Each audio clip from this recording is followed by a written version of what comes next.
Combo Breaker 2025. You already know what it is. You know what we're here for. Tekken 8. The TWT is continuing. We already saw the beginning of the tour at Evo Japan 2025. We're now following up with a banger, Combo Breaker 2025. It's your boy Tasty Steve holding it down with one of my legendary brothers, not only on the comms, but in real life, MYK. What it do, brody? How's it going, everybody? It's going great for me, man. I'm excited to be back here at a Combo Breaker. I haven't been back since 2019. Ooh. That was the year Arslan kind of blew up onto the scene, right? But Okay. speaking of which, like the little history of last year, it was Arslan versus AK in grand finals. Yeah. That was like, we got a little highlight right there before in the trailer, right? That was a super sick moment. I mean, look, first and foremost, we got to talk about, like, you know, Tekken 8, when we came to this point, like, everybody was kind of, like, shuffling for a position. We already know Pakistan is at the top of the ladder, especially after a few exhibitions, of course. But it does not change the fact that the TWT is still one of the most prominent things out there when it comes to Tekken. Points are on the line. I've been waiting to say it, and these guys are trying to get to the top of the leaderboard. It's kind of crazy when you think about it because there's so many events, so many players. But let's take a look at how this all works out, man. Make sure you register today for the Tekken World Tour 2025 from the Esports Tournament Portal, locking in your region for the tour. Don't be like Jod. Tekken-esports.bn-ent.net if you need to get it logged in, and as well as make sure you get your points. Go to the portal, sign up, get locked in. That way you can get these so deserving points, especially if you pull up to a Tekken World Tour event. Especially like dojos and stuff, Yeah, man. There's man, like a you bunch need of those. 96 plus popping up all over the place. But yeah, get your points. We are here at Combo Breaker, and if you guys don't know, this is a master level event. So let's go ahead and take a look at the master events for the year. We had Evo Japan with Knee with the four-time Evo. Four-time, bro. The pose, dude, Yeah, that picture that was was actually godlike. crazy. And then we're here right now at Combo Breaker, May 23rd to the 25th. Then we got Melbourne, Bam, coming up as well. CEO in June, the mix-up in July. Evo Las Vegas in August. And then we got Punishment 4 back in Bolivia. Evo Nice as well, a new one this year. Evo France, first time ever. Paradise Game Battle as well. Super Tournament over in Korea for Super Tournament. The Clash of the Olympians. And then to close it off, we got Tiger Uppercut in Thailand. Oh, yeah. Back to Thailand for these master events. But don't forget about the challenges. Oh, my God, this is a lot. Brussels Challenge, Head Stopper, Chain Shift, Ragnarok, Only the Best, Second Win 2025, Ring 2026, Crossover 2025, Versus Fighting 13, Tekken Nexus. Then we have UFA. Then, of course, we got Cape Town Showdown. I really want to go to that. Thunderstruck, C Major 2025, Takedown 2025, First Attack, Electric Clash, Manila Madness, Battle Coliseum 2025, B Pro Cup 2025 in Taiwan. You guys should check that out. And, of course, we got Emirates Showdown holding it out at UAE. It's going to be November for that one. Of course, you can go online and check all these dates yourself, but this is a lot of events for you guys to go to, especially when it comes to Challenger, especially when it comes to Masters. But that's not all we have for you guys. Yeah, once again, let's go ahead and take a look at the updated global leaderboard. Well, of course, we only had Evo Japan, coming out of the gates. Knee taking first place there, 800 points, especially because it's a Master Plus events for the Evos, so you get a little bit extra points there. Mogul coming in second place with 560. Mangja with the 400. Saudi Arabia champ, Mangja. Oh, man, it's so funny. He makes top 4 at every Evo Japan to qualify for everything. Then we got NA's very own Shadow 20Z with those hefty 400 points. He's actually tied with Mangja there if you look at the point count. Okay. And then King Ray Jr., another NA specialist, Oscar Main, really putting a name for himself out there. Pina, Goseng, Rangchu, Daniel Mato, Chikurin, Osan Moyo, Akil 9, Matsuba, Kanan Trench, Yondaime, Tibetano, Ryef, Al, and Lohai to round out the top 20 right there. Nice versatility when it comes to this global leaderboard so far, so you can't be mad at that. Of course, we all know this is what a lot of people are going to be looking at throughout the season. Of course, it's really important to make sure you're staying at the top of this leaderboard, but it also makes for some exciting Tekken for somebody that's not trying to, get into TWT. It is very evident when you get down to the later end of the TWT season, you start to see a lot more people come out to these live events. That's right. Points become a lot more important. And two, it gets a lot more scrappier towards the end. So towards the end, a Tiger Uppercut, towards the end of the year, Emirates Showdown, you're going to see a lot of players who haven't really lock their spot in that global leaderboard, maybe want to get a few more points under their belt, those are the guys you're going to see out there scrapping to get more Tekken World Tour points and show up to events. To add on to that, it's just like, remember last year? Yep. He made it to every TWT finals, but he did not make it last year. It says a lot, bro. It says a lot. So make sure you lock in, get the points now, travel as much as you can, obviously within reason, because, you know, we all know it ain't cheap. But also, I mean, I liken this to somebody like Shadow, man. If you go back and you look at Shadow, who's at the top of the leaderboard right now, he talked about, and it was evident how much he was traveling every year, like that entire last year, not every year, but every year he has traveled. But it's evident how much he's traveled throughout the last year 100%, to get that last spot and show up to the Tekken World Tour finals, as well as just being an amazing player. And so top 6 placement last year at the finals, bro. Just saying, look, if you put the time in, you can be there too, but it ain't gonna be easy, especially if you got players out there like Rangchu, who's not even in the top, and that's like our current TWT champion. Two times. So it ain't gonna be easy. Yeah, and that's across 2 games. So that actually should tell you a lot of just about how good Rangchu is, and just how good a lot of these players are. Because look, obviously it's a new game, and people really love to talk about this, but there's a lot of consistency when it comes to the players that we still see clock that top spot in these top 8s and these top 16s, and it really is evident that, you know what I'm saying, it's about the people who put in the most time. And I know a lot of people are, you know, kind of scared. They're like, oh man, my legacy, I don't have it anymore. I'm like, nah man, it's still there for a lot of those players, bro. You see dudes like me at Evo Japan. I want to be like that guy. To this day, I still want to be like that guy, bro. He really is like the glue to our community, right? He's been around since like forever, and it's just like, man, if Knee's still doing it with his defensive play style, then it's still possible, man. Bro, I'm going to tell you right now, like, I was in awe watching Knee do what he did at Evo Japan. And it was because it was the way he used his movement. Like, even going up against somebody who was, you know, more defensive than him at times, and just knowing when to press, knowing when to, you know, hit the break, it was really evident that he was in his bag, bro. And I was telling him before, and I told him this on Twitter. I'm like, hey, man, you're really starting to play Tekken 8. You know what I'm saying? And personally, I appreciate that because I like to see people evolve. I like to see people adapt with the times. But we're here now, Combo Breaker 2025, and we're definitely going to crown a new champion. I don't even know if AK's here. I haven't had a chance to look at the brackets like that. Would be crazy. Just saying. And I would love to know who Arslan's actually playing, because he was talking about Lars for some time. Lars a lot, yeah, Season 2.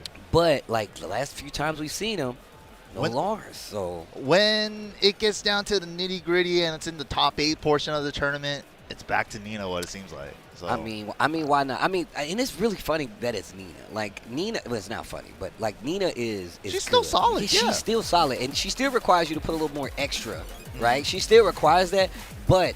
And now in this game, you have to be a little more careful. I feel like now she has the tools to be just an all-around threat, along with the kind of fundamental build that she already has. So it just makes her that much stronger. And I feel like Arslan does that so well, playing it like a fundamental base where he's just got great down 4-1s, small punishes, small pokes, and he really does kind of whittle away at that. He chops that tree down over a few days. He don't do it instantly. He comes in, gets halfway through, like, you know he's what, not I'll trying to knock tomorrow. that tree down in one hack. You know, he's slow and steady, wins the race for Arslan. Yeah, no, give that guy a good jab and a down 4-1, and he's in business. He's in business, bro.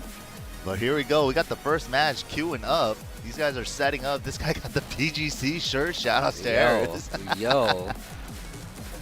Oh, dang. And the Quan? Okay, wait a minute. He's a Raven player? Is that what he's telling us?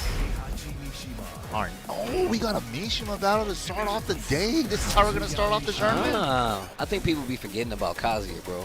You Dude, look at he's sick in this version. He's sick in this game, bro. It's so many instances where people are like, what about this character? What about this character? I'm like, bro, Kazuya's still in the game. And Heihachi is just hitting you with old man strength in real life, bro. Yeah, he really do be hitting really hard in this game. How are you still alive? He's like, you think something easily lava could kill me? Because you couldn't kill me. That's what he's actually calling him whack. He was like, bro, you thought you killed me? The lava didn't kill me. And it's so sick. He's clashing with his headbutt with the patricide fist, the move that he killed him with. That's what I'm saying, bro. Come on. All right, already. AlexR versus Dump Truck. Hell sweep is good. Damn, we got the leverless waivers? Wow, I'm a fan. Bro, I'm still not used to seeing the combo. It just throws me off. Every time it pops, I'm like, what the hell? Am I in practice mode right now? Oh, look at this. Triple Weibu health sweep. Got the wall splat with it. We're going for the Oki. I think he went for the ground laser. Messed it up, though. AlexR, though, with the... Oh, the Devil Twister. Chop him. These people are way too calm watching this dude turn into a demon on the beach. Wall splatter. Step on it. You mean demons exist? This whole time? Oh, trying to get away from this wall. Dump truck. He sidestepping to the left and putting himself right back in position for his wall. 5 seconds left on the clock. Did pick up the combo. It wasn't clean. The full crouch low. Downtime! And then the while standing 2, the classic, bro. The down 4 while standing 2. A little bit of sidestep left evasion on that move. First round 2. Electrics. Ooh, they're exchanging them. Bro, the stance cancel from Heihachi just looks so cool. And the noise too, I'm a fan. Yo, dump truck with the wave dash. Back forward, counter get the hit. charge though. Yeah. Nice punish there. Some wave action into hell sweep. Ooh, thought maybe that was gonna be the wall. Okay. There we go, the goal back to. Ooh, I like that. Go for the spike. One for open. Double electric. What are you pressing for? Check this out, son. What do you think you learned this? Oh, wait a minute. Wow, good challenge. Yo, dump truck. Dumps like a truck. Back it up, jump. Back it. Oh, okay. Straight Windy, the triple. We getting regular Godfist out here. Steel to the wall we go. Oh, no. Short. Oh, wow. Clean running 3. Wall splat there. Went for a little fancy re-splat combo. Ooh, the stance cancels. I like it. Get up attack. AlexR trying to take some turns back, but it's not working out. Down 4, 1-2 with the charge nonetheless. AlexR not sidestepping. Dump truck taking game number 1. Yo, you talked about the Wavus. They're playing pretty clean right now. First game of the day, mind you. Yeah, AlexR definitely had the Wavus, had the movement stuff, but man, Dump Truck has been finding the electric, man, the moneymaker. And especially in the Mishima mirror, it's whoever lands the Windy or electric first.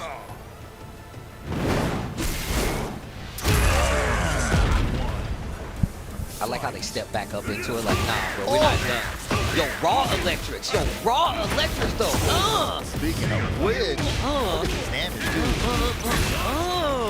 Big damage. Oh, the cross of 4-4-1+2, the dirty stuff. I love that move. I love that move, by the way. Yeah, good move to Tekken 8 Heihachi. He's never had a move like that. It's kind of like a demon ball. It really is. It really is. Doesn't have as much range, but...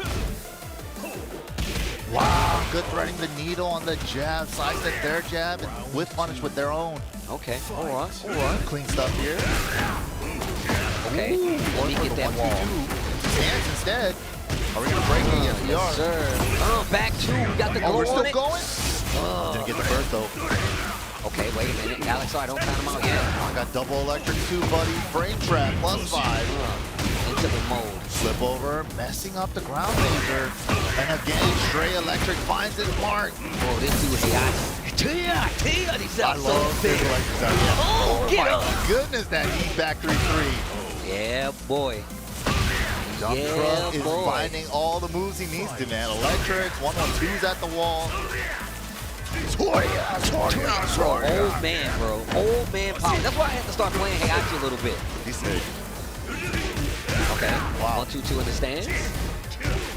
Oh, had it. Oh, another one. Didn't get the charge, so no wall split. Plus punish. Oh, I think that was a missed input. Oh, missed punish though. Nice side step. Goes in the stance. Oh, so close. Final chance for AlexR. Gotta find an electric or something. Yeah, he needs something big right now. The down 4, 1-1. AlexR not gonna get it. Good try though, man. Good try. Definitely had its moments. Wasn't able to capitalize on some opportunities. He had that one hell sleep in round 1, game 1, where he got the wall splat and he didn't convert for the combo. That would have definitely been his round. Yeah, I mean, once again, if you see somebody like, fighting really actively with electrics, you definitely get a little more afraid to go in and try to press buttons and take your turn. Makes a lot of sense in the battle of Mishimas. Especially when it just comes to the movement overall, man. Those characters are still really scary. I feel like they get kind of overlooked in some of the stuff that's happening because every character's kind of crazy right now. So, but don't count them out, especially considering we don't get to see many Mishima specialists. I mean, just in general. So it's good that we started combo breaking. Dude, especially with electrics, man. Electrics are still a hella good move. They're really good, especially in a game that literally kind of like leans on, yo, you don't want your opponent to play. You never want him to get a chance to play. Electrics having the execution to do them can really take you far in any Tekken game. You know what I'm saying? It's still that case. So. Especially when Mishimas are going back and forth and setting the pace with their own electrics. You know, it's like, do something, dude. That happens a lot in that set, too. It's like, it really does. Block an electric, do another electric immediately for the frame trap, even with the pushback. People press or try to move. It's literally the highest point, too. It's like, if you know if you're fighting, when you see somebody, like, you know that they're like, look, I'm trying to start my turn before you get to start your turn. Exactly. It's actually really sick. It's actually really sick. But yeah, man, we're good to set up for our next two people.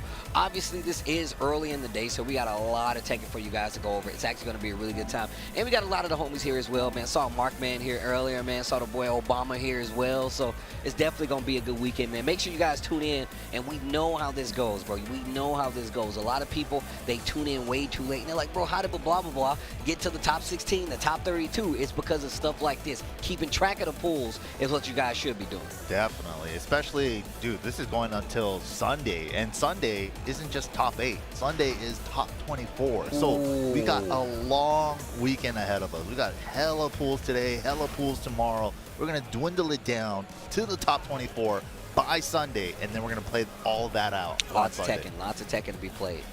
But yeah, man, it's been good. It's been good. A lot of heavy hitters here, too, man. It really is. I've been seeing so many people. I saw John Ding. I saw Arslan actually went into and won one of the locals. Oh, I think, if I'm not mistaken. Oh, yeah. See, like, a bunch of people are getting the dojo points in early, too. They had a combo starter tournament yesterday, 96-plus man dojo. I like the double duty, though, because it's been happening quite often where the players will come into town and they play a dojo the day before the major tournament. Yeah, that's so sick, Take note, honestly. bro. Everybody should do that. Like, if you have like an event coming up, being able to have like a small dojo where you know a lot of players are going to be in town, you know it's going to hit that cap. Might as well do it as soon as you can. Get the max point dojo. Why not? 96 plus.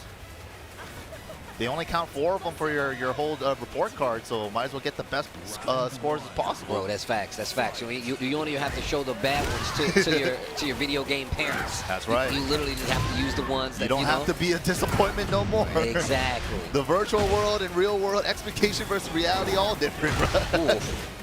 How do you feel about Hwoarang now, man? Hwoarang is definitely annoying as ever. Especially that they gave him the bake sweep now. Yes, dude. Half so annoying. Low, that high crushes, homing, double-digit plus frames if it's counter hit. It's a pretty good move. Yeah, Hwoarang's still an issue in this bad boy, too. Oh, yeah, and his heat buffs are crazy. Like, damn, that tracking was nuts. That was just about to say, the sidestep and then still got clipped by it. Oh, wait a minute, get the hit but didn't believe. That new move is really good, too. Right Flamingo 4-3, plus 4 on block. Oof. Ooh.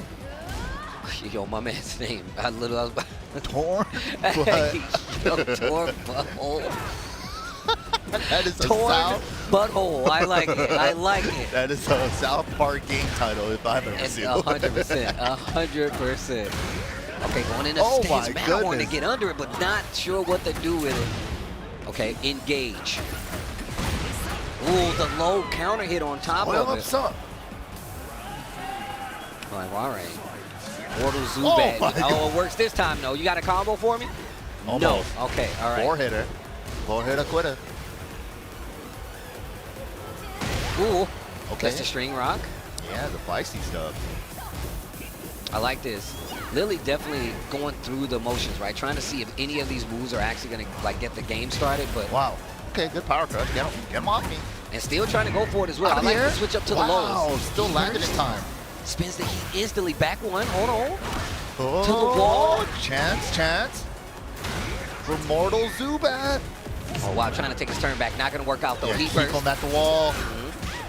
Lock him down. Whoa, that looked Break crazy. The neck. It did look kind of crazy. That definitely looked crazy. She was going back turn, and he threw her right before she went fully back turn, so it looked like she was spinning in place during the throw. I actually like when people like they go for moves and the animation partly comes out, and then you're as a king player, you're like, no, turn back around, look at me, muscle buster. Those are the best. My man's getting comfortable, huh? Damn, did he just give him his own jacket? He was like, you're too cold, bro. Yeah, that was part of the meta. You definitely don't take the jacket. What the hell? First off, I would be mad if somebody was like, hey, man, you looking kind of cold. What you mean I look cold? Is you saying that's why I'm losing? Hold on, I'm finna beat you. You know what? You just signed up. I'm definitely about to beat you now. That guy just put his skin cells all over him on his shoulders. Weighing him down, bro. All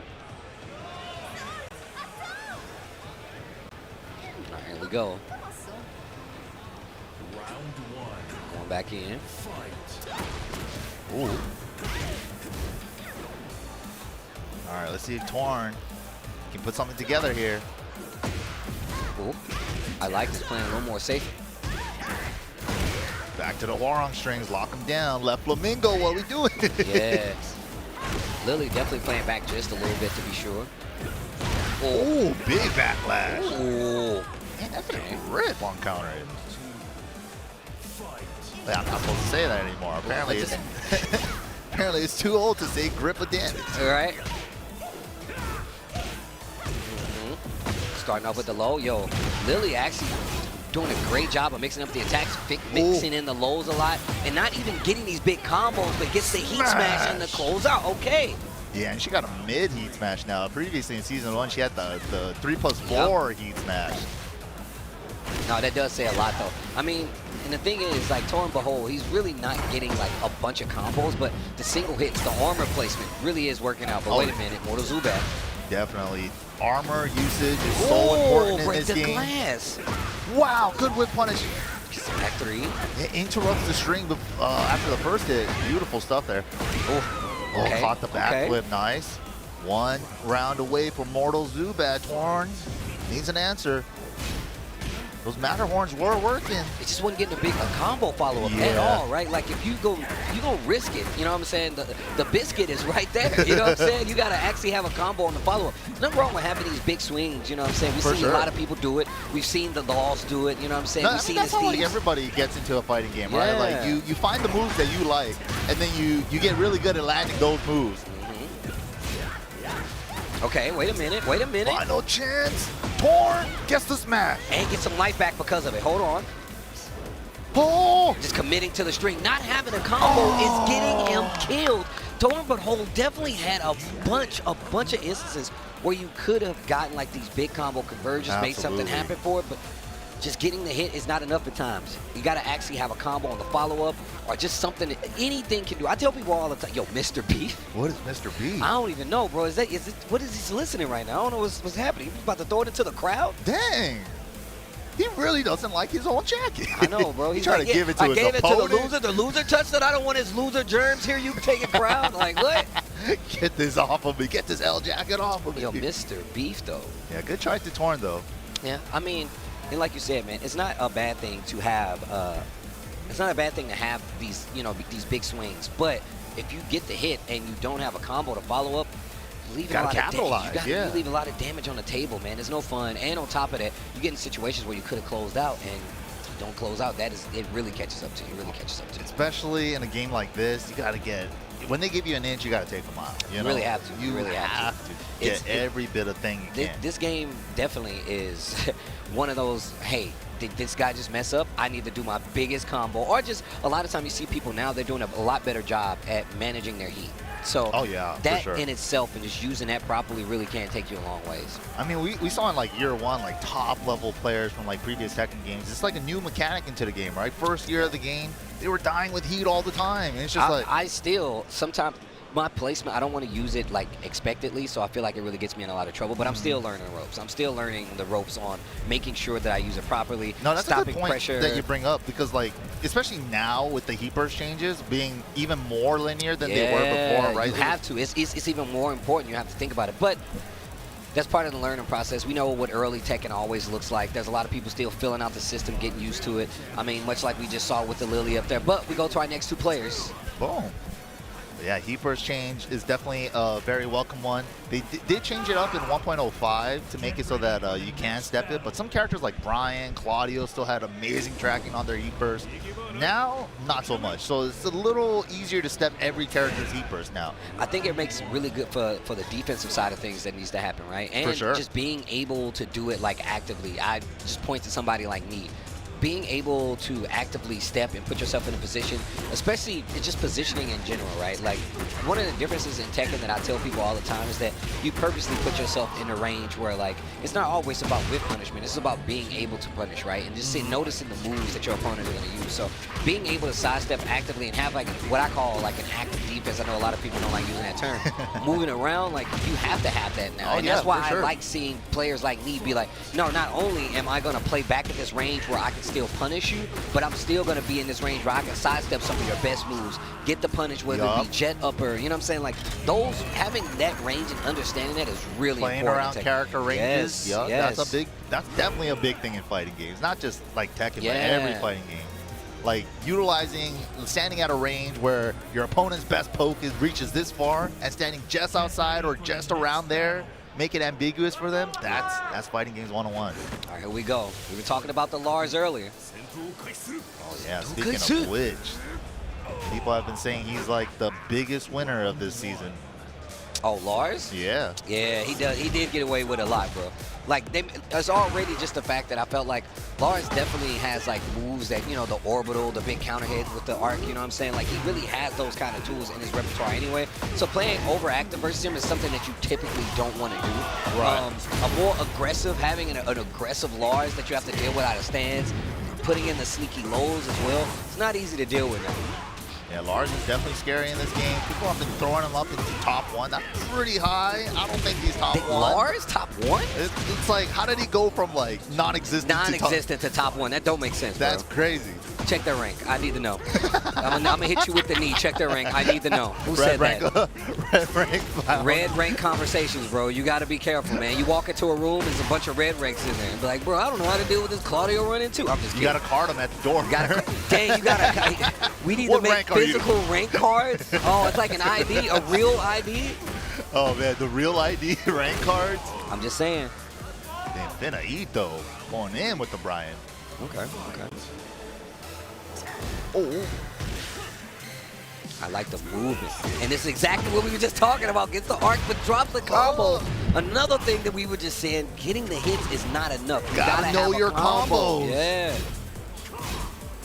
That's the fun part of fighting games for me. That's the first thing I learned in a fighting game. Bro. Before I even learn how to play neutral, how to poke, before I do anything. Dude, the first thing I do is go to training mode, and I'm like, how much damage can I get if I get this hit? I don't even know how to play the game yet, but I'm doing combos, you know? Gotta have them combos. Oof. Combos save lives. They really do. Tournament lives as well. Ooh, FinnaEat. Okay.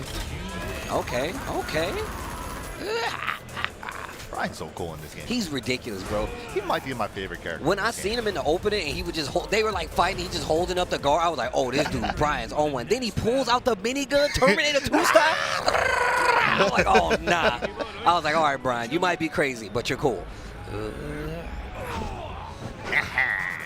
So cool. He's so doing cool. the whole intro IRL. He's so cool, bro. Tongue and all. He's so cool, dude.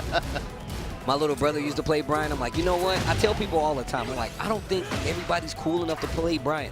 I'm not a Bryan player. I can't play Bryan. Like, just out of respect. I'm just like, don't have the cool points. I don't have the cool points. So I'm gonna let. It's a different kind of cool. It's a different kind of cool. To me, Steve. Well, I appreciate that. You know what I'm saying? I appreciate that. Oh, Fisherman. Out of the corner. Yo, you had me hyped for just a second. Yeah, the angle didn't work out. Back turn jab, then he was off axis for the regular jab. Lightning screw, still just as good, no combo. See, this is important. No break on the 1+2 That combo throw. would have killed. That was the round already. Great punish. You don't see many people actually punish that. Good check right there by Zeehoy-Pinoy. Wow, clean. Jet up pal. Clean step jet upper.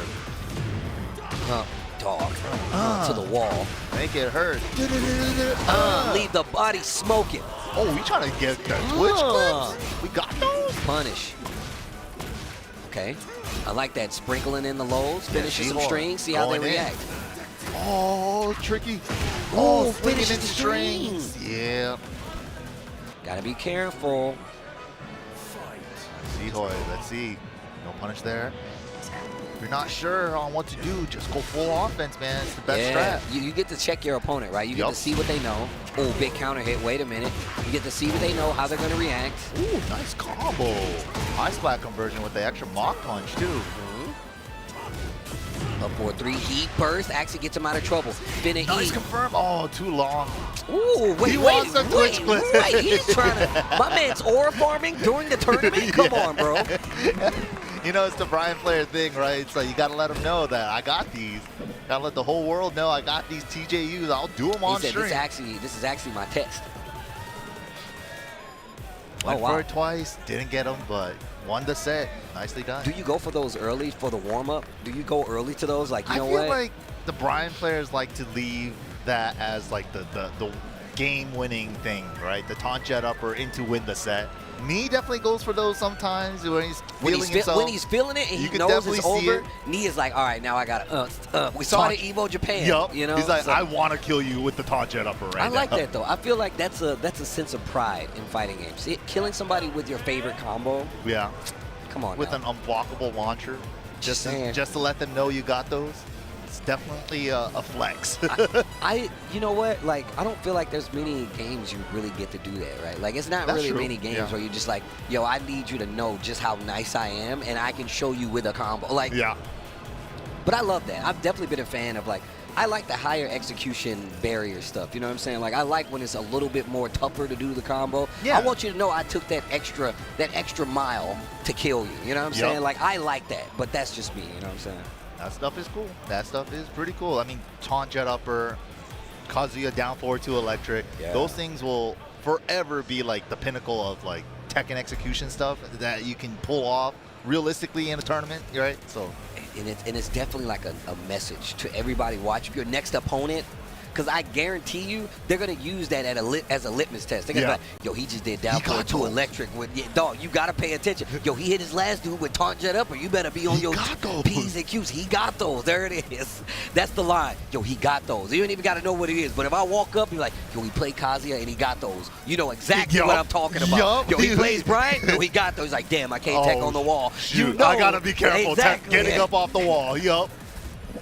That's all you need to say, man. But yeah, look at this, man. Everybody's picking up the leverless, the new generation Tekken players. The age of sticks are slowly withering away, man. Never in my book, bro. I'm gonna be a stick player forever. I'm gonna be a stick player forever, bro. Leverless taking over. The future is now, old man. They dap it up. The future is now, old man. They just yelling at you, holding the hitbox, standing in your front yard. They're holding it up like the Breakfast Club. Yep. Don't you forget about me. And it's just a leverless. And I'm going to come outside on my old man. Hey, turn that racket off. Put up a stick, damn it. Right, let me see your controller. No, not that controller. Wrong controller. The one with the lever. But dang, nice punish into engage. Yo, I'm going to tell you right now, Reina's got a lot of changes to her. It makes her flow a little more seamlessly now, I feel like, into her stances as well as keeping offense. Stance where she does back 3, up 3, down 3, where she's dancing around all over the place. She's got some new options now with the forward neutral 3, forward neutral 4 that she can do out of it. Yeah, it's not many people that actually, I feel like, take advantage of her kind of like seamless movement where you can just transition into her stances like that. And it's good for just getting electors out quicker as well as better positioning. So I think it's crazy that we don't see it as much, but also just let you know how many people. I feel like there's a lot of room for the character to kind of grow. And I didn't mean to cut you off. Go ahead. No, you're right though. Like that movement stuff that Reina has is kind of unique to her. It's super unique, actually. Yeah, and she's the only one out of the Mishimas that can really move like that. But yeah, like Steve was saying, you could just hit down forward and 2, and you get an easy electric out of that stance as well. It's definitely something that we don't see a lot out of Reina. You know, who was it? The Australian Ranger. I can't think. Yeah, Yogami. Yogami, he actually uses the movement quite a bit. He is one of the few who you will see use that like input movement just to get like into range, see how you react. And it's a very good way of like playing the game, I personally feel like, especially. Counter hit. I haven't seen that one in a minute. Back one, follow up counter hit. Oh, the Oki a little more overextended though. Okay. Hop kick, nice punish. Oh, the low, the destruction stance. Chainsaws are out. They're starting to work. Ooh! Fancy. Wait a minute. That was cool. Out of that movement. Wow. Ran straight into it. Out of the air? Yep. On the running floor. The right combo should be enough. Nicely done. Okay. Had a little bit of heat left there, but wasn't even going to be able to use it. The ThePiedPiplip. All right, okay. Ooh, I like that. Okay, engage. Man, destruction stance right now is doing work. That was like a basic trap. That was cool. 1-2-2 to up 4-2. Oh, but 4-4-2 gets the hit confirmed. And this sequence right after the heat engage were so nasty, Yo, man. 4-4-2-3 is doing work. My. And a lot of people, they kind my. of second guess that, but just having that option there, you get to see how people react to Reina, right? And that's one of her go-to tools. Like 4-4-2-3, did you just duck it? Yep. Do I even have to switch up my stance at all? No? Oh, okay, I'll run this until the end then. That's the character, man. 4-4. Oh, messed up the down forward one. Got down jab instead. Oh, nice. Okay. Side step down forward two is good. Big combo damage here. Not too much, getting closer to the wall. Wait a minute. Whoa. Whoa. It's a third dimension, bro. It's the third dimension. Get off of me. Yeah, generic throw for the homing. Good choice. Got it broken, but power crushes through. I like the challenge jab to catch the float. Wait a minute. And got burst too. Walls reachable, but the angle is messed up. Oh, wow. What an interrupt. Spends the rest of the heat, getting some life back on top of it. Dash combo needs it. Got a little 10% scaling nerf in the recent patch, but still did a good chunk of damage there. 10 seconds just about left on the clock. Turning up the offense. Nice sidestep. Electric not going to work. What a challenge with the power crunch again. So close. Oh, frame trap. 3 seconds left. A little chip. One. Just the tiniest What are you going to do? sliver. 18 seconds gets life back because of the chip. That was so good. That was hella good. And especially with the momentum on that set in those last couple seconds, the Reina just gave up their turn. So the PipLip was just like, let me wait it out. There's only 2 seconds left. Let me make you hold the string that I can burn the clock with. That was a good choice there. And what's crazy is we saw the jab earlier to catch the float. Would it have worked right there? Not exactly sure, but just the awareness to be like, oh, I'm going to get life back if you block this. That's genius. Yep. Like, that's so good. And it makes for more last-second round interactions because if you're that close on life, why not take an offensive Especially when you stance got to it? Gray still. Yeah, if you got Gray, why not? You know, you see a lot of people at first, they would typically go for, you know, a last-ditch effort rage art, right? Like, they'd be like, well, if I get this hit, then, you know, it freezes the clock and I get the life back. Right. But in that situation, just going for a little more chip, adding that to it, also adds pressure as well. So No, that was such a good choice, man, from PipLip. Just making him hold the string, get the Gray back, burn the clock. That was a great choice. banger. The scene. This is where Evo friends should be, right here, bro. That's On the scene? That's where it should be, bro. Damn, they got the setups right there on the side. Just saying, bro. If we got this boat in real life, we can do setups on that bad Dude, boy. the boat is the stage? That'd be sick. All right, though. Mattinero going in. Starting with the perfect as well. Okay, the low. That destruction stand's been doing a lot of work. I've been liking what I'm seeing from both sides here. Also, I do like the power crushes to kind of stop the pressure as well. Oh, yeah, Ooh, what definitely. No break.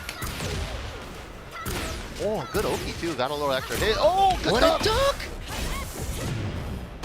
Heat burst to stop the pressure. I like how they're Good taking their choice. turns back, and just the cycle of putting, you know, power crushes in there and, and forcing your opponent to actually start mixing in throws or rage art with armor to fight back. Yo, ThePiedPiplip, hold on. That's the thing with Tekken 8, right? Turned up aggression. People don't want to stop attacking you, and that's why you got to throw out those power crushes, the rage art sometimes. Put a little wrench into their gear. I feel like we have not seen many people do it, but I think it's such a thing that you should be doing. It's part of the mind game now. It's part of the mental stack. Because if you see people doing these power crushes all the time and you don't try to interrupt, they're going to get away with it. But you also got the opportunity to do lows as well to try to call them out. So Right, lows and throws. Mattinero also switching up the offense there. He had to hit the brakes because the power crushes were coming out. the rage art's coming out. And once again, now does not have great life. Gonna take off a chunk of damage, but still an uphill battle. What do you do? Also have heat. A lot of times we see like a heat burst activation. Yup, there it is. Heat burst canceled to activate after rage art. Oh, but the 4-4-2 mixes down jab heat smash. Okay, spins Final the chance. heat. Oh, we got super fancy with the dual boot mix-ups there. A little too fancy, but I like it. A lot of visual Mattinero. noise. Electric. Wait a minute. What a timing on that. Let me get the wall. Down Nice back flat four. conversion. Love Okay. it. Big damage too. Yeah, almost half life right there. 4-4-2-3. Engage. Yeah. Hold this thing. Whoa, Not this again. rage art though. You my better keep it gosh. frame tight. Don't leave any gaps, or I'm gonna be kicking my head towards you. Right. Kick it. Goal. Okay. So got work to do. Wow, clipped out of the air. That's what I was talking about before. And the 4-4-2 to close it out. Mattinero tying up the set. Yeah, and that's what Reina wants to do. Set the pace with 4-4-2s. It's so good. And especially with the, it's pretty easy to hit confirm too. Did it hit? Hit the 3. If not, go for another option. Good stuff there from Mattinero. Getting a little coaching on the other side here. For the next battle.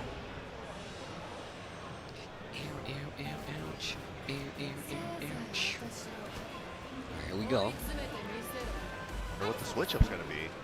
Yeah, let's see how they switch up the actual offense going forward. You got to keep in mind those rage darts are definitely going to come to a point where they can get you in trouble or they can get you to round. We see them work out both ways. Ooh, okay. Oh my goodness, everything's working right now. Everything's hitting. Everything's hitting. Oh! Recovering time. Out of the air. I told you the floats have been adding up. Didn't get a full combo. The 4-4-2-3. Not sure what Alisa was trying to do right there. New stuff. I said get up. Jeez. Oh, I told you those rage darts could get you in trouble. What a call out. Okay, okay. Finally baited it out. Went 3 for 3 on Rajar's last game. Mattinero scouted it. Oh, missed the 2-2-1. Only got a single 2. Oh, the active frame. The chainsaws are still there. No thanks. Give me more. Yo. The blockable tackle? Okay, okay. And you know what's happening right now? Mattinero's trying to sidestep a lot. PipLip's actually catching on to it and using a lot more tracking moves or just stepping into the string or the move, whatever she's trying to do to make sure it actually tracks or realigns. Good stuff there from PipLip, though, with punishing the The movement. Yo, Tokyo drifting around? Okay. Thought you were trying to say something, I realized what you was doing. Oh, the damage. Okay, finishes the string. 4-4-2, not going to be able to get the combo, but still ready to break the throw. Whoa, 3D angle, slips under. Yo. Dude, what was that? That was crazy. Oh. The angle didn't work out. With it. The lows. Help! I'm getting sawed up! Oh, man. That's the win condition for Alisa, dude. The chainsaws are out. There was only one way to get off the wall, and he made the right choice to go for the homing move right when he wanted to step away from the wall. Great choices there. Okay. With the tracking move to 1. Out of stance. Heat burst. Side steps back to the wall. Mattinero needs to be careful. Nice. Back to the PiedPiplip. There it is. A double Urichi. Here we go. First one of the weekend. All right. Nice shot. Nice block. You guys are so close, so evenly matched. Okay. War God kick not going to hit. Oh, out of range. Good attempt, though. Recognizing it was a burst cancel. Going for the armor option just in case they attack. I see you, PipLip. Chance. Oh, he thought it was going to peel off the side, but gets another forward to confirm. Mattinero. Nicely done with the Reina. Really good set. Damn with the Canada. He's rocking an LA hat, though. That don't even make sense. Hold on. He's an imposter. He's trying to blend in. This guy's a sleeper agent, bro. All right. Okay. But still, good showing right there. A lot of back and forth between those two. You can see just how they're using their offense to try to get their game started. Not exactly easy, especially when you're fighting somebody that's using a lot of destruction stance, though, because it's definitely one of her main tools. Yeah, it's really scary getting pinned down in a corner against the chainsaws. You're just getting chipped away. Everything hurts. Where you got to know how to deal with destruction stance, man. It's definitely one of her main tools now. And on top of that, you'll see the best Alisa players really go to it a lot just to make sure you actually know how to defend against it. So yeah, if you could get her out of the destruction stance as fast as possible, that's probably better for you. Like, if you could get her to block anything, then she's out of it already, right? So, like, that is definitely one of my game plans, but that last scenario there, second to the last round, the wall was to their right. You want to go left against destruction stance. You couldn't go left because the wall was there, so it's like you're kind of in a bad spot in that scenario. Definitely put you in a bad spot, man. But shout out to everybody watching at home, man. This is Combo Breaker 2025. Me and MYK holding it down. Your boy Tasty Steve, MYK. We still got more matches. Remember, this is day 1. We got plenty of games for you to play with some of the best competition in the world, man. Also, considering that we didn't get a Pakistan presence at EVO Japan, it really does say a lot, man. So I'm happy that we got Arsenal here. I'm happy that we got like a lot of these big players that we typically didn't get to see at Evo Japan. Yeah, we got the Keisuke. I wonder how many Korean players are here. Well, you saw the Jun Ding post and stuff. Rangchu I saw yesterday. Kakoma, we saw Kakoma here as well. He had a bad instance with his hotel room. Yeah, that was crazy. I don't know what I would have did. I walked in there and saying that, bro. I'm gonna be real, bro. Yeah, for real. Better give me a suite after that. You hear me? Well, I'm blasting it everywhere. It was these guys. Anyways, here we go. Paul versus Kazuya. Paul, another character that, look, I feel like I need to rehash. I used to have a Paul in the pocket, right? A pocket Paul. But he's so different now. He has so many different new things, new stances and everything. This is Ryu Hosen? This Paul's sick. Okay, okay. You should definitely look out for this guy's Paul. He's going to have some extra Paul tech that you might have not seen. I'm stealing. Okay, wait a minute. Some new deep moves as well. Pump the pedal. 10 string! Yo. Here we go. Ooh. Wow! Wait a minute, though. Nice round start electric, he Let said. me get that wall. Bro. Not sure what he was going for there. Back three. Okay. No splat on the wall. Lucky break. Oh, the second hit finds a side splat. We're trying to break it. And I was about to No, say, we're setting him up. why would you swing their big damage on the table? Yo, you Hosen, hold on. That is a little bit of a mix-up. The back to one full charge for the guard break, they could release it before the full charge, and then if you try to swing to interrupt for the full charge, that's when you get blown up. Yeah. Okay. Oh! And that's classic. Like, I need to check you to see if you're actually going to swing. That's a nice little knowledge check. Oh, wow. Wow. Nice punch there. Wait, he can still charge. Can he charge up back two now? Is that a new thing? Yeah, that's a new thing. And then if you charge it, it becomes homing again. Yeah, they took out the homing in this game in Tekken 8, or Season 1, but then they added the charge, and now if you do the charge, there's a homing too. Oh, hold up, bro. And there's a secret input too. You could do up, back, like Tekken 7, and you could get a faster full charge. Okay, okay. Bro, this stage is crazy.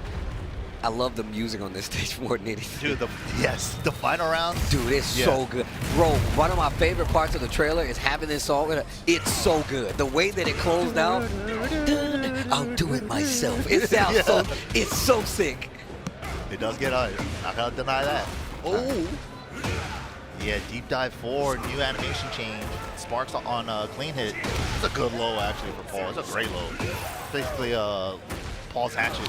Yep. There it is again. Yeah. You can also do it as full crouch down forward 4. Dang. Yo. Damn, Ryu not letting Paperboi get started, man. Yeah. Bro, let him play. Let my mans play, bro. Ooh, nice. Death Fist? No Death Fist. Good interrupt. Paperboi had the 1-1-2 knockdown and then just no follow-up after. Counter hit. Opportunity here.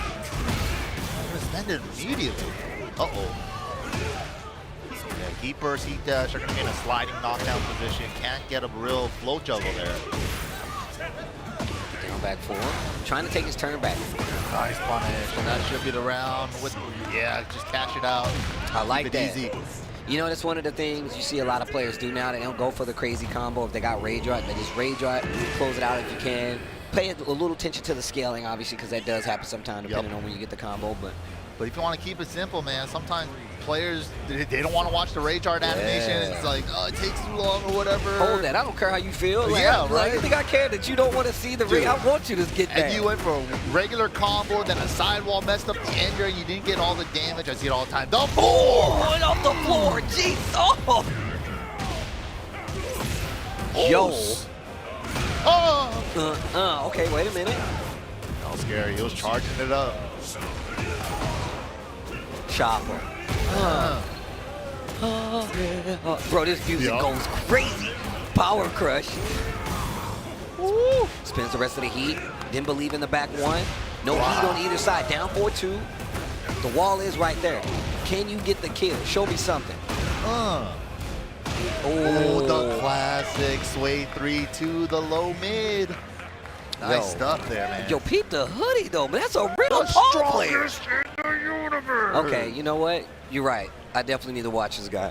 I definitely need to pay attention to this guy. Yeah, Ryu Hosen, definitely keep an eye out for him. More Paul action. Hopefully we get to see him later on in the bracket. Maybe day 2, day 3, if he makes it that far. Yeah, we are early in the day, so thank you guys for tuning in. Obviously, there's a lot of players that I actually need to look at the bracket because I want to see around where we are and who we should be expecting to coming up. But still lots of matches left on the bracket. Trust me, you don't want to go anywhere.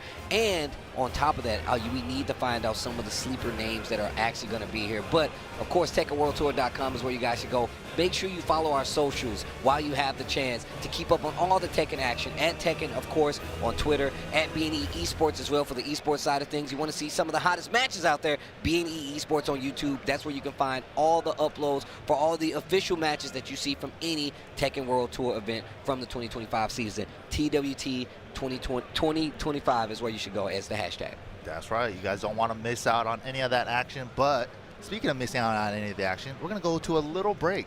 We'll be right back with some more good Tekken 8 action here after this.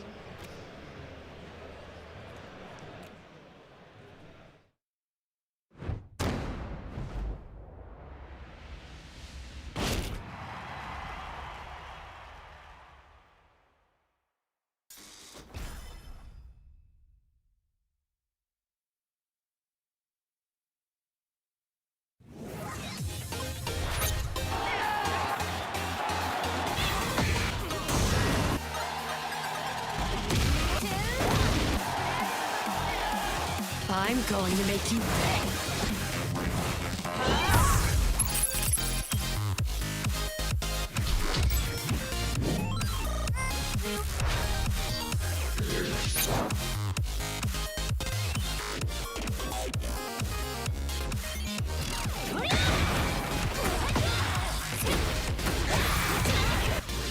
Your luck is run out. Soy la reina del café. Compétent à l'esprit limité.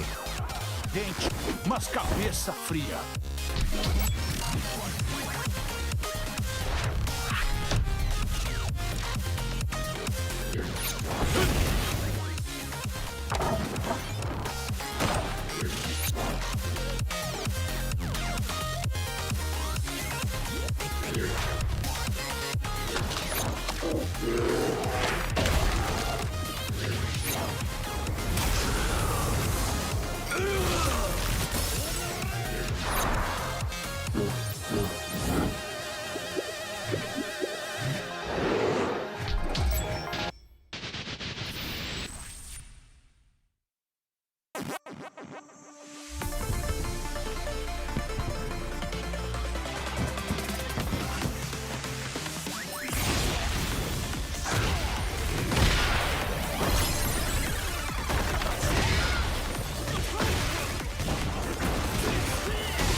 Seるとでも思っておるのか。君の我がこと罪汚れ。清めでしょう。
You would make a girl.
Welcome back, everybody. We are here at Combo Breaker 2025 for a master level event. We are here for the pools portion of day number 1. I'm MYK. Joining me on the mic for this block is going to be the legendary Mark. Man, how's it going, Mark? Mike, it's good to be here. I wasn't here last year. I was at another event, so I'm actually happy to be back here at Combo Breaker. And, you know, again, year over year, tons of people from around the world, lots of high-level players. It's going to be an exciting weekend. We got pools all day today, some of tomorrow, and then, of course, we're going to get to our top placers and eventually our top 8. That's going to be happening on Sunday. So I'm really excited to see how it's going to play out, especially because we're so early in the tour still. We've only had one Master Plus event so far. Obviously, dojos are in play. We've had a few Challenger events as well. We saw the leaderboard at the start of the hour or the start of the day so far. Yep. And it's looking pretty juicy. There's a good mixture of players from all around the world. But, you know, that usually is how it is at the very start. So I'm excited to see how this is going to play out because this is a very important tournament, one of the 2 master events in America. For sure, yeah, of course. We got Combo Breaker here this weekend, then we got CEO coming up in June. But yeah, the master level events, man, they need these points. I mean, we saw last year, like, Ni not even make it into the TWT finals, first time ever, right? Yeah. Even Qudans didn't make it in. Like, those legendary players having to try at it again for the LCQ just to get another chance to make it in. And the crazy thing too is, like, right now a lot of people would probably consider Ni as probably one of the best players as well. You have to think about that short time that happened from the finals last year in December leading up to now. What changed? True. I mean, obviously there was a big update, but not only that, we started seeing a lot of the players towards the very end. They're like, oh, it's starting to click. I'm starting to learn how to play Tekken 8.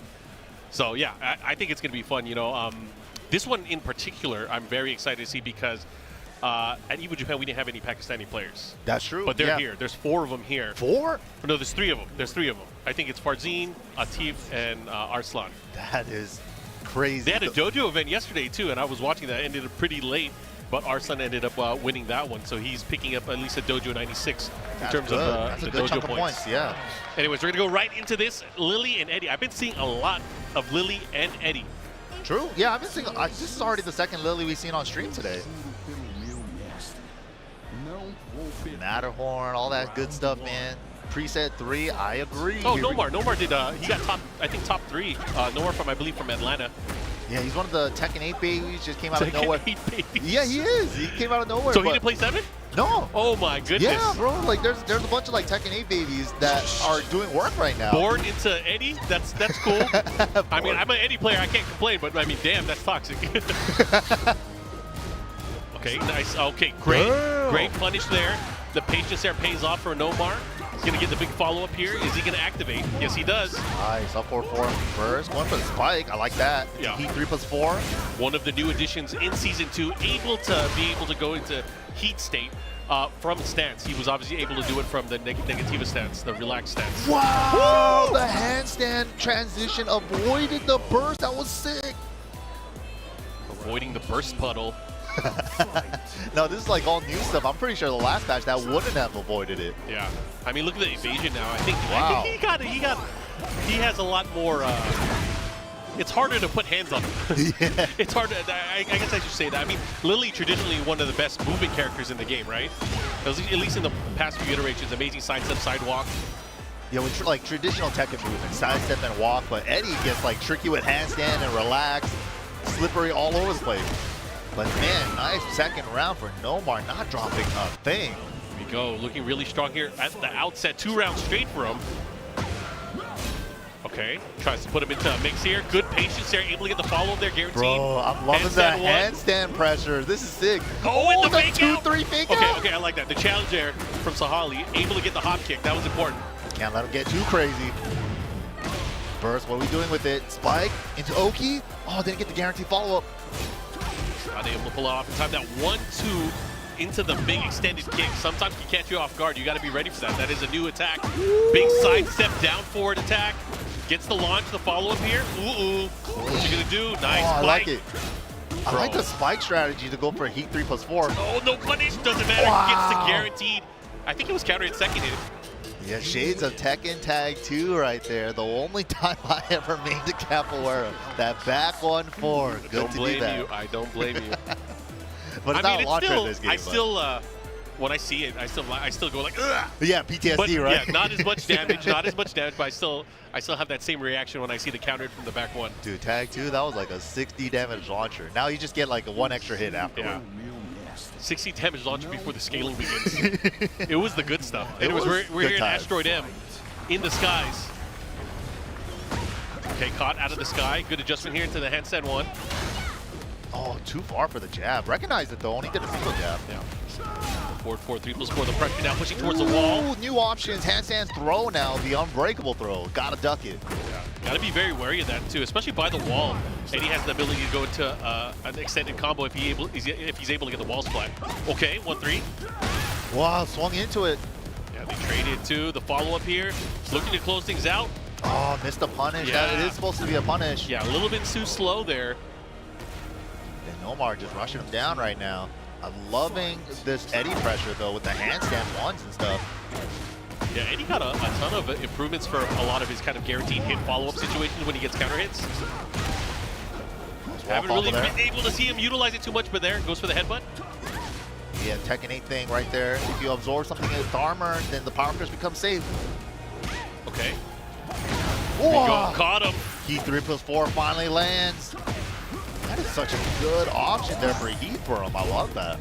Yeah, Eddy, big change for Season 2. He's able to get into his Majinga state much easier. There's more ways he can get into it. Obviously, the moves he's able to utilize from it, leading to more damage and more utility as well. I've seen nice wall combos that he can now do when he does, you know, the handstand back forward. Oh yeah, the ground stun stuff. Oh, here we go. The follow-up, caught him moving. Yeah, this is huge. Yo, is he gonna go for it? Try to get up. The floor break's still available. The floor is lava. There it is. And he's toast. Boom, boom, boom, boom.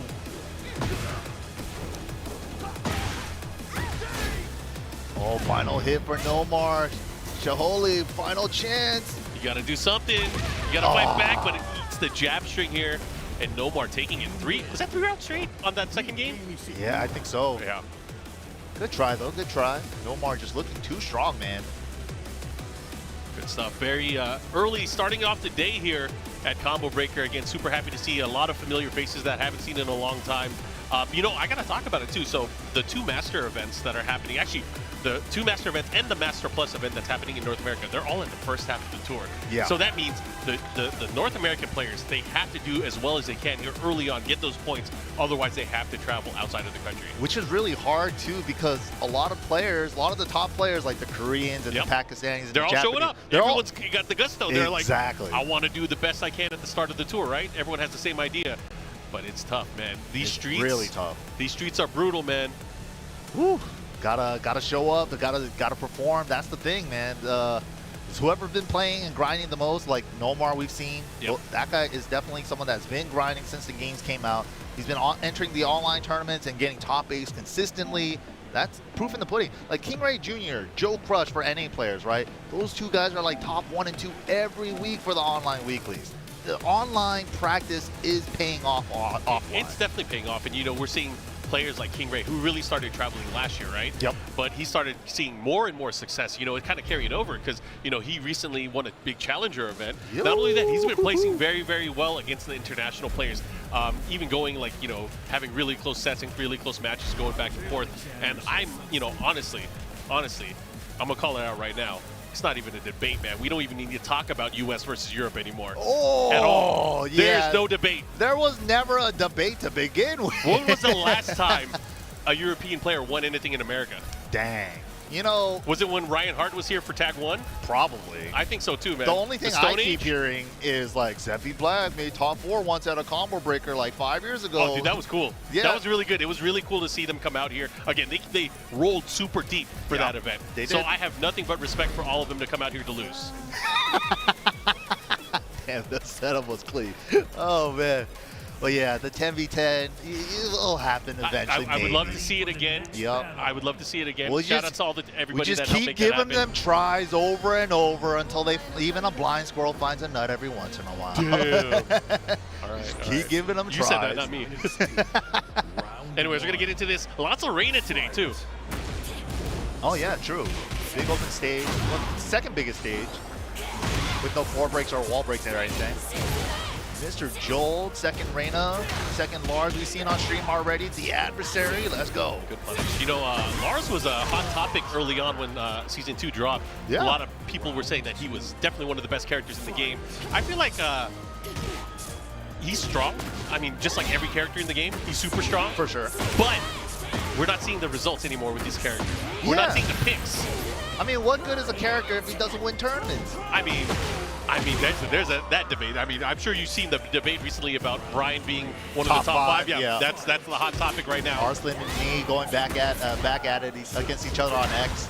I love to see lovers those fight. I love seeing their discussions on Twitter like that. It's been great.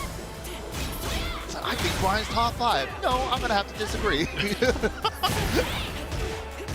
Anyways, we're gonna go back into here, seeing the action. Mr. Joel looking to get 3 rounds. Bro, this was fast. Yeah, this game. Oh, he missed it. He missed it. A little too far. Yeah, a little bit deeper. Yep. Definitely had to. That stomp didn't have as much range as he thought he did. Yeah, she doesn't have Heihachi's feet, I'll tell you that. Yeah, the Geta stomp. He put so much oomph in that. Doesn't even need the extra punch after. Reina's changes are crazy. Dude, the down 2, 1+2 during down 2, 1+2, the boom, boom, and you got, you could use a few of them. Her new low kick on counter hit. Oh, yeah. Oh, my gosh, on counter hit. It's juicy. Dude, that low does so much. Yo, they're saving videos here. I mean, they really want to chronicle their adventure going through the brackets. You guys can too. Screenshot. Yep. Here we go. Follow up. Oh, goodness. Mr. Joel getting loose with it now. All the stand stuff. Oh, my God. Everything is starting to land, but put himself into a bad position here. Back to the wall. Yeah, good tech roll right there to avoid the tornado. Okay, good interrupt there. I like that low jab option. The pressure, not in time. Oh, the new stuff, the down 4-1-1 shrink. Come on, do something. Oh, you had the down 3 there at the very least. You could have done the juicy new stuff ender. Had the new wall combo, had a tornado still. Had the block on the hell sweep, the adversary. You can't block any hell sweep and not launch it. Right. You gotta do that. Didn't see the forest that the trees were in the way. Ow. Go. He's swinging. Right, he's dancing. Yeah, Mr. Joel fighting back here. Oh. Okay. Gets the follow there. He tried to press. I think he tried to do something. Whoa, he got him weird. Yeah, hunting his prey right now, looking to get towards the wall. Another normal throw. Sequence here from Mr. Joel. Not letting up. Nice dump on the. That's new. He already. Wow. Yeah. And that's again, that extension is what a lot of people have been having trouble with. Is they're so used to Lars just having that down 4-1, exactly, and then resetting his offense. But now he's able to kind of continue his offense if you try to press. Yeah, he got the high follow up now. He got a mid follow up. He got 2 follow ups after that down 4-1 now. Yo, Mr. Joel's going in. He's going on the verge of winning 6 rounds straight here. Oh, he's looking good. The guaranteed follow up here. Unbreakable throw, a little extra damage to the wall. Into the low sidestep attack and looking to close it out just like that. 6 rounds straight for Mr. Joel. Yeah, Momentum City in Tekken 8. That's the tail of the tapes, right? If you get going and they can't put a wrench into your gear, just keep riding that momentum. Don't want to give your opponent a chance to play. That's the way to do it. If you could do that. Big if. Anyways, we got more action that's going to be coming. Hopefully, you guys are going to be able to enjoy this entire weekend. We're at just the start of day 1. Entire weekend filled of Tekken action.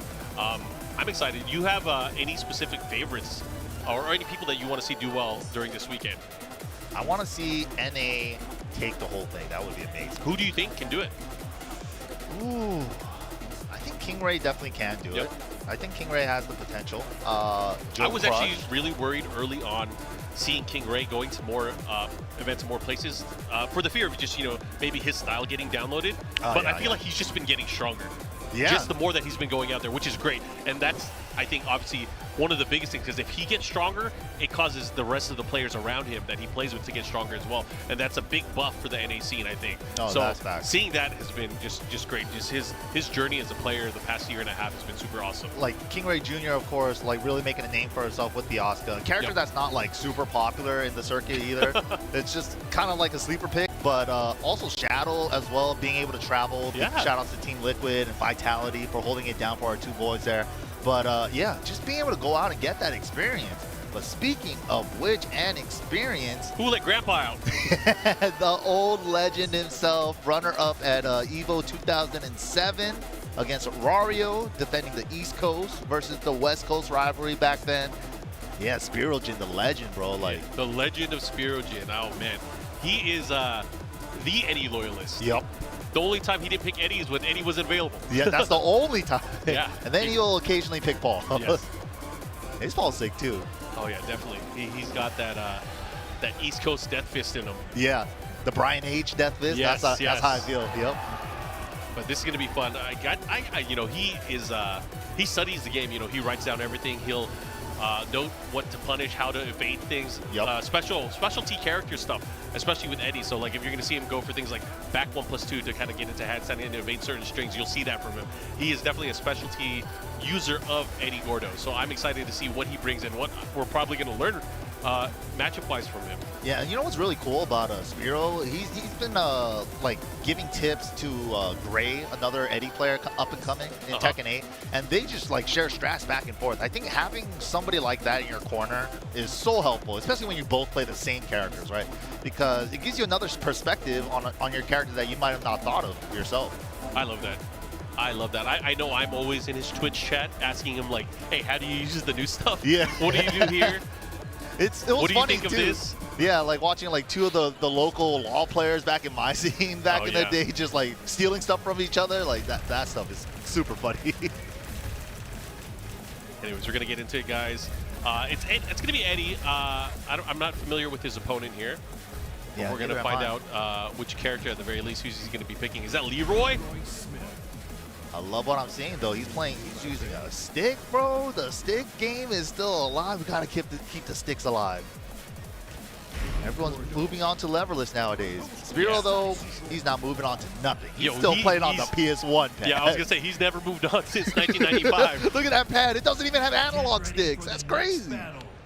Just bare bone PS1 pad, no analogs. Yeah, it's actually pretty damn awesome. I can't believe he keeps finding them. I mean, they're a limited resource nowadays. Right? That's what I'm saying. How does he keep finding them? All right, here we go. Gonna get into the action. We got Vexious versus Spirojin. All right. Okay, it's a test. He's trying to see what he knows. 1-2 handstand to the right. And first mix up at the wall. Okay. Full on down back 3+4 at the wall. Good duck there. Not able to get a juggle afterwards. Yeah, we're expecting a full launch, but he's airborne. Oh, he likes Tricky. the Majinga, was it 3+4? Yup, the From low. handstand? It's pretty tricky. Like, no one's used to having him have that low from handstand, and he only gets it with the Majinga stock. Yeah. Nice combo, Yeah, yo! Level 1 version doesn't knock down, but the level 2 version knocks down. Scary. And it becomes very, very scary, especially by the wall. Okay, delay. Ooh, shot good. Yeah, sawed-off shotgun, able to find its mark. Big counter hit, looking to close things out. Oh, but he missed the E smash! Wait! This is super unfortunate. This could be the start of something. Oh, Spero had a chance, but good stuff from Vexious, putting a stop there. Neutral game. All right, run in, going low, doubles it up. And that's a check that I love seeing from any players early on, is will they be willing to block the relax 3, right? Yep, immediately after 4-4-3. Angle's a little weird, still got a good chunk of damage. Yeah, most of the casts can't really do anything movement-wise. They're going to just have to kind of guess. Yeah, and that new stuff, 1-2-3 for Eddy. Sheesh. Caught him. Caught him asleep at the wheel here, 2 rounds to 1. Spirojin looking to take this first game. I love all this handstand offense from these Eddies today, man. Okay, second hit, he was impatient, got hit by the counter hit. Yo, down back 3, the cheeky 28 frame low that nobody blocks. Me neither. It's so scary though. It's like he jumps and you're like, what's he doing? Yeah, It's kind of like that Kuma thing. I've never blocked it once, Yeah. yeah, but it's like you look at the frame data and it's like, oh, this is like Snake Edge frame data, Yeah. but why can't I block? Is he motioning for us to go over there? He's like, come over here. I need to talk to you. Yeah, they're definitely asking something. Maybe an issue with the headsets or something, I'm not quite sure. Definitely motioning over to somebody. Well, we're going to, of course, make sure this gets taken care of as the players kind of lock in for game number 2. Spirojin up 1-0 right now. He was definitely testing things out, trying to figure out, like, what does my opponent know going into this matchup? And, you know, Eddy is very different from how he was in Tekken 7. You know, he has a lot of the legacy look, but he has all kinds of crazy situations where he puts you into the blender now. He is much more of a mix-up heavy character, especially up close once he starts getting hits, or even puts you into a block state.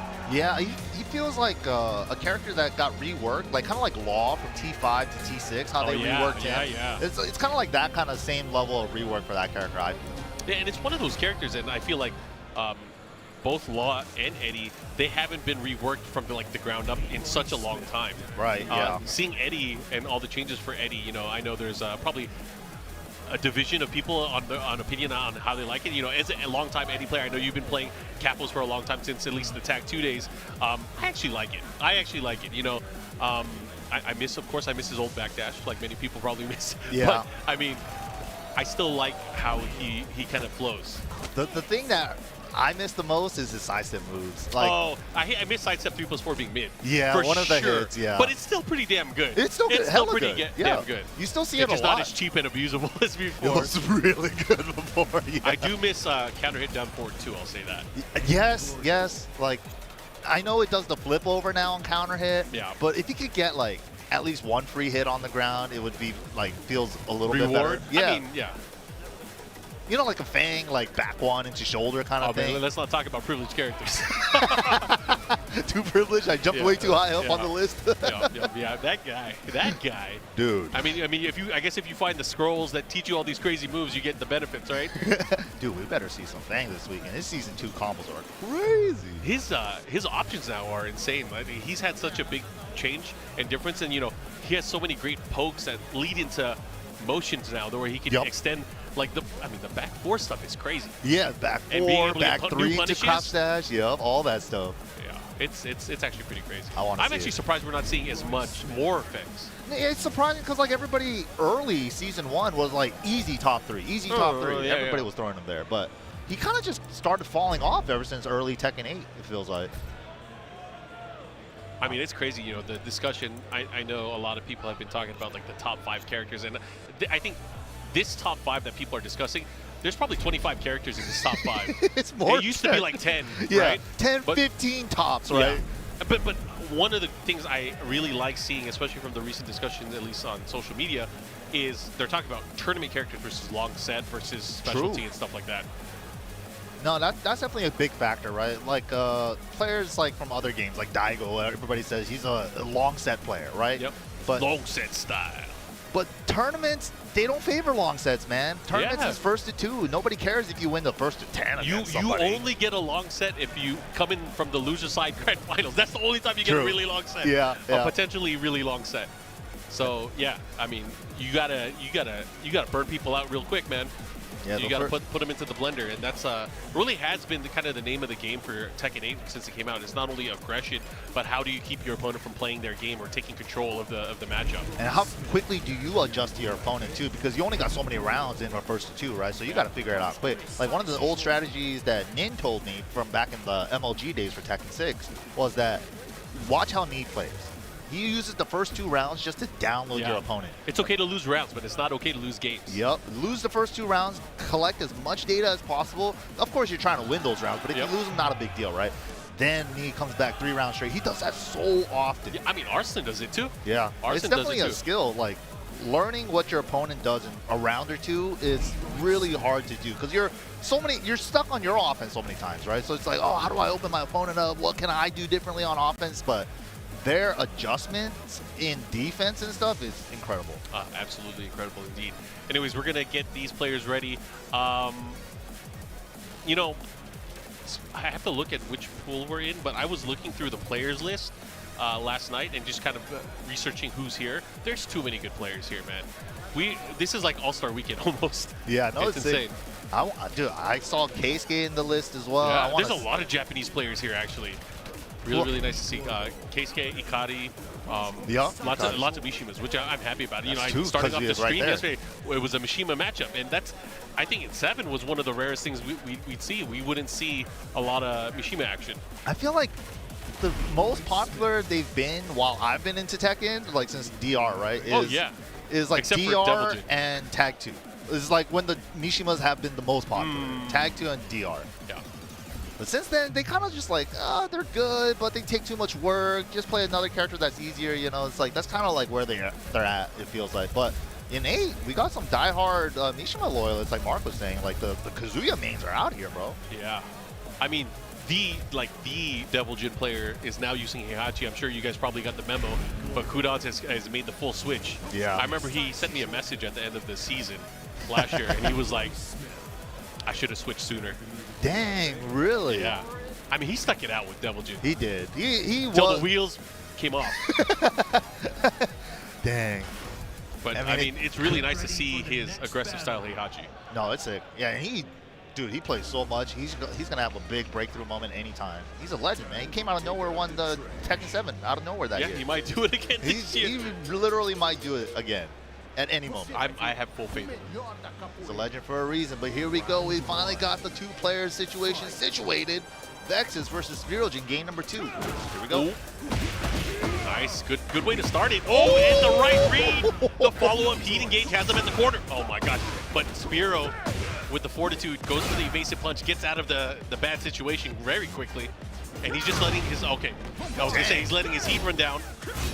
I like that option, that full crouch option after the heat engager. That's sick. While standing 3+4 after, that's a good choice.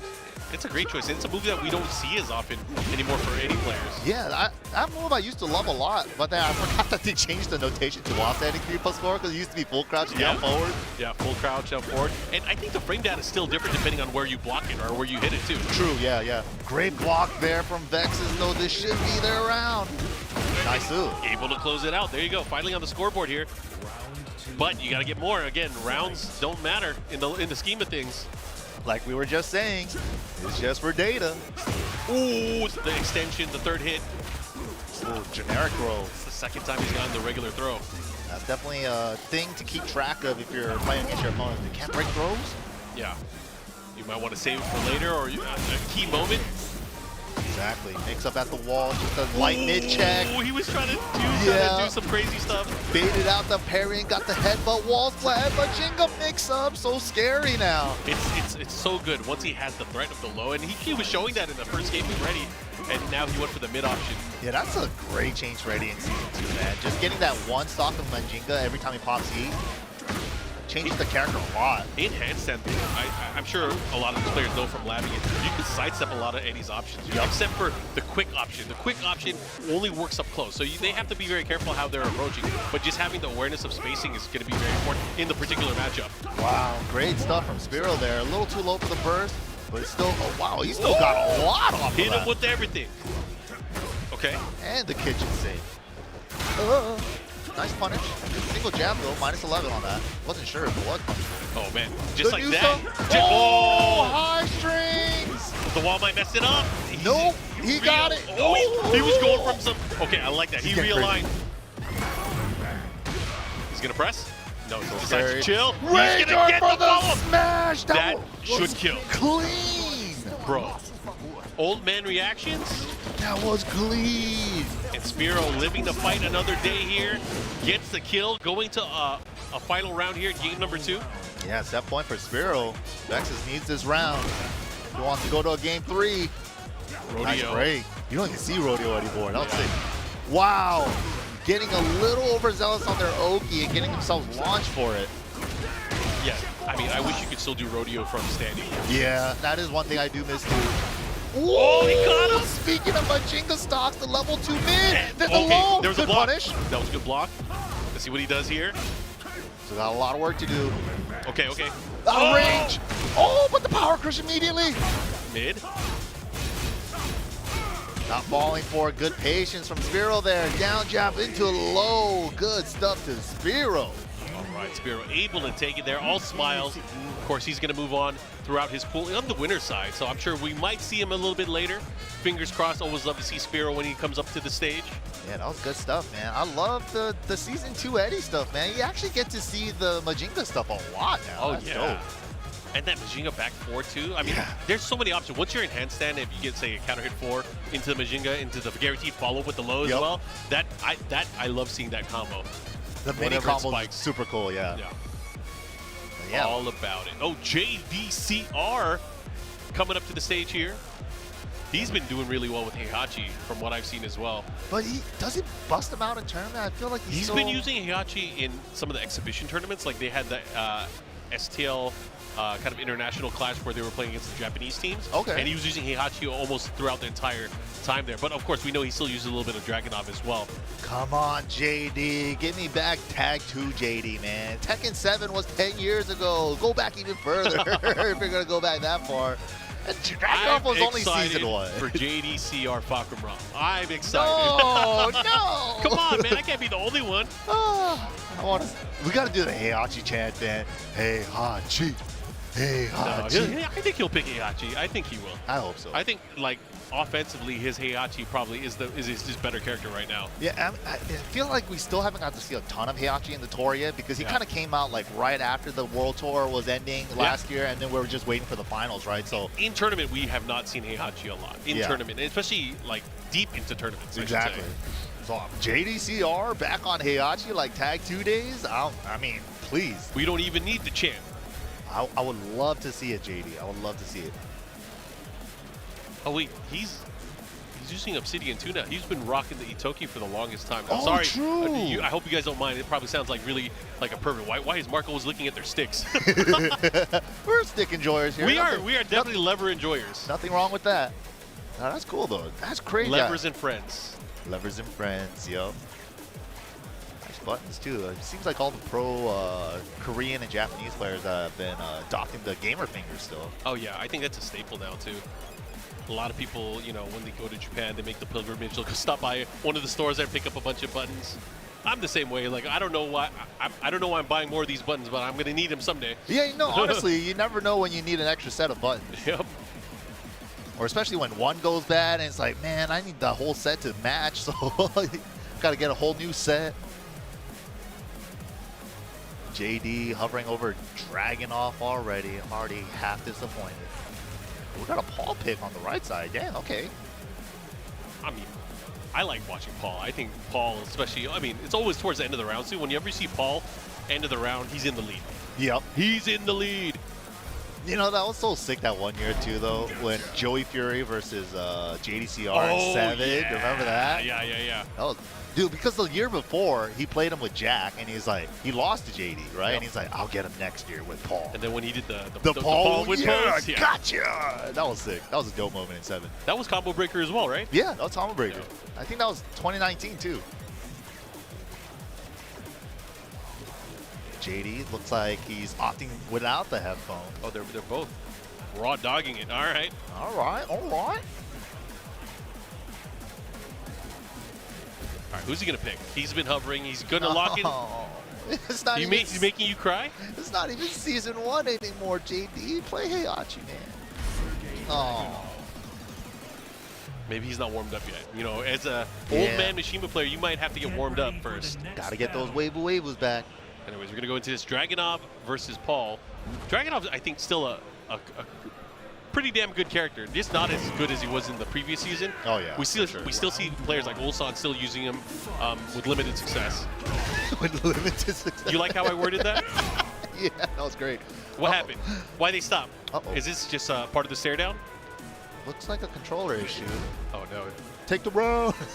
I mean, you should. That's the rules. It's not up to the players. New lever, new stick, new problems. Wonder what happened. Looked like everything was He's good. giving him the round. Yeah. They definitely had every opportunity to test their sticks and levers before they queued up, so. All right, here we go. Unfortunate. It happens, though. Should be able to start it off here. Doomdash against JDCR. Okay, we're in it for real now. No stick issues. Whoa. Follow up here.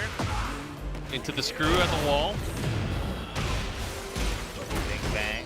The spike. Gets the wall sending 4 key. There's a duck, but no punish afterwards. All right, nice. I like that.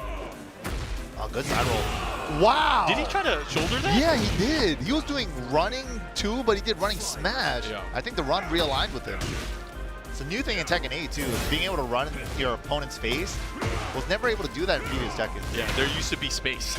Yeah. But now you could instantly run in their face. And then that run realigns. definitely see some players utilize that, especially with Dragunov running 2 type of move. Oh, yeah. Go. Okay, trying to keep him there. Wow. Hit there, gets the counter hit, the follow-up. You know, Doomdash has the life lead here. He has to be careful. His back's against the wall, and JD knows it. He's trying to keep his back against this wall. He wants that splat. Oh! He might be dead. With the right combo, keep it simple, jab, gut, fist. Oh, it doesn't even need it. 3-2 shoulder, the classic. Beat his ass. I want Heihachi. Damn, does JD just not beat American Balls? Combo breaker, is that the thing? Maybe that's the thing. But Doomdash now having to deal with the mix-up at the wall. What's JDCR gonna do? Go for the spike. Oh, he's going for the flip over. Ooh, into the tackle this time. Pigeon roll tackle. Breaks the follow-up though, 3-way guess. All right. He was going down. Oh, he tried to grab. Try to throw him out of the air. Point, got no air throws. Okay, here we go downstairs. What option do you have here? He should be able to get the wall. Nice. Okay, Super I like safe it. combo too. Went for good old consistency there with the wall standing 1+2 and the perfect here. Going to a final round here. Tried and true, running 2 and down 2. And that controller issue from that first round hopefully will not bite JDCR in the ass here. But right now he's in control. He has a combo early on. We've seen this before, time and again in each of the rounds. Go for the spike. What are we going for? No, go for flip over again. It's a pigeon roll tackle. We saw it again. Got the follow up this time. That's 2. Oh, and JDCR with the pressure now. Oh my God. Hell. Doomdash, you gotta do something. You're in the lead. You're in the lead. Oh my God. Ooh. No punish? Wait. It's not over yet. Bro, I would pop. Yeah. No! Ah, he tried to. He bet it. Yeah, catch him ducking with the shredders. You definitely died with heat there. Didn't find an opportunity to, like, especially when your life's that low and you're like. Yeah, if you're gonna death fist too. Yeah, and I don't think I'm gonna be able to find an engager anywhere. Gotta find a place to like safely activate with burst. Didn't get that chance though. And I love this rematch with random stage. Yeah, I love it so because much it's like you could tell the next stage is already preloaded too. Yeah, it loads so quickly. Yeah, it's instant. I love it. Sometimes it's too fast. Like, bro, I'm still breathing. Chill. Manually breathing in between. Yeah. Oh, nice. You Who never wants see to that. manually breathe, man? Okay, side step, pump and pedal. Whoa, okay. Sometimes you gotta let him know. Wow, new stuff. Back 3 counter hit. Also a gray life extinguisher. Okay, Demo Man, able to land here. Oh, he rolled forward? He's not afraid. He no No scare. fear. You no scare, I no scare. There is no fear in this dojo. You guys excited for that Karate Kid Legends collab? Yeah, I mean, I like the hoodie. I like the hoodie customization. I like any items. Give me the items. Oh, second hit, Damn! gets the elbow afterward. Oh, how did that miss? Did he spend too much time before the elbow? No, the while standing 3-2, the 2 puts him off axis, so you gotta put a little filler in there, like a jab. Does he get the follow up the shoulder? He does. Iron Mountain. Nice. Follow up there. Oh, he had it. Oh, why didn't you believe you had it? And the presence of mind from JDCR to block that low that was coming in. He should be able to close things out here with one mix-up. JD's recovering all that gray and got the lead back just like that. Smash into frame trap. Round 3. Wow. JDCR on the verge of sending Doomdash to the loser's bracket. You know, Doomdash hasn't been doing too bad either. Yeah. Oh, second hit, able to land. Oh, that was crazy. Oh, third Oh, hit. the mid. What you punishing? You're not punishing anything. Wow. Whoa! The up forward 1 into follow-up. Here we go. Has him by the wall. He has to be careful how he steps here because some of the moves won't be able to be stepped there. Got to be careful. Whoa. Okay. JDCR like, nah, not gonna get me again. Yeah. I'm not gonna attack after that. Don't try to punch in case it's the forward shredder. Okay. Oh! I like that. Put some respect on my name. Wow, just enough damage. JDCR is gonna take it 2-0, just like that. All right, good stuff. JDCR will be moving on the winner's side. Doomdash moving to the loser's bracket now. And of course, we are going to be getting more action, more players coming up. But man, that was pretty good. That was pretty good. Not Heihachi, but that was pretty good. Yeah, that means that shoulder, while standing shoulder being a heat dash launcher is kind of nice for Dragunov in this season. Yeah. I mean, back 4-3, no longer a heat dash launcher, but that while standing shoulder, 12 frames. You can't do any lows against him if he's in heat, or he can launch you for it. That is And he gets really a big good combo option. afterwards, too. Yeah, it's a really good option for him. Is that the legend It is the legend. himself? Is this the same pool? No way. That'd be I crazy. gotta look up That'd be crazy. the brackets. But looks like we have Qudans. Does he have a new arcade stick? I think he's still rocking the Oh, no, Pantera. he's still on the the Pantera, classic. okay. The classic. But yeah, the legend himself, Qudans, coming up on stage, blessing us with his presence. He got the Heihachi on lock, and he's been grinding, bro. So I'm really excited to see an actual Heihachi player up on stage. 2017 Tekken World Tour champion Qudans. Just kind of came out of nowhere that year, too. He definitely did. He came in through the tail end. Like, he barely qualified. I Yeah. remember that. He barely qualified. And that was an interesting format where we took 5 from Asia, 5 from the Americas, and then 5 from Europe. So that was a very different format back then. Oh, and we got ProphetNoata on One Piece side, Hwoarang main. Yeah. Hwoarang versus Heihachi. Interesting matchup. Hwoarang is he's a fighter in this game. Yeah. He has tools. He definitely has tools. He is definitely a worthy rival of that cheap-ass Jin. I think Tekken 8 Hwoarang is probably my personal favorite since I started. of Hwoarang. Yeah, of Favorite Hwoarang, version for Hwoarang. sure. Yeah. Oh yeah. He's buff. I think he's mad fun in this game too compared to like the past iterations.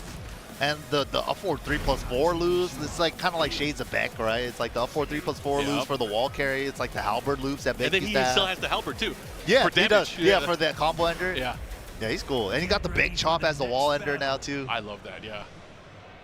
All right, here we go. NA versus Korea. ProphetNoata versus Heihachi.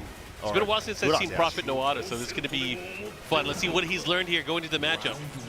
You know, in an age where information travels a lot faster than it used to, you know, you have to expect these players to come equipped offensively. Definitely.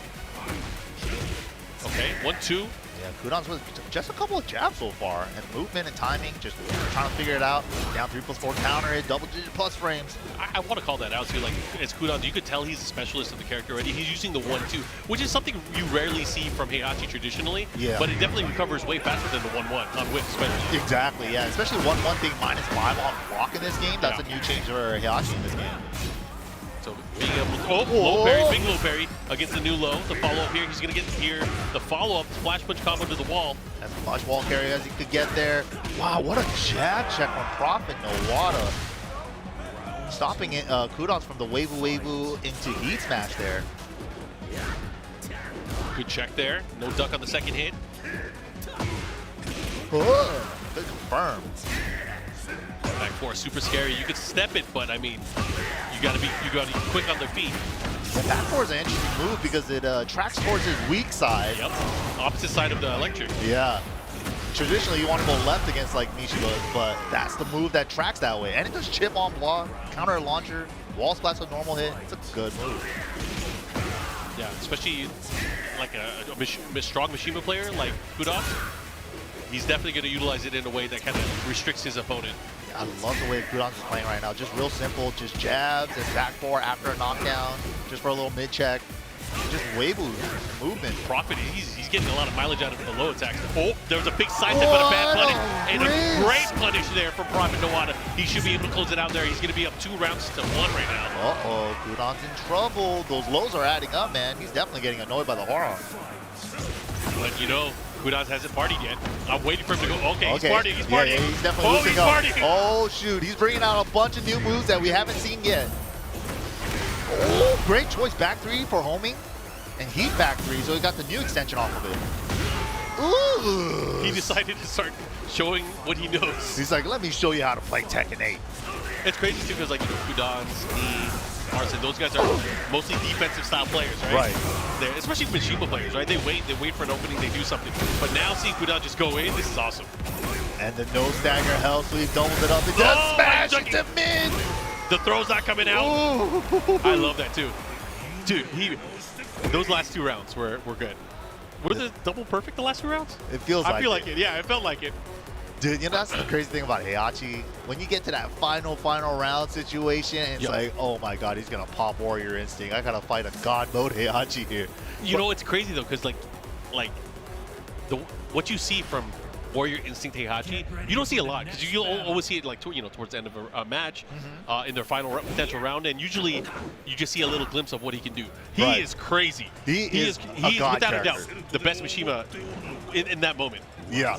In that moment, I don't want to say best character in the game, but in that moment, he's the best Mishima for sure. But to be fair, he does have to activate it and find a spot to activate it, and it's not the fastest move to activate. It is 17 frame activation. Especially round start versus a down forward 2, you will lose. And sometimes you'll see it as well. Like, not everybody has an opportunity to use it. Because again, to be able to utilize it and even get to that state, you have to use heat 3 times. Yeah, exactly. You might have not had a chance to build up the stocks. Yeah. Especially if you're getting mauled. Yup. Oh, here we go. Big punish. Yeah, really taking a lot of bets with the 1-1-2s. Caught him. He dash canceled. So I said 3-2 pickup. Oh, the second hit didn't connect. It was a bit funny there, yeah. Yeah, that corner, literally the corner of the wall. The corner of the wall. That corner of the wall has been evil for both of these players. Okay, good patience there from Qudans. Oh, Hell sweep. +9. Nice. He took the risk with the hell sweep high. That's a new follow-up for Heihachi in this game. Okay, here we go. Qudans continuing with his lead here. I love the Weibo feints, man. It's crazy too because Qudans has this really weird, it's like a really weird rhythm for his wave dash. Yeah. Like he can control the speed and he can control the how far he dashes. Right, right. So Like- sometimes you'll do like a small little Weibo pump, and then sometimes you'll do like real Weibos, like all the way. Yeah, and I want to call out specifically when you see other Mishima players, they usually do it at the same speed or the speed that they're fastest at. Exactly. They just want to do the flash. Yeah, but Qudans can do it at like different speeds. It's like crazy. utility, yeah. Yeah. That's a great thing to point out. It's not just like Weibo, like let me show you how fast I could do it and get in your face. You know, it's like he's doing 2 slow ones just for like meaty timing after his 1-1-2. Yeah. Like And a bunch of stuff. He'll put himself into a distance where he can still sidestep or backdash something. Yep. It's very strategic, and it's the APM on that. You got to think about it. It's so crazy in the moment. Yeah, little Weibo feints like this is such like high level Mishima play. We saw that right there, 2 Weibo pumps right there in his face, then into block. Yeah. A lot of times people are just Weiboing into getting hit, you know? So that's the signs of a true Mishima master right there. He has access to Warrior's Instinct now too. Usually they save it until the very end. He might just pop it now to secure the dub. Yeah, he could go crazy, especially by the wall. But the thing is, it's sometimes better to do it before you have heat. Yeah. Because it enhances the heat moves even more too. Get another shot at it. What you gonna do? Oh, the delay, able to land here, looking to close things out. Oh, Wow. nice movement there from Qudans. And you know, it looked tough for him early on, but he was able to make those comebacks and win the entire set. But good stuff to ProphetNoata. He definitely fought hard, but Qudans was just ready with the adaptation. It was crazy. Yeah, after that first game, it definitely seemed like he caught on to ProphetNoata's game plan and timing. And just like the Weibo pumps like in his face and knowing how to block on a dime, that is Mishima mastery right there. Oh yeah, it was good to see. It was definitely fun to see. All right, we got more players coming up to the stage right now. Who do we got? Ooh, this is 0-2 on 1P side. He's a Steve player from Atlanta, right? Yup, love to see it. Don't see very many Steve players nowadays. Not too familiar with his opponent though, but he is setting up a leverless, so I am paying attention.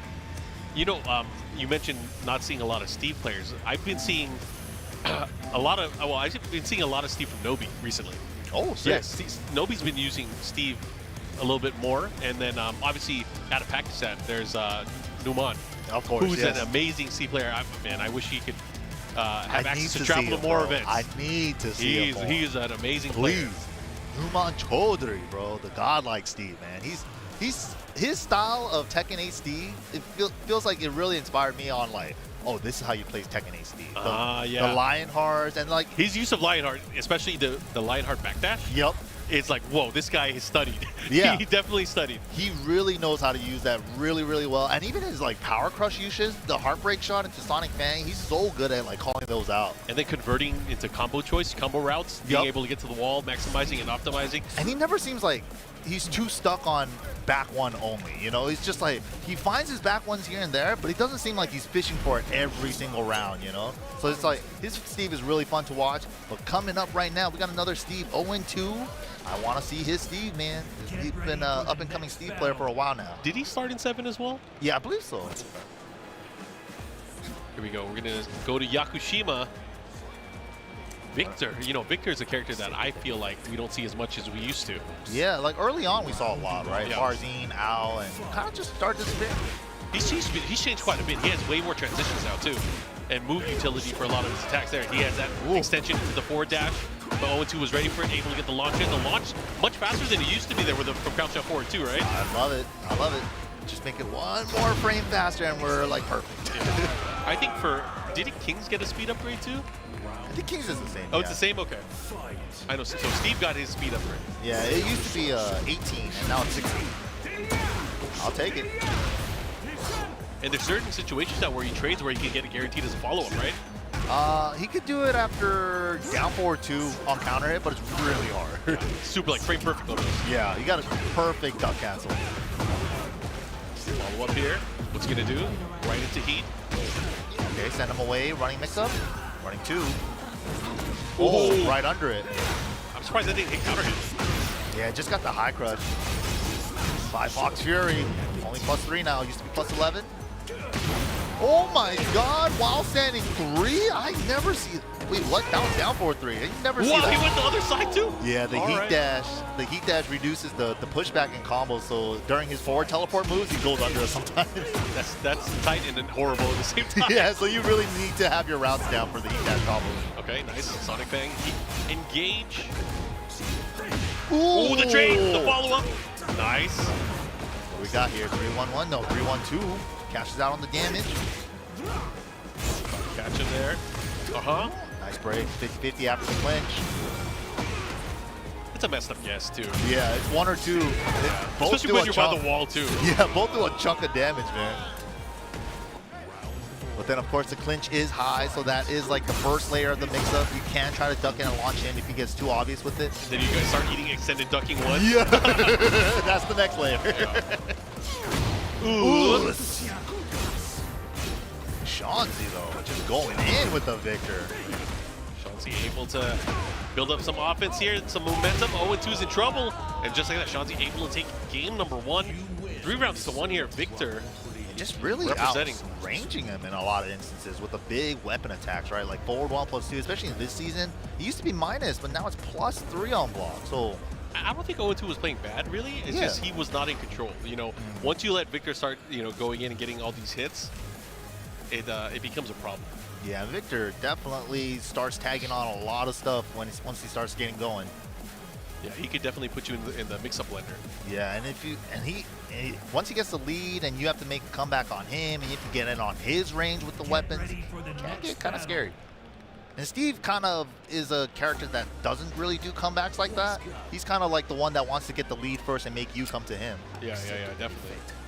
I mean, traditionally, yeah, he's been the outboxer type, right? Let me get my hits in, let me run away. Yep, exactly.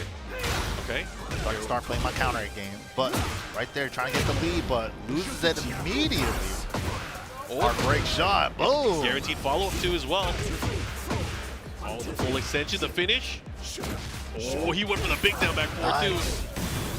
Good right lead there. Rocket launch, wall splat. Where are you going? Especially after heat dash, +5. Down 2-1, counter hit, the follow-up here. Caught him with the flicker too. Nice step on the alpha toss too. No launch though. We're stringing him up. That thing got sped up. No, but you get to do 1-2-2 into stance now, and you gotta just hold it. Yeah, the transition of it doing it looks like it's faster. Yeah, he never had that transition before off the jab. But all right, 0-2, first 2 rounds this game. Can he secure this game though? Get to that game 3. Chauncey really looking for the high crush with the down back 4, but finally calls out the guard break.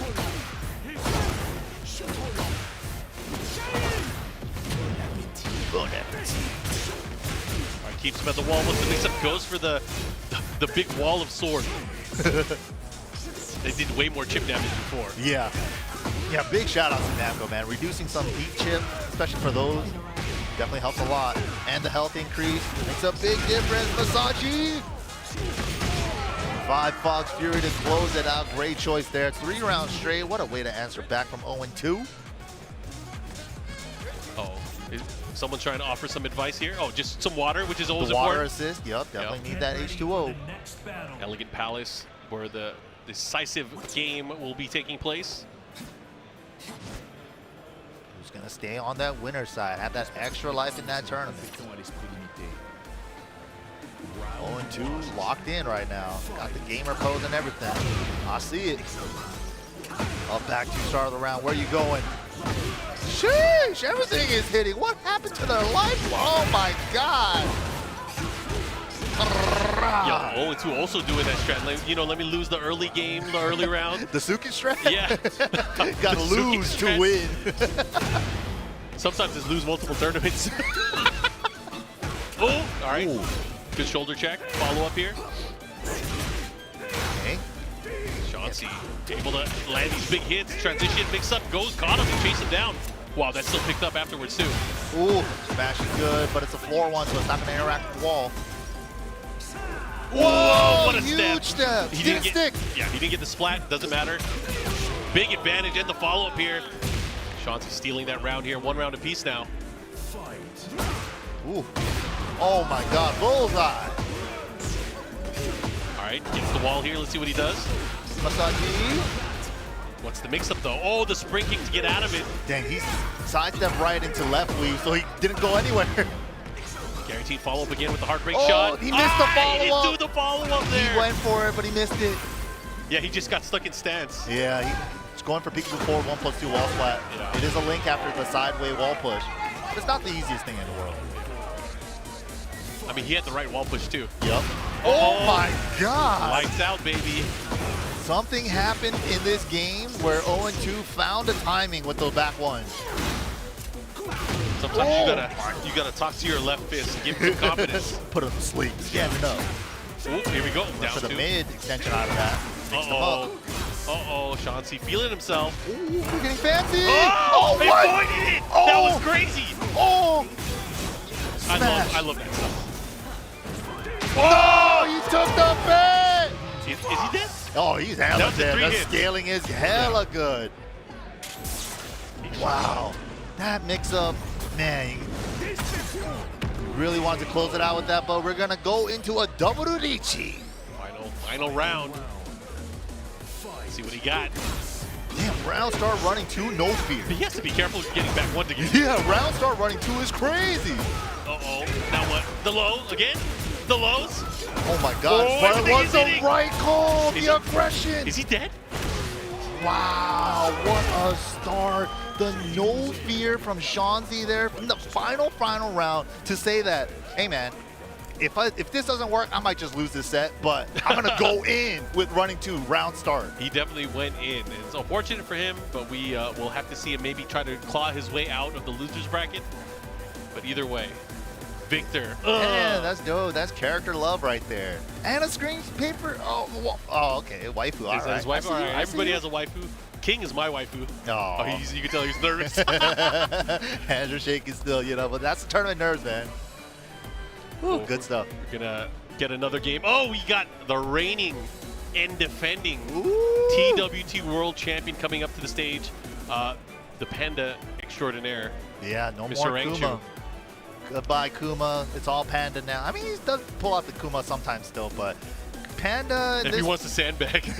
Yeah, Kuma definitely got hit with the nerf bat a little bit in this version. I mean, he's still good too. I think he's it's just it's options of how you want to control your opponent. Because the big difference between the two is Panda has access to that crazy throw, Yeah, it seems like the Heat Smash, too, also and for the Heat Panda. Smash much Yeah. different. Yes. The Panda Heat Smash is a true homing Heat Smash like, on the first hit, like Steve's Heat Smash. Yeah.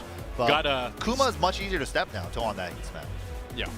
And I think that's the big difference. It's just the utility of the Heat Smash. Yep. The heat usage, the heat throw. But let's talk about Hunting Bear Sans Down Forward 1. It's a good move. It's a great move. It got touched a little bit in the latest version. Damage-wise, right? No, frame data. Frame data a Yeah. little bit, and then the effect it does on hit. He used to get a free Oh, hit you used to get the afterwards. guaranteed Yeah, crazy the stuff. Bear Jordan Yeah, boom. the Bear after- Jordan. Yeah. Forward 1+2. Yeah, now you just don't get a free hit anymore after a normal hit. You still get a free approach mix-up for sure. Yeah. No, that mix-up is so nasty now because like the Hunting Bear throw Yeah. and the Hunting Bear down forward 1, the startup looks the same. So it's like you literally can't see it. You kind of have to guess.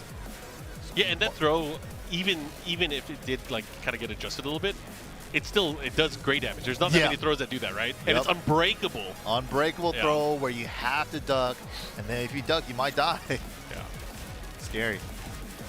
But yeah, Rangchu, one of the first Tekken players to really like pick up the leverless. I think ever since like Tekken 8, he used to be a stick player himself. Yeah. Kind of switched on over, I think, after one of the Evos to like the Snackbox Micro, and he's been full on leverless ever since. Yeah. And the only two-time TWT world champion. True. Yeah. Did it once in Tekken 7, did it again in Tekken 8. 2 different titles. But yeah, here we go. The Kuma is out. We were hyping up the Panda, but the Kuma is still here. I want to see some tech. What do you got? I want to see those Bear Electrics, man. That's what I play them for. The pushback on it is weird now. It's mad far. Yeah.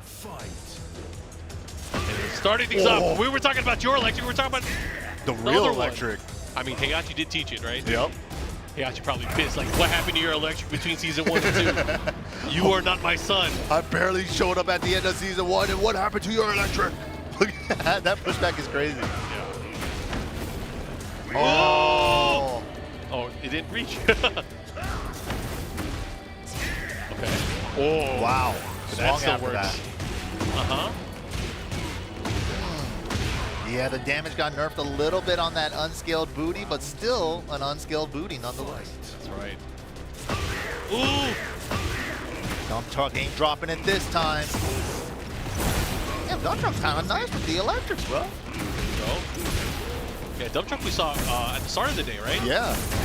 So Ooh. progressing further, still salvaging the combo. Oh, that was sick. World champion. Who cares? Right? Welcome to our name. You never Welcome fought to me. America. You never fought me before. Oh, high crush with the running 1+2. Oh! You can't armor that. The full charge one. Big damage here. Of course, has the life lead. Rangchu with the sidestep attack. That sidestep attack is so juicy. Yeah, that's one of the best changes for Bears in this season for sure. Sidestep 1+2 getting the free link now into Hunting Bear 1-2. It does a chunk of damage. Yeah, and because of that, it makes the transition to the bear stance and also the presence of the unbreakable throw so much more scary. Yeah, true. And then just delaying. Like, if you hesitate in their face, you can see if your opponent's going to break. Yep. Dang, that combo did a lot of damage. And there's the unbreakable Hunting Bear throw. Bye-bye, Gray Light. Oh, sidestep, able to get the flash punch. Ooh, Ow. the stomp on the foot. Who's going to win? Second burst wins. Now what? How are you going to deal with this? Oh, snap it! He stepped it! That's a huge one. And that's going to wall break. And the follow-up still has range as well. Do we have the combo? No! That's unfortunate here, but it was enough. It was enough damage. But Rangchu stealing that away. Dump truck Ah, that happened twice, man. had that round. 2 crucial drops. The first one was like, I don't know if it was Kuma Bear Leg situation, but that second one was definitely on them. Unfortunate. All right, here we go. The dump truck, though, he's landing the electrics, man. He's putting the rounds together. You just need to put 3 together in one game. That's all it is. But the running 1+2 to eliminate the jab keep out. Okay. Trying to catch him again, man. That comes out so much faster than he used to. You can't see it. Ah! Oh my God, he's gonna break the There's floor. no way he's gonna do it again, right? He might be dead. He might not even have to do it. Oh, wait, chance? No chance. Should have been the launch. Got wall standing 2 instead of full crouch down forward 2.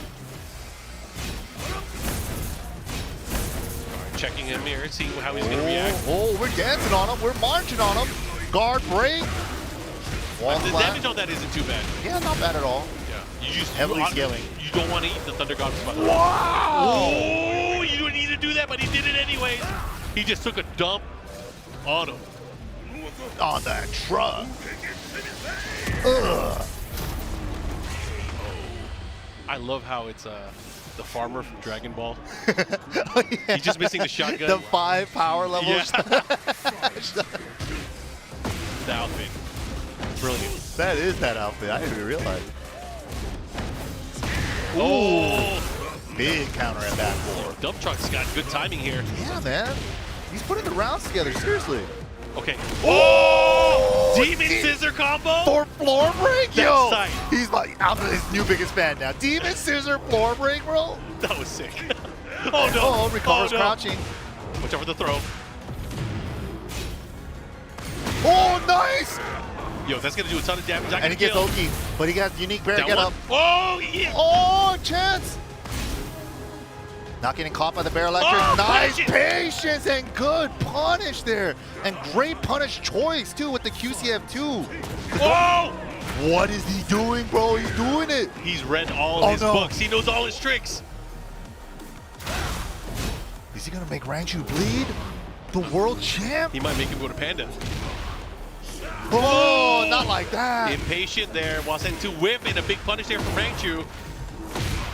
Deep dash combo. He's going to spend it unskilled. No, just going for a wall. Oh, yeah, the wall. Not dead, but okay. Doesn't matter. Dump truck. Just needs one more, man. One more round to get to game 3. Round star, Demon's Breath. Where you stepping? Oh, chance. Almost. Ooh, big chance. There we go. Even better. I think a big part of it, too, is the way that Dump Truck is sidestepping to the slap. Yeah. Really creating opportunities for his character. Here we go. This is big combo. And we got the 3. We got the 3. Are we going to use the warrior? You got to. You got to. You cannot party. This offense is working, though. This lockdown. Bro, now pop it. Oh, God. So scary. Oh, no. Counter hit. Hunting Bear down 1+2. Dude, he don't let him heal even more than he already has. He's letting up on the gas, bro. He's letting him get comfortable. Nice punish. He's too scared to go for the low. He's too scared to go for the low. Okay. Oh Wow, my God. Great choice from you Dump Truck. clap for yourself. Hell yeah. He might be able to do. He's comfortably getting these rounds, man. The electric timing, the back 4 timing, and then when he gets the momentum like that and starts locking the bears down, what is the bear gonna do? He can't step. He gotta just challenge with G-Clipper. He pushed him off the bear? Wow, he did not like getting smothered like that. This might be bad. Just because, like, what if you don't have a Lydia to play against? Right. Because, like, Lydia is super oppressive. Especially this season now. This version of Lydia is a problem. She is definitely one of the big winners this season. Let's see. And the thing is, if he doesn't know, he's just going to get hit. Hopefully Dump Truck has some Lydia experience. He played great against his bear. But Lydia's a different beast right now. Yeah, especially if he's going to kind of continue with the same style where he, poke, sidestep left, try to go in with op 2 with the down forward 1, the jab, and the electric. Oh, he has to be careful. Got to readjust, but Rangchu probably adjusting to picking up the Lydia too. Okay, trying to take follow up here. Oh my goodness. Whoa! What a challenge. I like it. I respect it. Crazy challenge. Here we go. Has a chance. Pushes him by the wall. He hit. With punish with the political. The storm. In the storm. So scary. Waivu electric not working out. He dash cancel. Oh, the last hit. 1, 2, 4. Guaranteed. The jab string's doing work for Rangchu. Dude, Dump Truck actually got the switch off the bear. Oh, taking crazy risks. Here we go. Trying to flash him. Gets upward 4. The follow up here. He's going to push towards the wall. Gets it. Nasty. All the blue sparks. Gonna dash it. Keep it plus. Wow, went for the Sabaki. Didn't work out. Went low. Ooh. I like it. Okay, he canceled out of it right into a Waivu. I like it. Yeah, just pressure. And look at that. Look at the placing he has at the wall now. Wall carry on block with electrics. Okay. Here comes Dump Truck. One too many health. There was Dump Truck. Dang.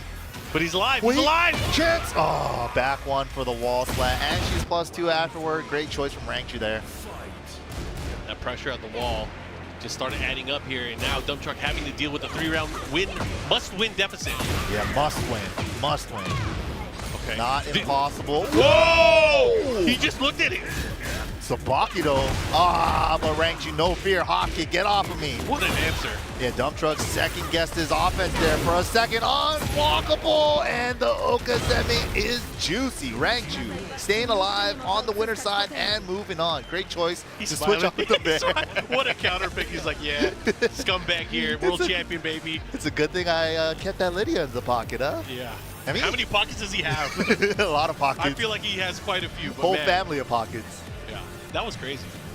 Good showcase of Lydia there. And good stuff to Dump Truck, man. You really actually almost did it to him, dude. You got him to switch off a bear. You made Rangchu switch off a bear. You beat his best character, arguably. That's crazy. You're the world champ. World champ is in loser's bracket. It's okay. It's okay. But yeah, good stuff, man. But yeah, if you guys are enjoying this Tekken action here today, don't forget to check us out on our socials. We got TekkenWorldTour.com for the main website, and don't forget on X for @Tekken and @BNE Esports. And if you guys have ever missed out on some of the good Tekken action, like the VODs and stuff, you guys want to catch some old footage as well, go check us out on YouTube at BNE Esports. Yeah, man, Tekken has been great. Pools action here. This is only day number 1. Day number 1. We got 3 days of this, bro. Yeah, we're going to be tagging in a little bit more of our friends. I mean, we have a fun-filled Tekken weekend, so I hope you guys are ready for it. We're just in pools, and we're going to be in pools throughout the entire day. So lots of Tekken action that's going to be coming up. I think that's done for me and you for now. We're going to be taking a break, but we're going to be tagging in some of our homies. But, guys, we will be back with more Tekken 8 action live from Combo Breaker right after this break.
Break free. Become unbound from the laws that govern reality. To turn the gears of time once again. An apocalypse looms over parallel worlds as their fates begin to intertwine. The battle to alter destiny begins. Embark on a journey alongside gods, heroes, and monsters of bygone eras. The anomalies, known as Digimon.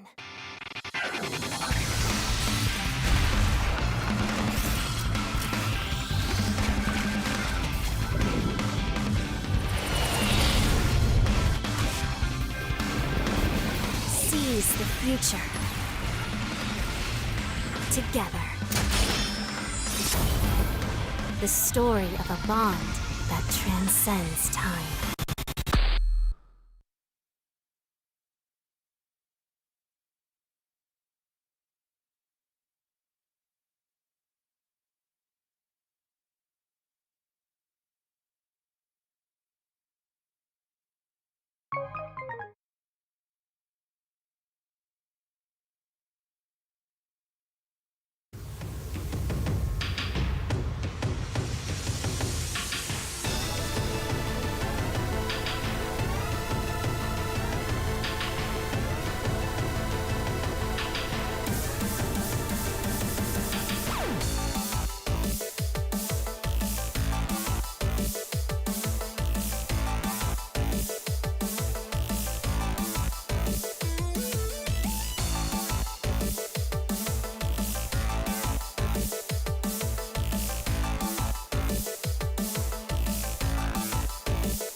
Combo Breaker 2025 returns. We're switching it up a little bit, but y'all already know what time it is. Tasty Steve, Majin Obama.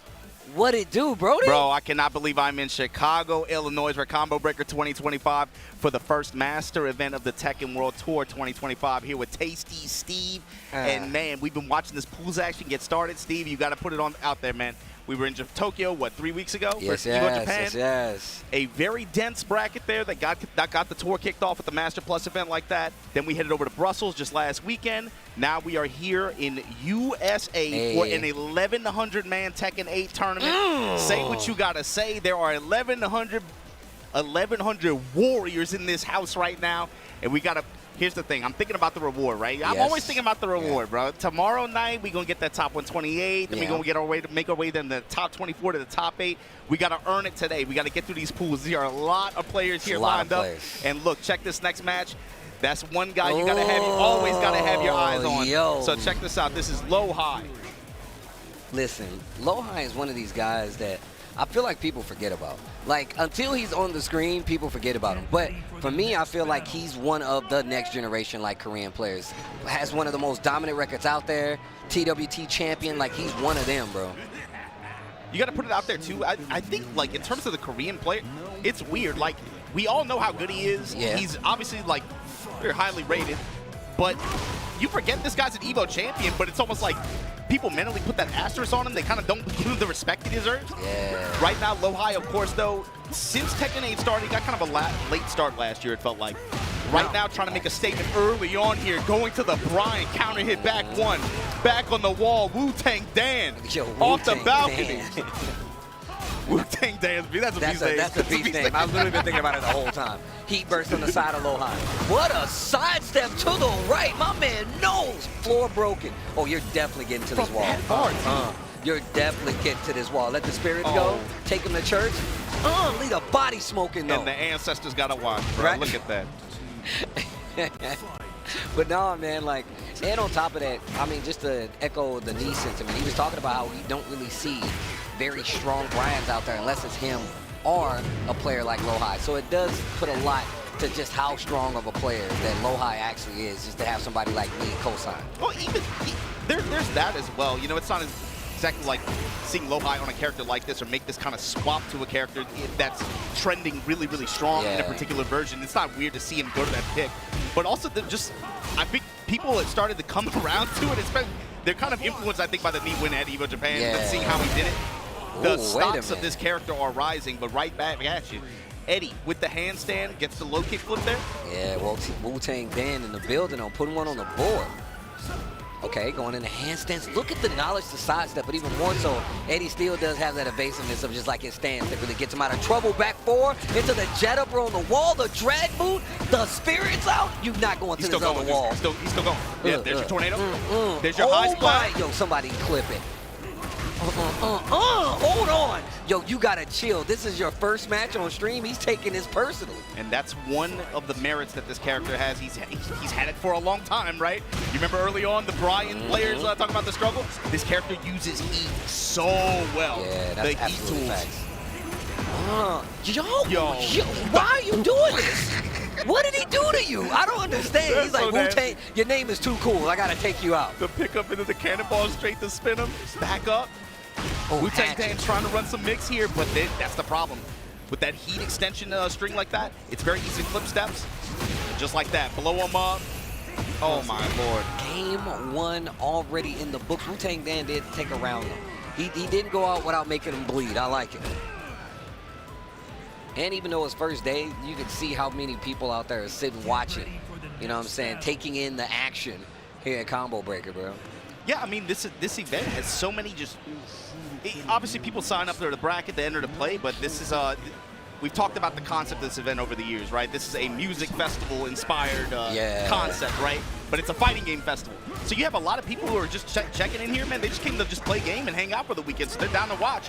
And just like they're going to have to watch Wu-Tang Dan get launched to the skies after a sidestep, cannonball straight to extend it, get the high splat, activate. Let me get the burst on the wall, peep the damage, ain't you tech, Wu-Tang Dan? No. Pressure. That's that heat burst you were talking about, bro. I feel like he just does such a good job of making you respect the space. Wait a minute. Trade. Wu-Tang Dan in trouble, but he's got a lot of recoverable life. Heat Burst not going to connect. Oh, the clean movement. That's something Lowhigh has showcased so well the first game as well. Just in some of these situations on block after Eddy pressure and then just immediate step. And Wu-Tang Dan is just like a step behind every time. Cool, power crush. I like that. But right back at you. You go to the well one too many times. Lowhigh is just constantly on that counterclockwise step, and he's going to make you pay every time. And this is just one of the merits of this character, right? Especially in this version of the game, being able to find that high damaging launcher like that, and just constantly fishing for it. Finally, you're going to give me the launcher. Fine, I'm going to put you on the wall. You're going to get clocked for 100 damage. Lowhigh definitely good at whittling down the defense, bro. He really does kind of test your knowledge and how much you can actually take pressure-wise. But that's one of the things I think that really works in Lowhigh's favor in Tekken 8 is how good his pressure is. I mean, it's funny because we don't really see him pull it out as much, but I would love to see him pull the Shaheen out once again, bro, because that was one of the characters we saw. That he was one of the few that actually went to that was good on the pressure. A little different in Season 2, obviously, but also somebody that he kept on the table. You talking about different, bro? That flow combo was nasty. He would almost wall to wall. Okay. I like the slowdown right now. You have to take him out of the game with the speed because he will definitely bulldog you into swinging just so he can get the punish. We've seen it a couple times. And like the slam all the way fisherman. back to the wall. And just like that, fishes with the mid at the end. Lowhigh 2-0. Wu-Tang Dan, though, he showed some adjustment at the end. You saw him throwing off his timing a little bit more, trying to catch Lowhigh on some static timing adaptation on defense a little bit more, but it was a little bit too little too late. Wu-Tang Dan gonna have another chance in losers, of course, but Lowhigh gonna be moving on through this pool. But you can't take anything away from him, though. It's not a lot of people that will play somebody like Lowhigh, who's that good, who's that, like, accomplished, and be able to be like, you know what, I lost this first game. Let me retool what I went into it with. And one of those things was speed, man. He was getting beat out in a lot of speed instances. So he started going more to, like, the stance instances, and then just trying to keep him honest, like, because he saw that how he was dealing with the stances. He was sidestepping a lot, sidestepping the strings correctly. So he's like, you know what, I'm going to stand up and fight him. And then you see Wu-Tang Dan start going more to power crushes to try to, you know, lay off that offense that was coming from Lowhigh. Lowhigh reciprocated and was like, all right, now we'll play more of this neutral game. So adjustments were there, just didn't have enough rounds to turn it into something that was going to be It's a first to two. You gotta be faster. That's the only you thing. gotta be quicker. Wu-Tang Dan, though, good stuff from him. Gonna have a chance in losers as well, but stepping up, and of course that was pool A 108. So Okay. Lowhigh in that pool, also in Veins in that pool as well. Ooh, that dude, I tell him all the time, if I see in Veins, you know exactly who it is because he looks like a Devil Gym player. I told him this all the time. I'm like, oh, you look like a Devil Gym player. Like, it's easy. Some people gonna get thrown off by that, but I think like if you look at him now, you're like, yeah, I see it. I literally saw him at DreamHack last year, and I was like, that dude looks like a Devil Gym player. And he was like, how'd you know? I'm like, you're definitely in Veins. You know, if we could, you know, we can put like police talk, right? Like we be profiling people sometimes. You know what I'm saying? Like in Tekken, it happens a lot. You look at some people, you like.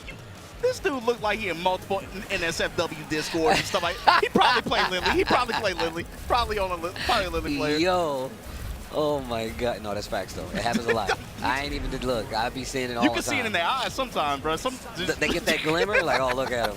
This guy's a Yoshimitsu player. Look at him. He's thinking about it right now. I'm gonna hit you with an unblockable sweep. Yeah, he just be in the room with the lights out and stuff, just like the computer monitor reflecting nothing but madness in his eyes. Oh, bro. All right, here we go. Alisa versus Eddy. Been seeing a lot of Eddies today, actually. You know what? I don't dislike it either. I don't dislike it. He's one of the, like I said, he's one of the retool characters that I feel like a few people moved away from, but some people took advantage of it. John Dane, one of the people that was really running away with it. Nomar. Yeah, so Nomar also got top 8 at the Combo Starter event just a couple days ago, and bruh, the path of people that he left in his wake. Wins over Sour Piggy, wins over Hendo, Ooh. Wins over Daniel Mado. Ooh. Yeah, he did. He had a really, really nice day the other day. So Ghost Nomar showing you why here with the Eddy.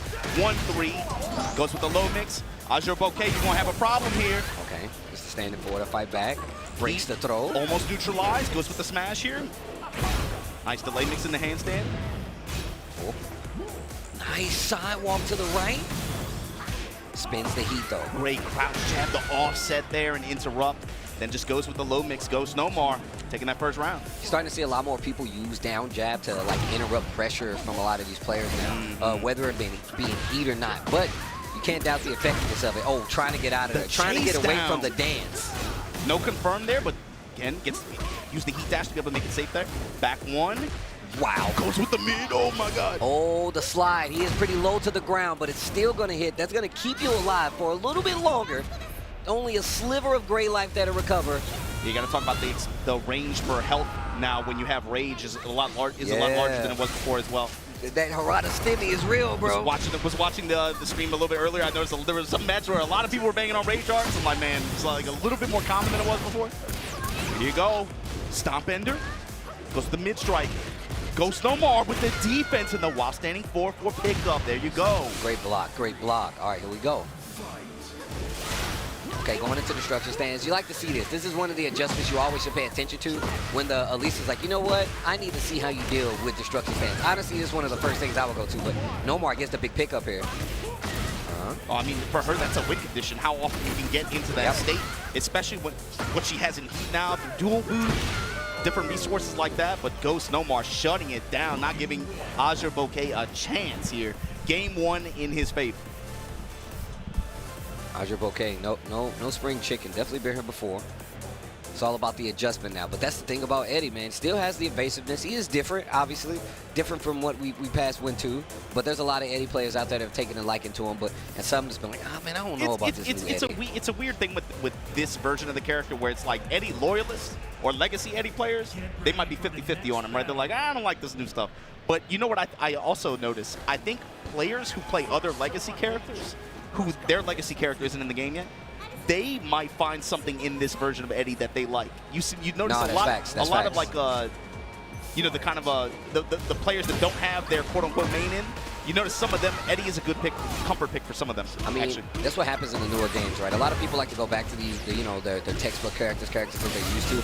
A lot of times, man, they get new life playing either another character, maybe one of the new characters, and you just kind of got to wrap yourself around or wrap the mindset, the gameplay around. Not the easiest for most, but I do agree. Definitely agree. Oh, got the step and lows. Finally, armor coming into play here. Heat dash goes to the low mix. Azure Bouquet throwing everything and goes Nomar. Adjustments. Okay. Here in pool A118. Ooh. Keep your guard up. And I like that Nomar is actually just testing with strings a lot of times from Eddy. Especially like while standing 4-4, so he's just led the while standing 4 string to run a completion. Oh my God, sidestep left. Azure Bouquet, the sprinkler trying to take out the ankles. Like I said, destruction stance. This is what you want to run with Alisa. Make sure that they actually know how to defend. Shooter! And then you kind of build your gameplay around that. And it's pretty evident when you fight an Alisa or you're fighting and you see that somebody knows how to defend against an Alisa. I also feel like it's still not that easy as well, right? It's still not going to be as simple as that, but it's a good starting point. Yeah, because you're going to have to make some defensive reads at the end of the day, too. You know, obviously, you know, like sideways movement and good guard punishment, especially at like -13, -14, that's really going to help you out. But at the end of the day, in some of these situations, you can get, oh my God, interception. There's your tornado. Now drops the end of the combo, though. Wait a minute. That's not too good. Nomar's been taking advantage of the fact that every time he gets to play the game, it's looking like the Eddy of old, man. He just runs away with it. Oh, the 3-spin. Oh, yo, the big boot. 3+4 here, able to get the round. Nomar trying to build some momentum to be able to close this out. Watch the 4-4 reset into the throw. Chuck him. Shout out to my boy Spero. Wow, the slide takes him out of handstand. Got hit off axis, but stepping FD activation. Cancels, never mind, gets grabbed anyway, doesn't matter. No break on the throw, that says something. Yeah. Ooh, just ducks under it. Small combo, not enough to get the float. Handstand for the pressure. No heat on the side of Nomar, though. Yo, my man's really been going to that string. First. What are you gonna do? 1-3, okay. Nomar shows I am willing, you know, even when heat isn't on the table, I'm not letting it rip. I'm trying to confirm the mid. I'm trying to confirm it. I like the patience, though. Oh, nice block. Big punish. Wait a minute. Full launcher on this bad boy. What are you going to do with it? Azure Bouquet. Blockable tackle still works. Everything is hitting. I like that. Committing to the low to kind of challenge that E-burst right there. To get the series here. One counter hit handstand 4, and look at the damage that racked up. Goes Nomar with the lead, but with the clear duck and punish here. Azure Bouquet trying to activate. Guess for game? No. That's a reaching ray drop right there, and it's not going to be able to do it. Nomar now on the ropes, man. AlexR with the adjustment, and a good adjustment is that. Now let's see what happens, because this is where it gets interesting. AlexR didn't even flinch after that loss. He was just like, let me think about this. It goes back in. And Nomar looks like he's legit, like, thinking about it extra hard right now.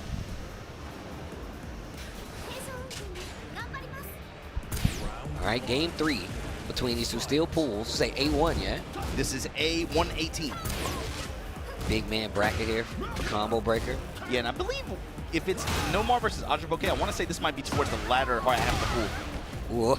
Great sniper shot from Nomar there. Huge chunks of damage on the pickup. Got the counter hit on the back 3, but he did believe in it. That definitely could have been something big. But also he was on the wall, so you have to do something a little different anyway. Gonna activate on whip punish here. Counter activation, back 1, paying dividends for Nomar here. That time just goes with the mid mix and the heat dash. Yeah. To hold the wall pressure, handstand, spikes are out of the air. Spins it all just to try to get this pressure. Emergency hello world there, but back 1 trading. Nomar with the advantage here. Oh, the slippery kicks The counter slip and hit. slide, the slip and slide. Okay, all right. Wait a minute. Nomar with the adjustments, playing a little slower. What a sidestep. Hold on. AlexR, hold on. Sprinkler low, blocked. Nice punish. So Nomar miss a punish opportunity or 2 against Chainsaw Mix earlier in the set. This time, big payoff here for good punishment. Look at this. 45% wall pressure, kicker while she's down. Nice get up attack. Well-timed lead up attack, but counter hit low here. Nomar still with a lot of heat to give. Counter activation here. AlexR testing in mid. Uh-oh. Smash right back at you, goes mid. Tries to go off, not having it. Oh, look at the throw, way too far. Not gonna get a lot of damage here, right? But still, the momentum is definitely in AlexR's favor, but drops the wall combo, heat dash. Gives up the heat, still in rage. Back 1. Wow. Oh, I thought that was it. Look at the life bars, 3 seconds left. The The next hit, flow! the float, that was so good. And 30% to 24%. We've been seeing this a lot, right? We've definitely been seeing it going down to the life bar percentages a lot recently, so. Okay, gets the pickup. Once again, just leading with that back 3, and he has not let it rip yet. What a launch. Counted as He's a been punish. pretty conservative with the back 3, but there you go. Big sidestep here. Finds the down 4-3. Big time uppercut. Goes Nomar. Mid with the dash. Goes low. Goes low. The mid bringing out like he is going through the gauntlet of moves right now. Great mix up though, and then runs up and hits him with the low. Nomar set point right now. Back 1 has been his money button this entire set, bro. He's been going to. Finally let the lets back it 3 rip. Yeah. Activate. Oh, big damage. And everything is coming up. Nomar here so far. Jab to deny it. Oh my God. Okay, wait a minute. There's your stock, there's your smash, and there's your 2-1 finish for Ghost Nomar moving through this pool on winner's side of the bracket. Ghost Nomar, bro. What a rebuttal on top of that, man. I was thinking he was going to be a little bit on tilt, but my man came prepared, made the adjustments. I like the fact that he was actually waiting to let the launcher rip in a lot of those instances. I was like, yo, bro, you had 3 consecutive counter hits. Why ain't you let that rock? He was like, because I was waiting for this. Waiting for the last round of the you got to rip. make it count. You got to make it count, man. AlexR, once again, definitely not a spring chicken. He's been here before. He's definitely been on this stage before, but it's not as easy to get the W because you know there's a lot of people out here trying to get these Tekken World Tour points. 1,100 Warriors signed up for this tournament this weekend, Steve. And you know, like that's another thing I think of too when I think about.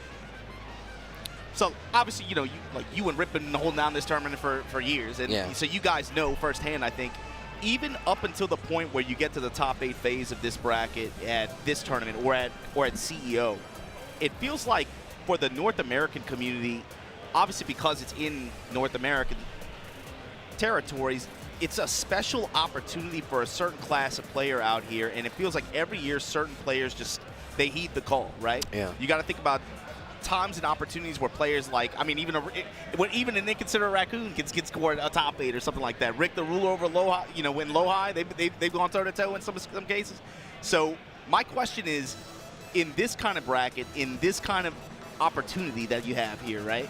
with this many people that have shown up to play this game, who's going to step up from North Yeah. America that is not part of that Shadow, King Ray Jr., Anakin, Joey Fury, Mr. Naps collective that we're so used to seeing travel internationally and abroad and have success, right? And what was so cool about Evo Japan a couple weeks ago was there were mad American players that actually traveled out for it. I loved having talking Genghis about Don, this. Vic Yeah. Timo. I love having Hendo, JJ Breeze come out there and do their thing like that. Ty out there as well. A lot of good players. Yeah. And it's a good question to ask, like, who on the American side is really going to step up? And obviously, outside of the normal names, one of the people I always like to see is Kodokor, right? Kodokor is a great player that I'm like, yo, I want to see you get out here more and travel more because you're one of these people that really do hold up the USA when it comes to talent as part of the next generation as well. So I think representing internationally as well, you know, so like and for her, I got to imagine, you know, this kind of tournament, this is the kind of tournament where it can feel really good for her to perform just because it's basically a home field advantage, right? The other players I'm looking at, man, is I remember a couple years ago when we saw him get out there and do his thing. Talk to me. I need to see the machine. I'm trying to see Joe Crush do his thing. I'm trying to see Joe Crush has been hiding, bro. My man needs to come outside more. You know we miss you. I want to see the Jack do work. All right, you say hiding, I'm going to be a little bit more polite. I'm not going to say hiding. I'm going to say hiding because I know he feeds He that. been You know what I'm farming. saying? He been farming. Actually, yeah, that's facts. He been farming, bro. We out in Evo Japan. I'm like, what happened to Joe Crush, man? Where's he at? Bro, he had PAX farming. It was him, people like him, people like P-Ling. Yeah, that went out there. But I also like seeing players like P-Ling start to step out and play out a little more too because he's been literally playing in a lot of like the TNS tournaments, keeping kind of like a low profile. So it's beautiful to see him actually do the exact same thing as well. So. And that's that class of player that I'm talking about. And especially you think about over the years, the players that have been able to have good success at an event like this one, right?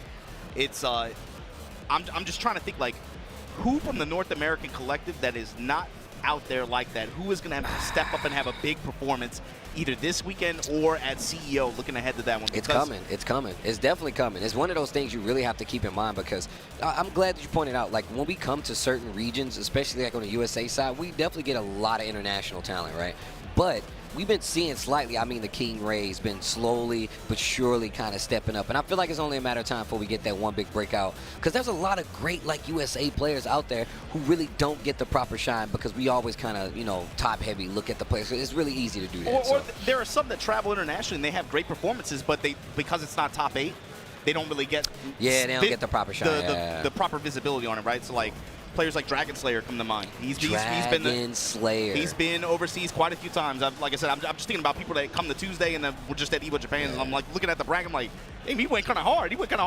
I think like a couple years ago he was in my pool, and I saw him make it out. I was like, damn, he's kind of cooking right now. But for some of these players like that, this tournament in CEO specifically, I think just and Evo of course, obviously, but they offer a certain opportunity that I'm always asking, like, yo, who is going to step up? I'm always looking forward to seeing. But yeah, we got another player that comes out pretty regularly, Big Dame. He always outside. I'm not sure who his opponent is. I've been seeing him walking around with the combo breaker shirt on, though. This is what's cool about it to me, too, is all these players who I watch on streams, and I watch them go doing their thing at 404. I watch them doing their thing in all the Midwestern 404 shout outs, Midwestern local events and stuff like that. There's such a strong collective of that player base representing out here as part of this 1,100 man tournament. Yeah, it's a lot of people out here, bro. I'm telling y'all right now, some of your favorites, man. I can see Fear Silence walking up right now. Big Fear was out there on the road a couple weeks ago as well. I love that he's back on the campaign trail. He said he was missing Tekken. I saw him make a few tweets about it. He was like, bro, I've been missing it, bro. I'm going to say it on the street. You can't trust these dudes, bro. You can't. Like, I'm retired. I'm retired. I leave the game to my nieces and nephews. But then you see him 2 weeks later. And then you see him 2 weeks booed up online. Come on, bro. Like, what? I thought you hung it up, coach. What happened? Well, you know what time it is. I got one more in me. I got one more. I got the Vince card. I got one more in me. That patch dropping, I got one more. I got one. You said, what happened? The patch? I'm back in the game. Shout out to everybody watching at home right now. Yeah, watch it from wherever you watch it from. I know it's kind of awkward hours for the EU folks out there, but we got to get through these pools, man, to get the reward tomorrow and the day after. Facts. And I think we're going, to top 32 or 20 something for Sunday? I believe it's top 24. I might be mistaken. It means it's going to be exciting Sunday. 100% going to be exciting. But here we go. Yo, the Raven coming out to play another character that I feel like my man's got too much love, bro. They're out here just terrorizing people, man. Shout out to Pink. Big Dame going up against McRae Wooten. Yeah. What happened, man? This character disappointed. We were riding so high going into the game release. Then Oh, you talking about Ling, right? Oh, Raven. I mean, okay. both of them. I was about to say, yo, Ling at the beginning was definitely an issue. 100% an issue. I mean, even Raven again. You're right. The Raven at the beginning was definitely a problem. We were like, yo, the shadow clones, and then we got access to frame dead, and we were like, oh, never mind. Yeah, yeah. It was funny because you saw people start to break down, like, bro, what do you do versus Ravens? Like, actually, this is negative, but you can't touch it. You know, I'm like, wait a minute now. We got to, hold on. Who do I? But this is another character, too, on Big Dame's side. Ling, what do you think, Steve? I feel like in this game, she feels undervalued. It's hard to say because so much of with the way this game is trending, especially with the recent version updates that we've had, right?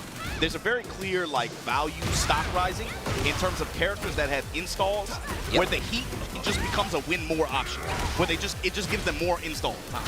So just to like touch on it, I think that she has some really good basic like no heat tools. That this is probably one of the best versions of the character. Like, bar none, probably one of the best versions of the character. Now, obviously, I have, like, you know, a predestined hate for this character because it just gives me problems with my character, King, and the whole nine.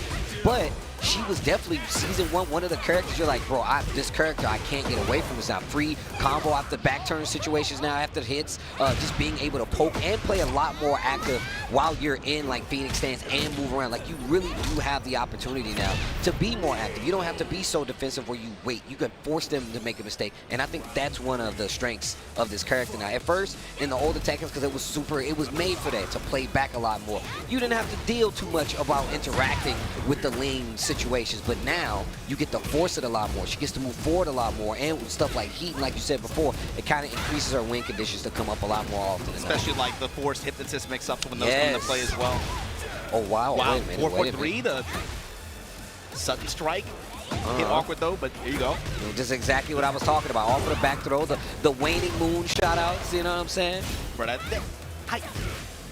is so cheap, man. Yeah, it's super cheap. That is so cheap. It's super cheap. This is what I mean, bro. Like, this character, and man, it's so funny. I was just talking about this, but this character, she kind of gets by on the wayside because you see all these other characters that get, like, so much, like, bro, look at this character, look at this character. But Ling is still there.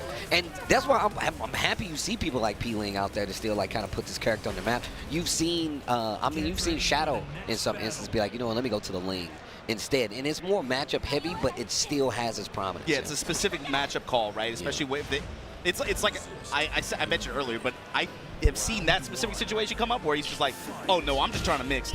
I just want to mix. I just want to mix. I'm not here to, my finding an opening is completely dependent on how heavy I mix this opponent. Nice. Let me get the wall. The lift punch is gonna get the high here. Activate. Burst. Okay, Dame, but this is what I was talking about. Dame, one of those people, we just saw him. He got a victory versus Kodo Core at Level Up Expo, if I'm not mistaken. But he's also with the launch. But he's also one of those players that he's been coming out to events for years. You've always seen him around, whether it's helping on TO or not. He's been one of those people. It's kind of like when I go to events in other regions, right? You see players, they're like, oh, I don't know who that is. Like, well, this is actually one of the regulars that will smoke you if you don't actually pay attention to him, if you actually take him for granted. I feel like NA is getting more and more of those kinds of players over time, where they're like the old landmines that somebody forgot about. Yep. You know what I mean? So, Rangchu's talked about this too. He's like, man, going to NA, sometimes in bracket, it can be so scary because you'll run into this. And it's funny because, where he plays, where we say the same thing, right? But you run into this, sometimes just these old players who have just been grinding this one character for 20 years. And they got the chops. They got the chops in a 1st-2 format in this kind of game. You might get shook. You might get stunned on. I always tell people one of the players that they should look at for like the early beginning, like I'm just gonna run you over, John Ding. Like the way he played Eddy beginning, like he was just like, oh, do you know how to deal with Eddy? Do you know how to deal with heat? Oh, I win. Like it's literally one of those scenarios. You have to force them to actually start playing the game. But speaking of playing the game, big life lead on the side of Big Dame right now. Yeah, Big Dame has had some nasty calls. Oh my God. I told you, bro, he's one of them. Like you cannot sleep on the fact that you might not know a name, that you might not have seen him around. Big Dame be out here taking names. Hey, look at that shit-eating grin, bro. Look at that stuff. As soon as he did that, you heard the crowd pop too. They let it like that. The thing is, is always smiling. I never see him not smiling. That's what he's always got. He always got that grin where he's like, I'm about to do some cheap stuff to you. So, but shout outs to Big Dame taking the dub here. Still pool play nonetheless, but that's a good thing to have going into a tomorrow bracket or just trying to make it further in the tournament, especially like you said, some big names out here, bro. It's some big Friday names here at Combo Breaker, man. This is just day one. If we just getting that constant cycle of pool matches going, let's bring it on, because I'm trying to get the Saturday, bro. I'm trying to see that top 128. I'm trying to see that top 24. Big same, bro. But we'll get, again, there's so many good players here, man. I can't wait to see how this boils down, man. I mean, just to harken back to like last year, man, we had Arson versus AK on the main stage, and look, man, it was a lot of people that was like, oh, this is Arson's free. Like, either way. But the way AK plays, bro, like the way he was so prominent in the fact that, one, we didn't see this character played at a level like that across the board for months. He was one of the first people to put this character out there like that and get the dub with him. Man, I think everybody was big time jelly of you and Rip being able to just have fun with that one in the mosh pit the way y'all did. Especially, you got to talk about the way AK did it too. Especially, we were talking a little bit earlier. I think you brought up Shaheen, or somebody was talking about Shaheen. I was talking about Shaheen because Lohai is one of the only other Shaheens out there. It's AK, is Lohai. Like, it's not many people that's playing that character that has. I mean, just if you have to even think about it, Lohai, when he did the versus, man, I can't remember what it was, but it was at one of the TWT finals, hits him with the rage art before the screen freezes, he's up shaking his hand. That's the kind of player. And then even if you go back to AK, he plays like, yo, you're not gonna do anything to me. I will crouch dash, hop kick in your face. That was in Dubai, I think, in 2019. Well, was that year? Nah, I think this was either. This was, that Thailand. in Thailand? Yeah, that was Thailand final. It was Thailand. No, final. he did the same thing in both of the situations. That's what it was. Yeah. It was the instant rage art, right? Yes. Yeah. That's what it was. Yes. But we getting locked in, man. Asusena versus a Lili coming up. Another character, man. Asusena has been getting not only like as part of the big update changes, but the quality of life changes that she's gotten, like just for transitioning in the stance more so, making people respect your stance even more, and just being super annoying in this game. Yeah, she's kind of a mixed bag. I think a lot of players, like some players have really done a good job, I think, of adapting to the, I mean, you got to think we've had 3 iterations of changes with this game in the past 5 weeks. It's been hard. Her core tools are good, but I'm not sure exactly how comfortable or how much people are enjoying, like, with this version and the way that this game is trending, her place in this right now, especially in terms of long sets like that. But here we go, 1st to 2, she can still do this. She can still mollywop. Yeah, she definitely can still run away. That's what I think it is. I think that, like, she's another one where you really have to respect her stances in a lot of instances. If she goes in a Liberator stance, that's another thing you have to look for. How do they react to it? And like I said, how they react to it is actually going to be a big thing, because this character going in the back turn, and they've made it so much better for her to do so. It's a lot more simple. The mixes are just a tad bit stronger, but also just the fact that she's one of these newer characters that you're not going to have as much experience against, even coming from being a threat in like Season 1. Nice. And that's another thing too, having a threat of being able to smash like that out of stance as well. Another scary tool that she got. Ooh, but like you said, she definitely got that modern Season 2 Tekken 8 style update where it's more about emphasis on stance transitions like that. Particular, of course, like the running through 2 chains that she got. Yes. And just like her back turn stance, going into back turn, it was one of the things they did for her, was made it so it makes more sense going in. They gave her better moves to go in the back turn, and situations that she gets it where you have to respect it just a tad bit more, just a little bit more, you know, and she can run away with it. You saw it a couple times too on some while standing 4-1 punishes as well. 4-1 into the Libertador. You saw that as well, being able to use that as not only a opportunity to be able to try to get some punish damage, but then also still have pressure after in stance. Game 2. I like they let them intros rock. Let them intros rock. For Rihad though, that was a very high momentum game 1. I'm curious to see how ItsThrobberin'Time is going to be able to slow this pace down, because right now he's just getting poked and mixed. With Lili, he's got to find a way to back this up and try to retain control, get in on his terms. Because right now, everything is just coming up.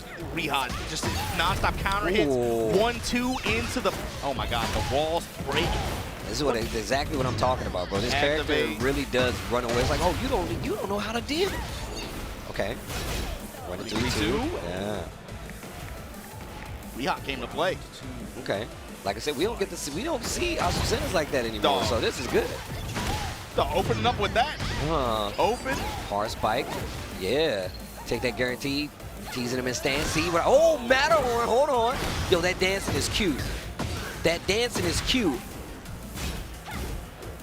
Oof. Okay, wait a minute. Get something started. It's ItsThrobberin'Time. Wow. One went for full crouch mix, but counter hit buttons in the ItsThrobberin'Time. Okay. Back on the wall. What are you going to do with it? That 2-1, that high mid. Once Back again. turn into the 2. No follow-up, though. Down hits, flutter kicks into the mid option, and here we go, Riyadh. Set point. Already. Just running away with it, bro. Oh, what a catch. Forward 4-3 here with the spike activation. Broken wall goes low sweep. Out of stance, too. In the back turn just to see how you deal. Man.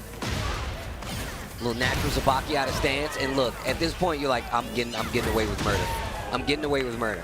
Yeah, Riyadh definitely smelled blood in the water on that one.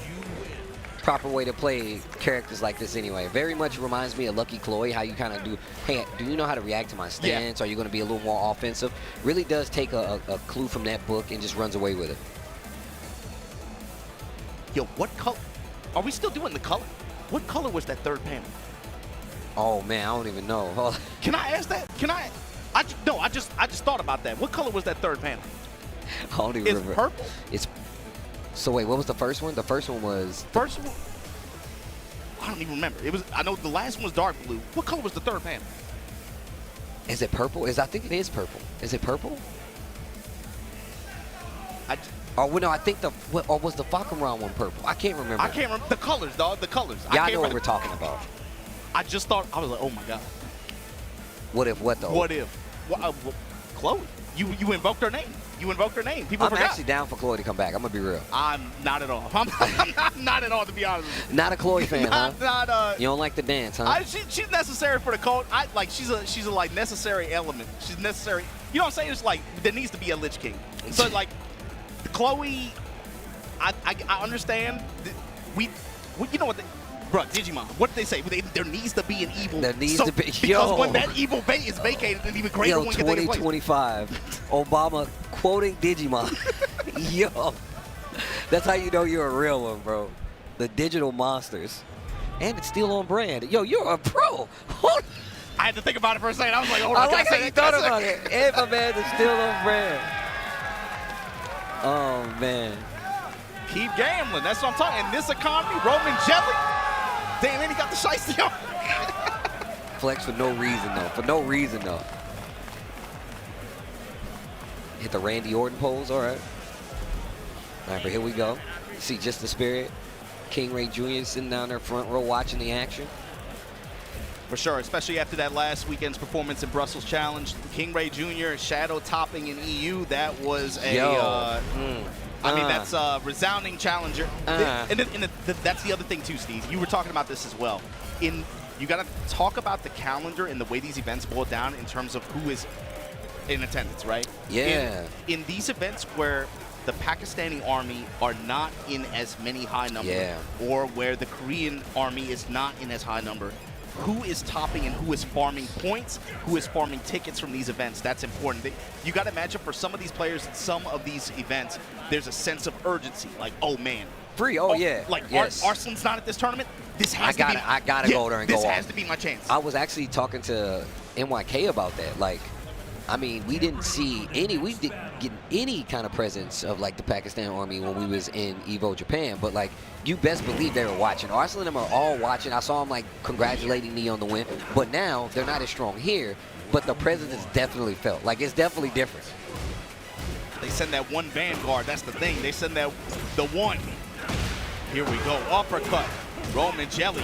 This is another character with some rising stock. Although, to be honest with you, I don't know if I like this character keep getting buffed like this, bro. Like, how much? It's buff after buff after buff. They literally making my man like something else. Like even his stance transitions now, like a bunch of changes to his move, which I recently found out about. They gave his tracking a little bit better. He's always had the pokes. The damage has always been there while standing 3-2 to close out. But yeah, like this character is definitely a problem. He still has the damage output, but now he's got even more tools to transition in and get these single hits. Kind of force you to do something. He makes his low mid-game, so much better. Yeah, and the 50 low side. demo, man, or you eating the death fist, it's still there. Not as prominent, obviously, because you got so many different things, but definitely still there. Dark Hollow in heat with the flutter kicks, though. Gonna blow him up. Kick it back to the wall. Yo, goal. Get up. 4-3 goes for the low kick. Nice block. Roman Jelly gonna take him down. I Break. like that. Wait a minute. Dark Hollow. Yo, the backsway 1+2. Huh. Yo, drop him. Activate. 4-4-2? No. Okay, yeah, 4-4-2, 1 to the wall. Ooh, damn. Like I said, the damage is still there. You can't sleep on him. That's with the new healthcare policy, too. Yeah, that's with the Harada Care Stimmy package. My man's still like, yeah, I don't care about none of that. I don't care about none of that. Some countries' healthcare system can learn a thing or two. Some. No, it's a one week now. You know what? Let me check. Tetsuzo back to back. Hold the clean step from Roman Jelly. Right side wasn't able to take advantage. 4-4-2, delayed Tetsuzo. Classic Paul stuff. Yo, my man has one of the best win quotes. It's like, yo, don't worry, I'll win for you. I'm like, yo, damn. My man instantly went up to the stage. Yo, let me help my homie out. Let me help my homie out. That's some real stuff. Like, you know, that reminds me of a tournament one time. That was, I think, a Soul Calibur tournament in Japan. Kamizono won. He took all the people that he beat. He took all their badges with them when he made it to grand finals. Nah. And so when he won, he just had he's like, I carried all the defeated with me. My man was collecting He ears. was collecting. Yo, my man. It was like some star chips or something I was like that. about That's to what I'm say, saying. bro. Collecting the souls of the fallen along the way. I mean, that is powerful, though. That is pretty powerful. All right, game 2. Roman Jelly running away with it pretty clean, too. But I will say, I like what he was going for with the Hwoarang. I do like what he was going for. Dark, he had some good calls here and there. It's just Roman Jelly was a step ahead. And the thing is, with this character, like you said, classic Paul stuff, if they're one step ahead of you, the return that they're going to get is going to make it not fair. All it takes is one. All it takes is one. Look at this. And this is what I was talking about with the stance, right? Now he's got this new crouch dash stance where you got to look for while standing one out of it. And it makes you a little more afraid to swing at this range because he's still got down 4-2. He's still got these big counter hit tools where he can take advantage. The cheap uppercuts, deep dive, being able to use that for mobility as well now. That was, hold on. Demo.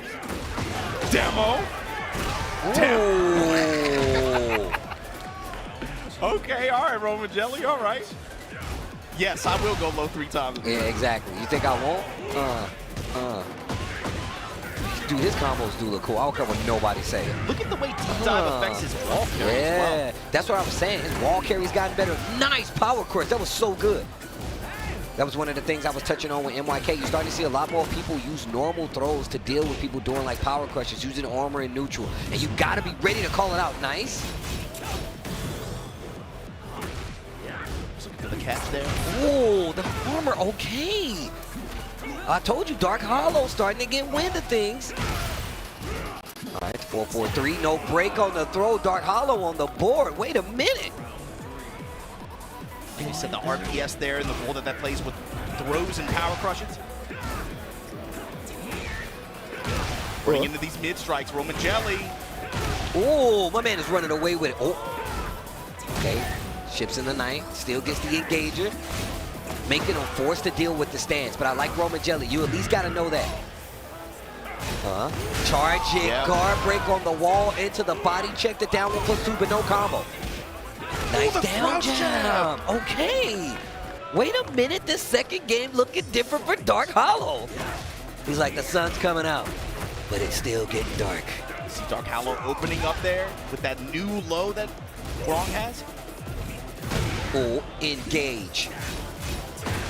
Oh, lets the string rock, but he doesn't get the combo. Roman Jelly's got another chance in life, but he gets the combo this time. Not big enough. Roman Jelly, what are you going to do? It's time to gamble. Go to the ATM. Take out some money. Get the low parry. Wait a minute. Things are looking up. But he drops the heat burst combo. Although you can make those drops. Oh, my God. He picks it up. Got the wall. Got the dog. Let's go gambling, though. They go ahead. I like the side step, break on the 1+2. Micro step right there. Oh, nice. Just holding guard. Oh, no look break. at the lights. Oh, yeah, catching you flinching. We talked about being knowledge check characters. Hwoarang is definitely one of them. probably leading the pack if you ask me, right next to Yoshimitsu. Nice, try to go for the Dark throw. Hollow, but the Tetsuzanko always wins. Got the wall, got the spike. Oh, the crouch. He knew. The tech, he knows. Back one again. My panic button stays in the sidestep, gets the hit. Full combo conversion. Back three is not going to get the combo extended though. Quick duck. Back two. Breaks the throw. Oh, tried to go for some evasion again, but it didn't work. He answered with evasion of his own. Dark Hollow. Roman Jelly, life just about even. 15 seconds left on the clock. What a punish. No spring in the down one. Dark Hollow tried to make something happen. Roman Jelly with the momentum. Shoutouts to Dark Hollow, though. Making some proper adjustments to make something happen, bro. No, the adaptation, you called it. You definitely saw him. Yeah. He started to bring it together that game, too, especially early on. It was on Roman Jelly to counter-adapt, really, in a lot of those situations. Especially at the end of that last round, you saw a lot of good character knowledge come into play in some of those situations. Yeah. Roman Jelly, after that block while standing 4-4, waited. He knew they expect the power crush in that situation, right? What did he do? He tried to go for throw. Dark Hollow's like, no, I know you're gonna. I know you know. I know you know. So then it ends up being just another scramble situation like that after. I really like seeing my man making these adjustments, man. Great play on both sides, Roman Jelly as well as Dark Hollow. I'm not sure if that was winners or losers side, but we will check it out. But if you need to check out the socials, what you need to do, TekkenWorldTour.com gives you all the information you need. Follow our socials to keep up with the newest Tekken content and to see more TWT 2025 excitement and updates. At Tekken on Twitter/X, at BNE Esports on Twitter/X as well. And if you want to watch the matches and how they played out, BNE Esports on YouTube. All the matches, all the slow-mos, all the upsets, you can find them there. Shout out to Bandai Namco for keeping you guys plugged in. And so with that said, guys, we're making our way through our pools here today. It's going to be a long day. There's a lot of Tekken to be played. Trust me, Saturday and Sunday are going to be more than worth it. We got to take a quick break to get things ready on the stage. Don't go anywhere. We'll be right back. Bang. Everybody's favorite golf series finally returns to the fairway. Everybody's golf. Hot shots. Discover courses teeming with variety. There's something for everyone to enjoy. Swing into fun with Everybody's Golf. Smashed it! The controls are simple. Just aim and time it right. Nice shot! It's easy to learn, yet challenging to master. Feel the rush as you sink that ball. That was good. Hone your skills in single-player mode and climb to the top of the tournaments. Got it! You won! Get into friendly competitions with up to 4 players, local or online. You're on a roll. There was a sick vibe. Experience wacky events and fun new ways to play. From solo to multiplayer modes, everybody can enjoy golfing. So grab your clubs and hit the green. This feels great! Now, there's more golf for everyone. Everybody's Golf. Hot Shots. Available 2025.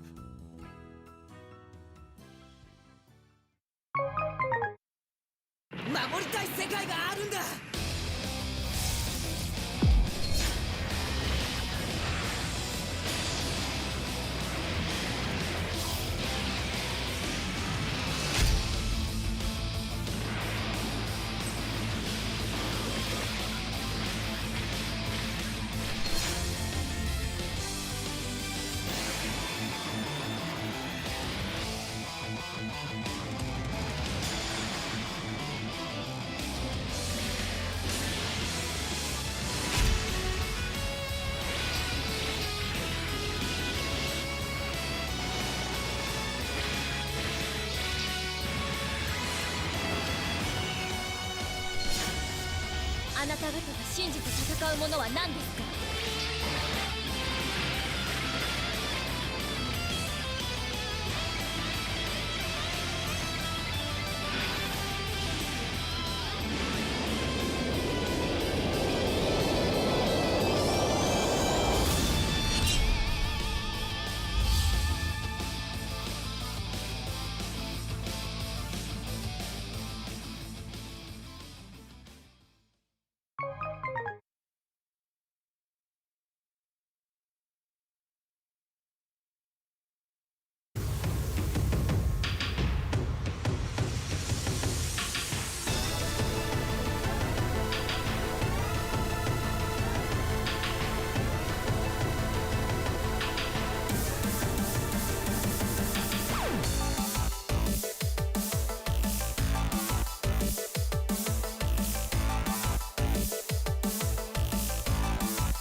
Tekken World Tour Master Event action happening. Combo Breaker 2025. You know where we at.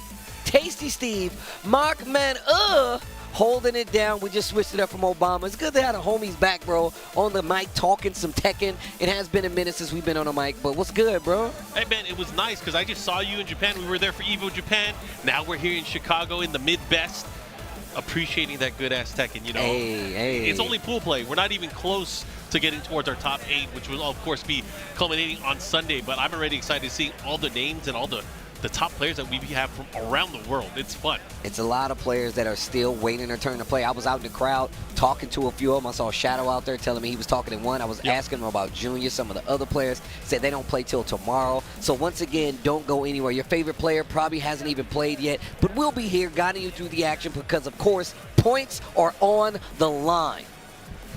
Points on the line, and of course we saw early on, you know, there's been the Master Plus event to kick things off, and then we've had a few dojo events and challenger events already from around the world. So there is definitely some interesting placements in the leaderboard, and we'll of course see that as we progress throughout the day. Talk to me. Yo, talk to me with that music. And we're going to France for another Master Plus event later this year. Yo, our first Clive though? Yo. Clive and Jive and Noel Strife. Whose man is this? Whose man is this? I feel like we don't see enough Fengways, man. Fengway is ridiculous now. Bro, It has all super these strong. transition movement canceled from a lot of his key moves, his core moves. Yeah, his new strings as well, man. But he's always been really strong, even in like the current way that you're playing Tekken, right? He's always got your pokes, but they've like expanded upon that now. That now with the strings and the way they work for him, and just him being able to take advantage, heat really does help him out. One of the blue strings I was just talking there. That back four, man. Into back turn, and he had him freezing up. Yep, he has him by the wall too. Goes for the low option. About even on life here, but he might be donezo. Uh-oh, wait a minute. Okay, hey, yo, my man is actually a Clive player. Hold up. Everybody's a Clive player, man. I'm just saying. We got the power of Clive Rosfield. Yo, first off, I'm telling you right now, I played a lot of Clive before Season 2. I played a lot. I actually need to go in and play some Season 2 actual Clive so I can get back familiar with the character. I know he's got a lot of new moves, too. Ooh, I know they slowed that down, but it still works, though. Oh, yeah, it still works, especially if you get the right read. He got new stuff, too, yeah. To get over here. This ends now. Bro, he looks so cool when he's in heat. Have you played 16? No, bro. You gotta try it. Everybody's telling me I would really enjoy it. That's absolutely what everybody was like. Yo, Steve, you're going to love 16. I'm like, is it? And they're like, Steve, you're gonna love it. So that's, and on top of that, I was looking at clips, and I think I told you about this before, but it's literally all the combos he does in that game. He does them in this game. Like, did you watch the behind the scenes making of? Oh my god! So you gotta, if you play the game and then watch the behind the scenes making of with the Square Enix team, it's actually pretty crazy. Oh man, I actually need to check that out. Wait a minute, he bursts to the wall. That Phoenix stance, bro. Oh, he fought back, getting out of the corner here. Good stuff here. Whose man is this? Get off me. Ooh, engage. What are you gonna do with it though? Oh. Nice. Whose man is this? Eat some big damage there. He's gonna get the follow-up. I like the spike down. Yo, he's close to maximizing that meter. He might have access to that big hurt. You gotta be careful, man. It's one of the things I always like. If I'm fighting this character, I'm paying attention to it because I know once he gets it, it's a lot of damage on the table. Trying to take advantage of the space though, of the wall. Okay. Your Phoenix stance, going for the low afterwards. Yeah, taking advantage. Just chipping away at the life here. Noel Strife looking really good here. One more hit could do it. Ooh, I like that. And he's not even getting like these big combo starter hits. He's just mixing up a lot of the strings, you know, just to take advantage. Yeah, he would hit him with that Phoenix shift stripper pole. That's all he needed to do. That mid, sometimes you got to get ready for it. You absolutely have to be aware of it. And on top of that, he's got like a down back four that you have to look for. His is a little different because he got like an extension on the tail end. He's got follow-up stuff. All things you got to keep in mind. All right, gonna go rematch with random stage. My man was over here jamming to the song. He was listening. He was like, "God damn, that's a banger." Get Maji Temple. Pretty Torgal. He counts as a Tekken character. The dog counts too. Oh yeah, Torgal is the G. All right, forward 4-2 on block, still builds that meter. And this is what I'm talking about. Turning up the offense. Noel Strife. Stripper pull once again. The follow-up here. Okay. Ooh, ooh. What Okay. you gonna do? How you gonna defend? Just tries to walk away from the corner. He says no. Keeping him, making him stay put. Not in my house. Not in front of my kids. The bell tolls. I love that. Between rounds. I love it. Small thing. You guys will probably notice it, but the sound design in this game is just... It's absolutely It's great. ridiculous. Also, this is definitely one of my favorite stages. Oh, wow. Back two, clips him out of the air. Bro, and if you watch the monks in the background training, it gets crazy as the rounds progress. Oh, I ain't never noticed the rounds bro, progress. they're very small, but they get crazier. Bro, right now, Dead. no stripe. Dead.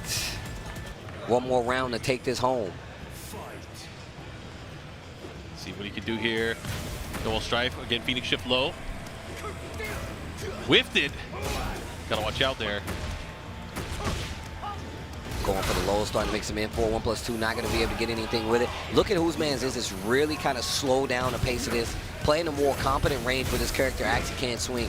Up close is definitely where Fang wants to be. Back ones, the down 4 ones, the little subtle lows. Here we go, switches positions. Is he able to capitalize here? Good activation. Keeps that position there, try to get him, but a big shoulder into the heat engage. He's been harassing quite a bit with that down back 3. Has to be careful, obviously launch punishable. It's definitely what he was looking for, too. You could tell he was trying to play out of the range where this wasn't going to be an issue, but finally gets hit. Goes for the low, 10 seconds left on the clock. Noel Strife definitely has the life lead. Goes for the stripper. Oh, okay. Okay. Back turn shoulder. Double elbows. Nice duck. Keeping with that pressure, pushing at the wall, gets a big counter hit. The follow-up here. Gonna get this flat into the combo, but what's the mix afterwards? What do you got? Pure chip damage. Letting it rock. Torque will get in there. That's my dog. That's my dog. All right, 3 rounds. Noel Strife able to take it, man. He's still listening to the tunes. Listen to the tunes, bro. That'll get you into trouble, man. So you appreciating it too much, man. You appreciate it too much. Focus on the game. Yo, Eric used to tell me, bro. He's like, bro, this is what. He said, you know why you suck at games, Steve? Because you be paying attention to everything else except for the game. You be looking at the background. I'm like, yo, I can't help it, dude. Was that at the old LCQ? I think so. I think it was. I think so. I think because he was talking shit to you after you lost your match. Bruh. That was one of my all-time moments, bro, where he was just like, oh, this dude Steve is actually mad. I'm like, yeah, bro, I lost. What you mean? I'm always mad when I lose. The good old days. The good old days, indeed, man. Shout outs to everybody watching at home, man. We still got some more tech in action for you guys. These guys are getting set up on the stage. Once again, points are on the line, and we got a lot of players. L Train, one of the players I was talking to L out Train there. is here too? Yeah, Mr. I L haven't seen Train him in a is long here. time, but he is a Lars player out of Detroit. Looking forward to seeing him. It's been a while. As these guys get ready to get set up on the stage. Is there any characters you excited to see, man, especially with the most recent stuff they've changed? Because we've gotten like a pretty good variety so far, but is there somebody you specifically want to see be played on the stage this weekend? So I'm excited to see the clash of the countries, actually. You know, I want to see how Pakistan and Korea and Japan, because they kind of roll deep, right? Pakistan not as much, but I mean as deep as they can be just for traveling and what the visa allows them. But, you know, you have Arslan, you have Atif, you have Farzin as well. So it's going to be nice to see those world-class players, all 3 players who qualified for TWT finals last year, go up against, you know, some of the best in the Midwest, in the mid-best. Hey, I was telling. But you know what else I'm excited for? Cool. Gameplay trailer for Fakum Rum that's going to be happening on Sunday. I just want to see what they did to him. I want to see what they did to him. You know what I was saying? I was saying that Falcon was playing Tekken 8 and Tekken 7. He already had the guard So breaks. is he going to be playing Tekken 9? Oh, no. Let's not. Don't What say do we that. got? No. I don't know. I want to see. I don't want him to be as big as a problem as he was in Tekken 7. I don't want that. Like, don't get me wrong. I definitely had to go to the lab to be like, man, how do I fight this character? But I don't want him to be too That's this whole game right now, bro. You got to go to the lab. Yeah, the lab is in. That's true. The lab is within all of us, guys. Yo. The lab is within you. I'm always in the lab. That's my secret. Okay, doctor, what do we do here? All right, we're going to get locked and loaded into our next game here. We got martial law. Oh, yeah. He's one of them. My man's been around, too. Checking the buttons as you should. levelers controllers everywhere. Yeah, this year more than ever for Tekken, more than ever. The community learning at their own pace here. We got Lydia versus Law. We've seen quite a few Lydias on stream already. That's facts. She is a dangerous character in this game. She is definitely a political savant, pushing her will amongst the people. That's the Prime Minister of Poland, bro. Jim the Medic, JJ Breeze. JJ Breeze, first time in Japan. I saw him out at Evo Japan. He was enjoying himself. Obama was just talking about that. He's like, bro, seeing JJ Breeze in him. Oh, wait a minute, counter hit throw? Yeah, that was guaranteed. He was probably trying to get him during a power crush or a recovery of a power crush. Spear, bam, bam. Bro, the chucks. Chuck him. A fellow chucker, eh? Oh, God, what a classic line. Love that movie. It's definitely one of my favorite movies of all time. Yeah. Easy. He hit him with a finger spin. All right. Good defense. Ooh, this time running. Too. Yeah, running into that Migi Appa, the follow-up here. Let's see what he does. Does he get the wall? Nope. Doesn't matter. Still keeping that advantage here. Only works on punches. And in heat, that was really good. Oh, dropped the combo. Jim the Medic has definitely had a few instances to take advantage of JJ Breeze, but he has not. No counter hit. Yeah, Goes for the pressure instead. You can't let him get away with doing the junkyard like that. Okay. Oof. Hey. Oh, the chucks. 1+2. Hit him with the Charles, huh? 1+, yep. Tries to sidestep while in stance. It's a big hit while she's in stance. This is going to hurt. Yeah, this is going to do big damage here. Should be able to get to the wall. The follow-up here. We had a hesitation moment there. Brain Not fart. even political storm. Nothing at the wall. That's unfortunate. And just like that, he's losing his heat gauge. Oh, what a waste. But still, having that life lead here, but a big power to the people. Oh, the Wild Rising too. Bro. Okay, should be able to push. He ain't need all that. He ain't need all that. Oh, give and it to heat. him. Let me get that. More heat. He still has all his heat. More heat. Okay, what's the mix-up you're going to employ here? Going for the low. Oh, decides for Nice. what a 3-2. sidestep. I don't know if you got a combo for those. And as I was saying that, they were proving me wrong. Has a chance and checks him with the mid, able to steal the round away. Jim the Medic, don't need to call the medic yet. Not I'm for still me. here. Not for me, but for you. Whoa. While standing too. I like the law combos. Okay, should be able to get the wall here. What do you got? Into the chucks again, building that heat meter once again. Guaranteed. Engage. Yep, follow up. Oh! The noise it makes, the sound design, baby. What a on step. the wall. Yo, this is gonna hurt Dragon Cannon. No, doesn't need it. Oh, dance a little bit. Break the throw. Law. She's gonna run in. Good chop block. Into the poison arrow, the follow-up here.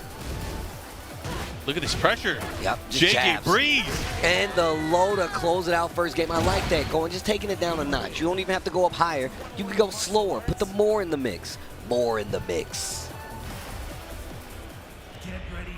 All right, does not change. Locks in. Straight into it. Let's see what he got. How is he going to adjust here if he can at all?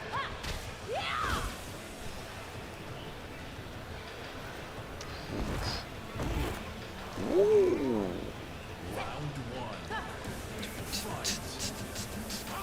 Bro, I swear that's Akuma in the background. I mean, I feel like there's no way it's not. It's an homage to his ghost.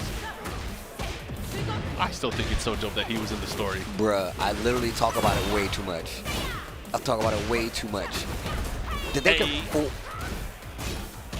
What an answer. Bro, he's about to get hurt.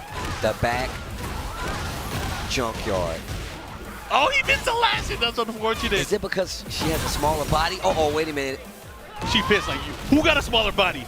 Whose body is smaller? Who? This is big girl talking right now. Yo, the combo. Oh my God. You gonna break the wall? Oh my God. Okay. I don't like that just jab afterwards. That's unfortunate because you just lost a round. Oh, wait a minute. It ain't over yet. You can't run up on him? Oh, I did not think that was gonna reach. Bro, do something. Oh my God.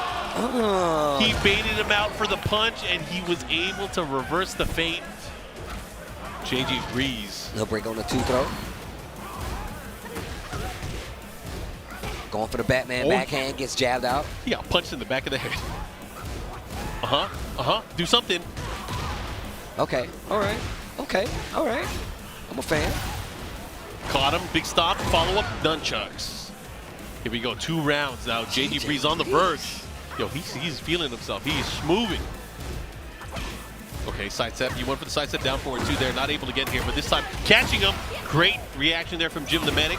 Oh, wow. Caught him slightly sidestepping there. Fishing with the down 4-2. No launcher, but the while rising to big combo damage on the board. Spin the heat. Oh, the heat is on. Oh, the wall. Almost had a situation. Bro, be careful. Get the punish. Do it. Not just a jab. Real close to going outside. He's trying to run up again. The classic. The law of preparations while standing 1-2. Aim to close it out. And JJ Breeze taking it, making it look like a breeze. Yo, JJ Breeze, though. Obama was talking about him pulling up to Japan. Believe that was his first time, so it says a lot. But look at how good of a player he is. Just off the strength. He's super good. I feel like whenever anybody goes to international tournament, they get inspired at a different level. They learn more about themselves. Really? You think so? I feel like, well, you better. Yeah, You don't waste your trip, right? Yeah, that's facts. That's facts. But it gives you a different perspective, like a worldview of the competitors that are out there. You have to learn how to be like water. Adapt. Flow. You gotta be ready. That's why the Bruce Lee reference to martial law makes so much sense, bro. Also, that outfit, man. I don't know whose idea that was, but it goes so hard. Bro. It goes so hard. That black and yellow? Yeah. It's gold and yellow. Speaking of black and yellow. Speaking of which, we got the young superstar, Mr. Global himself. He's been on a tear, but look at this. We got the young King Ray Jr. hot off of his challenger victory over at Brussels Challenge. And he was over there beating people up. Hey, man, I got to say this again. I said it earlier when I was on the mic with Mike, but there is no more debate. What do you mean? There's Talk no to me, more Mark. debate. America does not need to engage in battles with other regions. Oh, man. Does not need to. We're that nice? When was the last time that region came here and won anything? I mean, look. I feel like it was Ryan Hart back in the Stone Age. Tekken Tag 1. Tekken Tag 1 is the Stone Age? Kind of. Oh, man. For these young kids, yes. No, that's facts. That's facts. But I'm just saying, this kid, though, I mean, a lot of respect to, of course, everyone, everywhere. Thank you for the free points, but King Ray Jr. has been on the tear. You know, he's been battling and he's been having close matches with some of the best players from around the world, from multiple regions. He has tournament victories over players like Arslan. Come on, man, this kid. It ain't many people with a tournament win over Arslan. I can tell you that right now. Yeah, and he's just getting better. That's the thing, is he's also leveling up the people he's playing against. Asuka is a problem. Okay. All right. The Leo. Asuka with the oversized sweater. I'm a fan. All right, here we go. Asuka and Leo going at it here. We got Cascade. Oof. Big elbow. Go back 1-4 feint right there. King Ray. Put you into the blender. My man is taking advantage. He knows you don't know how to deal with this pressure. He just goes full balls to the wall offense and makes you deal. Oh, yeah, it's done so. Big spike, follow-up, guaranteed hit. That's good stuff. I like it. Making it quick. Okay, here we go. Round 2. I like that. Mixing in the lows. King Ray has definitely come a long way. You can tell he's been seasoned by a bunch of the tournaments he's entered and some of the people that he's played. Okay, caught him moving again. Nice homing attack. Follow up here. Gets the push there. Oh, nice. He's been so good with that from crouch charge attack. Oh, yeah. He's been so good at placing that, and then just, you know, like, you think to yourself, like, yeah, I'm going to step that next time, and then he hits you with the other stuff. Oh, talking about down 4-4 from Asuka? Yes. Oh, get off me. Breaks the throw. Out of the air with E-burst. Oh, but drops it. But he's continuing the pressure. I like that. Oh. And he just cracked him open. And just pulls the trigger on the heat burst. Gets around 2-0 in game number 1.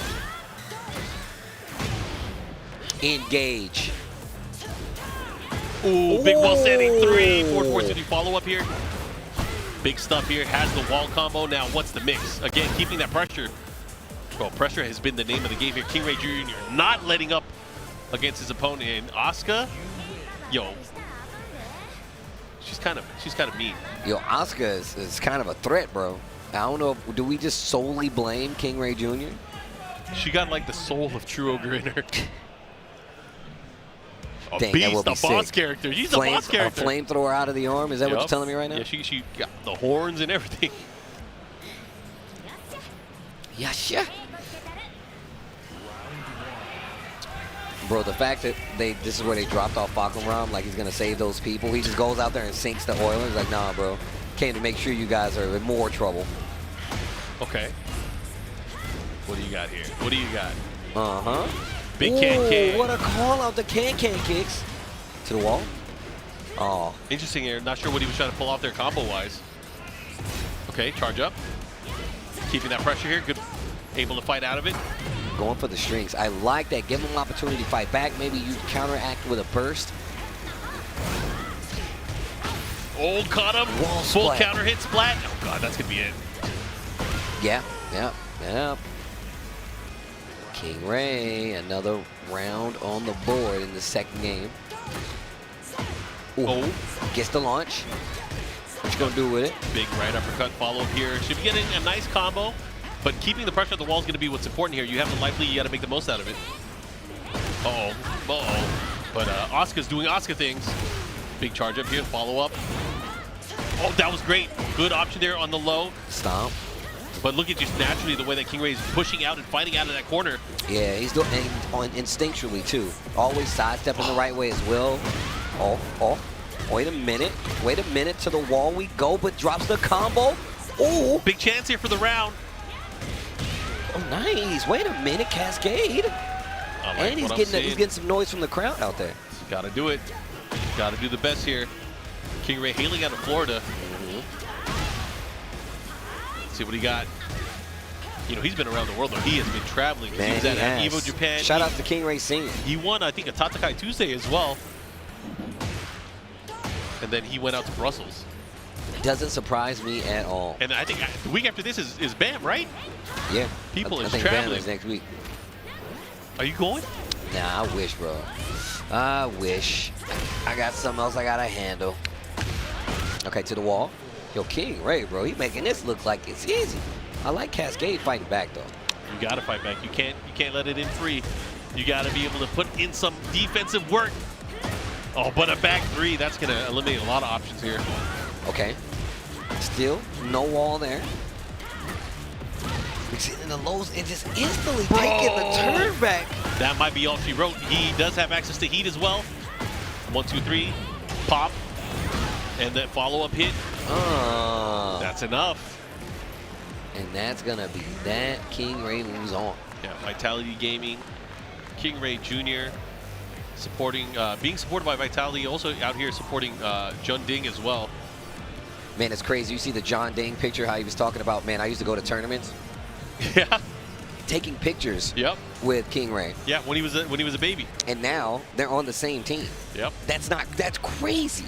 It is quite cool to see, because you remember, I mean, when we look back at things, especially like the Tekken 7 days, that game was around for a while. It was. It was around for a while, because remember, we started hauling the arcade version around, and, you know, people had opportunities to play it at a lot of the events, not just at, you know, FGC events. There was the tours leading up to the console release, and then the console release finally launched in, what, 2017? Yeah. But, you know, Americans already had access to playing it 2 years before then.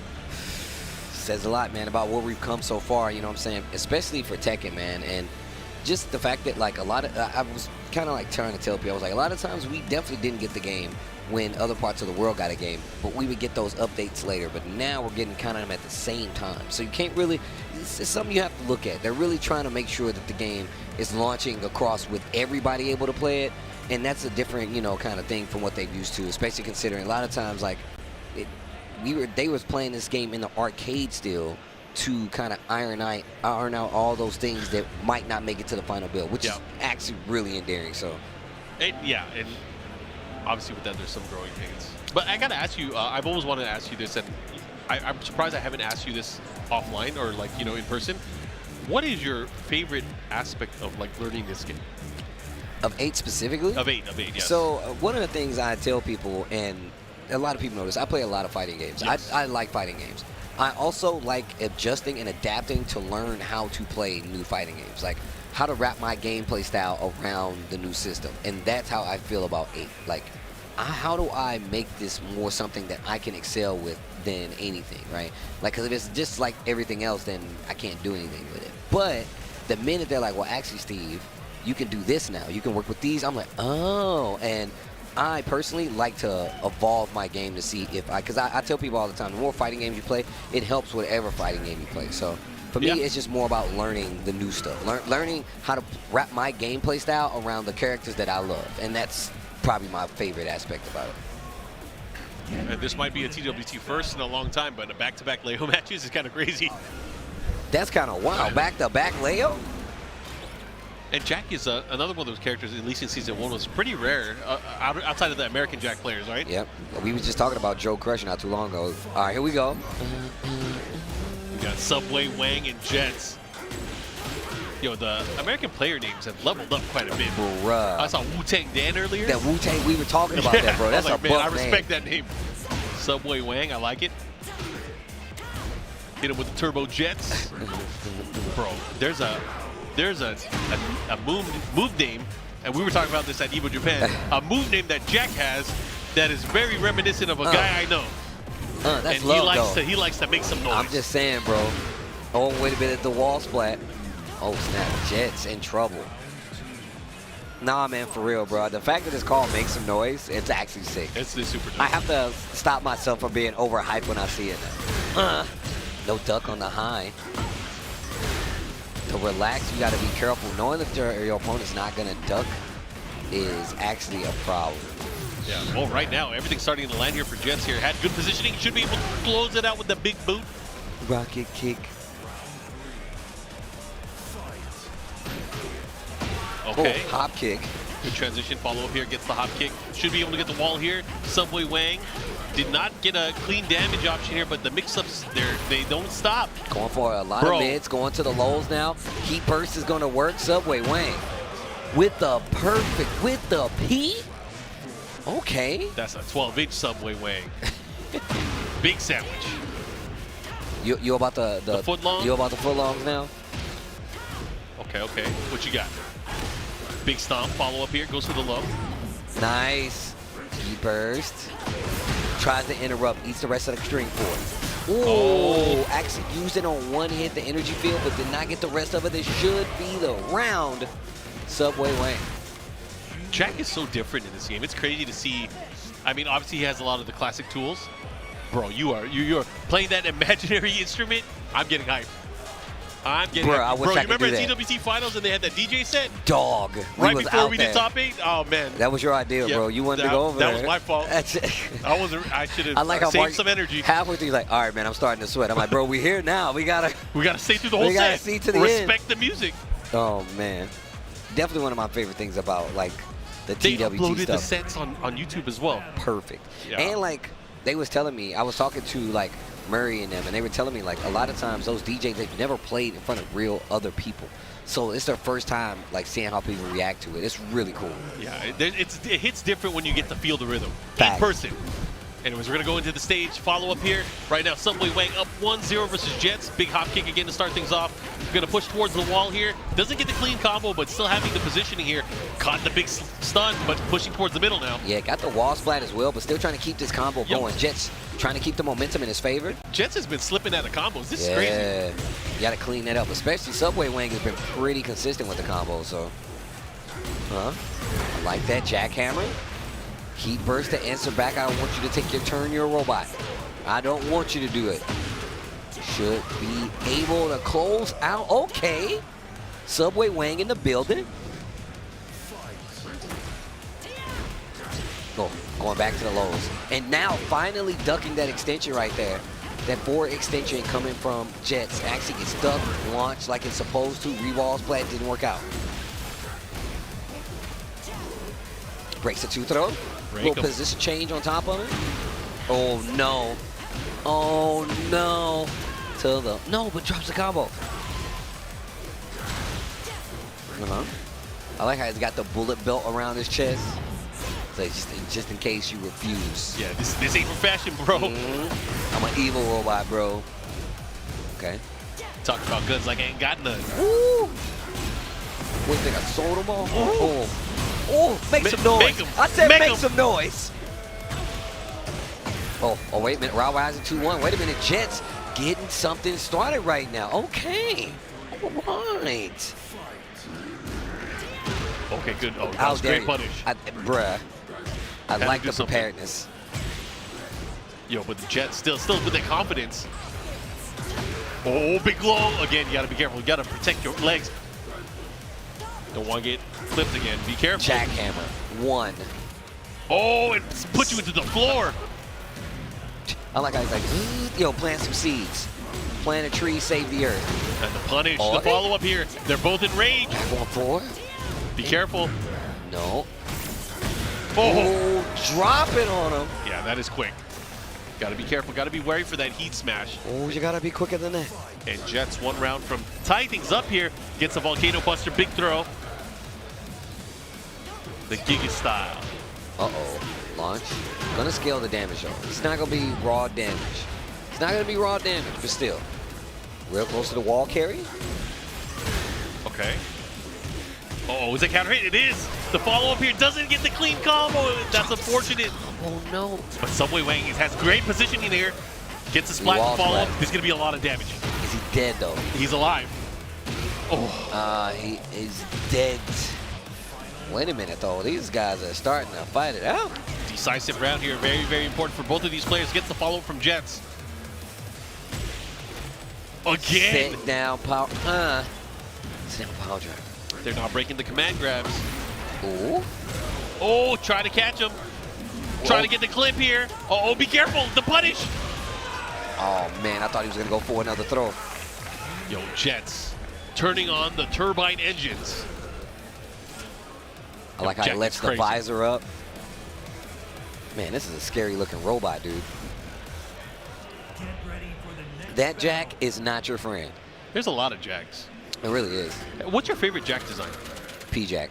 Dude, that's why you my boy. You know. That's why you my boy. You know. He has the sunglasses and the hat. And the hat. Yo, the hat actually does it for me. Come on, man. Come on. The hat does it for me. I'm gonna be real. And he got a tank top on? With the He's got he's gleaming.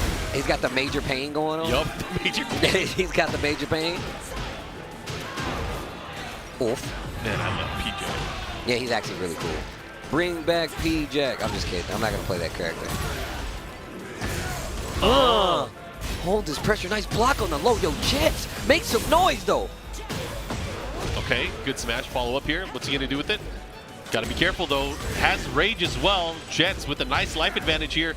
Turning things around because, you know, he was down 1-0 early on. But a big hammer. Jackhammers. What are you doing? Jackhammers. What are you doing down there? Jackhammer. Jackhammering into seed planting. Sounds like a nice activity. I mean, sounds like for a good the time. weekend. Nice relaxing. Seed planting. Noise making. Hold the sweep. Hold on. Wait a minute. I like the usage still of the back 1-4 just to see how they react to it. Gets the re-wall splat with the combo. Big damage. Oh, and he picked up. Got to be careful. One more hit can do it. That's going to be it. Sweeper. Woo, here we go. Tied up on rounds. They are going tooth and nail. Back and forth. No duck. Yeah. Okay. Into the jackhammer. The follow-up here. Yo, just flex one time. Let me walk forward a little bit. Whoa. Boom. Nice. Yeah, and he should be able to get the wall here. The follow-up. Woo. Spin it. Caught the follow-up here. Okay. Barrier explosion. Nice. Now what? You can close it out? You can close it out? Realign on the wall. The boot. Wasn't enough. The Hwoarang care stimmy package still doing numbers right now. Subway Wang. Oh, be careful. Yes, range 2. Oh my god. Everything's going to start hitting. This is where it gets scary. Re-wall splat. The damage. Bro, you better not guess wrong. Subway. Oh, he guessed right. Look at the life. Don't drop the combo. Go straight for the rage art. Simple and clean. Just That's like a that. good song, bro. It's That's a a damn good good ass song. song. Did you see her in the studio? Yeah, bro. Though? The one take? Come on, Come dog. on, come on. God damn, our algorithms are crossing over, good. bro. It's too good, bro. It's always been that way. I've missed you here on the comms, bro. You know that. Okay. Nice. One Horizon 4, simple punish here. Okay, look at this pressure here. Subway Wang needs to make something happen with the round deficit. The nice wall standing 2. Threads the needle. Pushes towards the wall here. Look at this damage. What's the mix? Oh, okay. I like that. Hold your ground, Jets. Yeah. Hold your Jets. Not only holding the Jets gets the punish. Flex on him. Be careful though, Subway Wang. Here we go. Heat burst. Get up off of me. Yo, we shooting guns. Again. Sit down. Pound driver. Hasn't broken it once. I'll go again. Yo, bro. You gonna drop the refrigerator? No! Oh my God. No! Oh, the slide. That was sick. All right, that was sick. That was sick. I almost got my arm grabbed. I'm glad you lifted your arm. I was like, wait a minute, natural defense. I've been around. I'm sorry. Didn't need to make you choke on your drink, Steve. Here we go. The follow-up here. Again, going to a final between these two. Yo, you see him hit the little... Yup. Oh, engage. Let me in. What are you going to do with it? The lows are coming out. Subway Wang with the life lead. Oh, the burst of the heat. And that is going to do it. Yo, the pop-up, you see Subway Wang, like, he's just keeping the hands warm. He's like, yeah. Yeah, a little pep to the step there. I know, bro. You see how he jumped up out of the seat? Love what I'm seeing. Obviously, both of those players had a good time. That was a close set between the two. But Subway Wang, what up with that thing? I want to know, how does it hang? Shut up. It was good, man. It was good, man. Who let him on the mic again? Oh, my God. Yo, shout outs to everybody watching at home. Great sets all around, man. We're watching some Tekken 8 action here, Combo Breaker 2025. Hopefully you guys have been enjoying it. Tell everybody, tell your parents, tell a friend.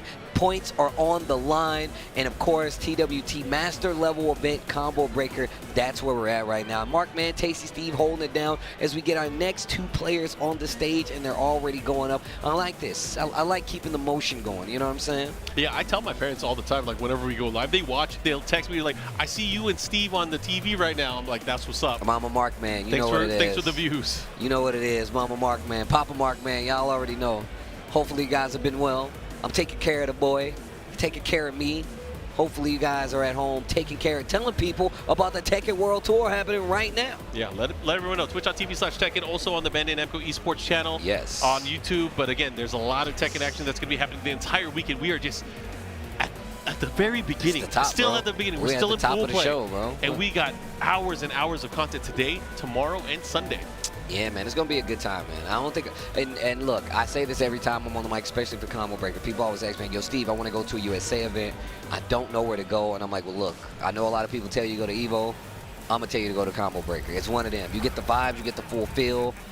And you know what the best thing is if you enjoy yourself at Combo Breaker, you have other options to go to more events. Boom, there you go. What if you get hooked? I mean, I've seen a lot of people go out to an event, a major event, and they'll be like, you know what, I love this stuff. Let me go to more. Bro, I mean, same thing for something. This is our drug. Yeah, I'm telling you right now. And I call it the family reunion, bro. We see all the homies here. Yo, look at the wrist games, proper. And I got to give love to Combo Breaker 10th anniversary. Yeah, man, it's been one of those, man. Shout outs to Keats. Shout outs to the hot dough. Y'all know what it is. If you know, you know. You know, you know. Used to be the Midwest Classic, then UFGT, and then Combo Breaker. Yeah, that's fact, bro. That's facts. All right, here we go. Here we are. Trizzy the Rapper. Oh, no. Look. Trizzy time. Yeah, it's Trizzy time.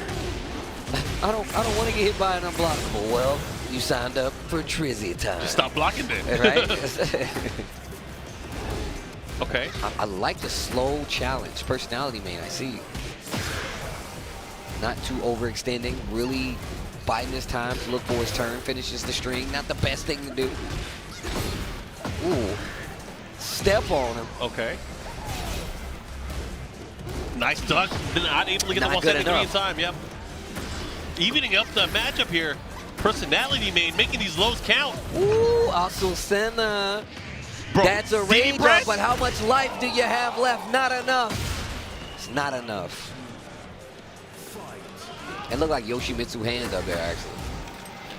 Ooh, launch him. Okay. Flash him a little bit, pop the jacket. Should be able to get a nice wall combo into mix-up here. There it is. There it is. I don't want to get hit by an unblockable. Too bad. That's too damn bad. Bro, he just did two. Do one. Come on, one more time. Oh, he finished the string. I like the awareness there, knowing they might be a little too low to actually get the full hits. Bro, he just got his ass beat. But he got a nice personality, though. But he got a nice personality, though.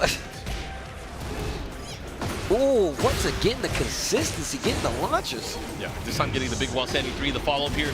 Spike into the forward 1+2 again. Why do you keep tech rolling? Oh, man, he could have done it again. He burst. Wait a minute, out to center, trying to steal it back. Trying to take it back.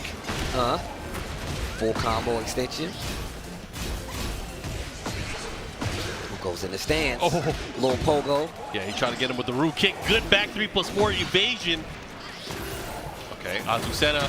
Get that, go, bro, the last smash. hit. Just stay on the ground. What a sidestep it down 4-2. Trizzy the rapper can close it out. Pending, no drop, and I like that. Make it short, simple, hit the rage art button. I love seeing people cash out with rage art that way you have less chances of actually dropping the combo, finish strong, and also the eyes of Yoshimitsu coming behind you to hit the leg is one of my favorite shots in the game. Cinema. Okay, caught him. With the Harrier stance to follow up here. Oh. What you gonna do? We going downstairs. Ding, ding. Ding, ding. Almost at the wall there. Trizzy's gonna have to do something. He has to get up here. Okay. Took his turn back, but he's stuck at the wall. My man just instantly started hitting more buttons. And last time we saw how willing he was to go to the lows. Personality man gets hit by the mid on the wall, and he might not be able to close out, but he did get the re-wall splat. He teched again. Nah, bro, Mom, I don't want to get hit by an unblockable. Keeps teching. He has to be careful, and he got so much life back from that. Oh, and the counter hit. Wall messes up the combo. Bro, no, he did not press. Yes, he did. He jabbed. Where are you? Where are you? Watch out of I hate to say it. Watch out of eyes sneak up. Oh, you see how he did? He's like, yo, come on. Yo, that was tight. I find out something new about like this game cosmetically every time I watch it. Chill, sword. Yo, chill. This is why you watch movies over and over again. You got to see beyond the beyond. That was crazy. I know you and Obama was talking about how the Yoshi design kind of grew on you. I already really liked it because they always like the face smash stuff is probably one of my favorite. The front facial part, probably one of my favorite because there's so many small details on it, bro. There's a lot of details on his armor as well. If you start looking at like his shoulder blades, he got some crazy stuff on there. See, I'm looking at it right now. Oh, there it is. He definitely got the Green Ranger emblem. Yeah, he actually does. He actually does. Trizzy starting to pull out all the tricks now. Okay. Okay, goes for the heat smash into the mix-up. Trying to take his turn back. Personality, man. I love always fighting back. Goes for the low. Spin to get away from the wall. Didn't get the splat, but the running 3. Trizzy the rapper. Should call him Trizzy the trapper because you're stuck, baby. You're not getting out. We trapping? Might as well be. You need to add another T on there. Trizzy the Trapper. It works. Get trapped with this unblockable. Wait a minute. Bro, he didn't believe. He now back turn. He has to be careful. Bro. Yo, flasher. That is so offensive. It is, man. Oof. Oh. Gets the hit. Nothing big, though. Gotta be careful the sidestep. We've seen Trizzy, he's willing to do that. Sidestep down 4-2, we've seen it a couple times. Personality main's like, yeah, you could do all of that, but I'm still going to be swinging. Follow-up guaranteed afterwards, into the lows, and look at that, Trizzy, 1 round away from taking it all. Personality main. Oh, tone them down 4-2s, bro, just running into it. And he knows personality main is not like, he's like, look, I don't want to keep getting hit by these setups, so now I'm going to press the offense a little more. Trizzy the rapper just switching it up with the down 4-2. He's still tech rolling. He's not going to not stop tech rolling at the wall. My man hasn't learned his lesson, bro. And as my mother told me, a hard head make a soft ass. Here we go. At the wall, big blade, healed up a little bit. Off the wall. Should be able to close it out here. One more hit to do it. Trizzy, there it is. The rapper closing it out with the Yoshimitsu. Good showing. Wrist game looking real proper. I will say that, though. I'm a fan. Shout outs to Trizzy. Consistently showing up to stuff like Combo Breaker and just your local stateside events, man. It ain't too many events you can go to that's not worth points, that are not worth something that you will not find Trizzy at, man. Definitely one of the tried and true, consistent, staying, showing up, representing the USA, and everybody consistent, tried and true that pulls up to the stream. I appreciate you. Hopefully you guys are enjoying some Tekken 8 action here. Points on the line, Combo Breaker 2025, and I have the honor, the pleasure of being on the mic with the boy, the legend himself, Mark Man. It's a good time. It's a good time. Always a fun time. And again, like you said, we just started the tour. You know, we started off at EVO Japan. We've had a week of that Master Plus event, then of course the Challenger events that followed up afterwards, and then here, back in the U.S. for this Master event here, Combo Breaker, the 10th year anniversary, the celebration here. And you know, in the Midwest, Tekken has grown so much since the first Combo Breaker. You know, I remember back in the Tag 2 days when, you know, maybe 100 people were coming out for Tekken, but now we're 1,000, bro. What we had, 1,100 or something crazy? Yeah, it's a lot of people. A lot of people here playing. Oh, yo. We got a representative from Europe coming up on stage. Talk to me, Mr. Markman. We got Fergus, one of the Asuka players, multiple time qualifying for the TWT finals in Tekken 7. So I didn't know Fergus was here, so this is awesome to see Fergus. You think he's pulling out the Anna, though? No, it's Asuka. It has to be Asuka. I don't know. I want to see Anna, though, bro. I definitely want to see, like, I mean, he is a master of waifu characters, right? Yep. Waifu extraordinaire. But I feel like Asuka's too strong in tournament not to use. Not to play, yeah. But I mean, Anna is pretty damn strong right now too, especially because of that new character factor. So, I mean, if he gets beat up, I wouldn't rule out Anna. But shout outs to Fergus, man, making the trip. I mean, shout outs to Gosane as well. See my boy out here. He's out here. Who else is out here? Yeah. For the EU side, Gosane, Fergus. I know Gosane actually did really well at EVO Japan. Yeah. Also, I think he did well at the Brussels Challenge. Brussels Challenge as well, getting top 8. Tibetano's out here. I haven't even seen Tibetano, Tibetano's so I'm out glad. here. I'm trying to think who else out of Europe made it. That's all I've seen, and I haven't been able to look at the bracket. Super Kuma's out here, I think. Really? I think so. Okay. And if you're not out here, you should be pulling up, bro. I'm gonna tell y'all right now. You got time. Pull up. You got time. I mean, you can't enter the tournament, but you got time to pull up still. I told my little sister to pull up as well. She loves Combo Breaker. Her and the missus, they love it. Always pulls up. Came, hung out with Anakin and us. She was like, yo, Steve, this is what y'all be doing, just hanging out? This I'm is like, what y'all be doing. Yeah, this is what we be doing. You come in, you hang out, you have a good time. Nothing too crazy. We are enjoying ourselves. It is going to be Asuka versus Fengwei. Two characters that were introduced in Tekken 5. Yep. Man, that the poster. new generation. That poster was that went hard, right? Yeah. It had all the new characters: Fengwei, Asuka,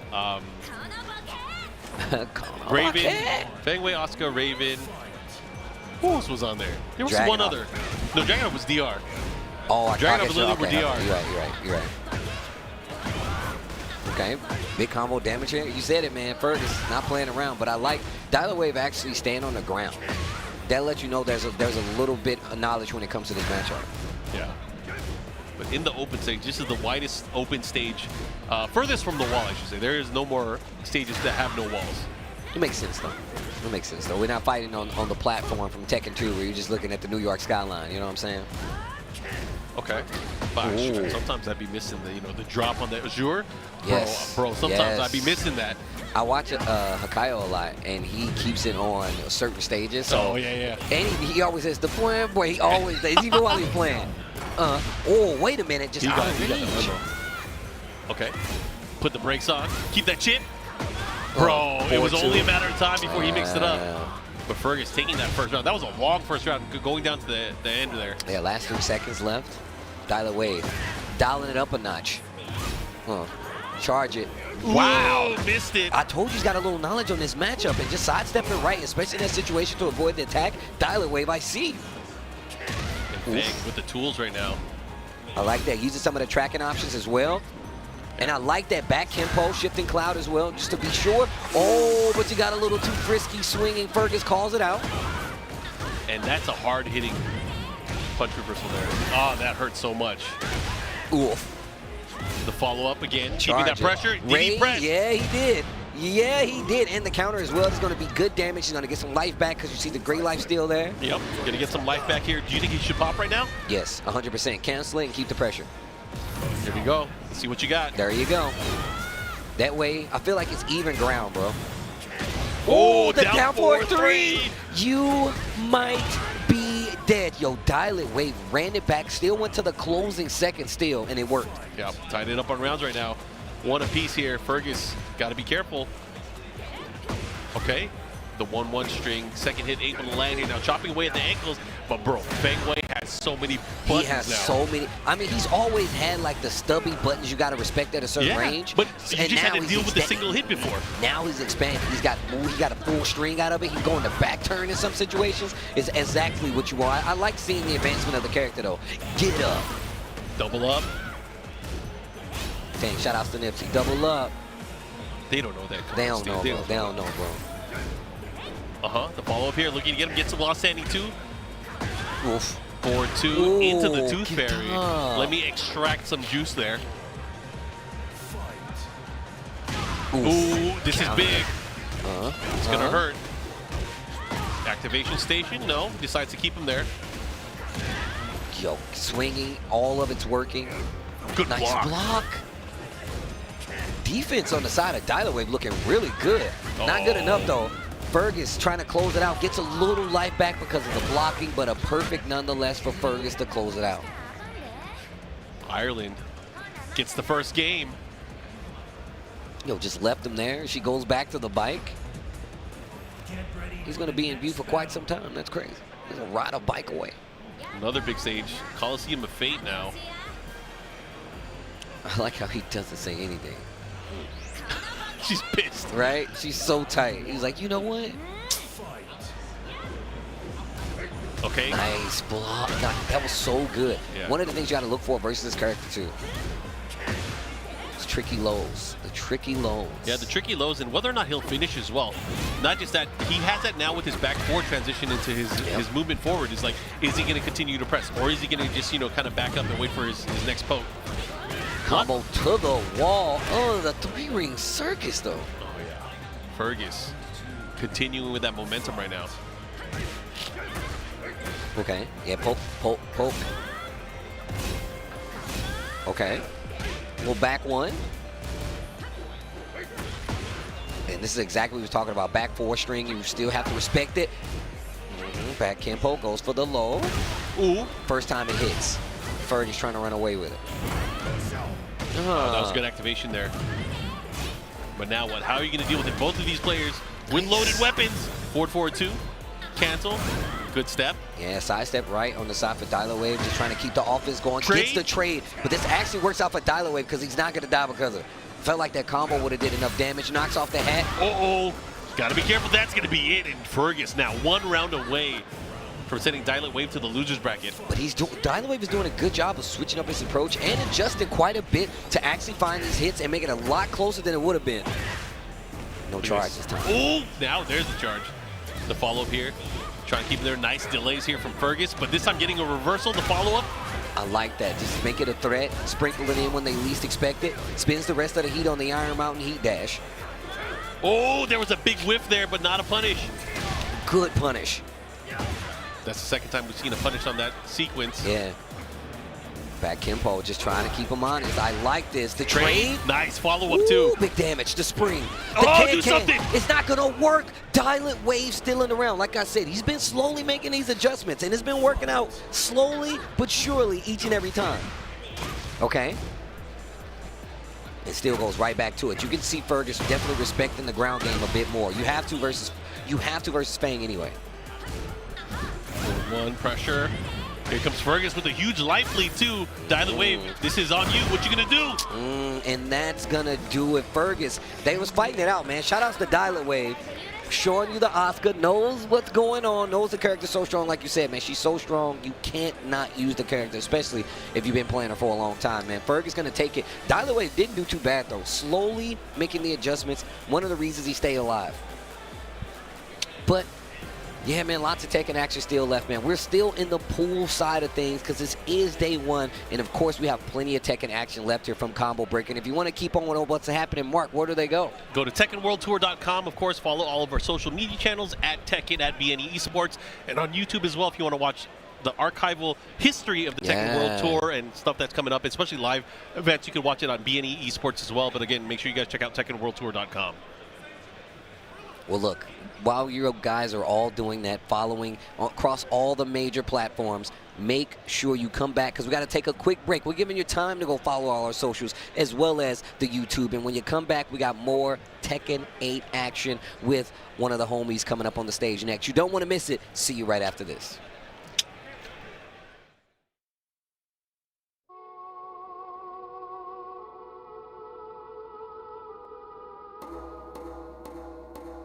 drum?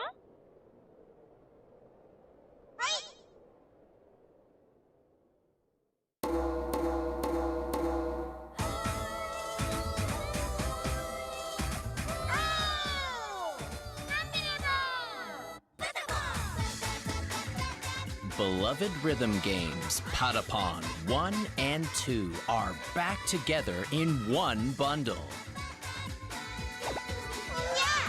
Patapon 1 plus 2 Replay.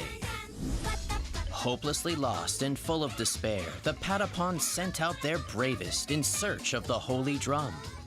With the legendary drum in hand, guide the Patapons as the new Mighty One to Earthend. Advance, full speed ahead. Attack, ready, aim, fire. Connect combos with various commands. Got the fever! The original fun is still there, but now with enhanced high-resolution visuals. The support functions are newly implemented for easy play. With delicate and mysterious Patapons. Let's make some noise for Fever Time!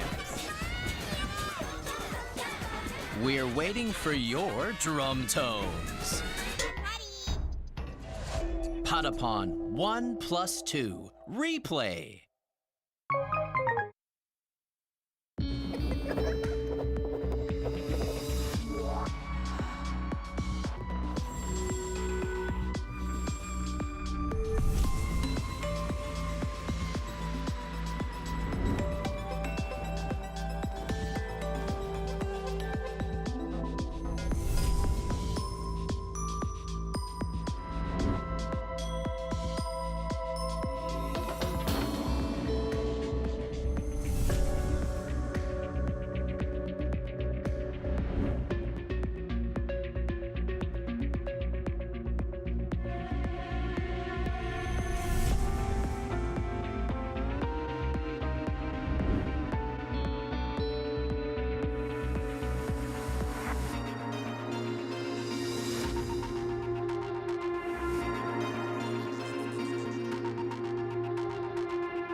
And we're back. Combo Breaker 2025 here in Chicago. I'm on the mic with Majin, Obama, and MYK. We're going to be covering the Tekken action for you guys for the next block. It's going to be exciting stuff, man. How's it going? Continuing this coverage, man, here at Combo Breaker 2025, 1,100-man tournament, MYK. And they got me out here in Chicago with the professor of the game. Good shit, man. Good shit. So, look, coming up next.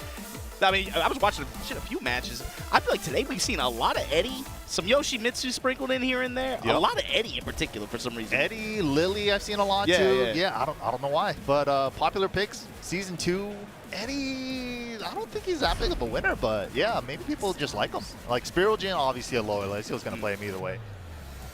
But yeah, of course, next up we got a match coming up. It's Korea coming up against US of A. Shadow 20Z representing NA, and then going up against Naria from South Korea. Yeah, Naria, of course, a road warrior herself, but we got to talk about this guy coming off that momentum, right? You got to talk about the top 8 finish in EVO Japan into a second-place finish in Brussels. This is a big tournament for Shadow. You riding this wave of momentum here at this master event here, the first one on the Tekken World Tour calendar this year, and he's going to put out front the Vanguard. Right now, he's running a 3-character shell.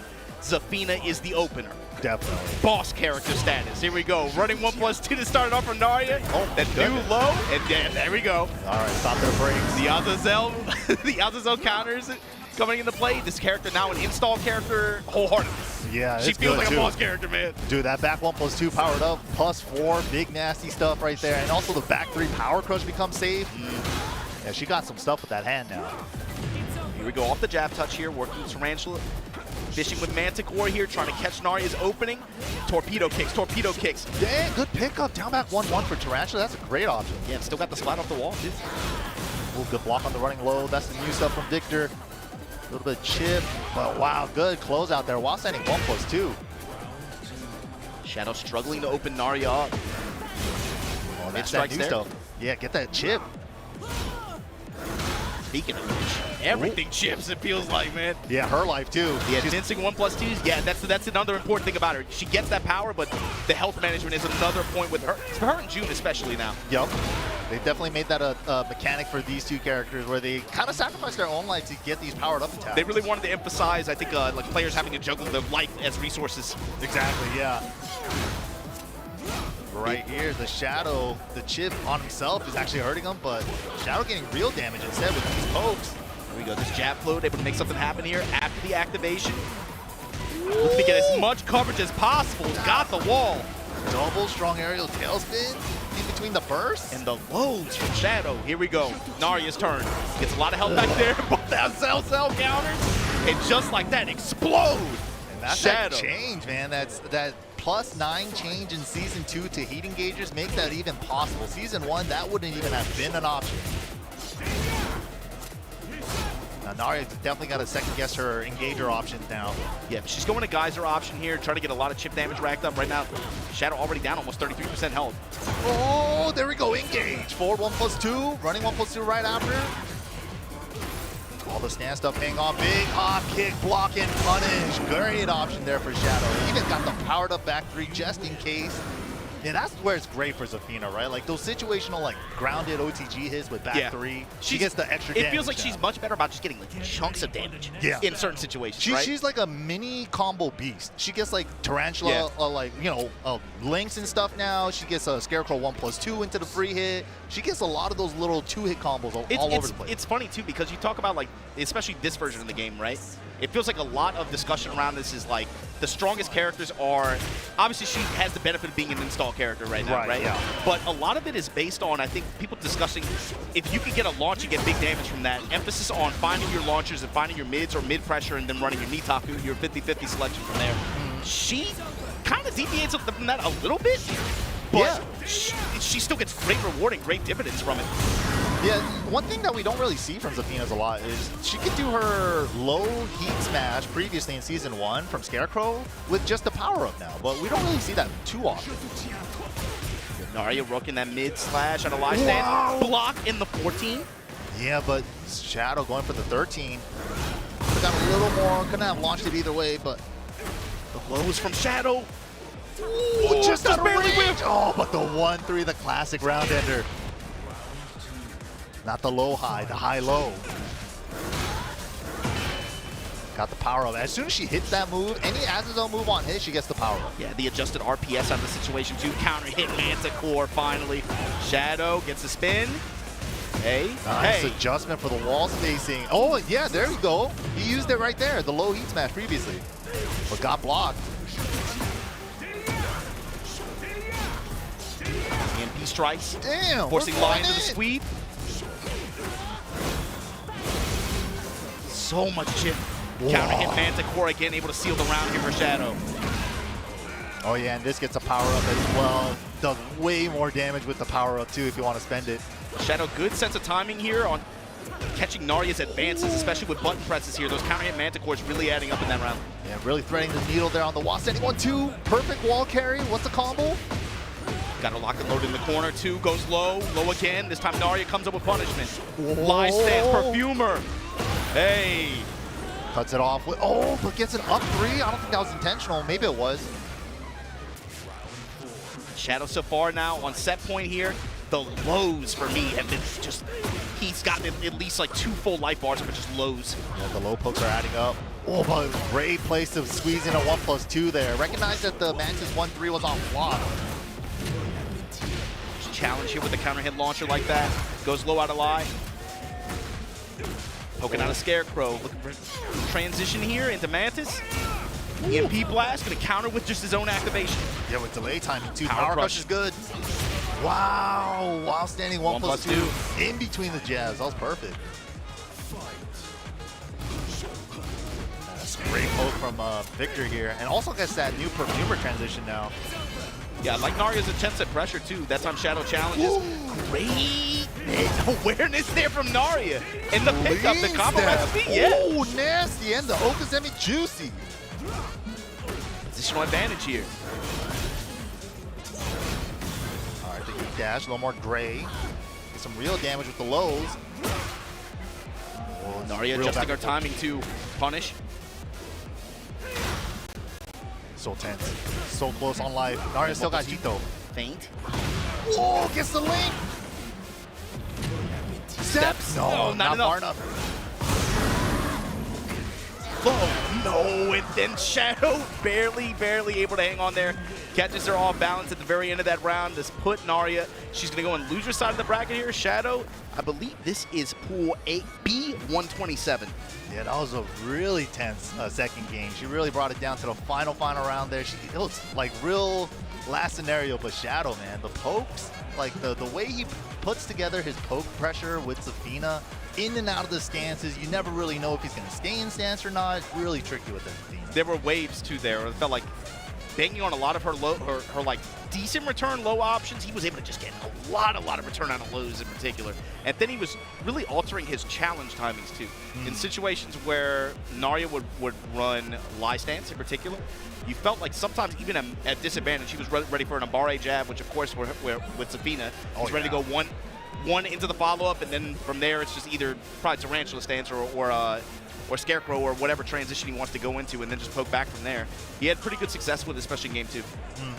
But yeah, these two players coming up next, man, they're setting up a flag, and then his opponent actually helped him set up the flag on the second player's team, but they gave up. It's too hard. Oh, man. Good stuff, though. You love to see the country pride. What flag is that? I think that's the Philippines. What you mean you think? That's ain't only one flag look like that, man. That's the Filipino flag. That definitely has the color. That's all I know. And the sun right there, too. Yup. They out here, man. What's going on? Here at Tekken World Tour 2025, Combo Breaker, the first master category event on the calendar. All these players out here, the global elite players who are on the road, trying to make something happen, fishing for these master category points. If you guys don't know, you get one Master Plus event, you get one Evo to your point total, you get 3 Challenger events, 4 dojos, but with the Master category events, you get your top 2 placings added to your point total. So in an event like this one, where you have a heavy absence of Pakistani representatives, there has to be, I think, a sense of urgency on the side of some players who are like, okay, in the absence of these guys, we got to make something happen. You got to make a deep run. You got to make a deep run. Got to get them points now. They're not here like rolling heavy. Because later in the year, it's not going to be that easy. Later in the year, you're going to have to go through The more Arsenal Ashes and Otivs and oh man, Dude, you have to go through Tiger uppercut at the end of the year is going to be crazy, and if you don't make it there, you got to like play your heart out in the LCQ and hope you make it through. And LCQ is crazy every year. All right, here we go. We got these two guys coming up on stage. It's going to be the Final Fantasy 16 stage. Joshua, Clive versus Jin. Claudio, another boss character. Daisy, he feels like one. Yeah, the range. He got the little short sword though. It looks Naughty versus Cobb. Clean walk around to the left side. Ooh. Reversal of fortune here. Starburst active. Sidestep 4. Sidestep 4. Bishop with the back one. Oh, that Power was crush. dirty, dude. Back one power crush. That sequence, the best is like it's not even the new stuff. It's just Claudio classics, and then he finishes it off with the new with the new song. It's a preview of what's gonna come. It's like, well, I'm not done. You're definitely gonna see more of this.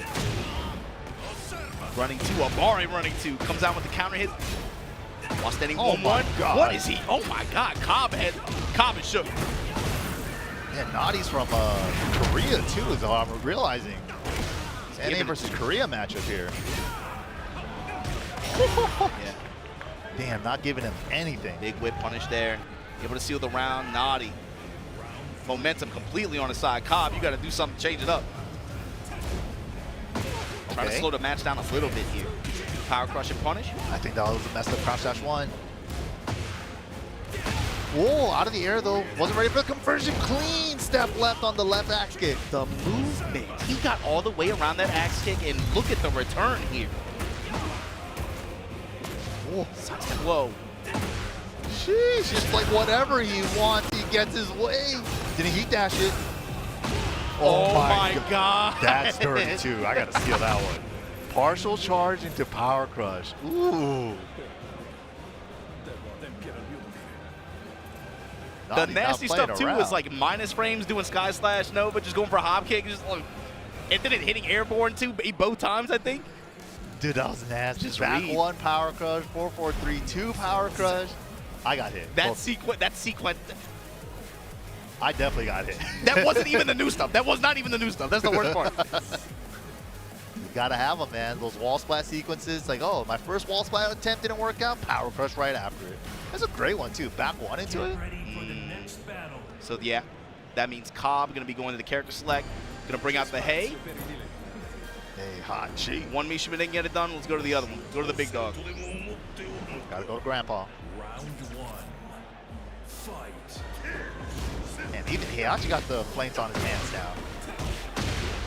But what is this gonna do for him, especially if he doesn't get another chance? It's like, even right now, he's swinging at least a little bit more than he got a chance for with Jin, but Naughty had just complete control, it felt like, and there you go. You go for the axe kick, fine, I'm gonna walk around it, launch you for it. Yep. Now I'm heat active. 2-1, we still going, we still going. Oh, good spring kick to cut him off. And we get the light back, the Estes flash. Oh. Power crush right back at you. Oh, okay. Man. The blue moon burst, there you go. So down back good. 1+2 in heat.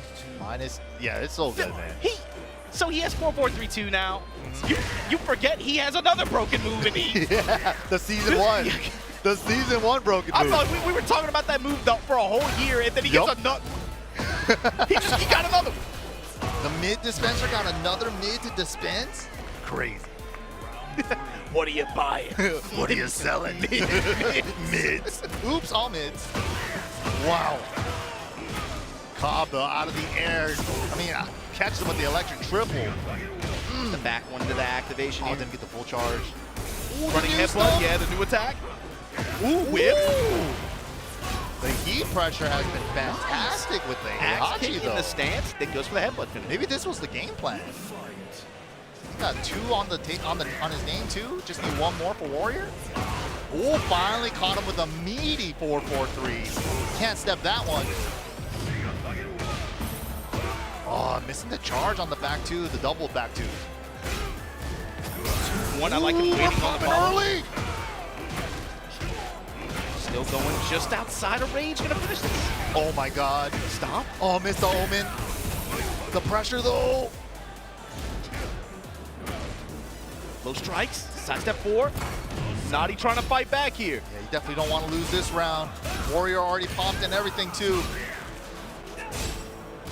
Naughty has a lot of work to do, and yeah, it's a little too much. Gets caught by the back four. I think he's just trying to look for a keep out electric, and then he just gets wrong. Such a good tool for Heihachi too in this game. Back four. Back four in particular, back four. Yeah. I feel like down forward four is sometimes undervalued too. Yeah, but down forward four is good. Good whip on it, good speed on it too, 13. Naughty over here switching it up to Shaheen. He does have that Philippine flag behind him. And this is a Filipino character. He is, but I wonder what is Shaheen's place in this game in this particular version now? It felt like, especially last year, he was a pretty like comfortable pick, I think, for a lot of players who especially are multi-character players, or they don't have their main in this game. Yeah. You saw a lot of people go to him and have great success, honestly. I think yeah, I mean, obviously he still has merits, right? It's more, I think, to speak to the nature of balance with this game. Yeah. He's not bad, but with the way that this game is trending in terms of what characters have the highest value and or strength in this kind of setting, is Shaheen, do you think does he still feel that strong relative to the rest of the cast? And I think one thing about him, though, is if you really want to get damage out of him, his combos take execution. You got to do the AK combos, right? And if not, his combo damage is a little bit low, I would say, compared to usual. But he's still got some nasty stuff, man. Like during heat, the guard break. Yeah, the guard break in the he already stinger, got the right? slide mix up, you know, and stuff. So he's still got his, and he's still got his fundamental tool set. I think with his poke. that's where it shines to me. Is like I think his core is still really good. Yeah, exactly. His poking.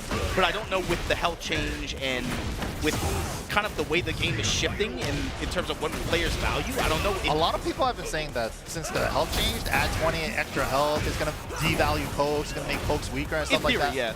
But also at the same time, this game has Grey Light. That's another thing we're not thinking of. True. Pokes do real damage 100% of the time. You'll never recover any of that poke damage. Slide. Punish with the boss standing 4 there from Cobb. Cobb had his back to the wall in this set, but able to bring it back here. Naughty with the Shaheen pick. Ooh, 4-3, confirmed into the engage. And yeah, we're seeing a lot of the changes come into effect. Like Season 2, they definitely lowered the heat after chip damage during heat. So stuff do a lot less chip damage now.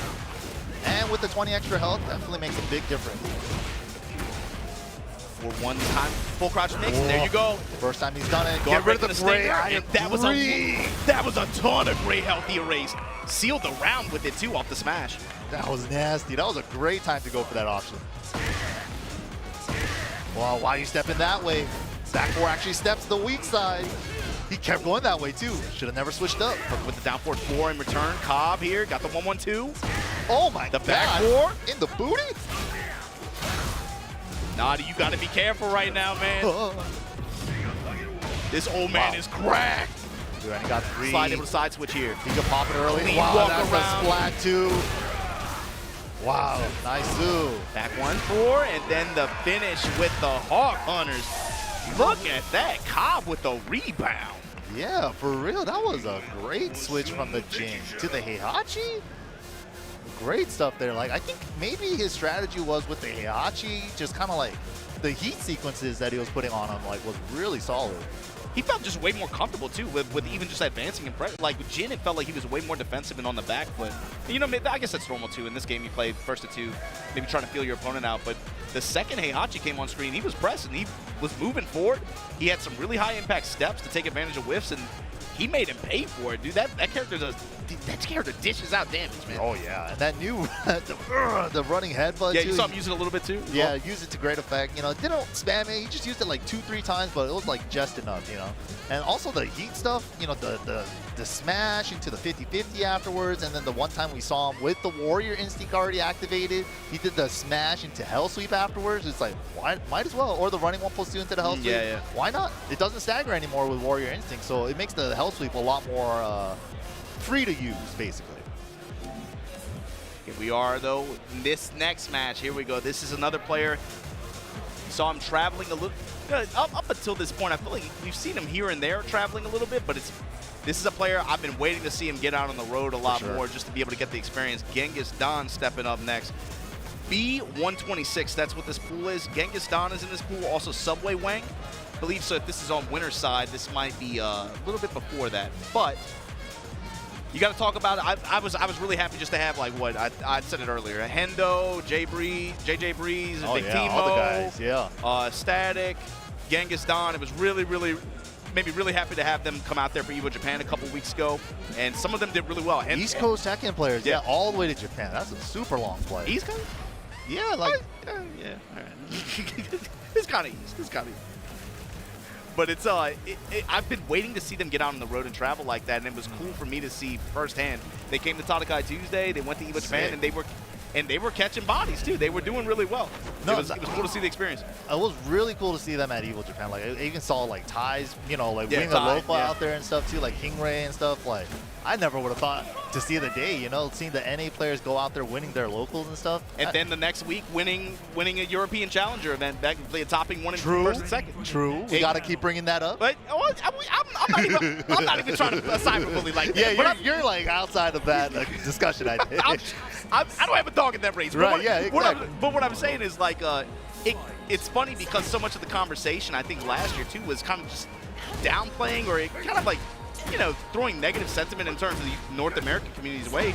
But the players that play, bro, and the players that get out on the road, when they focus and when they actually lock in, they're putting up numbers. Yeah. Top 6, World Finals, and Shadow. This is going to be, I think, towards the end of this. If this is Subway Wang Leo, Genghis Don, I believe this is going to be B126 towards the top end of winner side bracket. Ooh, clean step. Yeah, uppercut to deny Genghis any momentum here. Yeah, but another thing to mention about Genghis, too, first time ever going to EVO gets top 4. That is something to bring up for sure with this player. Third place? Fourth place? What was third? Fourth place, I believe, yeah. Katarina back to Tekken 7 days. Super impressive showing. Not a lot of players do. Dang, these heat dash combos though from Subway Wang. That was fancy. Subway Wang knows what he's doing. This is a real Leo player. Season 2, Leo combos. Hey, comes up with the while standing 4 into the heat engager. Yeah, heat engager. Cheap while standing 4s, yeah. We've been seeing that a lot more with the new change. Heat engage into crouch into a while standing mid. While standing 3-1 there from Leo. Clean preemptive anticipation. Step. You saw he had the step before the activation even came out. Yeah, the dash up and call out, man. Running slide. Genghis Don just outside of range here, getting some health back. Okay. Iron Fortress with the dash. Oh, the second hit saved his life. Oh my God, thank you, Arado. Thank you for the second hit. Oh my God. And touch fishing with uppercut. Subway Wang. That backswing blow had his name written all over it. Straight uppercut. Oh, nothing, but gets something with the back turn. Sneaks it in there. 3-3 back turn and then delay sweep blow. That's so dirty. That was dirty. Because Subway Wang thought he got whip punished there with the 3-3. He's like, oh, shoot. Oh, it was actually on block. What do we do now? Scramble, sweep delay. And the natural delay in the timing of that, the way Genghis placed that is even more evil. Yeah. We all got it. Oh, the run up into just stare at him. I like that. Nice confirm. There you go, off the mid here. Woo. Push out. Push out. Oh. Ow. Forcing 4-1s here. Back 4, no trigger to pull after. They sped up that low. QCF Stomp. No, goes with the mid after back turn. Nice. Takes the lead now. Genghis Don. Ooh, okay. Looking for Can K2 just in case. Whiff punish with the 1-3. Oh, nice. Counter hit down 1, gets the link. Back 3s, break on the grab. Back turn throw, still a mix up for Fang. Do 1 or 2 or 1+2. How can Subway Wang get more return out of this heat time with Lightning Glaze active like that? What? Shatter the grab. Running attacks. Yeah. Wow, the second hit whipped. Genghis Don backdashed that like he knew it. Was so ready for that situation. Wow. That's changed too. Yeah, that's in the most recent patch, right? Yep. I felt like 2 patches ago, that was a lot more difficult to get in that whiff situation. Yeah, now. you wouldn't even have been able to squeeze out that little backdash that Genghis Don was But able that to was do a recent change that they made. Now you can at least maybe bang on backdash. You can at least get a little bit more space there. Yeah, that was beautiful because he technically got clipped by the first hit of the low, but then he was out of range where the second hit was it, and he was ready for it, and he looked like he was doing that on purpose. Planned it. The changes, man, are coming into effect. Yeah, I mean, you speak to this because, I mean, you've been locked in on this super hard. But I felt like I said it in Evo Japan, and I think you'll agree. I think this year for players who are aspiring to be the global elite, this year of Tekken World Tour is going to be challenging in an especially difficult way that maybe it hasn't been to this degree in. I mean, maybe you can comment. I agree. I don't think it's ever been going to be how it's like, bro. You got to think like not only the competition's the hardest it's ever been, the game is ever changing. Yeah, we're talking about potentially like 5 patches in the span of 2 months. You gotta do your homework. Yeah. Like we saw Jun Ding versus Avery Rib, right? 2-1-4-4 for Jin. -12 now. Should have read the patch notes. I'm not, like, who is to blame in that situation other than the competitors, right? You got to do your homework if you're gonna compete in this. There's a lot of stuff on the line. I mean, even doing the homework, you gotta. It's just like school. You gotta drill it. You can't just do the homework. In the heat of the moment, the muscle memory kicks in, bro. Yeah, you gotta review. That 20-year-old, 30-year muscle memory, you might punish you wrong, man. And I think that aspect of it is just gonna make it especially difficult. And you got to create all new muscle memories too, with like new options that they deliver too, with like every changing patch. Like that backdash option Genghis Dawn won with, you couldn't do that in the previous patch. But you have to be able to find that in 2 weeks and then grind that into that muscle memory for that situation. How fast can you learn? Yeah. That is definitely a skill to have. I think even harder than that. So you're saying like how fast can you learn? How fast can you deprogram and reprogram in some of these situations? That to me is what's really hard. Yeah, and some of the muscle memory for a lot of these things have been forever, right? So almost like learning a whole new game. Genghis right now with the polite pressure here while standing 4 and then puts the knee on Subway Wang. Yeah, just really running away with it with momentum, and especially this game. Set point here, harassing with lows. Back 4 with the follow-up. Subway Wang right now, the guard broken. Just getting harassed, help! And then as soon as he was looking for the low parry, no low. No. Wow, Genghis is all over him. Okay. Low heat attack.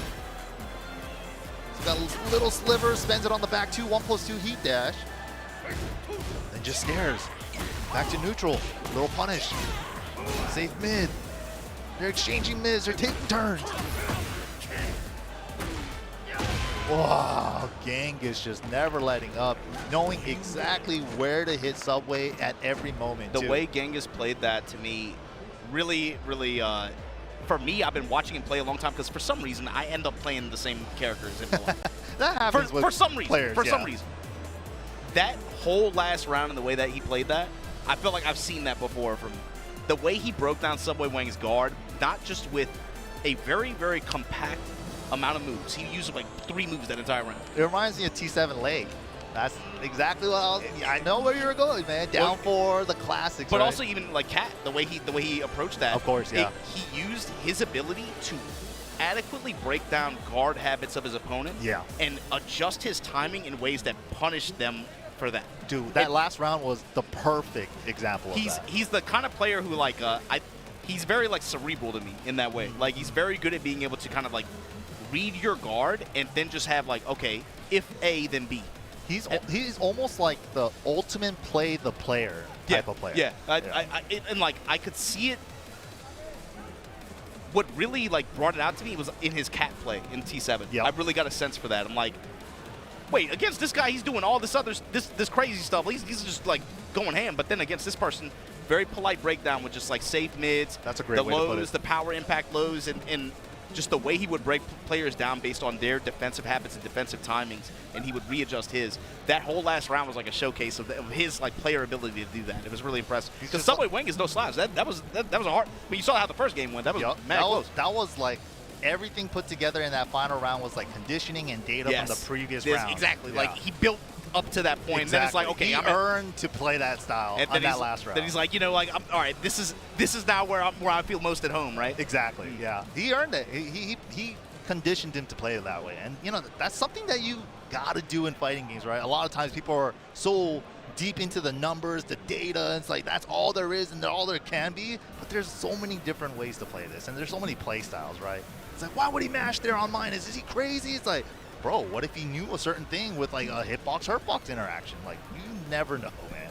And that's one of the players too that, you know, not to overglaze, but you know what I mean? Like, I was talking to Steve earlier about this. I'm sure you think it when you watch this event as well. When it comes to the Master events in North America and the Master Plus events, you mentioned it as well about Genghis, right? In his case, first Evo, 4th place. Yeah, huge.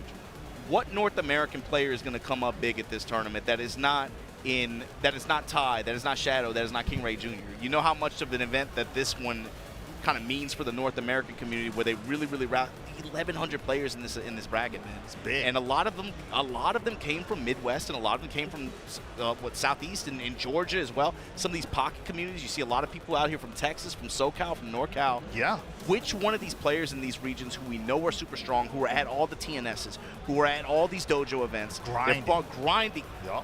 Everybody else is making videos talking about this patch, this change, that change. They showing up to the local. They still grinding. Which one of them is going to make an impact this weekend that isn't a part of that collective that we have the expectation of? I mean, there's a lot of potential players that I see in that position, right? There's like Trizzy the Rapper. Trizzy, yeah. Trizzy, and especially in his bracket, too. Yeah. I think we got a match from him earlier, but Trizzy was somebody that came up, and when I was thinking about it, Vic Timo, Sour Piggy, of course. Yeah, players like Dragon Nomar. Slayer, Obscure, you know.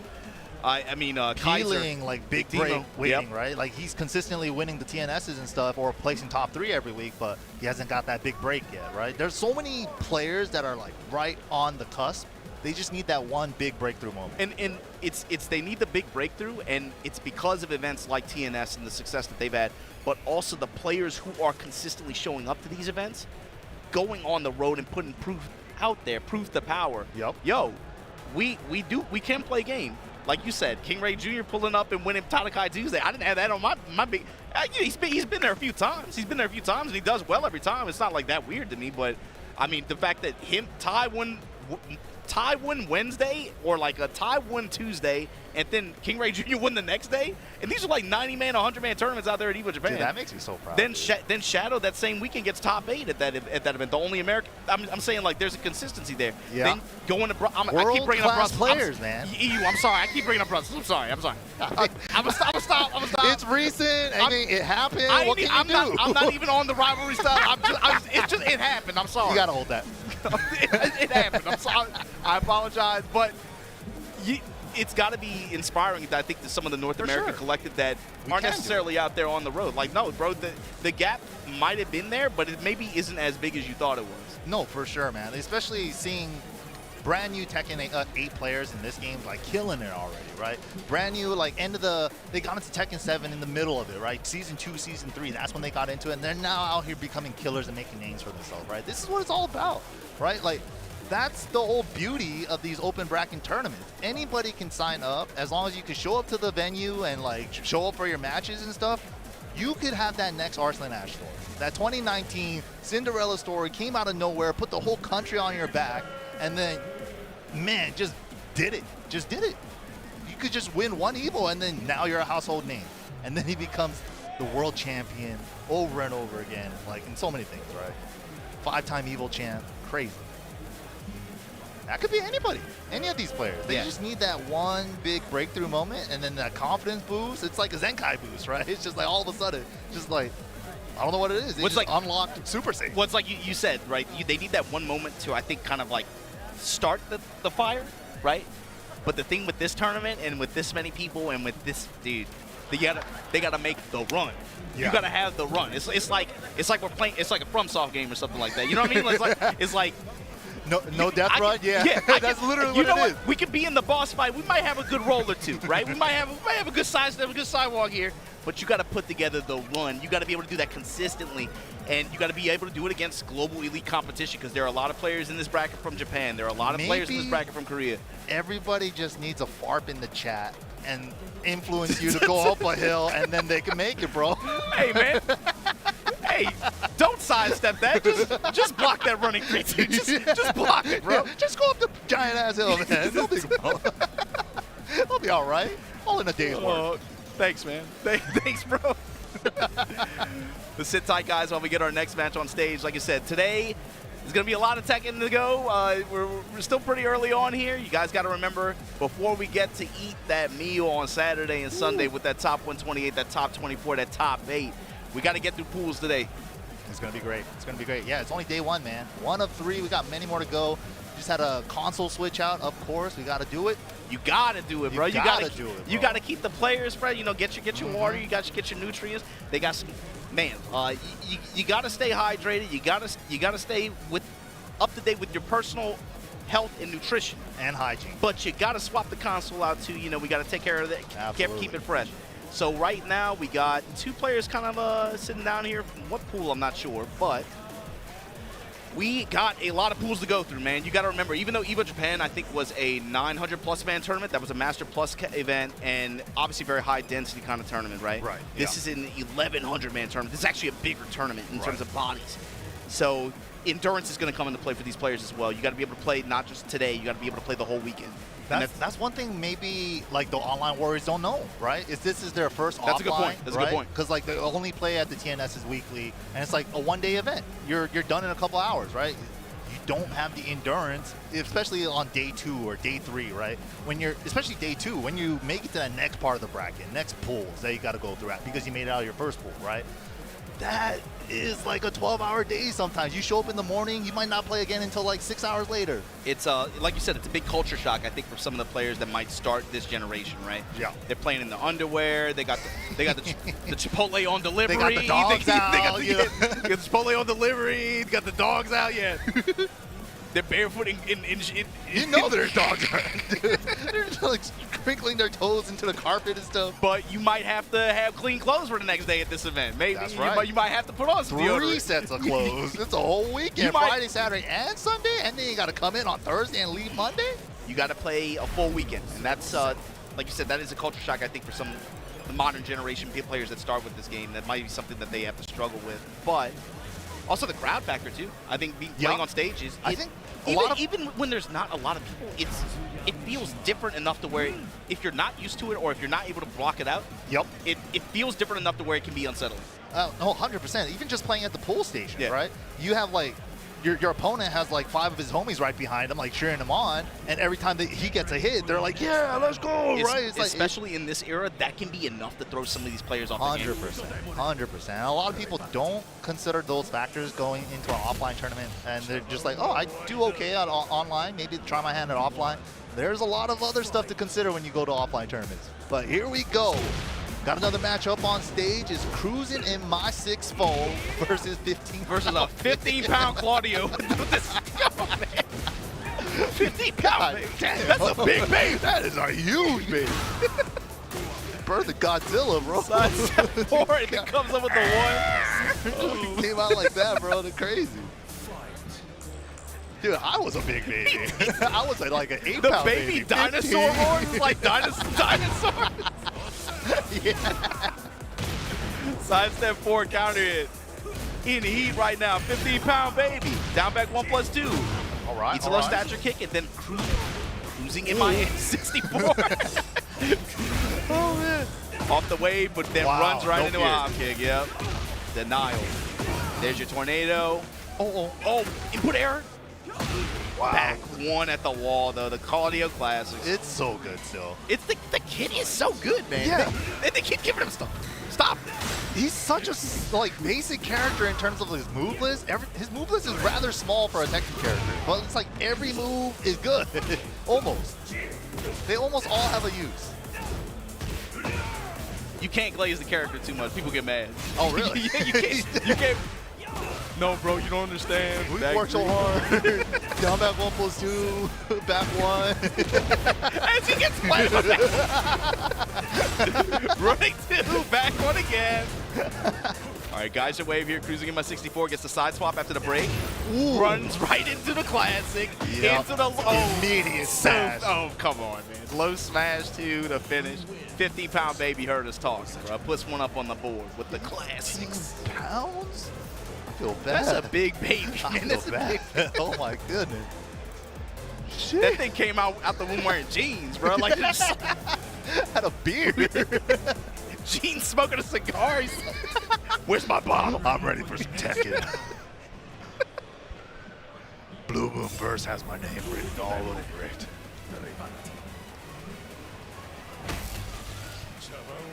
Game number 2, though. Let's see. Man, there are so many leverless players now. Cruising in my 64. What can he do here? I mean, for one, not mashing in the counter hit strings like that, but also he cannot get splatted at the wall like that. I think 15-pound baby got way. Oh my God. Yeah, it's counter hit lows, back ones, counter hit throws. Once he's on the wall, he just never lets up. Everything's coming up Millhouse here. Back one. Yeah, and especially when you have that move, back one.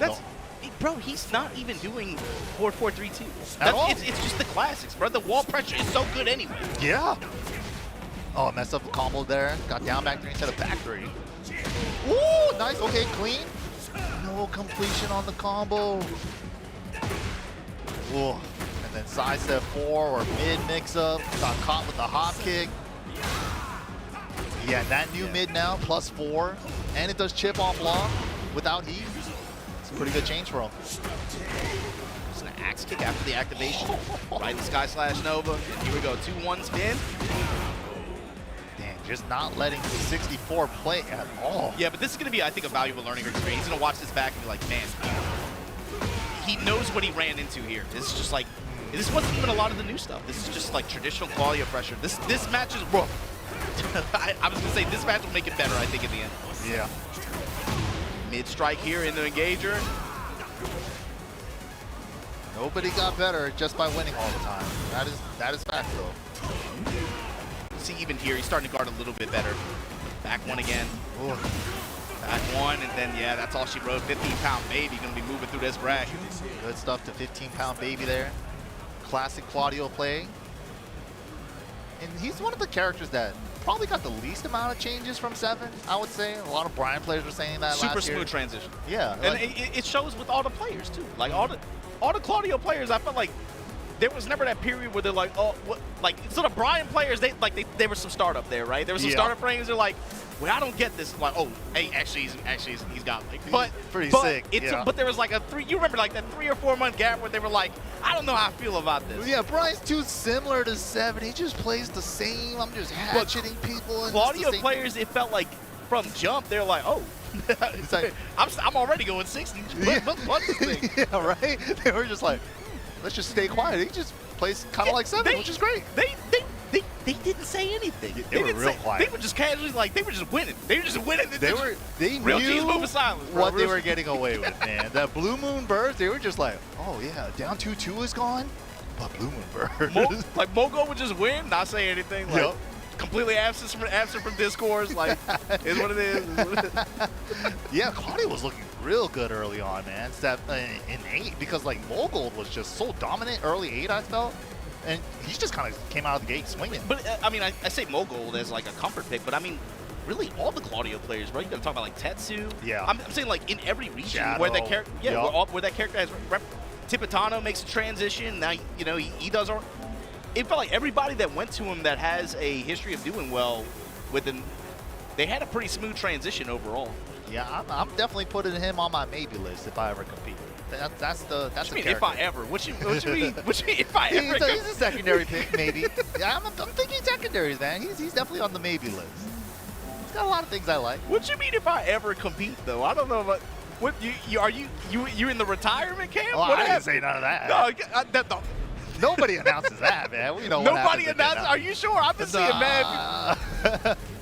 Well, you shouldn't announce. Hey, bro, I'm retired from competitive Jax play. Bro, I'm retired from like, what is that, man? Bro, I just saw you in the bracket last week. Just show up or not, man. That's it. I get it. Man, that is a classic arcade stick, though. Is that like a... Dang, that reminds me of like those old American... The old Namcos or something? Like, oh, no, you're talking about the Mosk. Yeah. The Mosk getup. Yeah, that's a box. It almost looks similar to that. Cool. Oh, you got all those cheater buttons, though? Even the... No, he just says punch and kick on the bottom. I think that's just start, yeah. Oh, that's sick. It looks like the arcade cabinet stuff. Old school cabs. I like that. Look at this character matchup, too. Weapon-based characters. I love this game. I love this kind of game. Am I attacking? There we go. Phoenix spin immediately. Back to Ethan Mitsu. Oh, dang. thought it was going to go for the high. That was the first time he even brought out the... Ooh, nice! Oh, I think that was a down forward too, but got forward instead. Nice swing. Yeah, the back two swing. I've got heat engagement, but flash right back at you. That's a pretty good option. This is going to be a violent match. High splat two. Caught him. Wow. Sweep into the cutter. God. Yeah. For the round? End of the round? All right. And that's, oh my God, that's dangerous against Clyde too. You got to think because of the threat of orbital and things like that, they can flip. There it is. He gets, yeah, high return punishment options against some of these attacks like that. We saw that the awareness was there the first round. Just didn't get the right punish. Oh, didn't get the right wall combo. Unfortunate, a little low. The flash again gets the link and the Estus Flask. Counter throw here, drop him. Ooh, Zuryu with the dash behind it. Interception on Zero Clark's airborne attempt. Was that what? 4-3? Yeah, maybe. There's not a lot of stuff that puts Claudio airborne Clyde airborne. That airborne that quickly. Yeah, that's like the main one. Low crush, forward 3. Ooh, he's aware. You showed it to me last round. That was sick. Low get up kick. Ethan Mitsu. Right now back to the wall. Mercy low kick, but the whip punish. Oh, nasty. He thought it was going to guard break him, so he tried to move, but he let it go early. There's your tornado. There's your wall again. Nice. Wall there carry. it is. Nice. And yeah, that's one of the moves that got nerfed from Clyde. Forward 1+2 is -12 now. It used to be safe and be massive range, massive tracking, all that stuff when he first released. But now it's -12, but it doesn't matter when you're in heat because you can heat dash it and it's still a +5 launcher.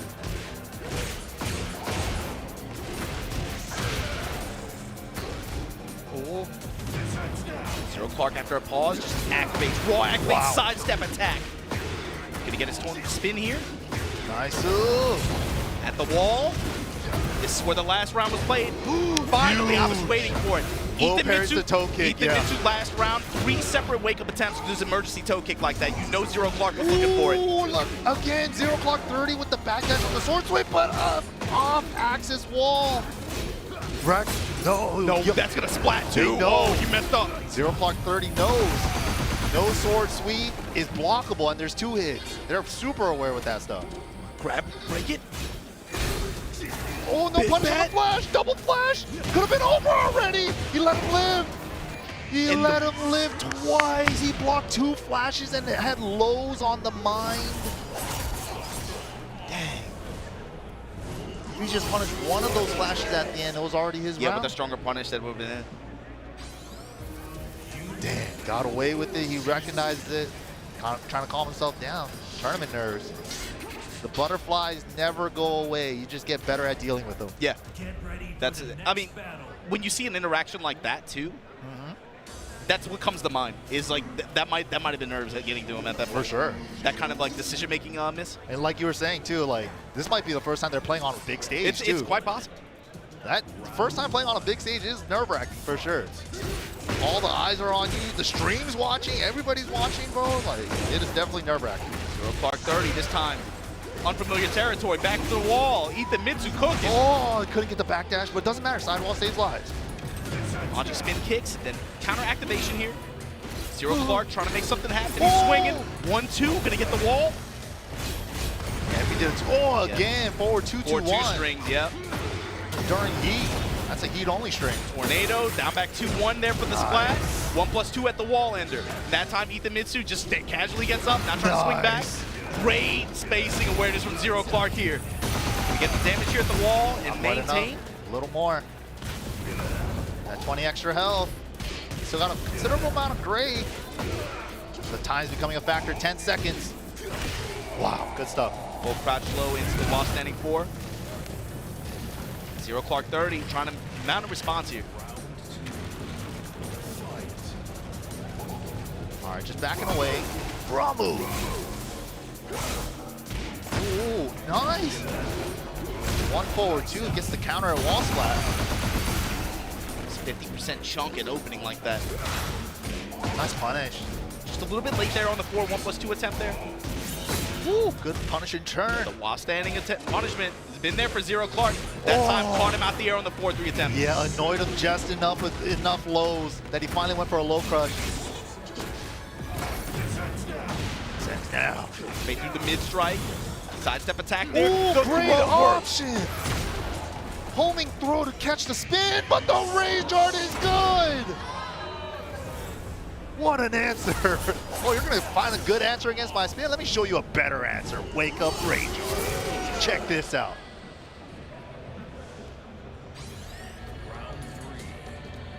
So where do we go? Ethan Mitsu opening round with the crouch jab. 1-2 Phoenix spin that time. Yeah, immediately goes for the low crush after that first low. Zero Clark 30 is definitely annoyed by the lows and gets a counter hit sweep. Oh, mixed. Activate. Wow. No way. Wow. Okay, second hit tags him on the ground. Okay, little punch there. Oh, but the flash had such an awkward moment. That was great. No interrupt there. You could always interrupt there. Ramen no whip punish. Oh, huge. Oh, maybe should have gone for a rage art route. This is taking up so much time. Time expiring. What's the play? Oh, no, went under. No. Oh, my God. He's just burning clock with the Manji spin low. That was so smart. Wow. He played the clock on him at the end. That was perfect. That was good stuff. Clark. Down back 4. The full crouch low mix. 1-2 to challenge. Again. NCC. No, big drop combo. He messed up the up 1+2. Got jumping 1. Time to get the row to crush. Oh. Just don't get annoyed. Just don't get annoyed. That's where he opens you up. Oh, man, but he's letting him do it to him. Oh, my God. Every low. Every low. Holy. Finally put a stop to the bleeding a little bit. But Ethan Mitsu knows he has that whenever he wants it. Activated the wall. Zero Clark. Here's your chance. Set up for the, Yeah, card break. That only tracks tech roll left. If he went the other way, he would have been fine.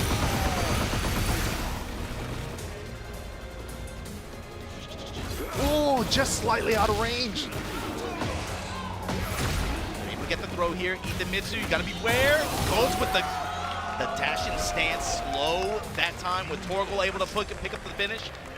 Zero Clark able to hold on and get that second game. Yeah, that was a great time to bet that sweep there too. That's really like the first time he's went to that. So I like when players save like those kind of sweeps for when they need it. Yeah, when for they enders need or it. in that kind of high impact situation. Also the weight, it's a Yoshi match, right? So you always have to consider what is the role and what is the flow of the match in terms of flash. Yeah. You saw him go away from it. Ethan Mitsu went away from flash as an option for like several rounds. Yep. Brought it back, was successful the first time, got popped for it really hard the second time on True. whip. True. And then I definitely recognize that Ethan Mitsu was like, I can go to the lows whenever I want. This guy never does. And that one round he went to it like for 65% of his Yup. health. They're definitely playing mind games with each other right now. They're definitely playing to their strength. This is a fun kind of pools match to have. Yeah, I like great. I like a pools match like this. This has been a good, really good set so far. There's a lot of player-to-player Adjustment here. I love it. They're playing a fight game. Oh my God, great option. Bring the flash back. Interrupt the 1-1 into Phoenix Ethan shift. Mitsu, show him the flash. Empire. Activate this time through the mid. Step preemptively, there it is. Sidestep attack, able to get a big pickup here for Zero Clark. Clean step there on the burst. His brother Clyde will hurt you. Ethan Mitsu, pressure at the wall. Lot of great. Sidewall pickup, the laser, shoot the crowd, Majin Vegeta. He was they did casually forgive him for just murdering several people like that. It's fine, we got Dragon Balls. murder away. I mean, I don't know how I feel about that. It was mind control, but I was like, he didn't have to do that. But he willingly succumbed to Poverty's control, you know, so was it really mind control? Oh my God. That's the first successful orbital I feel like we've seen the whole set. He's definitely been trying. But now that he's put that fear of orbital in him, maybe he's going to stray away from the lows, and the more 2-2-1's been working every time. Yeah. recognizing that well as Zero well. Clark is pretty much been using a lot of Clyde's heat attacks. We've seen him go to the down 4-1 string as well. The 4-2-2 string has had a great return. Wow, what a huge link sequence. off the slide low. That big damage for a low link. Huge whip punish with the smash. You brought the flashback. What a sense of timing at the end of that. Good stuff, Zero Clark 30. Good set. That was a really good set. I really enjoyed their adjustments to each other. That was dope. It was like timing adjustments, but then also you saw in the Yomi points there too, like Flash in particular. Yep. There was a lot of Yomi layering with the Flash timings there, and Zero Clark in the end, it's like Ethan Mitsu when he would choose his timings to challenge like that. Yep. But also is when Ethan with Zero Clark, I think his reads on those timings and on those presses too. You saw it towards the end of the third game. It felt like did he get flashed once? Maybe once, I think. Maybe one time in that last game, but he was on top of it. Overall, he was on top of it, yeah. Yeah, it's been super sick, man. But if you guys have been enjoying this Tekken action, don't forget to check us out at TekkenWorldTour.com to keep up with all the news. If you guys want to check out what events are on the World Tour this year, definitely check out that website. And if you guys want to follow up with all the latest up-to-date news, you can check us out on X, at Twitter, or Twitter, previously Twitter, at Tekken and at BNE Esports. And if you guys want to catch up on some history, some VOD, some previous events, what led up to this moment here today in 2025, check us out on YouTube, BNE Esports. I was going to cover you. I still call it Twitter. It's still Twitter to me. Right? It still happens every time, man. Every time. But hope you guys have been enjoying watching Combo Breaker 2025 here. We're getting through pools action here on the first day of this event here for the Tekken World Tour, this master event to kick the 2025 calendar off on the master tier event level. We got to take a quick commercial break. Don't go anywhere. We'll be right back with more Tekken 8.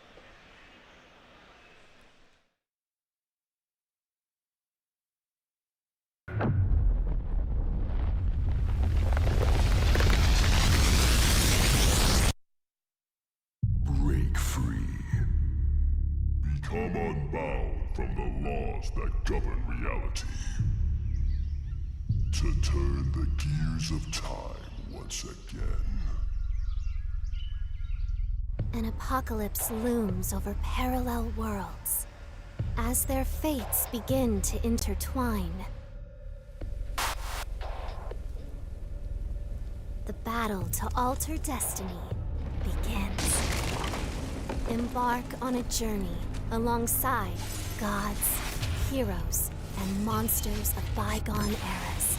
The anomalies, known as Digimon.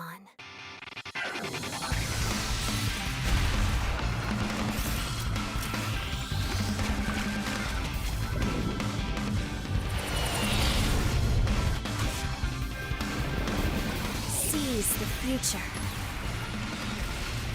together. The story of a bond that transcends time.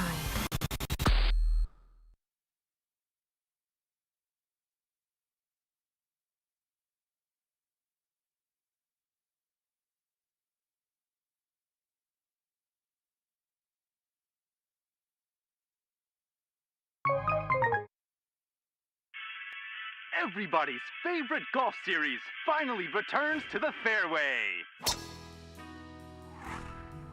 Everybody's Golf. Hot Shots. Discover courses teeming with variety. There's something for everyone to enjoy. Swing into fun with Everybody's Golf. Smashed it! The controls are simple. Just aim and time it right. Nice shot! It's easy to learn, yet challenging to master. Feel the rush as you sink that ball. That was good. Hone your skills in single-player mode and climb to the top of the tournaments. Got it! You won! Get into friendly competitions with up to 4 players, local or online. You're on a roll. There was a sick vibe. Experience wacky events and fun new ways to play. From solo to multiplayer modes, everybody can enjoy golfing. So grab your clubs and hit the green.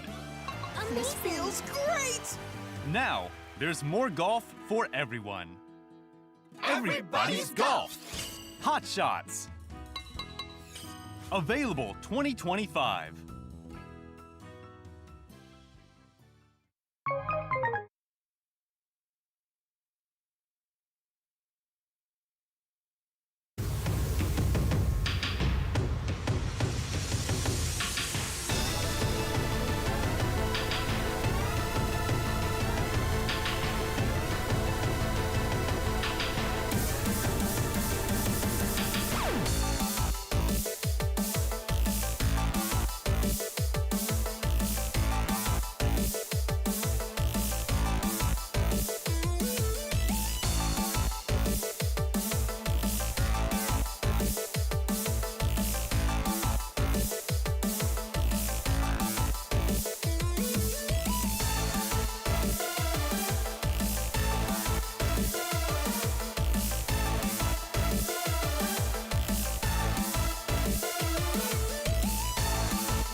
Tekken World Tour 2025, and welcome to the first master event for this calendar year. We are here at Combo Breaker.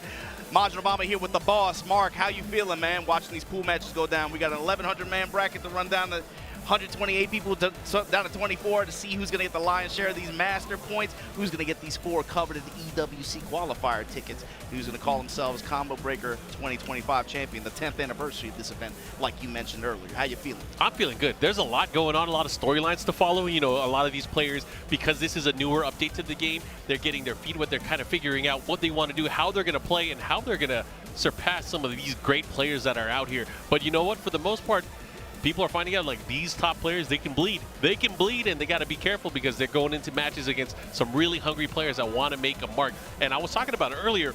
For North America, the tour is front-loaded for them. You got this event. You got CEO. You got EVO in Las Vegas. And after that, there's no other North American master event level. So it's really it forces important. them to travel unless they do something. They got to do something here. But we were also talking about this earlier too. I think for some of these players, looking at the players, especially with the Pakistani army, yes, not being as present at this event, an event like this, sense of urgency.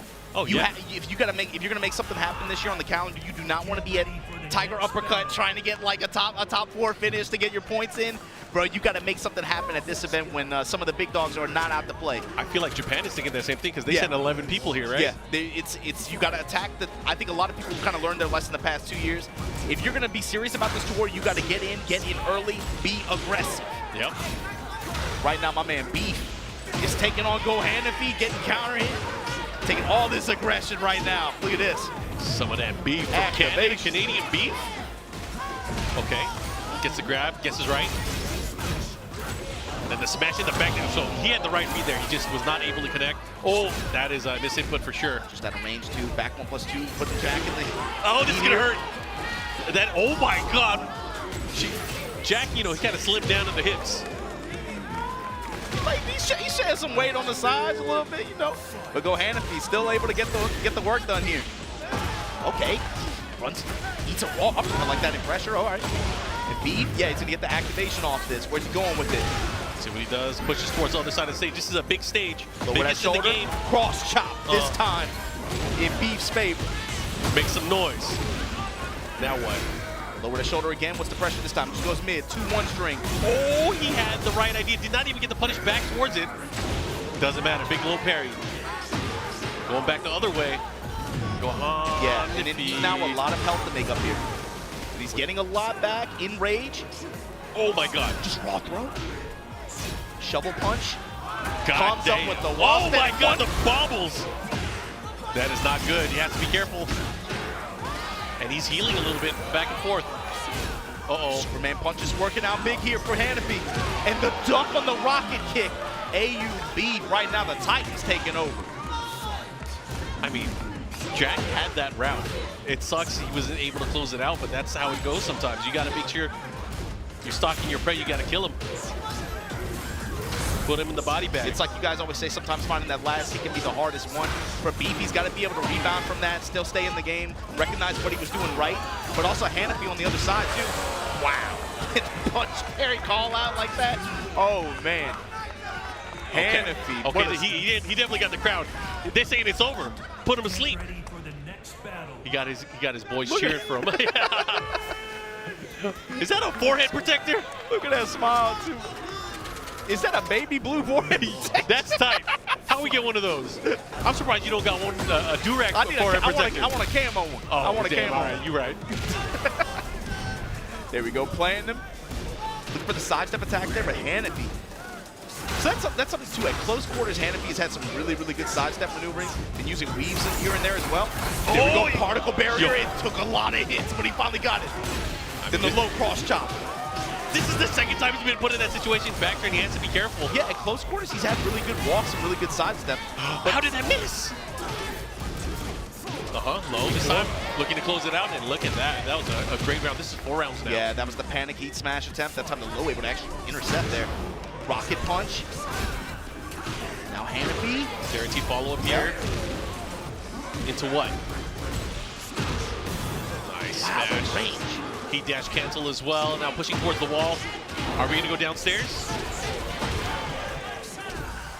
Nice spring kick. I like that to take a turn back. Yeah, delay spring kick. Oh, how did that miss? Again, just pressuring. Oh, God. He tried to press after he blocked it afterwards, so he has to be careful. Obviously, going to be figuring a lot of these things out.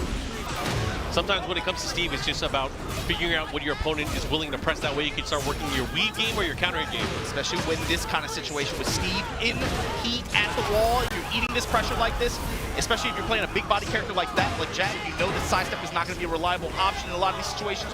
Bad drop here, shovel punch to catch and knock it down. 10 count. Yeah, 10 count to be able to finish it out.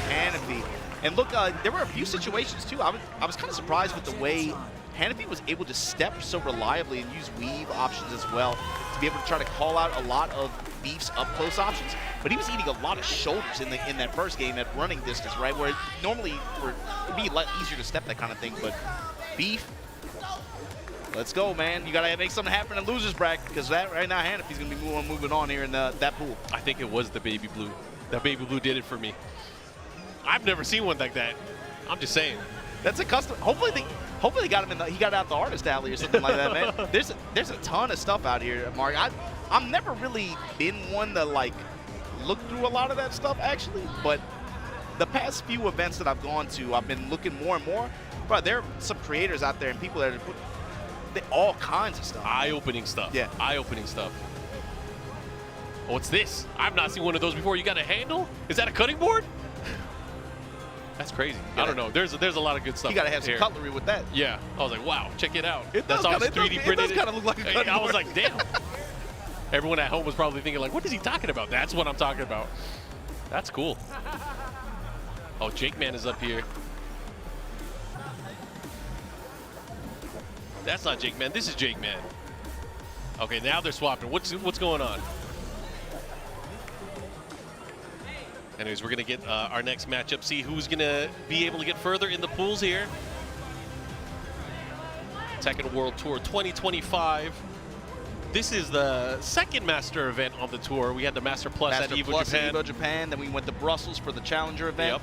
Now we're here at Combo Breaker for the opener on the Master tier. So you got to imagine, you only get 2 chances to farm points from these events. Yeah. You got to make something happen at this. One of the things I love seeing as well is the communities will rally and have events before and after to have their dojo events. There was a Dojo 96 that happened yesterday that was out here. They had Combo Starter, and Arsene Ash ended up taking that one. But right behind him was Chikarin and also Ao. Ao in 3rd place. You had John Ding in 4th place. Nobi and Tibetano at 5th place. And then Nomar, Ghost Noman, who we saw earlier, and Victimo in 7th place spots at that event. Yeah. Some crazy runs there. Yeah, I stayed up late watching that. All right, we're gonna get into the action here. Let's see who these guys are gonna pick. We've been seeing a lot more Paul Phoenix representation. More Paul. We've been seeing a lot of Paul, a lot of Eddy. A lot of as well. Leo. Yeah. All right, they're scooching. Anyways, we're going to go into this. You guys are tuning in right now. Combo Breaker, this is an entire weekend filled with Tekken action. We're going through pools the entire day today. We got some pools tomorrow as well. And of course, we're eventually going to get our top 128 to 24, then to our final 8 on Sunday. Before we get to the good stuff, we got to get through the pools. We got to earn it. So here we go. The Mayor going up against Sam. So this will be pool C127. So the Mayor versus TK Shazam is here. Also in this bracket, Ikari on top spot. Oh, Ikari, the Kazuya player from Japan. Yeah, fighting on the Japan. Likely the right play to play against him. Good stuff. Should be able to close it out here. And Shazam taking that first round here. The Mayor, though, can never count out the Mayor. Oh, wow. Okay, TK Shazam right now. Got the vision on the lows. Sometimes players, especially when they like lock in early on, they start, low parrying, they're blocking all these lows. That's a key button for Paul too. Gengetsu like that, that's traditional, really, really strong low with the way his game is. Yeah, especially the way he can kind of mask it within his movement too. Yeah. Anyways, here we go. Gets a float here. Not going to do too much damage, but we'll be able to kind of get the momentum on his side.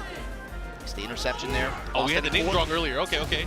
So Mayor is Leo and the Shazam is the Paul player. Got him moving. Just like that, the Mayor. 2 rounds. Still relying on that low attack. Chunks of damage. Infinite lightning lays here. Time that new low. Back more into the smash. One more hit could do it here. It's going to be a mid check. Goes for the knee. Yeah, looking for the mid. He wants it bad, but no, going to give him the low instead. The Mayor takes the first game, backs away. Yeah, makes it look super easy. And I feel like Shazam didn't have an opportunity to find out anything. Like, early game, early rounds, you want to see what your opponent knows, how they react to the matchup. He didn't even get any offense started. I think the most offense we saw from him was kind of just moving in, going for the low. Well, I mean, we think didn't really see about anything what out of happened that. when he did try to approach, right? He got low parried. Yeah, he got low parried, trying to open up with Gengetsu from a range that makes sense, too, for that move, right? Yeah. Like range 2.5, range 3. And it's like, check. he didn't really second guess it either. He was continuing with that same line of kind of thinking offensively, and he never really got anything started. He didn't go for jabs, he didn't go for throws, and Paul has an excellent throw game. But early on, especially when you go up against an opponent, you kind of want to see what their level of defense and reactions are. That's true. Yeah, especially if you're using Paul, such a basic style character. Especially at mid-range there, you see him trying to use some different tools there, sidestep low. I like the pump and pedal. Yeah. But sometimes you got to put him in a box. like you were saying too, characters, especially with dedicated throw breaks in this game, bro, you got to run up and throw sometimes. Oh, yeah. Put him through the paces, man. Okay, good. Put the brakes on here. Again, with the sidestep 3. Sidestep 3 be getting a lot of mileage here for Shazam. Okay, the check. Right now, mid-range checks from the Mayor right now, the control. Oh, but that's a big sidestep down forward, too. That's a big boy uppercut, too. Yeah, you better make it count here, especially with the damage. Oh. A nice snip forward. Sidestep, no. Mid strikes here. Now the Mayor, it's your turn. Off the dash goes mid. He tried to sidestep there. He got caught. And here we go. Mayor up again, another round. That is 4 rounds straight here. See what they're able to pull. Look at that carry. Okay. All that skill, able to get your tornado. At the wall, Fisher with the uppercut. Shazam is being very, very insistent on some of these key tools, but the Mayor has all the checks. Mid strike goes low. Oh, and everything's been adding up here. Big hit on the follow-up there from the heat dash cancel. Should be able to get the wall here, but misses the back 1-2. Try to dash it in. Maybe a slight hesitation there, but again, 5 rounds straight now.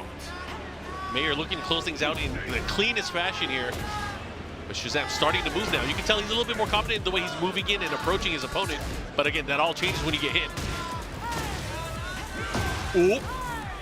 He found his range. He's able to get some of this pressure going. He has the wall. There's the throw. Got to make use of it. Standing 2 break, not able to break. Follow up here.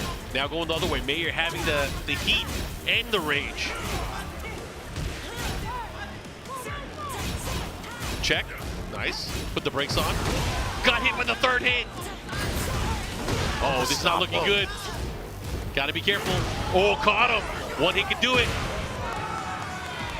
The pressure. Went for the forward 1+2. Able to land it here. And finally on the scoreboard now, Shazam. I mean, sometimes it takes a while. Sometimes it takes a while to figure out your opponent and how you're going to approach. But sometimes once you get it, it all comes crashing down. Yeah, that was the first round where it felt like he had a really complete idea on how he wanted to approach the Mayor offensively, but right back at you. The Mayor able to find these launches, find these big offensive wall sequences as well. This time mid pressure and then just a smash, just goes right into it. The Mayor 2-0 over TK Shazam. Shazam, he took a little while to adjust and be able to try to find some kind of offensive pattern or offensive pressure scenario to really kind of give it to the Mayor a little bit, but eventually when he did find it, it had success. The problem is just the Mayor was just too far ahead at that point in time. Yeah, too little, too late. But again, having another chance, obviously there's a loser's bracket. You can have a chance to fight your way out of there. But again, that's where all the tough matches are because there's a lot more on the line because you lose, you're out.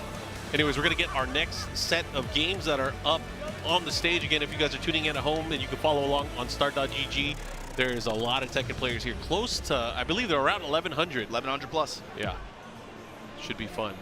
Talking about it earlier, of course, we had almost 1,000 in EVO Japan, but that was obviously a very dense bracket in terms of just, man, the level of play at that one. But this one, 1,100, bro. 1,100 people out here in a North American tournament like this for a master event. Yeah. That's nothing to scoff at. We got a lot of work to do to be able to try to get to that 128, but we getting there slowly but surely.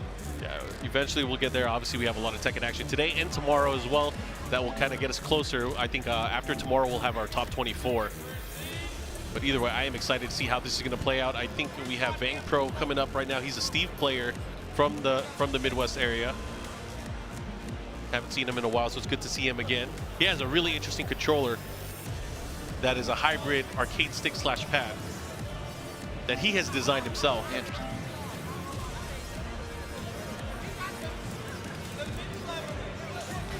There's a lot of players doing that now, I noticed too, by the way. There's the Arcade one, there's this one.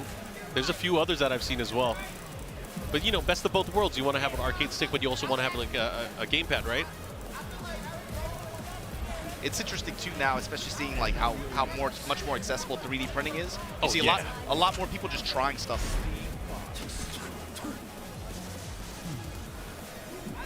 All right, these guys are locked in, ready to go. Looks like we have our game. Get ready for the next battle. Anna versus Steve here on the character pick.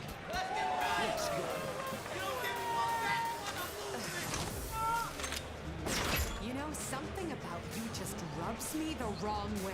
Tell him, Anna. This is a character too we've been Shadow ran her also as well at Muscles Challenge. We've seen her already on the road already. Yeah, we've seen her in a lot of places. There are some characters or some players that have really adopted this new character as kind of their main as well. You know, Victimo, often known as the Nina player, switching full stop to Ana. So far, we've seen Junding using Ana most of the time now as well. A lot of players have been switching. I mean, Atif been using a lot of Ana too. Okay, the pressure there with the 4-4-2. Caught him. Play goes low this time. Just spin. And this is going to be always a tough thing to kind of consider, especially when you're going to a matchup against a newer character or a new DLC character, is the test of what do you know. And I feel like the players that use these characters are always going to put you through the motions. They're like, you know, you're going to see the lows, you're going to see the mids, you're going to see the frame traps, you're going to see all kinds of different extensions that you don't normally see. Because you got to test your opponent and see what they got. A low pickup once again here at the balcony. Gets the spike, the follow there. It's Chaos Judgment, the follow-up.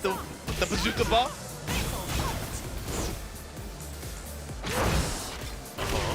Again, with just the 4-4-2. Taps him in, goes in for the mid attack, the low, and Ana 2 rounds straight so far. I'm surprised you haven't seen Bang try to use more stances, maybe at the tip 4-4-2 range to try to counter it. He just ends up just running into it each time, it feels like. Okay, just out of range too. He's gonna have to find a way to kind of take the offense back. And you know, Steve is one of those characters where he can. He also has the evasive tools to kind of avoid a lot of the stuff that Ana's going to be doing here. And see, that's just an knowledge thing. He gets to launch after that. Just hit a wall setting 1-2. Okay, side step. Good whip. Good block. Lots of chip on those hits as well. Has to be careful at the approach. Good block again. That last round, he found a few opportunities to be able to try to get in on his terms, but he just couldn't mount like an offensive pressure sequence after to really take advantage. And I'm surprised too, you haven't really seen him be able to utilize heat as well against her. Obviously, Steve, I mean, in heat right now is crazy, right? So it's like, that has to be a win condition for him, especially being able to find her at the wall when he has heat active. He has to be able to try to find that situation. It felt like he was running into a lot of 4-4-2s. He got in close, was able to score some hits, but was never able to really mount offense like that. I feel like he's just really scared of the character. Yeah, as he should be. Yeah. As he should be. You can tell, but the thing is, like, because of that, his opponent knows it too. Yeah. And it's keeping Steve from using his best tools. He's not able to play with his BS. His strong stuff. Okay? You know, and every time he's trying to get momentum as well, he kind of gets stopped. Yeah, Leomire is not afraid at all. He's had really good Abare overall, good mid interruptions, good jabs interruptions as well. That time the low trade, able to just get him out of dodge, and you're in 4-4-2, you're in that range. Good roll there to the side, but gets hit by the 2-hit string. The follow-up here, Leomire again with another round. 4 rounds straight so far. Even that, this is just from Wildman combos, strings, he's down 2 once. Look at how Leomire's able to just take control back. That's big. It might be the start of something here. The positioning you got to look at as well. Has him near the wall. Lancaster combo follow-up. Goes into flicker. Decides to cancel out. What does he do with it, Mark? And he's just not getting that much. Oh, do something. I mean, that's going to work. Go nuts. Time to go nuts, Bang. The low interrupt to the arm. Oh, my God. I knew he had the dog in him. I knew he had the dog in him. That's all it took. Hopefully he is awakened. 3 in a row. That had to feel good. Counter hit. The classic. Back one. It's all about the rhythm of the night now. He caught him with a back one. He caught him with hella lows that last round. Let's go. Okay, Leomire finds the heat. Gotta find the wall. Break it down now. What's the option selection here? Still in heat. Gets the debuff. Oh, he's gonna have to be careful because heat is. Yo, this is huge. Oh no, he didn't scout out the combo he was supposed to do afterwards. Gonna live with the smash though, and the big thing is Bang in rage still has heat. Oh, this is huge. This is huge for him. He's gotta win it with the pressure here. Got it. And he stole that round back. And again, this might be the momentum he needs. He's been fighting for every single inch on the stage. And right now he's up, but he has to fight for his life here. A forward 1-3 check there from Ana. With punish there. Good block. So the 1-2. Here we go. The follow-up here. Again with the stuff. Yo, he got no D. You know it now. Oh, he got checked. Look at the chunk of damage there. Good jab interrupt there. And again, Javang starting to fight back here. Bro. lows, the lows, the throws. And now he finds out the throws are not being broken. So now it's all starting to come together. He has opportunities. He had a punish there. And Vang taking that round here, that could be big. That momentum shift. He was in cruise control because, you know, he was on 4 rounds straight, going on the verge of getting a 5th, but Vang started slowly fighting back. That has to tell him something, too. There was a ton of missed punish opportunities on both sides, really. But I'm looking at Leomire, too, in some of those situations. Missed punishes that many times on some of these lows, and then just eating the stomp in mid-range like that, not even in pressure, just raw dog going for it. It's like his premium subscription expired while he mid-movie. Like, what do I do now? I didn't have auto sub on. Oh, no. But we'll see. We'll see. There is still time for adjustment on both players' sides here. But right now, obviously, Vang winning that last game has to be feeling some kind of way, but now having to deal with this wall pressure. What's he going to do? Oh, he's trying to jump out again. Uh-oh. Got the walk around, got the blow up. You got to make it count, though. Can they activate here? Yep. Well, what's he going to do with it? Try to get the real estate.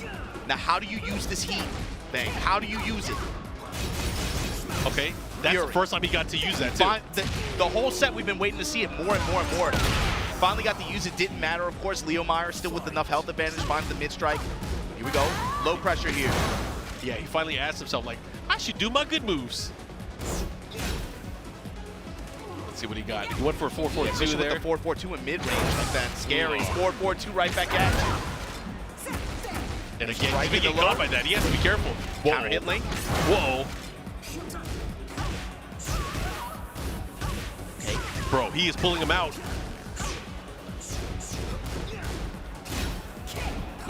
Again with the low jabs. He's been using a lot of that. He has to be careful. Jab touching the back away. Leomire looking for another advance. Armor through the 4-4-2 this time. Clinch. Again.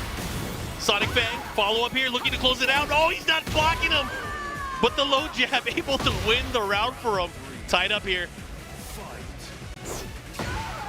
Caught him. It's interesting, too, because you're starting to see Leomire starting to crack. After the block back ones, he's pressing buttons, yes. He's trying. And you shouldn't be doing that. Uh-oh. This is huge. He's going to push towards the wall as well. They got a glowing panel. Go loud, go slow this time. Running low attack. Again. No follow-up. Just goes for the smash after, though. Ooh, good interrupt. Bro. Leomire on set point right now. He can take this here, but Vang has been fighting. He has been trying to figure out what types of offensive tools to get his turn back. But the third hit able to land there. He has to be careful. Counter. Oh, that wasn't even counter. Bro, he is relying way too much on that low jab to interrupt his string pressure. No, that's not the punish. Oh, lights out. Back one. This is a chance. Give it to me. What you got? Whoa, no, that's unfortunate. He went to Snake Charmer stance and did nothing. Not like this, bro. Oh, definitely not like this, but he has rage. Yeah, just rage hard to finish it. Leomire. Sometimes taking those kinds of matches, especially where, like on both sides too, like this is like a tournament kind of match where not everything goes according to plan, not everything went perfectly. You saw a lot of mistakes on both sides, but sometimes being able to win a set like that too, even, you know, in the mud even, you could say that. That's got to be a good feeling for him to be able to move on through this pool. But oh man, that's gonna be one they're both gonna watch that one later and be like, yeah, I gotta clean it up. I mean, hopefully that serves as a wake-up call for everybody that's watching in the crowd as well, or maybe at home. Is like you got to learn the matchup. You got to learn how to fight against certain characters, especially with your character, what your options are. But again, that's just how fighting games are. You got to learn. That's a Domination 101 article too. Is sometimes when you hop into a match like that, it's very easy to mentally check out. I didn't do this correctly. I didn't do this correctly. I didn't do this correctly. No, dude, in competition, when both players are sitting up on stage like that, not everybody is going to be doing everything correctly. You got to stay in the fight. You got to find a way to win. Hey, can we yell at this next player if he doesn't do well? Can we yell at him? Is that allowed? Can you put us on the house mic a little bit louder? Is that allowed? I'm just wondering. Oh man, this next guy. He's had some pretty good tournament performances on his own as well. But man, I mean, I want to see him do well, especially if he powers up.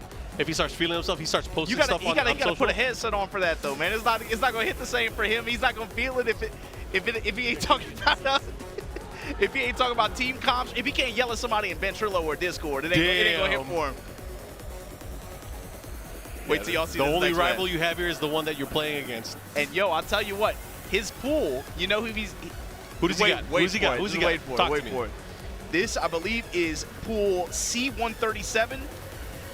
So in this pool, you have me, of course, your Evo Japan champion, who just got a resounding win. That was a Points leader right now. Awesome victory in Evo Japan for Knee. Yeah, points leaderboard, like you said, but it's also the way he did it. Also in his pool, an inconsiderate raccoon, who we have on stage playing, coming up for his match next. Should be fun, of course. I wonder if he's using Mishimas or he's back to Feng finally. Back to Feng? We'll see, man. Because I know he was rocking that Heihachi for a long time, too, when he was playing. That boy looked like he ain't seen sleep in days, bro. He been up yelling at his teammates for a minute, I guess. Here we go. Inconsiderate raccoon on stage. I believe he's a local, too. Yeah, local to this area. Let's see what he got here. Players getting ready to lock in here.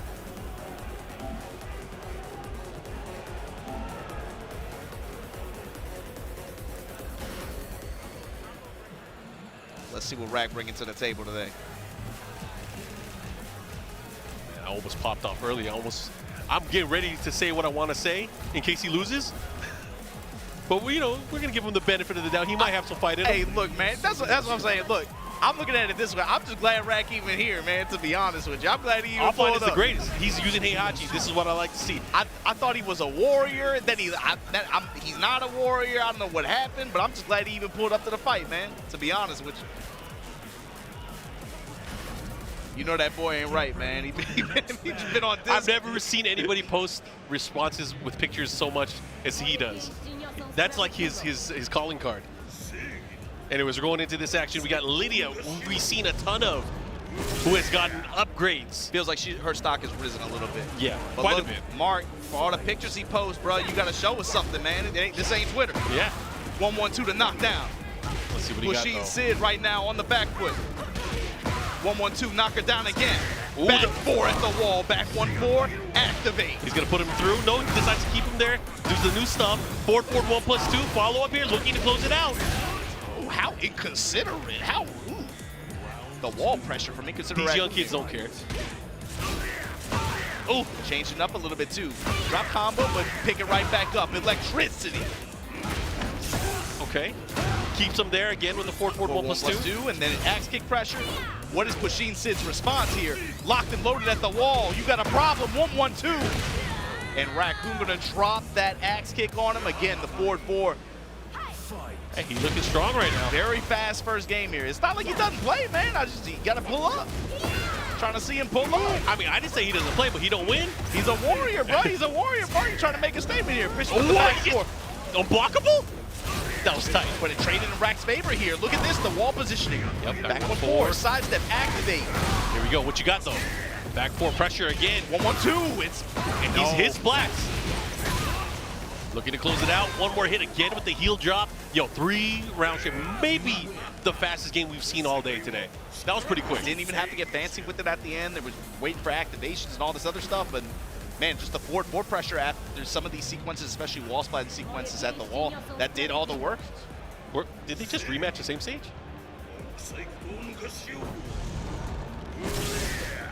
Yep. I was like, wait a minute.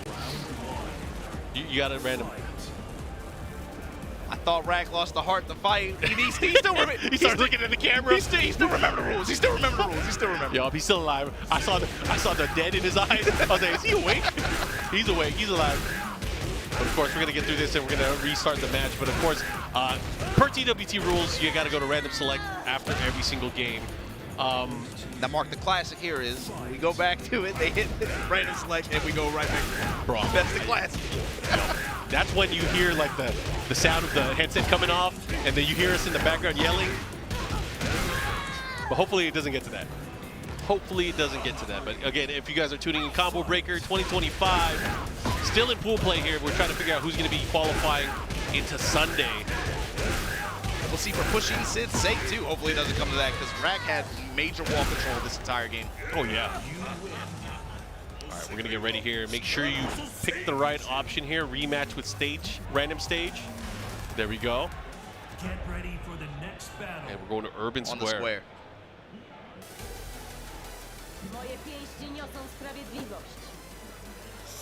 Rack knows the assignment, though. If he wants to get to face knee off in this pool final, got to get through pushing Sid here. I'm just saying, that better be on stream. That better be on stream. I need to see it. Okay. Okay. Raccoon's getting his stuff pushed in right now. They're at the hot dog stand. Oh my God, he tried to unblockable him again. Lost it. Got up and instantly walked, though. Punish, launch. Oh my God. Here we go. Follow up. Back four again. He's getting caught. He got caught by that 3 times already. Again. All right, cleaning the play there. Raccoon with another round here. That is 4 rounds straight so far. And that's the difference, too. You notice Rack's, his movement and what he's looking for, especially defensively, that really was what turned around that round there. The offensive pressure has been consistent for him throughout the first game and then into that round. But the movement and the difference between that, with him and pushing Sid, that's really what sealed that round. Yeah. Pushing Sid has been content with going for the jab strings to kind of counter back. This time going for the red tape, gets the counter hit. Clean counter hit. Nice, okay. Put your hands up for the parry, you whip it, fine. I'm gonna take the opportunity to activate. Don't need that back four again. And this is his win. This is the win con. That's the win con. Yeah, once he gets to the wall, it's pretty much over there. The offense and the pressure from Inconsiderate Raccoon has been overwhelming so far. And the movement's been there, man. He's been able to find these sidewalks and sidesteps in order to find these reversals here. Jab, the one jab into the electricity. Okay, he's gonna get a follow-up here. Activation. Now what? Ooh, one more time. Inconsiderate Raccoon 2-0 over pushing Sid. Gonna be mowing his way through this pool bracket. Rack City. And hopefully, yeah, hopefully we get to see Rack defend home turf against Knee. Hopefully we get to see that later on stream. I'm trying to see it. I'm trying to see it as well. I just like seeing Rack back out here with the living, man. Right? He looked like he ain't seen sleeping days. Get that brother some food, man. Get him some help. He needs some help, bruh. But I just like to see the Warrior pull up again, man. Good stuff. Rack gonna be gonna have his work cut out for him in that pool, though, for sure. Going up against the Evo Japan 2025 champion. Yes, they're on a crash course. They are destined to fight each other. Damn, destined. Destiny. All right, we're gonna get more games coming up. But guys, thanks for tuning in. Combo Breaker, who we got on stage? Ooh, I recognize that jersey. That's Atif Ooh. stepping up. So if that's Atif, that means this is going to be... Bro, and see, this is the flex that I love to see from these players. And when they have that championship stick, the gold stick. When they actually use it? When they actually use it, like, that's how you know you're in trouble. I'm trying to, like, hypothetically, if I got one. I'm waiting for mine. I think displaying it is nice, but I think playing on it got to feel different. I already know how I'm going to mod mine. I'm waiting for mine, by the way, Kwanba. I'm waiting for mine. I won the Tekken Ball tournament at TWC Finals last year using one of your products. I'm waiting for mine. It's about the mental damage that it does, too, especially in tournament. That's a huge flex. Be like, bro, you see this real gold. Wear that around the neck, 24 on my karat, belt buckle. 24 karat magic. Wear it around your neck. Yeah. Put that thing on a chain, bro. Put it on a chain. Atif, straight out the dog pound. Got the thing on the chain. The dog pound. Let's go. You know, he's been using a lot of Ana lately. A lot of Ana. I mean, he's still Dragunov too. Still banging Dragunov. He's been using Kuma as well. I've been watching their training streams, man. He's using everybody. There's a few players that they've been running this like 3 or 4, even 4 character shells almost that they just kind of option select with their tournament. Atif, of course, one of the few that I guess could get away with doing that. Right now it's going to be Ana versus Heihachi. Going to lock in on this. Yeah, he has a really strong chin as well. His paw is insane right now. Anyways, we're going to go into this Ana versus Heihachi. We've been seeing a lot of Ana. We've been seeing a lot of Heihachi as well. I'm waiting until we get towards our brackets later on because, again, we have so many great players here. When those guys start clashing, that's when I'm going to start getting excited. Thinking like Ana, Heihachi, Leo, Eddy, I feel like we've seen a lot of today. On stream especially, yeah. Oh, this is the legend, Electrical Steve. Bro, this guy is an old school Tekken player. Him and his brother True Master Ogre. He used to have the best signature on Tekken Zaibatsu. Not skeptical, just electrical. This guy is a legendary player from way back in the day. Coming out of Texas originally, if I remember right. You said that Tekken Zaibatsu, that brought back some memories there. Got Got him. Guard break. Yo, Electrical Steve, you got those you put in hands on a former TWT champ? You could get it too. Champion or not, you can get it too. He said the goals, give me that if I win this. Give me that. Yo, hardcore title? Hardcore arcade stick? That would be so sick, man. Give me that. It's mine now. Rip out the Korean lever, turn it into a leverless? Somebody drops from the rafters. Oh man, here we go. Suplex step attempt, counter. Okay, nice 4-4-2 at the wall here. Now Aten trying to get this pressure cooking. Yep, guaranteed. Confirms off the counter hit. Downstairs? Oh, when she swing that thing. Oh, throwing the hip. The 1-1-2 though from the back. That hit so weird. Activate. Ooh, okay. Drop out, got the low. Sheesh. Oh, he got him with the broken toy. Yo, Electrical Steve putting hands on Atif. Bro, this is crazy. This is a name I've not seen in years. Oh, how did that not hit? That's awesome. How did that not hit? Okay, how are you gonna deal with this? How are you gonna deal with it? Step in low pressure. Oh, he caught him. He should get the. No, he hesitated. Break, put side swap. Oh, he got him that time. That was dirty. Yo, this is big. This is huge. Because he's gonna heal a little bit here. He has rage as well. I like it. Eliminate any chance for him to heal, but also gets his full health back. Gets some he HP should get back. his full health back. He's got a big deficit to make up for in open space like this. Oh my God! Cut the crouch jab. Oh, just on the ring. He is swinging. He is fighting. Bro, this used to be one of the best Tekken Tag 1 players. This is crazy to see. Okay, Stonehead, no break. Oh my God, he's been using that crouch S3 a lot. Again. Punish opportunity. Yo, the real player came out. Oh my gosh. The chase down into the heat engager. And we're going downstairs. Reset combo opportunity She here. ran halfway across the stage to get him. I knew she was a wide receiver. Look at this combo. There's no way he's gonna get to the other side. Combo recipe. All that in the tornado? Bruh. Into the mix-up. Put you into a bad situation. Yo, Atif is flowing. Nasty! Then blew him up at the end. Final round, Electrical Steve. Oh, the third hit. Gotta be careful. Able to clip. Okay. Oh, again, broken toy. Oh, I thought he was gonna whiff. Right. Goes with the spin here after the tornado. Into activation. Now, you gotta watch out for the slide. Okay. Oh! The smash. Slightly sidestepped it. Good pressure. Steal it back. Now what? What are you gonna do? Oh, this is big. He didn't. No heat dash there? Oh my God, the sliver! Bro, I respect it. Electrical Steve got the Hugh Hefner get up on. He thinking about it. We were talking about this earlier too, Mark, but you're enthusiastic for seeing like a legacy player like this pull up, putting hands on the champ. The other thing too is this is the promise of an event like a Combo Breaker, like a CEO, like an Evo, where some players pull up that haven't been on the road, haven't been traveling. You haven't seen them streaming like that. But they pull up and they play, man, and they're legacy players. They can give it to you just like the best of them. I love this. This is. I mean, offline tournaments are what makes fighting games like stand out.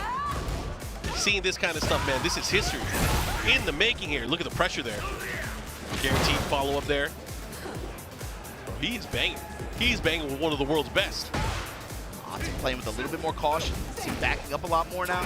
Trying to get out of the range of these Heihachi mids. Hunting Hogs, activate, but I thought Steve had the step. Counter activation. Oh, good spacing there from Atif. Held back just enough there to get the whip punish. Now what? Into the mix. Wine opener again. The duck! 4-4, Fuji cancel. Stomp on him. Yo, he's trying to maximize the use of that crouch S3. That still felt scary too, man. He had rage. One touch away. Oh, big forward 4-2 demon uppercut. He's gonna get the wall here. Let's see what he does with it.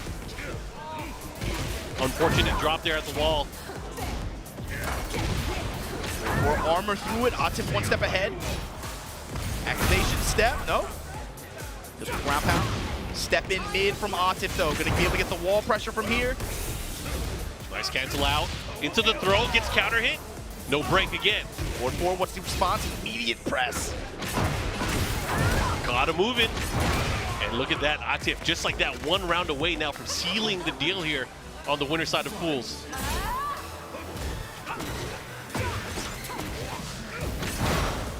Oh man, the movement from Steve so good, but still getting flipped. Oh, the interrupt this time. He's not getting caught in the vortex. Yeah, no, complete confidence when he did the 4-4, then finds the upper here. It's big. He's gonna push towards the wall as well. Stop. Ooh. From Fujin. Oh. Yeah, Atif is now attacking the legs with a fury. Mid, and then just mids to close it out. Atif 2-0 over Electrical Steve. Good set though. That first game was really, really intense. Gotta give it up though. He looking like Tony Stark coming out here. That's tight. Good to see Electrical Steve though, but man, Atif, he's gonna be moving on. Probably, definitely one of the favorites to do very well in this tournament. Yeah, I think they've been talking about that too, right? I think for him and Arslan, this being able to, since they were in a situation where they kind of watched Evo Japan develop from the sidelines, unfortunately. Yeah, we didn't get to see the clash, you know, the clash of the great nations. We didn't get to see it at Evo Japan. Unfortunately, none of the Pakistani players could make it out there, or none of these Pakistani players could have made it out there. But what I'm going to say, I'm going to put it this way. I'm like, I almost kind of like the way it's playing out too, where it's like, this is where we're going to get to see that clash. Because to me, when I think about it, I feel like we watched Knee get on stage and say, no, I'm going to win and I'm going to win my way. Put your fours up. So now the answer is twofold. It's like, well, what does the Pakistani community have to say about that? What are they going to put on the table to go against that at the end of this tournament, you know? What do they have to say about that in a situation where they couldn't do it in person? Now they can. Stepping up here, you see another one of the Korean players that we're looking for to post some pretty solid results like he did last couple weeks ago at Evo Japan. Mogold in the building. Yep.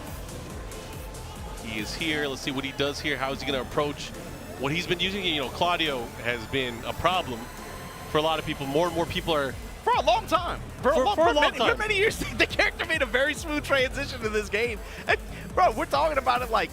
I felt like with some characters, it took them a few months, I think, when this game came out, for people to really start to see the vision. But the Claudio players, I was talking about this with MYK, it was like, bro, the game dropped. They never really, bro, they picked up with dubs. Mogo was just casually winning, just like not saying anything, nobody talking about it, you know, like, but here we are, dude, especially after that performance that he had at Evo Japan as well. You know, obviously, Knee took the win there. That's going to be the highlight, but Mogo had left a lot of bodies in his wake, man. Second place finish there. Second place on the leaderboard as well, 560 points to Knee's 800.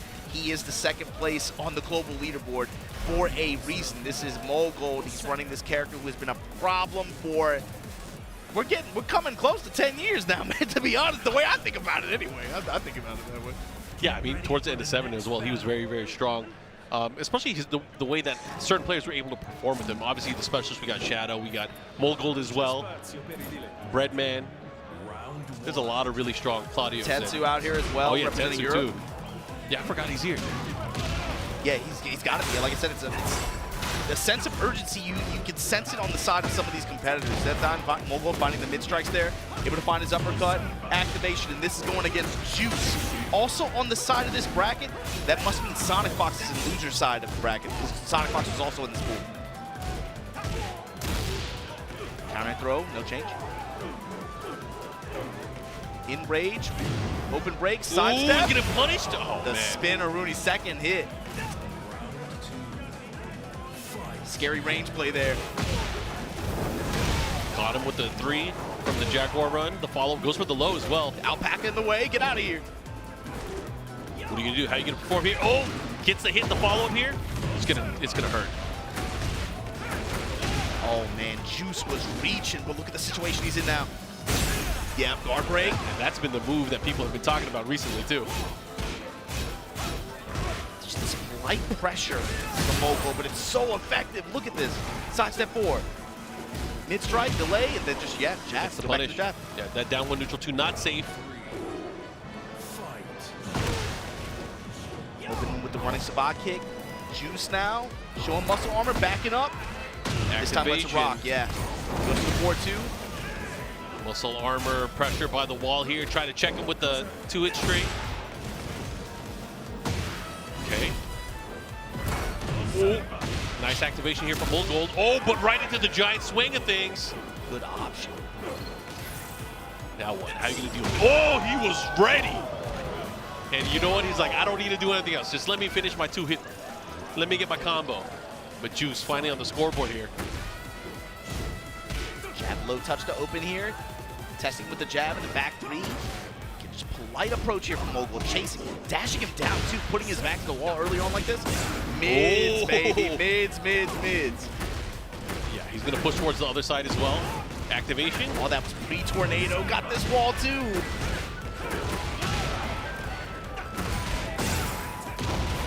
It's so cheap, Mark. That's all she wrote. That's all she wrote. It's so cheap. Mogul with this first game here at the Ortiz farm. Where are we going for the next stage? Good man. Yeah, especially because he has so many different levels where he can charge it. Yeah, and obviously when it gets to max, he gets the guard break, right? But that's the thing is like, you know, in the open you can sidestep it, but when you're near the wall, you can't really. And the thing is, his wall pressure is so good and complete without it. Yeah, because what if he doesn't go for that move? What if he goes for down back 1+2, right? Down back 1+2, back 1, sidestep 4. Sidestep It's 4, like yeah. he has all these options, and then you throw that, which then on defense becomes a layered Yomi approach. Then you start stepping, then you get hit by back 1 and everything else. It becomes troublesome.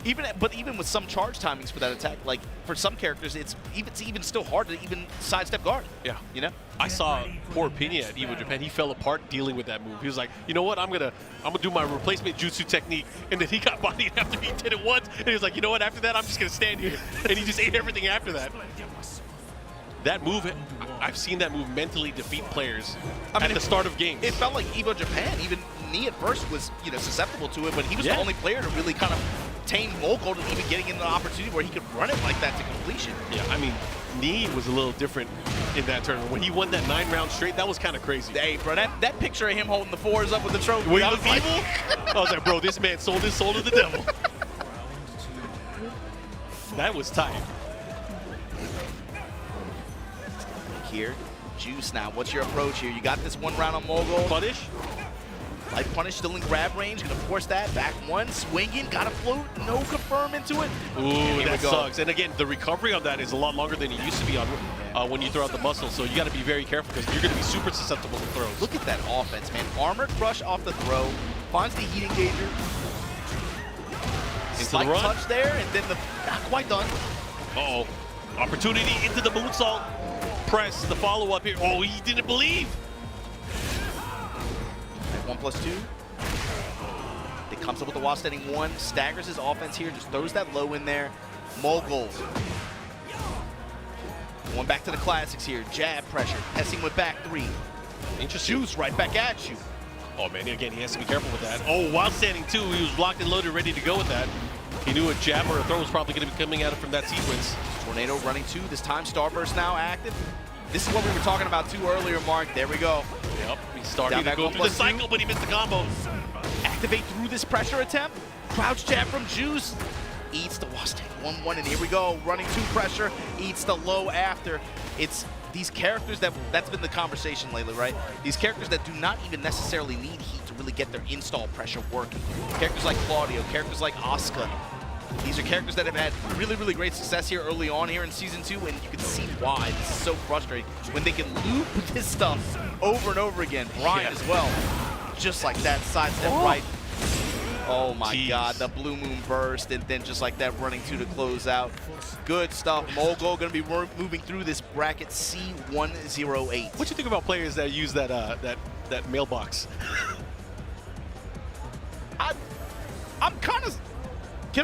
I'm kind of surprised it's okay, actually, to be honest with you. But it's better than people complaining about you watching buttons and all the other stuff. That's true. But man, you know, think of the compartments. You could have a sandwich in there, and you just start. I'm just saying. I'm thinking about the utility. If they got that, you know, they got.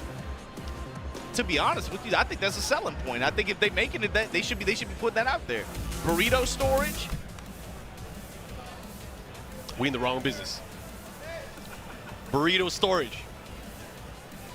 Anyways, you guys want to know more about Tekken World Tour, of course, check us out, TekkenWorldTour.com. Follow us on social media. Keep up with the latest Tekken content. And, of course, if you want to know more about the TWT here in 2025 at Tekken, at BNE Esports, and, of course, on YouTube as well, BNE Esports.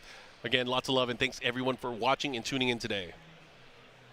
Yeah, watching from wherever you're watching from all around the world. I'm sure you guys are enjoying all the Tekken 8 action we're having here at Combo Breaker 2025. It's day one here. We're going to be making our way through pools to where we can get to the high impact and high risk, high return action for tomorrow and Sunday. But before we go on, we got to take a quick commercial break, give a shout out to the sponsors. But don't go anywhere. We'll be right back.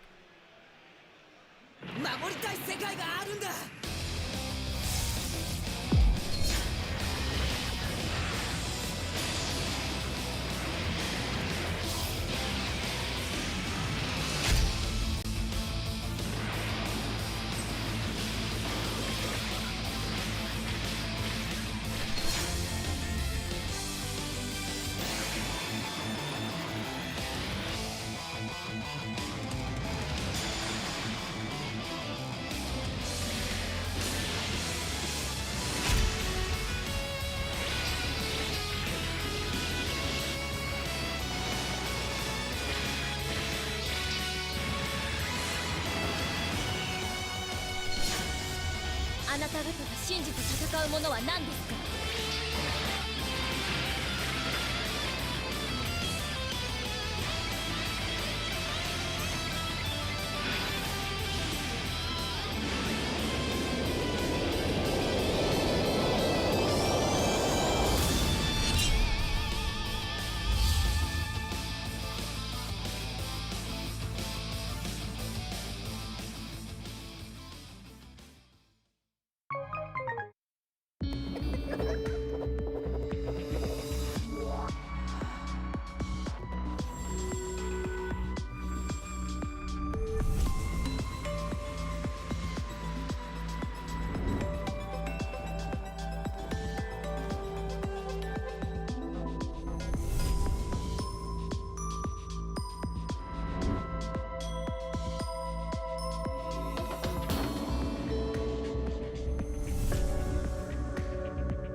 And we're back, everybody. We're here at Combo Breaker 2025 for Day 1 Tekken 8 action. This is Pools action. I'm MYK. Joining me for this block is going to be the legendary Mark, man. How's it going, Mark? We are just touching the surface of all the Tekken action that's going to be happening this weekend. Obviously, going through the pools the entire day today. Then we have some pool play that's going to be happening tomorrow. But of course, as every match goes on, especially the ones that you guys are seeing on stream, these guys are potentially getting closer and closer to our top 24 and eventually our top 8 that is going to be happening all on Sunday. Ooh, I love a long, lengthy Sunday. Instead of just a top 8, we get a full top 24. But we already got the next matchup on stage for you guys. Let's get it. Yeah, and you know, in our last group, I don't know if you were watching the matches, but we had Atif was here. We had Electrical Steve, who's a legend, like an old school Tekken player. So we saw, man, we didn't see a lot of Reina. This is crazy. Reina and Anna, they've been coming out to play. Pretty popular picks. Let's see. Reina down 2 though. Yeah. I need to see more of that. Ooh, 1-1-2 right off the rip. All right, your ordinary hero going up against Senpai Relax. Oh, this is your ordinary hero. Okay. Oh, and Senpai Relax has been a pretty consistent top 8 placer at the online weeklies. Definitely somebody to look out for. The debuff, everything else doing much more chip damage. Oh my god. And the smash.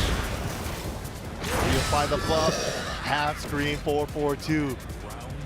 Yeah, that 4-4-2 is really, really strong. It's like a really strong homing move. Obviously, it has its weaknesses, but you have to think of the approach, because if you start ducking, you're going to start eating the other stuff that you don't want to eat.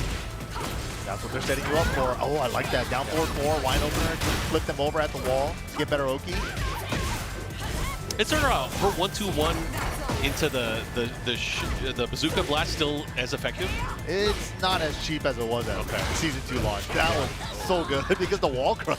Yeah, the wall stuff is insane. Anyways, we're going to go. I mean, that was quick. 2 rounds straight here for Senpai like Relax. That. He needs to relax. Ooh, great option. Armor through that. Oh, now going for the low because he armor through the mid.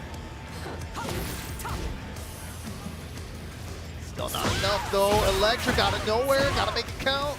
Oh no. Yeah, super important. Gotta be careful.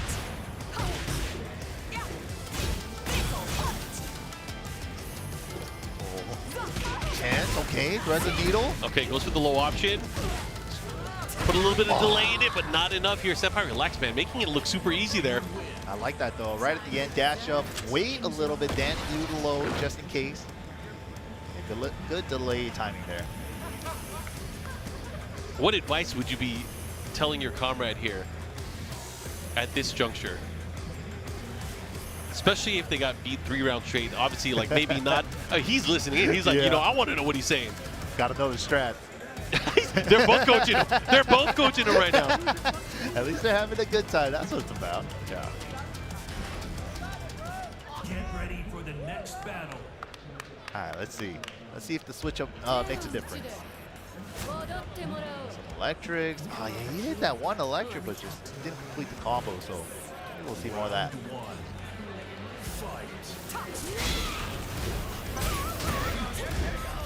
All right, nice check there. Down forward 1 on hit, able to get a sidestep God Fist. Now has the wall here. Okay. That angle got really weird. Yeah, really weird, but that spring kick was really smart there from Senpai. But you're ordinary here now on the offense. But yo, if you get blocked at a certain point, you're getting put into the sky. Oh, fakes out the debuff and goes for pressure and said, nice block. Oh, no punish! Launch punishable, full crouch sweep. Yeah, that would have hurt too. Could have ended the round there, but your ordinary hero has to be careful, has the rage equipped. Nice! Oh, should be able to end it. Okay, smart. Keeps it simple, I like that. Tornado, Rage Art. Definitely going to be closing it out here. So your ordinary hero now on the scoreboard, finally getting around here. He had to work for that one. Yeah, I mean, that's such a cool ending, the way that kind of you see the silhouette of the devil. Heihachi? Yeah, it's like, so sick. Devil and Heihachi. Right? Has like the hair. Okay. Oh, good link. They shoot. Oh no, wrong punish. Oh, +6 into full crouch mix. No duck on the high. If it's not clean, you can't duck the second hit. Yeah, even on hit, right? Yep. Okay, here's the follow side wall stun, messes up the combo, but good cancel there to keep himself a little bit safer. But the booty heat dash so strong. It's 14 frames as a heat dash launcher. Yeah. Ooh, the hesitation right into the low. Oh, that was nasty. Drop on the combo. Gonna give him a chance. He's getting chipped down at the wall and gets hit by the smash, and the debuff is applied. Has to be careful. Has to get a hit to be able to get out of it. Oh, chance. Nothing to recover though. Uh-oh, able to land the running Nice. 3. Oh, second hit. Oh, too far. No duck on the high. Second is high. But she does have a mid mix. And that did so much damage there, but of course the added wall damage there. That's the added bonus if you're able to land it near the wall. Yeah, the classic Williams sisters 1+2 throw.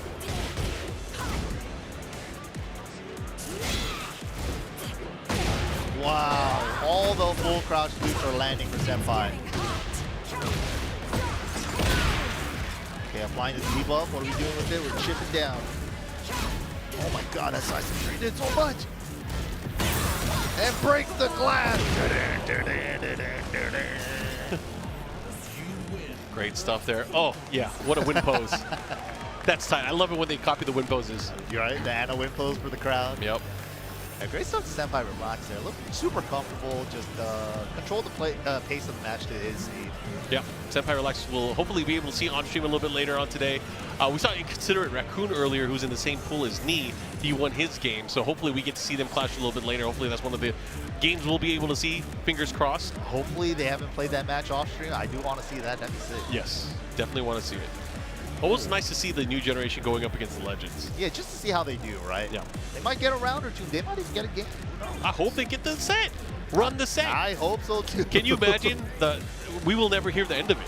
If that would be a gift for everybody if Inconsiderate Raccoon was able to win that. Hey, either way, we're gonna get our next game. If we get Streamer Rack on that stream station, he might win. Yeah. You know, but Yeah. he's got to turn it on, you know.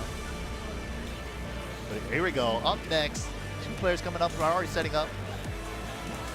Hopefully we get that match. There's a lot of matches still to be played. Some of course, some players didn't play until like right now. Some pools are starting literally right now. Yep, and some are tomorrow. Some start tomorrow as well. So again, there's a lot of players that we'll see throughout the weekend. And again, just twitch.tv/Tekken. Stay tuned. There is a lot of Tekken action happening today, tomorrow, and of course on Sunday we'll have our 24 to 8, and then of course our top 8. Yeah, that's gonna be sick. Sunday is definitely a day to look out for. But here we go. Sunday fun day. Guy on the right, I mean, left on our screen, but on 2P side looks really familiar, right? I can't put my finger on it. That's it. See who they pick, though. Another Eddy. We've Mama seen said that, too. A lot of Eddies. Yeah, today a lot of Eddy. Eddy, Anna, Leo. Reina even. Reina, yeah. I felt like last season we saw a lot more like Jin, Claudio. Oh, well, speaking of Jin, Claudio. That's not Eddy. Well, psych. I mean, it's kind of like, I mean, Claudio's pretty damn strong. Yeah, especially right now. Yeah. Season 2 buffs have been nice for Claudio.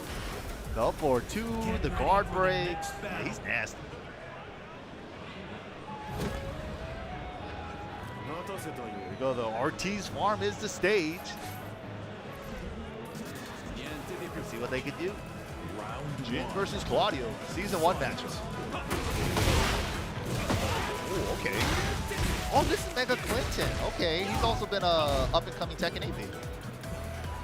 Babies everywhere. Tekken 8, you know, they have a lot of new players you don't think about.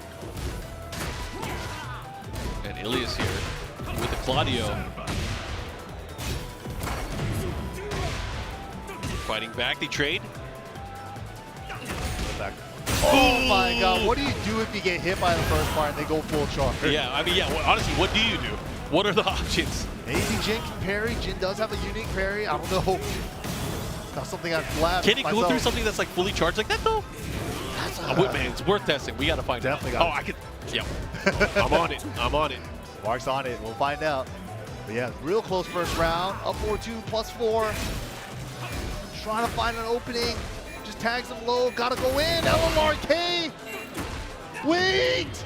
Is he gonna hit it in time? Oh, the running to powerful punch. That was a great choice for, especially the rage right there. Yeah, can you imagine if you went with something safer, like a quick knee check or something like that? It would have been over. It would have been lights out, but just enough Lesser damage. Claudio. Okay, double two. Follow up here, pushing towards the wall, gets him with the hook fist. Downstairs. Got him. Ooh, strong air of tailspin. Sees 2 rounds. Factory into burst. Oh my god. And the other wall. Oh no, that's wall hits, unfortunate. Bro, Mishima style. Bro, the things are hitting. Things are hitting. Dude, that Oki was nasty. He got like 4 or 5 hits there. The mix here. Oh, okay. Damn it, I thought it was a full charge too. Yeah, he didn't believe. Yo, but he believes in the throw. We're going downstairs. Chesto. He should be able to close it out here. Grab a short ender. Nice. Nice and simple. All right, Mega Clinton now. Tighten up on rounds. Gets the guaranteed follow-up there. Running 3, pressure. Again, he could transition into stance afterwards. Ooh. Big running 2. Answer right back with the engager of his own. Light bar bouncing back and forth. Now Claudio's in the lead. Low smash for the wall blast. Yeah, this is gonna kill. Nice. Alright, let's see if Mega Clinton has an answer. Nice punish there. Okay. Definitely read the patch notes. -10 only now on the second hit. But a big call out on the electric.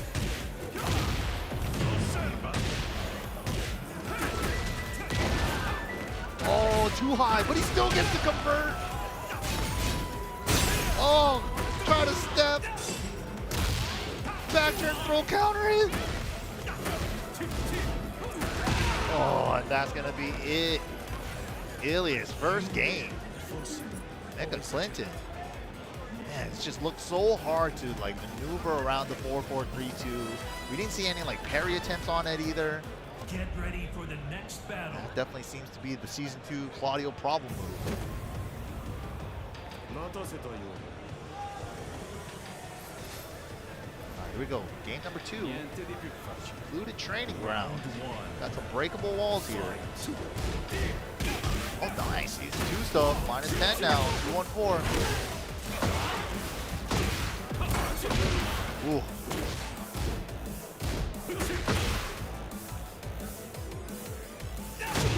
Oh, out of nowhere, running 2.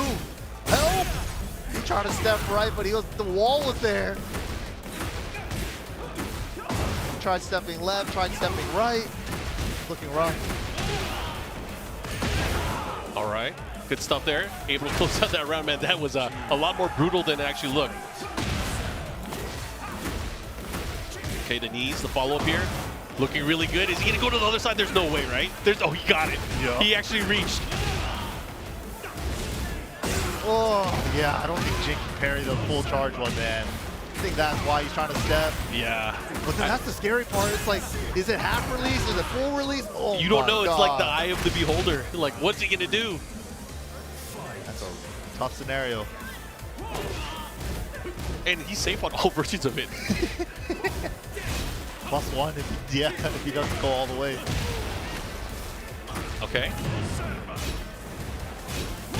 Oh, the second hit, the follow-up guaranteed. Threatening the low heat smash with its face. All right, good interrupt there. Able to get his turn back, gets the heat dash cancel, has the wall as well. Let's see what he does with it. Spike, follow-up. Oh, didn't get much out of the Oki. But he wasted his heat timer. Yeah, he was able to attack just enough so he wasn't able to pull out anything. Mega Clinton now really needs this round. So scary. Ever looming running 2 or Starburst. Oh, hop kick, there it is. Yeah, that's a great option there. It was fast enough just in time to be able to beat it out. But, oh, he could have got more. But, he's still alive. Stayed down, no did way. he get guard broken? There's no time. Yeah, he recognized there's no time and he thought he had to go in, but Ilias knew that he was going to try to go in and went in first. Great choice there. So Ilias will be moving on.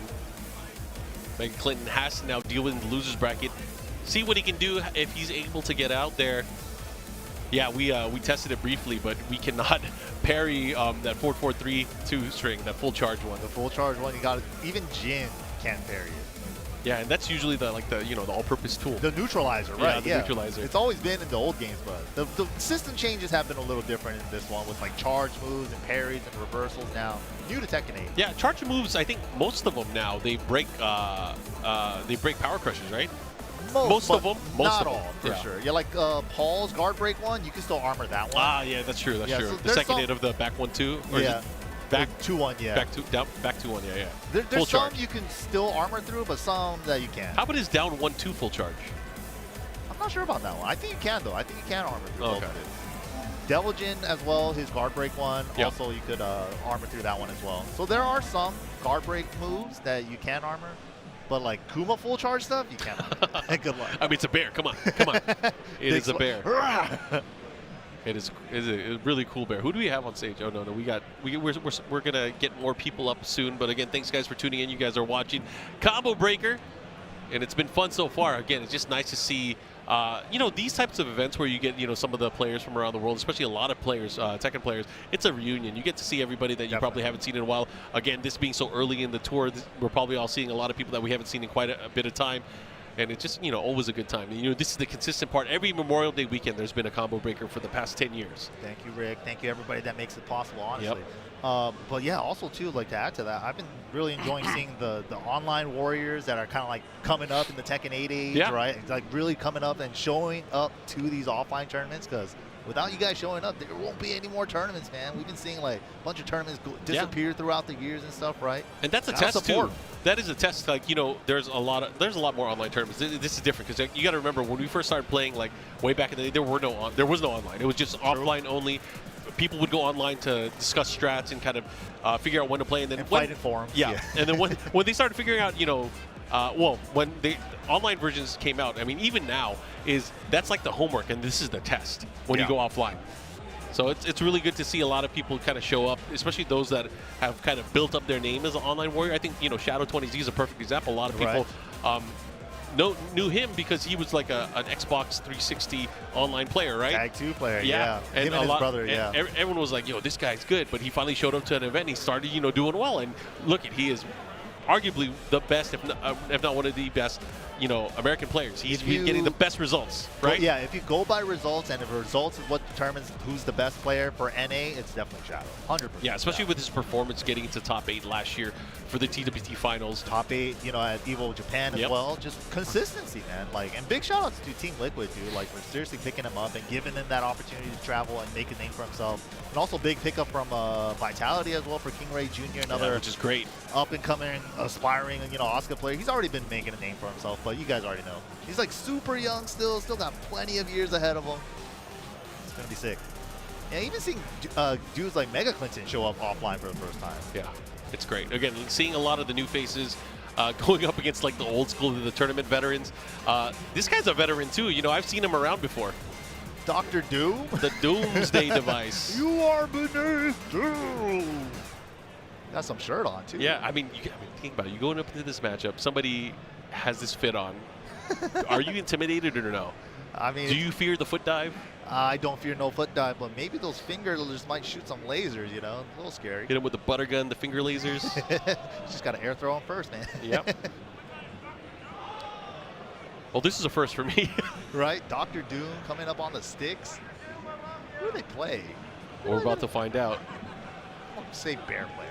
Bear? Yeah. Bear? This is okay, so we're profiling? All right, bear player? Oh, I wish they were a bear player. I haven't seen enough Kuba today, that's for sure. I feel like this is a Lili or Oscar. Lili or Oscar? I feel like it's Lili or Oscar. Ooh. That's my gut feel. It's not a bad pick either. Claudio! Doom is a Claudio player? We were so wrong. All right. A lot of Claudio, Season 2 winner right there. Everybody's talking about Lars Season 2. We're not talking enough about Claudio. Yeah, I mean, like the top players stopped caring about Lars like 2 weeks ago. Yeah. He's already stopped being discussed about it. Yeah. Oh, wait, was this not the pick? All right, this was definitely not the pick. Okay, a little button check, I guess. Making sure that all the buttons work. Dr. Doom wouldn't want anything less. Of course, as we get deeper into the tournament, we're going to be seeing more and more of your favorites, but a lot of new faces, and that's, I think, the great thing about these offline tournaments. It gives these new players an opportunity. And it's a great thing for just fighting game tournaments in general. You can go up against the best in the world any given day. Yeah, they could be in your pool. Yeah. That's why you got to put hands on them. Don't disrespect them. Don't give them just because they're virtual hand. Yeah, yeah, virtual hand. Just because they're dressed up in some crazy outfit doesn't mean you can't beat them. That's right. Get the bubbles. All you need is 6 bubbles. Okay, are these players ready to go? Looks like they're queuing up. They got their controllers ready. All right, here we go. I wonder, maybe the Claudio wasn't the right pick. I don't know. I still believe. No, we're wrong.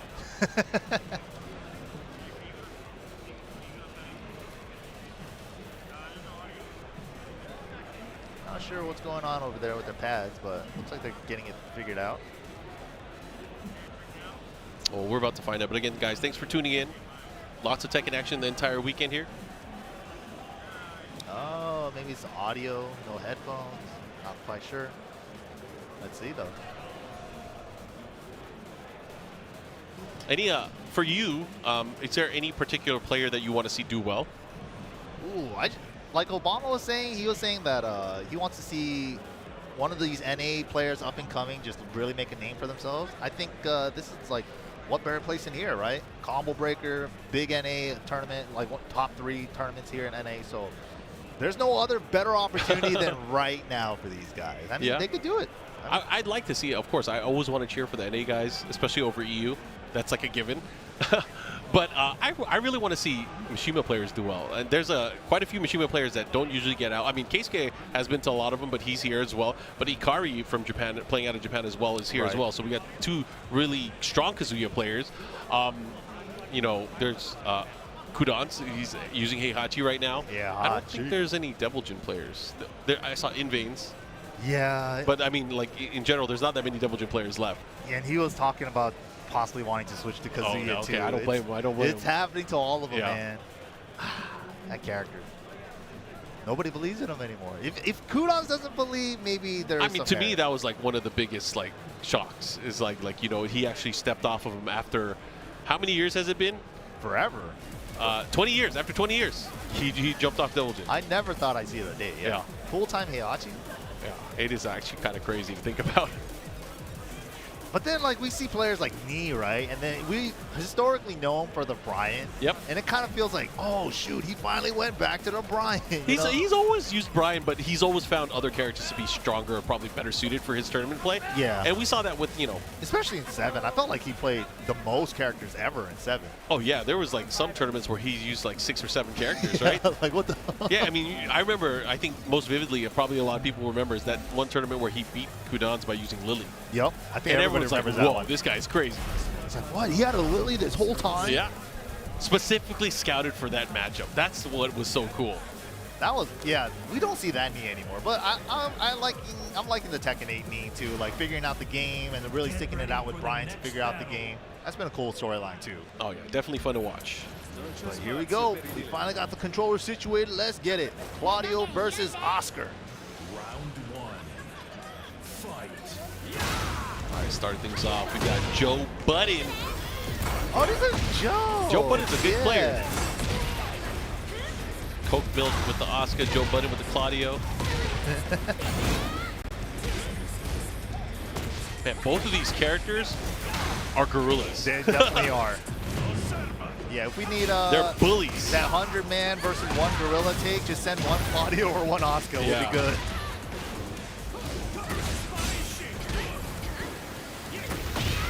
Wow. Joe just controlling the pace, back fours, long range, keep the wall, classic Claudio stuff.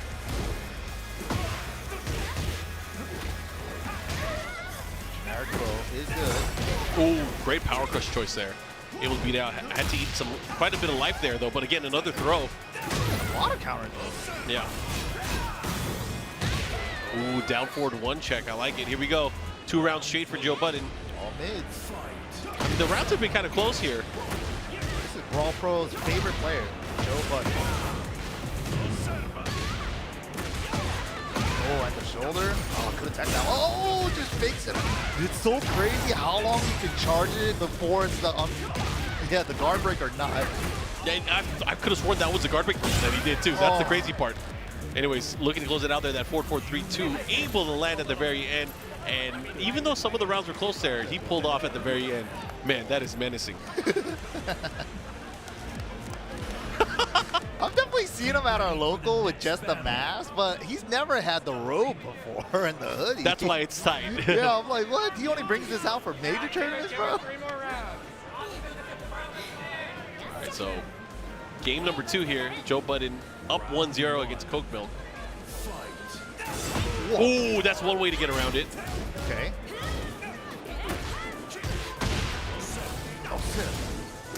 Wow. Oh, okay, counterplay. Dash forward 4, interesting there, but that's probably might have been a misinput. Maybe it was a dash 1+4. Possibly, yeah. Oh, drop combos though. No punish on the Tooth Fairy. Counter. They changed the stun on that too to make it much easier to pick up for Claudio. Another chance! Another chance! Oh, the resplat! That was so sick. Oh, the knees! Yo, that was dope. Triple resplat? Yo, Joe.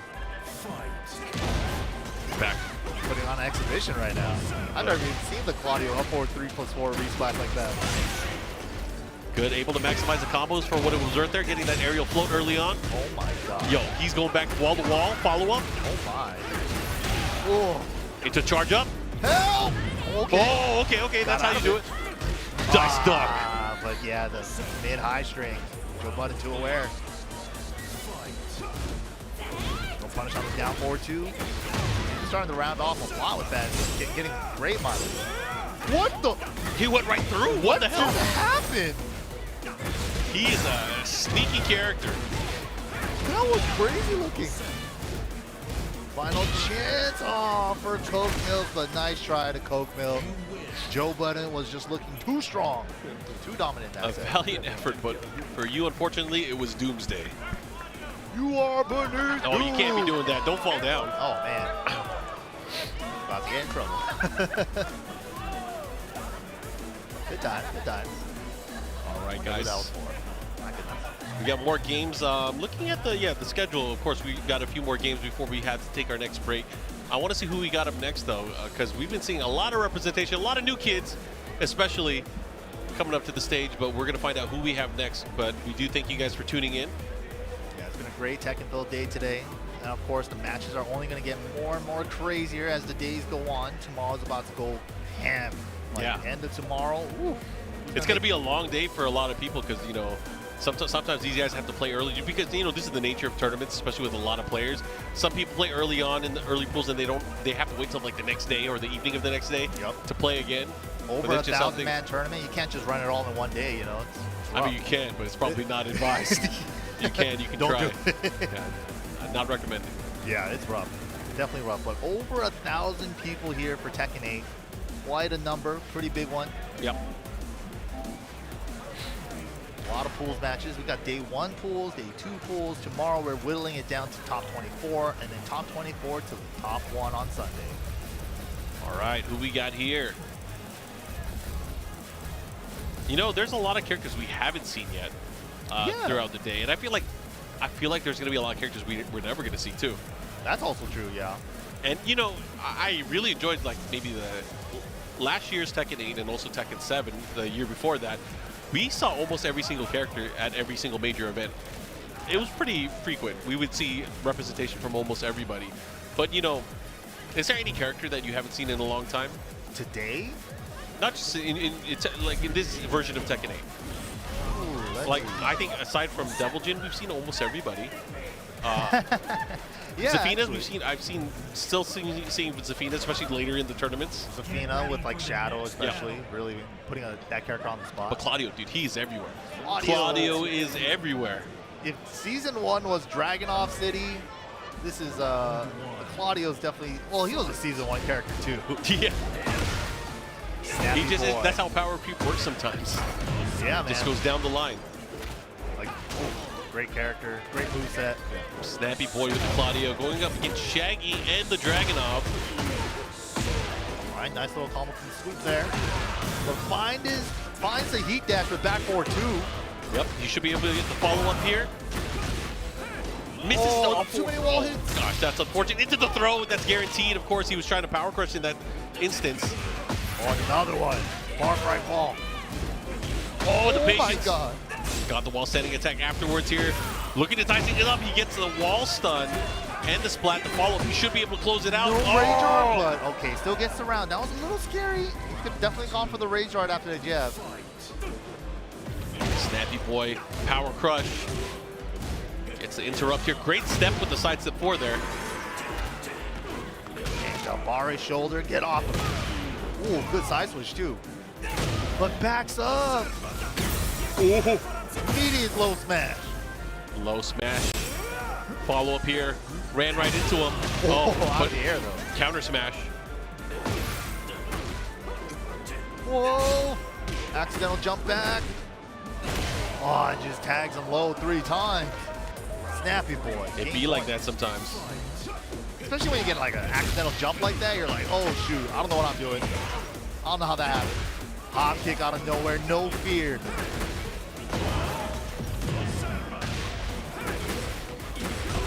Da-da-da. Wow, good punish with the throw. Guaranteed throw. Another one.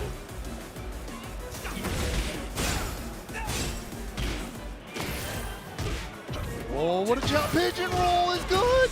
Is he getting, oh my gosh, how did that miss? Big drop on the combo though. Went for his regular B&B instead of the wall combo. Okay, still gets around on the board. All right, Shaggy, let's go. Side step 2-3 with the leg lock. Give me your gray light. He didn't have any yet. Oh, he's in the sky. Yeah, Shaggy's been getting a lot of like accidental jumps, I think. Maybe it's the nerves. Definitely the nerves. Oh, under the high. Big chance. The approach here has to be careful. He has so many tools now. He has, I was just looking like, God, I forgot about that move. That move's good. That move's good too. Yep. Dude, up 4-2 plus 4 and chip now? And they, really good chip. They all kind of complement each other too. Absolutely, yeah. Because you're like looking for the running too high, and then he does a run to up forward 2, which is a mid engager. Yeah, and then once he starts doing mini side steps too, like side step down back roll +2. Yup. Side step delay 4. Oh my god. Yeah, side step 4 and side step delay down back 1+2 is so nasty. It's evil. It is evil. And then he gets so much wall carry for those combos afterwards. And then, okay, you're at the wall now. What do you do? 4-4-3? Yeah, let me party. Ooh, scary character. So like such a simple moveset, but so effective. We've been seeing a lot of Claudio, man. I think he might be the #1 pick today, honestly. Nice punish there. Good hop kick. Spend it? No. Keeps it for the smash. And we still got Starburst afterward. Ooh, okay, I like that. Good option, interesting option. And the Estes, 30 HP. Wow. Crouch. Oh, spin him. Let her rip. The follow-up, what are you going to do? The pressure. Oh, that's nasty too. Side step forward 4. Oh, the toe kick, not enough. High crush. That, dude, I don't know if that was on purpose or what, but that was tight. Yeah, Shaggy's been actually landing a lot of down back 3s. Then full delay, he gets punished for it. Oh, no link though. Gets the crouch throw now after that. Nice. Okay. A lot of side steps are really doing work for Snappy. Okay, didn't get to use his heat. That's good. Shaggy going in, engage. Oh, that is one of the all-purpose tools too. On defense as a high crush is so good. It's literally a dragon punch. Yeah, that was great. Oh, he didn't do anything. He could have hop kicked there. That would have beat almost all options from that. Yup. Didn't even matter. Snappy wasn't even aware that the going for the mix up there at the end. Second hit. Making these lows count too. Side step. Nice, gets the follow-up knee. Yeah, took his frames. 14 frame mid after this +2. Now what? How are you gonna deal? Into the low smash again. Nasty. And it's so scary too because in that situation you're guessing between a mid heat dash launcher or low heat smash. Yeah, and the mids are so scary too. Yup, back 4-2 heat dash or Shoryuken. Oh, nice. Okay. Okay, Big, that's huge. Yeah, big counter hit. Chance Goes for here. the easy combo. The follow-up here. What's the mix, though? Doesn't get grounded anymore on the ignition switch. Yeah, ignition switch got neutered. Under the high with the blue moon burst, and that's going to be all she wrote. Snappy boy with the Claudio. And he snaps at him. Damn. Into the loser I gotta bracket. give it up to the players for their performance, their stage performance and stage presence this year. For sure, yeah. He snapped again. Oh, man. And that's why they call me Snappy. It's not just a clever name. Or maybe it is. Maybe it is a clever name. Showman, but again, man. Showman. Yeah. I'm sure our next game we're going to have up here, we're going to have another Claudio. Just saying. I'm sure we will. Please. Oh, God, no. Oh, Claudio's such a popular character, man. He's so good. Why not? Yeah. He has all his strengths from like season 1 and from 7, and he just got a little bit extra stuff in season 2 now. He's got the juice for sure. But anyways, we're going to see who's up next. We got more games and more matches throughout the day. Again, thank you guys for tuning in. There's been a lot of fun. I've been enjoying myself, just again, catching up, kind of having these reunion moments with a lot of the players that are out here, talking to a lot of the locals that are from the mid-best area, but also just, seeing old friends. That's really what I love about these offline events here. 10th anniversary combo breaker. Again, there's a lot of history when it comes to Tekken here. Tekken really grew a lot over the course of the past 10 years. Oh, yeah. And so really happy to see that there's so many people that are coming out to play this game now. So we have 1,100 people out here. Yep. I remember back in my day, I remember when Tekken tournaments used to have like 100 or 200 at most. Yeah. Yeah. And 300 would be like, oh my God, there's so many people. 300 people, that's going to take people? forever. Tournament? It might take 2 days. We can't finish that in one day, bro. 300 people. And now we're getting over 1,000-man tournaments, kind of regular. I mean, Evo last year was crazy. There was like 4,600 people or something like that. It was something insane like that. And I was like, 4K people, bro. Yeah. I never thought I would see that day. it was definitely wild. Dude, that Evo was crazy. That Evo was, there was so much games to be played. Yeah. Like, how do you finish that many? That's a lot. Shout out to the shout outs to the TOs, man. They are actually making magic happen sometimes. But, whoo, that is great. Yep. All right, guys, we have more games up for you, so please hang in there and stay tuned. I'm actually excited to see once we get. I mean, it's all about shit talk and bragging rights for me. So I want to see who is going to get into top 8. Of course. Because like that'll give me my ammo for the next few weeks until the next week until the next major, right? That'll give me my ammo. Dude, if EU outplaces us here after we beat them at Brussels, they're gonna be like, "We just evened the score, bro. It's the same thing now." No. Oh, see, do they get a handicap? They just have to get to top 8 because we won a tournament in their region. I think they're probably gonna hold a lot of weight if they outplace us here in our own home They've turf. done that so many times though. They've outplaced us in many tournaments. So again. Yeah. Yeah. All right, I'll give them that. But they didn't win nothing, They won't. They won't. Damn. Well, I mean, EU does have some heavy hitters here, of course. They do. They have really great players, and I got to give it up. Fergus out here. I saw there's Joka's here too, I think. Yeah. I mean, Joka last year. Fergus, Joka, Tetsu, Tibetano. Oh yeah, Tibetano. I saw him too. Yep. Tibetano also has a really mean Asuka. He is so scary. He beat King Ray Jr. in the Asuka mirror yesterday at the local event. He's just which is funny because at Brussels Challenge, King Ray Jr. beat him, and it was a close set as well. So they played each other twice, I think. But that's the thing, right? The mirror matches. Nobody likes the mirror matches. They always say. Maybe. Yeah, no one does. But especially a character like Asuka. Yeah, they're both like guerrilla characters, right? Just swinging at each other, full speed ahead. Yep. Yeah, we'll see though. King Ray Jr. A lot of stuff up in his. He's been up in his game a lot. Going over there, winning Brussels, and now we got this whole discussion going again. We were supposed to have the 10v10. And there is no discussion, man. There is no discussion. I think I saw it on Twitter somewhere. Somebody said, "Let us know when you're ready for the 10v2." Ah, that's true though. We only sent 2 and they got grand finals, so I don't know what to say. It's facts are right there. Yeah. Sometimes we don't have to say anything. But hey, we're sorry if we're giving you guys a lot of shit. We love you guys. We do love you guys. Anyways, we're gonna get into the games. We're gonna get into the matches here. Is that a IST stick? That is. Yeah, the makeshift pro. Yeah, the MIG stick. With the knee one lever, the first knee lever. Yeah, it looks like it. It had the traditional bat top, and now it has the capsule top. It's crazy the comeback that Korean levers have made over the past 5 years. I feel like ever since like the 309 series from Crown, yeah, they kind of like became a standard thing. Once they started making them fit into standard cases. Yeah. Into like just a Japanese lever case, easy swap out with the low lever collars. Like that's been a game changer. But even then, after that, I feel like they've really started refining them. Where for the longest time, Korean levers were kind of like you have to be lucky that you get a good one as well. You got to break in the grommet, and then you got to break it in for like 6 months, and then then it's good to go. Yes. Yeah. Korean sticks back then were brutal. Think about the conversations. I remember having conversations with people that had Korean levers back then, and they were like, "Yeah, my down forward is really good, but my down back is not good. I got to work on it." And it's ridiculous to think that's how it was back then. And just you had to accept it. It's like I got to break in my stick differently, right? But now they got like the micro switch holders, and then now they're always perfect diagonals.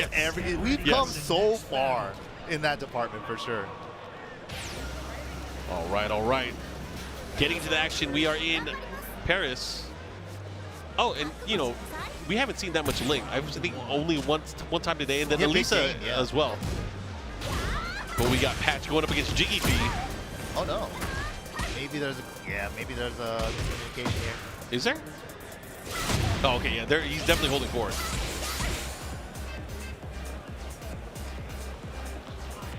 Maybe there's a pad issue. All right, good thing to call it out early before they actually like play a game or a round or two.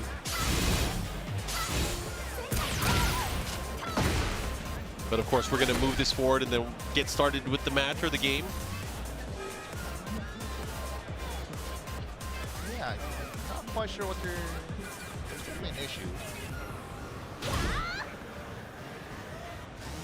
It's the pad?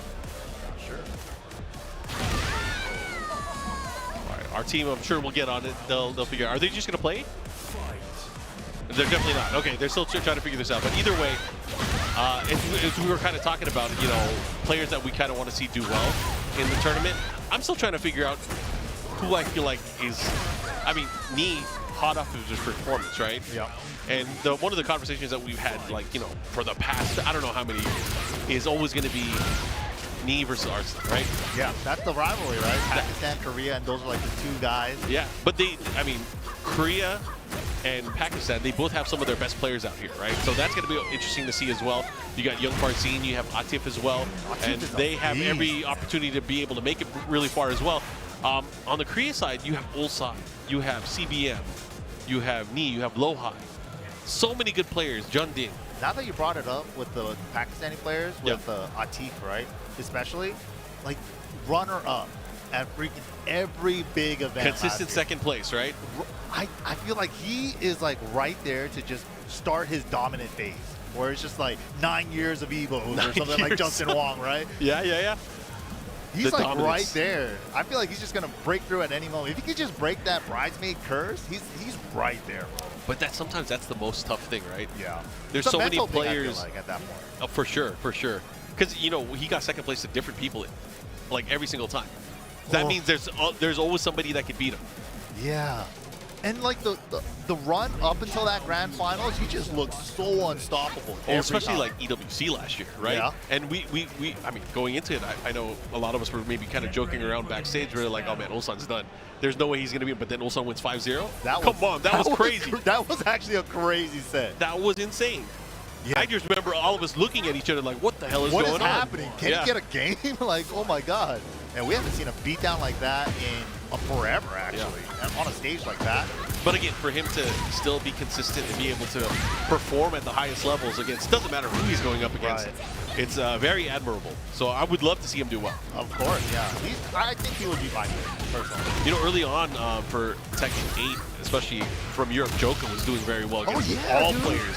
Like, so I became hardcore Joka fanboy early on. I really wanted to see him perform well. Obviously, he had his ups and downs throughout the tournament season. I feel like but he was still a very strong player, even though he didn't really qualify towards the end. Yeah, I feel like if he did travel early on, he could have made it to TWT finals for sure. So I think that's why it's so important to like get your points early in the year. Like we're looking at Evil Japan and Combo Breaker right now. And there's fatigue too, and we've seen this with a lot of players. Like sometimes the people that are the dominant leaders in points doesn't necessarily mean that they'll win the TWT finals at the very end. True, yeah. It puts a target. It puts a huge target on your back. Yeah, everybody's studying you. Will study your character. People will study your play style. They'll emulate your play style, and that just all contributes to you losing down the road. True, true. That's a great point. Yeah, JDCR already though, up 2 rounds. Absolutely controlling everything with the Alisa chainsaws, the movement, but the command throw right there. Good to go. Ooh, here we go. Good throw follow-up here. See what he got. Good block there. Not able to get a punish that while standing through, questionable. Okay, with the standing forwards. Counter hit, doesn't get the follow-up afterwards. Oh, did it the other way. Okay. Goes for the low option there. Oh, out of the air? No, she lands in time. I thought gonna get a juggle spike there. Second hit, big counter hit. Good call out there. Chance for match. Cali roll? No. Didn't pop the heat in the middle of the combo. Could have got close to killing. Yep, time's a wasting though. Oh, stuck in the back. Oh, could have just maybe let it rip there and got the second hit. Yeah, not enough time for Jiggy to put it together there. Patch on the scoreboard now, 2 rounds to 1. Ooh. Back 1. Goes for the throw pressure, here we go. Nice life lead here for Jiggy Feet. 1 round away from closing out game number 1. All pokes, no gray life at all. That's why pokes are still valuable. All right, nice heat activation here. Goes for the standing jab. Nice step. That was great. Now follow up here. Looking to close it out. One mix-up could do it. What's going to happen? Has him at the wall. Oh, and what a whip punish. That was a good whip punish. Yeah, Jiggy P's whip punish and the steps have been really on point. All right, Jiggy P taking that first game here. Rematch. Random stage here. Ortiz Farm. I wonder if you could get the same stage on random stage. Has that happened yet? I don't think I've seen it. Yeah, it's not almost, today at least. I think it can happen, but I gotta pay attention to see if that ever happens because I don't think it ever has. At least not today, from what I recall. Yeah. Anyways, we're gonna go into this. Let's see what happens. Storming Flower to start things off here. Nice step there again. Oh, ballerina. Alisa's movement has been pretty damn good. Yeah, Alisa in a lot of games. A pencil. You can't hit her. Yeah. And, you know, her stance where it looks like she's avoiding everything. She actually is avoiding everything, just like that. And she has chainsaws to hit you wherever. It's great. Really slippery character. Both of these characters are really slippery. Oh, great combo and follow-up there. Jiggy Fee on the scoreboard again. Nice chase down. Up. Ooh, okay, we're getting crazy. It's like the K-Group run up. Let me dash it on. That's terrifying. A running Ling and a running Sagat. Very terrifying. They're both scary. Ratio to Xiao Yu. Get out of here. Oh, no. Ooh, okay. Again, sidestep into the side throw. Oh, good challenge there. Going for the delay, the follow-up here. Okay, Yeah, this could be big, though. What's the follow-up? And you're noticing the sidestep right, the sidewalks. They're both stepping together now, too. They are. Starting to make the adjustments. Where'd her head go? Oh. Back one. Wow, anti-air back one. And the great thing from that back when you hit that as an anti-air, you can continue with the combo. Yeah, full The combo. classic.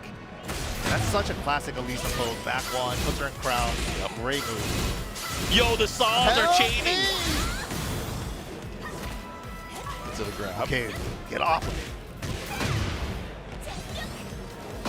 Oh, that was a great step there, but of course getting hit by the second part. The mini combo with the back 4-4 follow-up. Jiggy Fee looking to close it out here. Nice toss.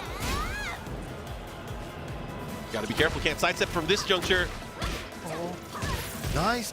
Getting under the jabs. Ooh! Do it again. Down 3. Follow up here, looking to close things out. So tense. Oh, Donald Low was coming, went for a low crush, but good stuff to Jiggy Fee 2-0. Very clean there. Yeah, good options. We will definitely see these players, hopefully later on in the bracket, as we develop even further They're just stepping around everything, just like making the most out of the side steps, man. That was beautiful. No. Doing it big on the big stage.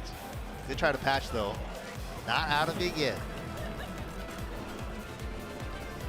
All right, we got more games coming up. I'm not sure if it's time to take a break or not, but we are going to be letting you guys know about our website, TekkenWorldTour.com. Make sure you guys check it out. Follow us on social media. Keep up with the latest Tekken content news, and of course, to see more of the TWT action and excitement at Tekken, at BNE Esports, and of course on YouTube, BNE Esports as well. But of course, check us out, TekkenWorldTour.com for all the information, because we have a lot of stuff coming up this year. Absolutely. Yeah, we just at the start of the tour, so there's a lot more events. If you guys saw the Challenger page, we got a million events coming up. But yeah, don't go anywhere, guys. We got more pools action on day 1 for Tekken 8 here at Combo Breaker right after this.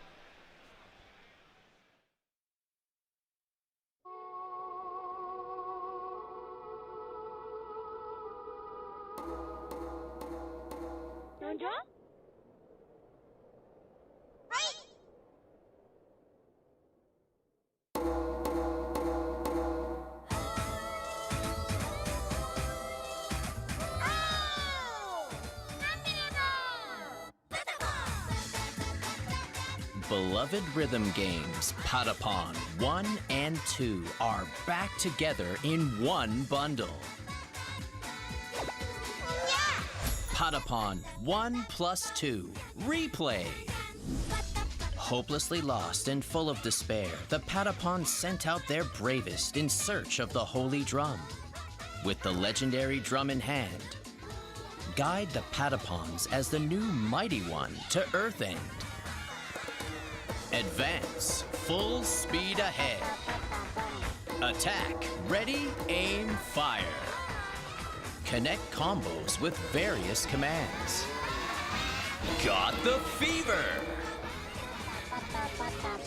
The original fun is still there, but now with enhanced high-resolution visuals. The support functions are newly implemented for easy play. With delicate and mysterious Patapons. Let's make some noise for Fever Time! We're waiting for your drum tones.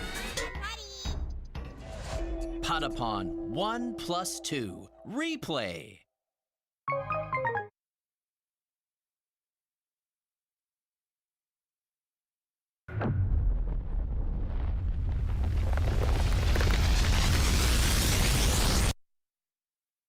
Break free.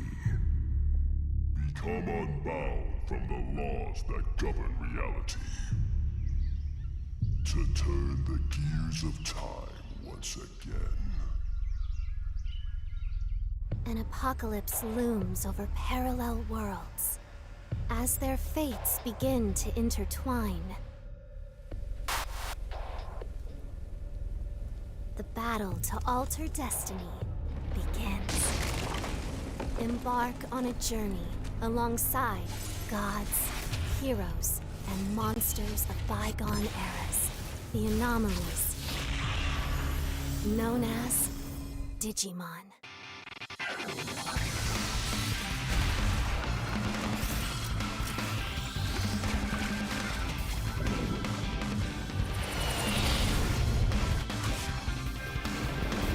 Seize the future.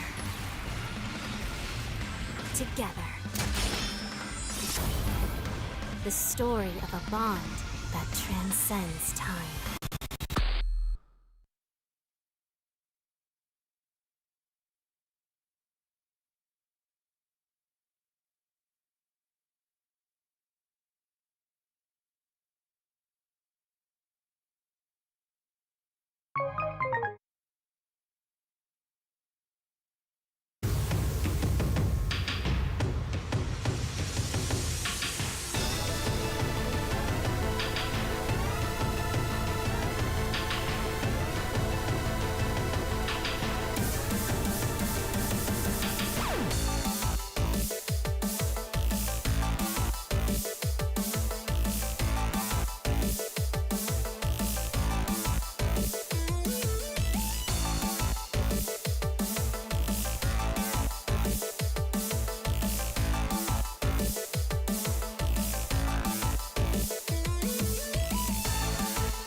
we're back for Combo Breaker 2025, and we're back for day number 1 pools action. My man Tasty Steve and NYK on the mic. How's it going, Steve? Chilling, bro. Watching all these games going on, bro. It's Combo Breaker 2025. There's games everywhere. There's good matches everywhere. There's great players everywhere. So, of course, you know, I've been keeping track of what's been going on. I've been seeing you've been holding it down over here, bro. Shucks, they got you running it over here, bro. They got you running all over the place. They do. They do. But it's okay. It's all good fun. Yeah, it's always super fun out here. Great to be out at another Combo Breaker. I haven't been back here since 2019, so it's been a while for me. Yeah.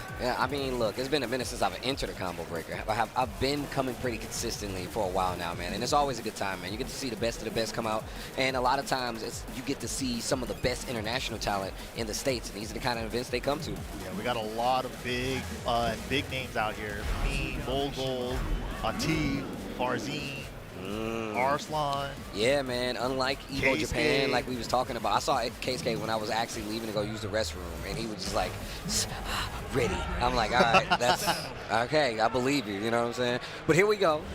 Ooh, we got a bear coming up on stream. Let's go. I think this is my first bear all day. Other than the Rangchu set we saw earlier, this is definitely the first bear. The other first bear we've seen. See, I wasn't even here, bro. All right, here we go. Few changes to the bear makes him a lot easier to deal with. Definitely not as oppressive as before, especially with the heat electrics. Which is pretty sad because he is a bear, you know. Yeah, but I understand. He should be mauling people. Yeah, he right? should be mauling people, bro. You can't fight that. But I get it. It's a video game. You want to keep it semi-realistic. Anyways, big combo pickup here. Ramiro-san. 1127. Ooh. The double side step 4-1s. Oh, out of the air. Paw? Oh. It's a demon paw? It's a demon paw. Oh! Shoot him in the back. Oh, short legs. Has to dash up a little deeper. Bear defense. Tries to interrupt, but you're a bit too slow. Yeah, that natural bear defense, right? Short legs. Yeah. Big body, but short legs.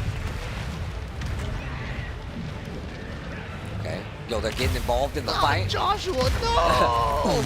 Yo, the entire castle? Bruh. Is that serious? Fights. I like how they say fight and they clash in the background. Yo, you gonna get this work. No, you gonna get this work.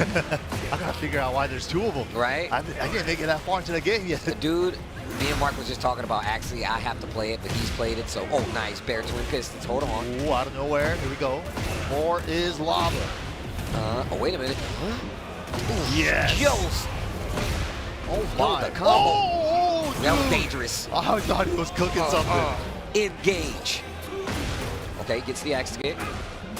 Whoa, bear electric is still good if it hits. Yeah, bro, if it hits you, you still gotta respect it. Beautiful heat Bear dash booty? to get to the wall, to get the unscaled booty ender. The way you said, the unscaled booty. The best kind. Right. I wouldn't have it any other way. Engage. All right, okay. All right, okay. You got me. Oh, the down back 4 completely business. Oh, good power crush. Oh, okay, down 4-2. Oh, wow, good challenge. Yeah, you got to do that. You don't want the bear charging on you. Got mixed up, though. Thought it was going to hell sweep him. Oh, my God. Season 2 Kazuya combo. It's cool seeing They're really cool. It's cool seeing, like, the tag 2 back 4-1 back out of a sidestep move. That part is kind of cool. I'm a big fan of the versatility of combos. That was one of my kind of mini gripes first. I was like, I feel like it's so like just regular. But now, like, there's a lot of different avenues to get damage. Get There's a lot of carry. routes. Yeah, a lot more routes for a lot of characters with the strong aerial tailspins, especially now. I never thought Kazuya was going to get one. That was sick, though. Yeah. Kind of same thing with Paul when we saw what we saw earlier as well. Oh, wait a minute. Oh, punish. On the wall standing 2 there. Good lead for more in combat. Oh, nice. Short legs, but yeah, that one's the high extension. The only way to punish that is the duck. Oh, 1-1-1, the bear clef cannon. Oh, Joe the Revenant, he tried to take him out. He tried to give that man an Academy Award. What do you mean? Leonardo DiCaprio. Yo, still has heat. Oh, let's go. Nice. Take the simple way out, man. They still got like 70% of heat to play with after this.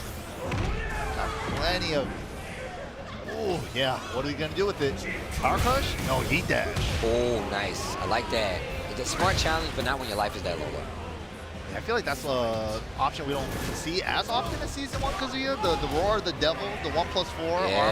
That's a dope move. It's a really good move. Engage. Oh, okay. Rolling low. Help. Oh, just barely out of range.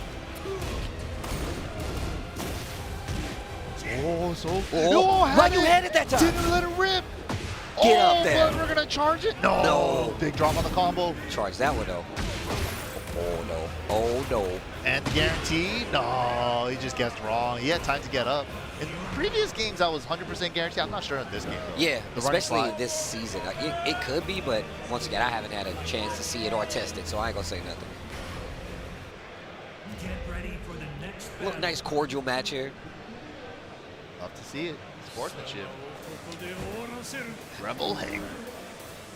I have to revenge my master Heihachi. First time I've seen it.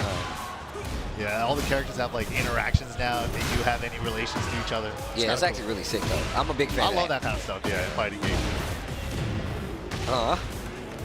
Charge it. Oh, he got the set up. Raw set. Full combo now. Oh, but drops the tail end. Wow. Oh, good punish. There we go. Dead. No, maybe not. Playing with your food, that can get you in trouble. Yeah, missed the distance on the 1+2 Heat Dash. Still worked out anyways. I got a Hell Sweep too.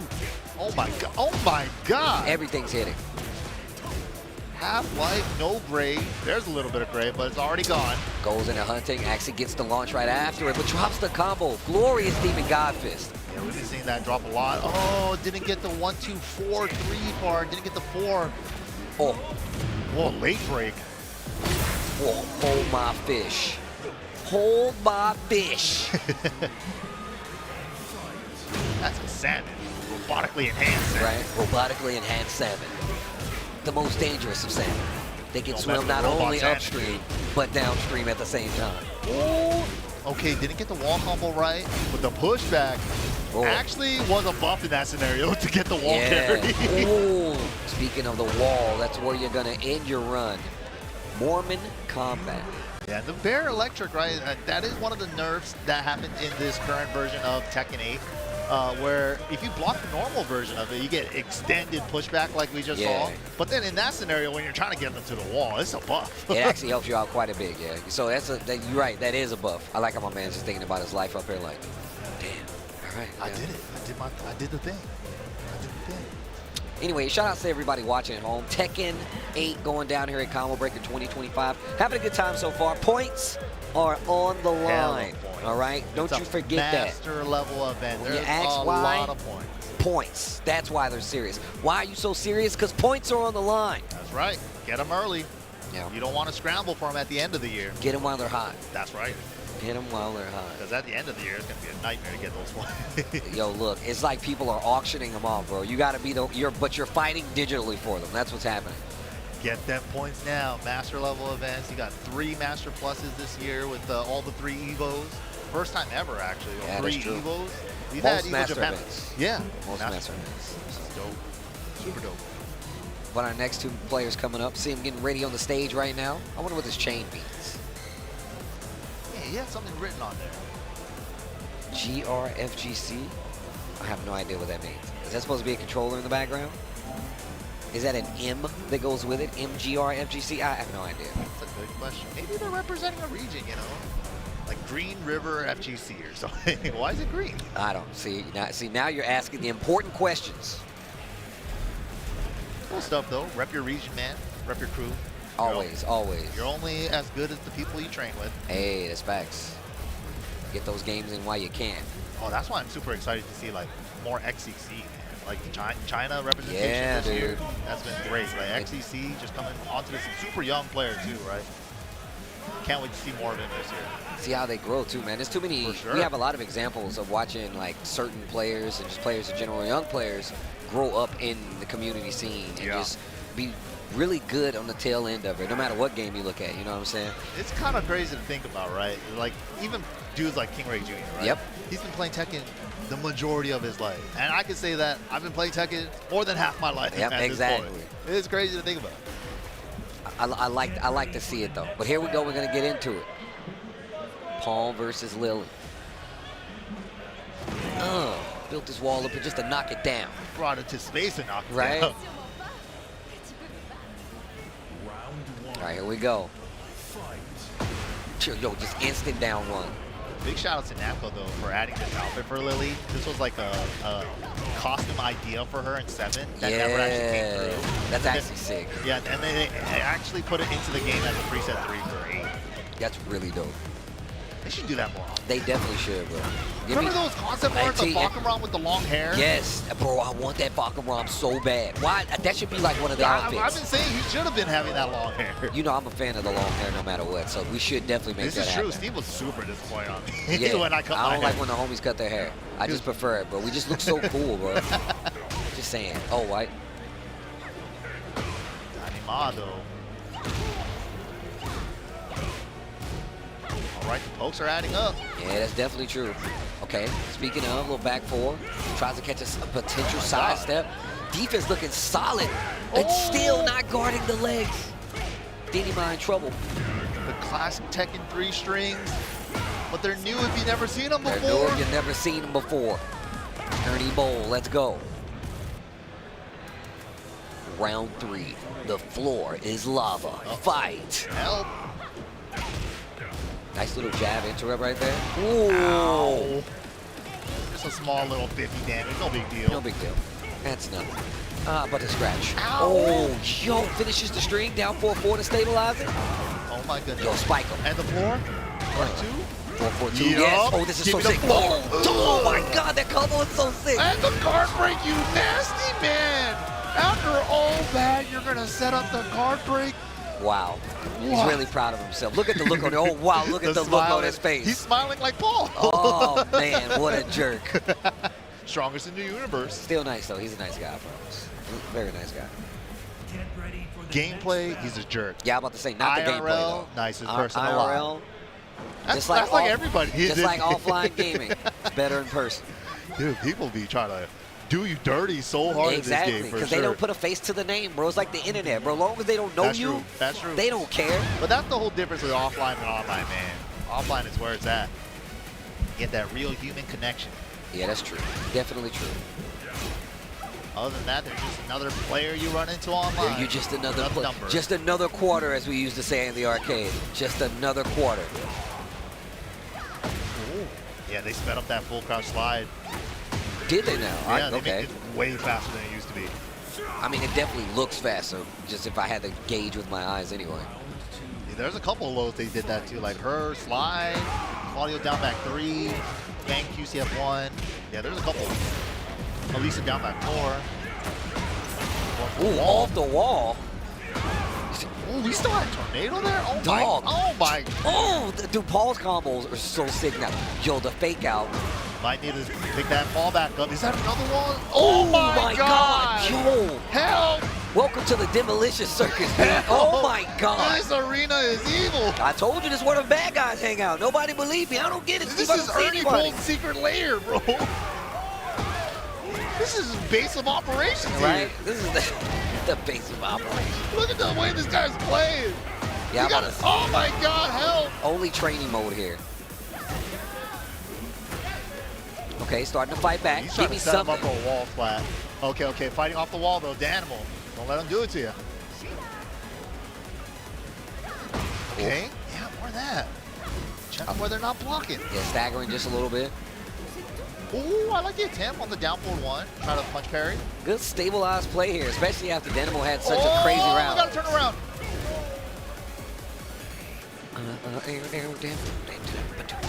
The down 4-1 into stance. Trying to get something out of Dynamo, but he's not giving it to him. 10 seconds left on the clock. Ernie Bowl would have to throw this away. Yeah, Ernie Bowl just tightening it up at the end there. Just playing a really solid keep out game with the standing 3s and jabs. Real nice stuff there. Clean stuff. I mean, look, nice guy, though. Nice guy, though. Even though he know what he was doing, he's like, yo, I'm sorry, I had to do that, too. He's tournament, bro. Gotta do It is tournament, bro. Anybody can get it. I want you to know that. My stance hasn't changed. Your grandma, your baby cousin, I don't care. It can be a baby next to me. They're going to get these hands, and it's probably going to be multi-throws. I'm not going to loser's bracket, bro. I'm just saying, bro. It was money to be here. Shark-infested waters. There's points on the line. Points are on. You think I care if your mom is watching you? I don't care, bro.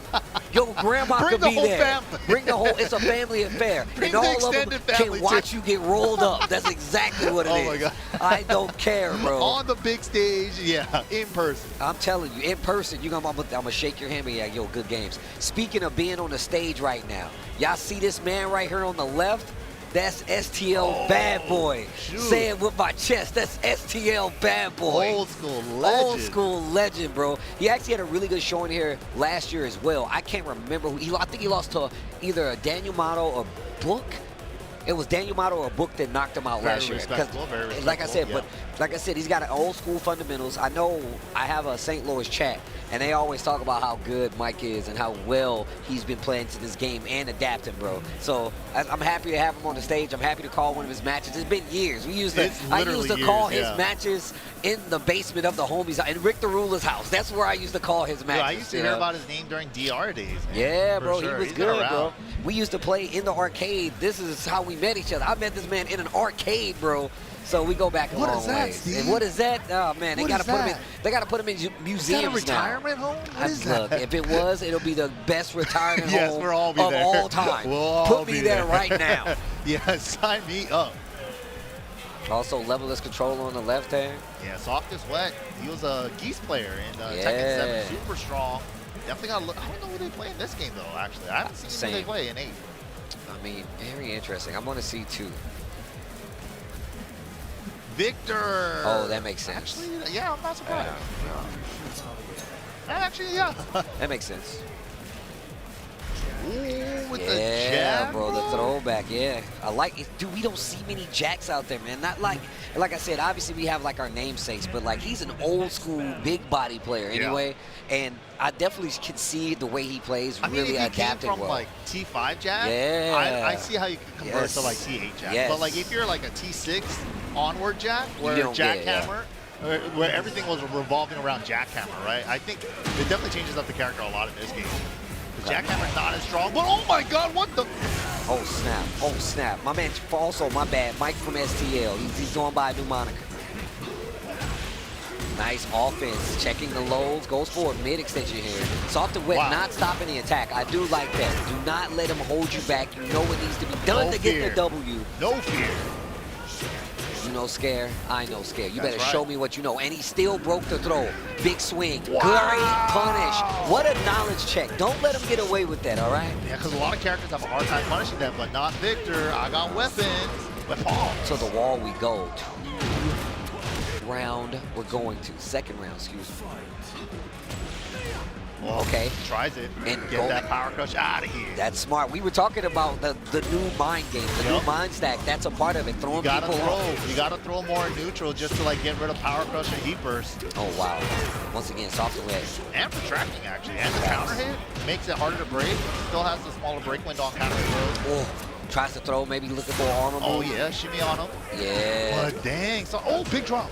Wait, opportunity here. Oh, what a duck. My man was waiting on it. Oh, make some noise. To the wall we go. Don't step on it. The low. Still got a chance here. Waiting for the throw. Damn, called him out on that throw. My man ducked clean like nah. He was doing the throw like he was ready to throw the burst. Yeah. But then Soft and Wet was already on layer 2 on that. Oof. Take out the Yanks. Down jab, interrupt. I like the delay right there too. The new moves right there, running 1 pulse 2 from Victor, double low tap. Oh, wow. Hit him with the flex though. Out of nowhere. Hit him with the flex though. Make some noise. I thought they fixed it. I'm a robot. Wow, that was godlike. That was a clean step on the heat smash. To the wall. Ooh. We're blasting it. We still got Tornado. Damn, and the heat. He's heating up. Low heat smash. That was good stuff right there. He recognized the combo couldn't be extended too much longer because it was already a long combo at that point. Go for the spike. Put him into the 50-50 with the low heat smash. Great choice there. Also, I hate low heat smashes. Yeah, I agree. They just get me every time. They're like guaranteed. Almost. Yeah, they're basically guaranteed, bro. Because what are you gonna do? Duck for the mid heat dash? Nah, That's I'm gonna cool. be I'm okay. That's gonna be way more damage. Yeah. I'm just praying there's no wall or floor break after that low heat dash. Keep it in the middle, bro. All right. Soft and wet, taking his first game over Mike from STL. And really just trying to run away with it too. Low parry, ready this time for the low. Wow, the new stuff. Okay. Up forward 1-1 or EIE 1-1 into Perfumer transition, all new. Ooh. No break on the counter and throw, and that's a wall sliding throw. Pete, the oh damage. no, combo though. Oh my God. What? Soft and Wet has been calling out that high heat smash so well. Yeah, facts. And finishes the string this time around. Soft and Wet is doing such a good job of varying the strings. Yeah. Like, sometimes, and I think that's what he's holding because Mike literally ducked the high follow-up after stance. He's like, oh, so you actually do know. You know this, So huh? now So I'm let me do the other option. Let me do the option 2 then. But also, those throws starting to add up. And it looks like he's trying to force Soft and Wet to duck. Wow. But finishing strings as well. Yeah, that's a new one that he brought out in neutral. Forward 2-2-1-1. You never really see victors using Oh, it I like said that. relax. Give it. I said relax. We got the link. Get down. Ooh. Oh, I like the tricks. Ooh, scary. Ah, he said, I want to throw you too. Elbow the drop elbow. into the... Oh! He's still alive. Free follow-up. The down forward 1. Okay. Okay, Jack's crouch throws are pretty sick. They're actually sick. They're I so like how, sick. like, let me put you in the... Let me get you in the... Just folds you, dude. Right? Oh, man. Oh, trying to whip under the down forward 2. A little late. That's another big quality of life change we saw you get in this game. What a whiff punish. The spacing from Soft and Wet, bro, you got to talk about it. Yeah, the down forward 2 placements have been so good from Soft and Wet. Okay. And look. Oh, got to stay down there. There's a second hit. Yeah. That's a high. And once again, using the knowledge against him, because you would think the initial first high, especially after... Oh. Yeah, big low parry there for Soft and Wet. Starting the momentum early and the wall positioning. Pressure building. Half-life already. Going for the mids, the slower mids. Oh, good step. Finally calls out make some noise. Oh, and then he... Bro, Soft and Wet. Getting away with it, too. I like what I was seeing right there. Look, obviously, has some expertise in the matchup to some degree, right, Mike from STL? For sure.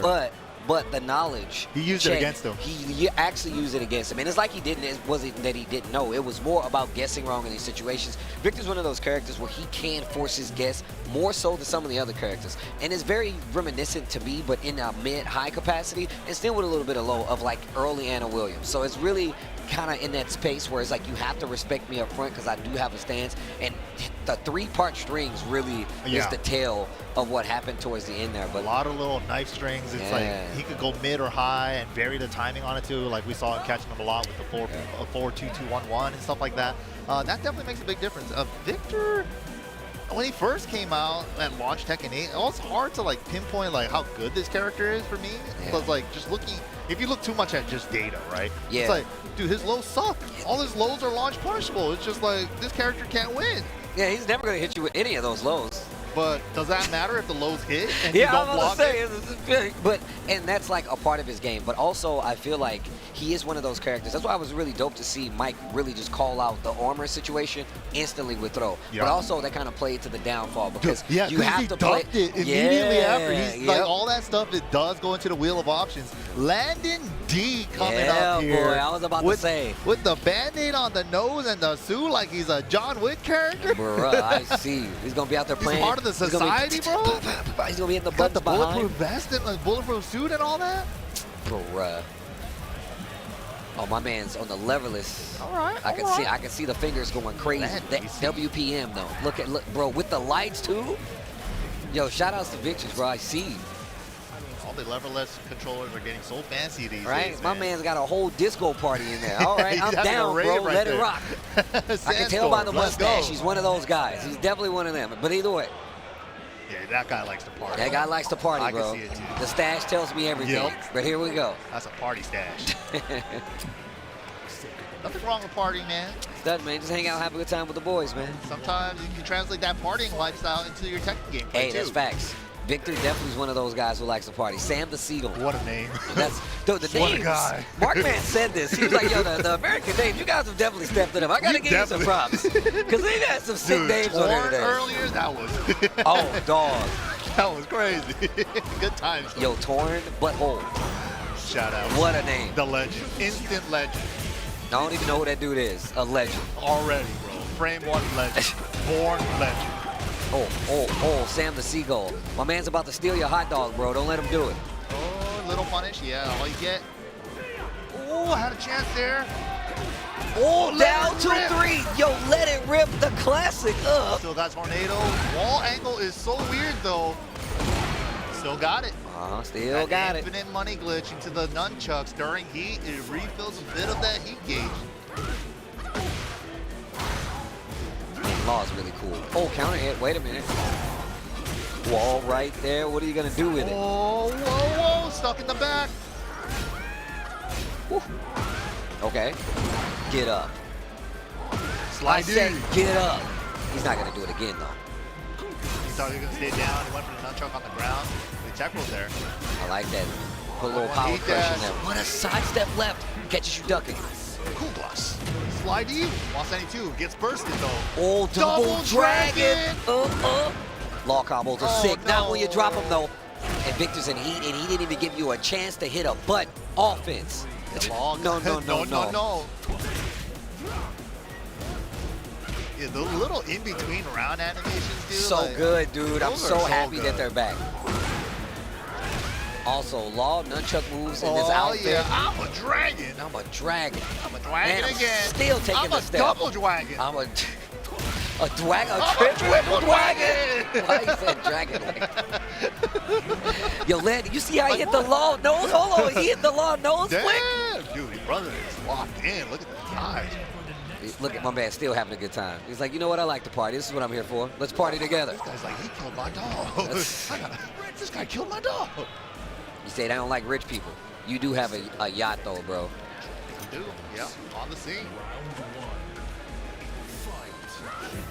Ooh, wow, okay. Backward teleport round start. Nice whip punish there.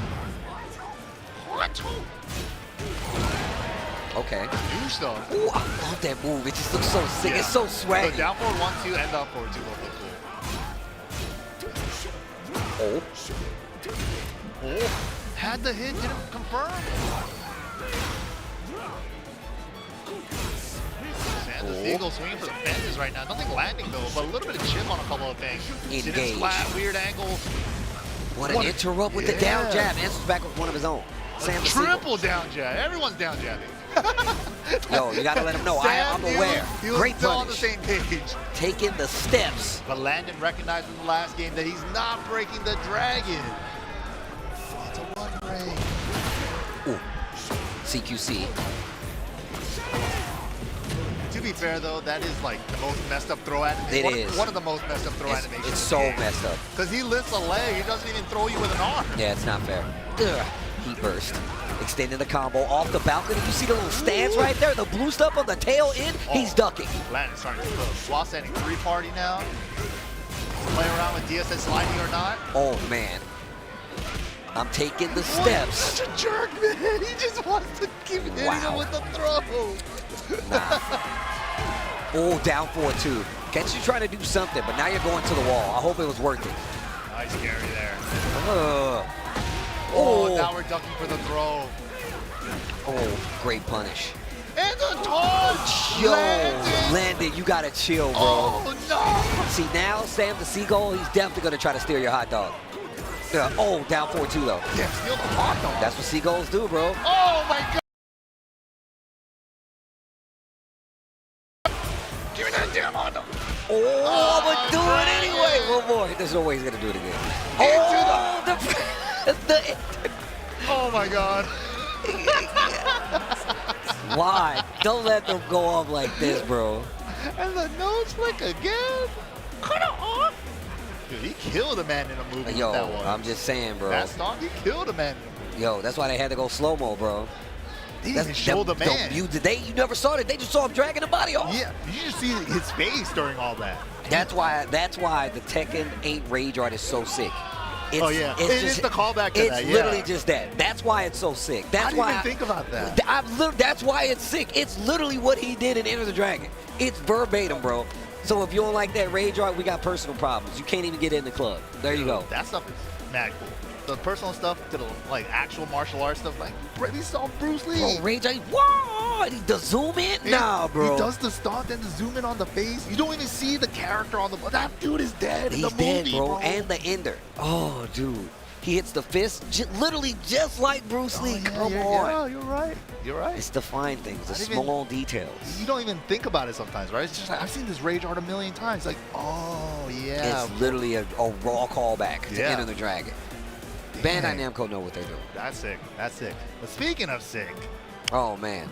This guy's hotel room. Bro, it was. Also, this guy's gameplay is mad nasty as well. And you can see it right now, yeah. Tacoma coming up on stage. And he got the I don't want you to see my hands, bro. Like stick the 3D printed mausoleum for your hands. This has become like new tech though, because like people, I don't know, they're convinced that players on their opponents' peripherals are just that good in a match that they could see what they're doing with the peripherals. But I'm gonna tell you, bro, he got 2 of them. That's what's crazy. That one has a green cap. I've only seen the green cap. That's the one. What's the blue cap one? I don't know. I'm gonna ask him about it. That's a new one. I've never even seen that one. Actually, I'm dead serious. Oh, dude, you never sniffed the Kokoma's home nah, time. bro. Oh, that guy, got James, him. no. Got him. James, no. Got him. Yeah, shout out to that guy James, man, coming out here. Old school player. He's been around since I've been around. Yeah. Classic player. It's great to see him still playing, though. This is sick. It's funny, I was just talking to Jackie Tran, and he was talking about how there's not old school guys. Yeah, bro. There's not Spero T5, T6. No, Spero brought up the same thing at PAX. He was just like, how many of us are still around from DR days that are still competing? You know? Facts. And I'm like, oh shoot, I don't even, like things you don't think about sometimes, right? Because like just years gone by, but damn, that's crazy. But this guy is one of those guys. He's definitely one of them, man. Own it guy James. OG at this point. Still great to see, man. Like, I mean, you still get like the Korean legends, me, Qudans. It's so sick to see them still play. There was a period of time where like Qudans disappeared for a while and he wasn't really playing Tekken like that. So it's just still sick to see old school players still playing. I'm a fan of that, bro. As old school, this old school coming right now. I'm definitely one of those guys who's like, yo, bro, I need to see more of us out here doing work. I'm a fan of the carryover gamers, bro. We're living vicariously through them. It's like the old guys still got it, man. Yeah, bro. I mean, this is obviously why we still play. You know what I'm saying? We're getting hella stuff for like saying I'm one of the old guys. Though. I mean, look. He's like, you're not, you don't count. I'm like, but I was around. No, you do though. Like, first off, you got to remember, we're like, what, 2-3 games in now. So, like, at this point, like, you've been playing for a while, you know? I say this about the 09ers, bro. See, like, the 09ers they're old now. Like, it's for real. Like, I tell homies this all the time. Back in the day, exactly. You're an 09er, bro? Now I'm hearing, like, I'm an 017er. I'm like 17? Oh, jeez. Oh, jeez. Hey, man, it could have stopped after 09, so it's a great thing to see a new generation of players picking up the game, finding out what made us fall in love with all this stuff back in the day. We're just keeping that good vibes going, man. That's what this is all about.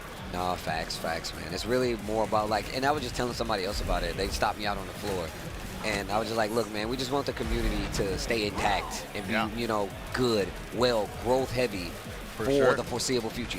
No matter whether we're here or not, you know what I'm saying? I just want a space like this to continue to grow, continue to to evolve in the best way possible. Absolutely, man. And like these tournaments, they can't last forever. I'm telling you right now, bro. People don't take it for granted, bro. As somebody we were in arcades, bro. Do not take this for granted, man. You know that saying? You never know anything what it's like until it's gone. Yep. That is like the truest thing that anybody can tell you. And then you'll realize it more as you get older. No, that's real. That is definitely real. But here we go. Damn, Leo. Been seeing a lot of Leos this weekend, though.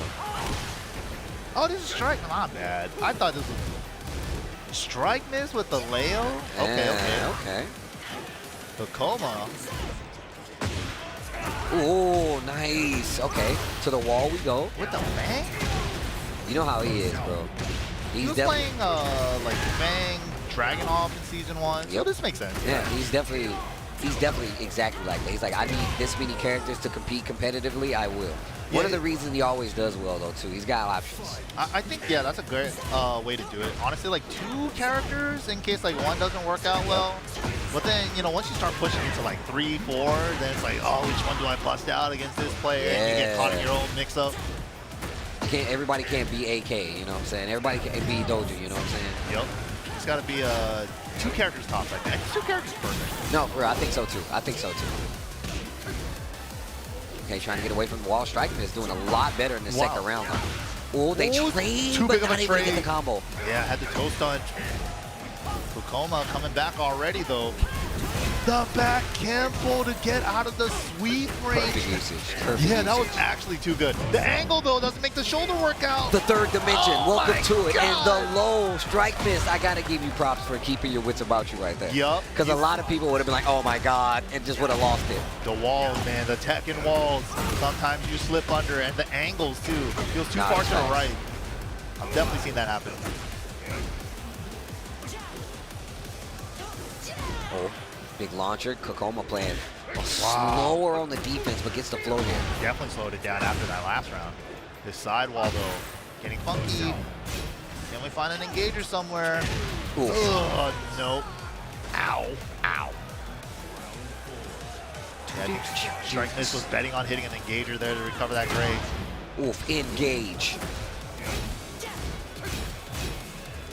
Okay, just a simple jab. I like how Strike Miss is just trying to get a reaction out of Kokoma just by using small pokes that are sidesteppable. I mean, that was pretty big, but They're definitely trying to play. Oh, didn't confirm. Had the down back too. Ow. Yeah, Kokoma just not allowing Strike Miss to apply any of the mix-ups and clean step around the burst there. Wow.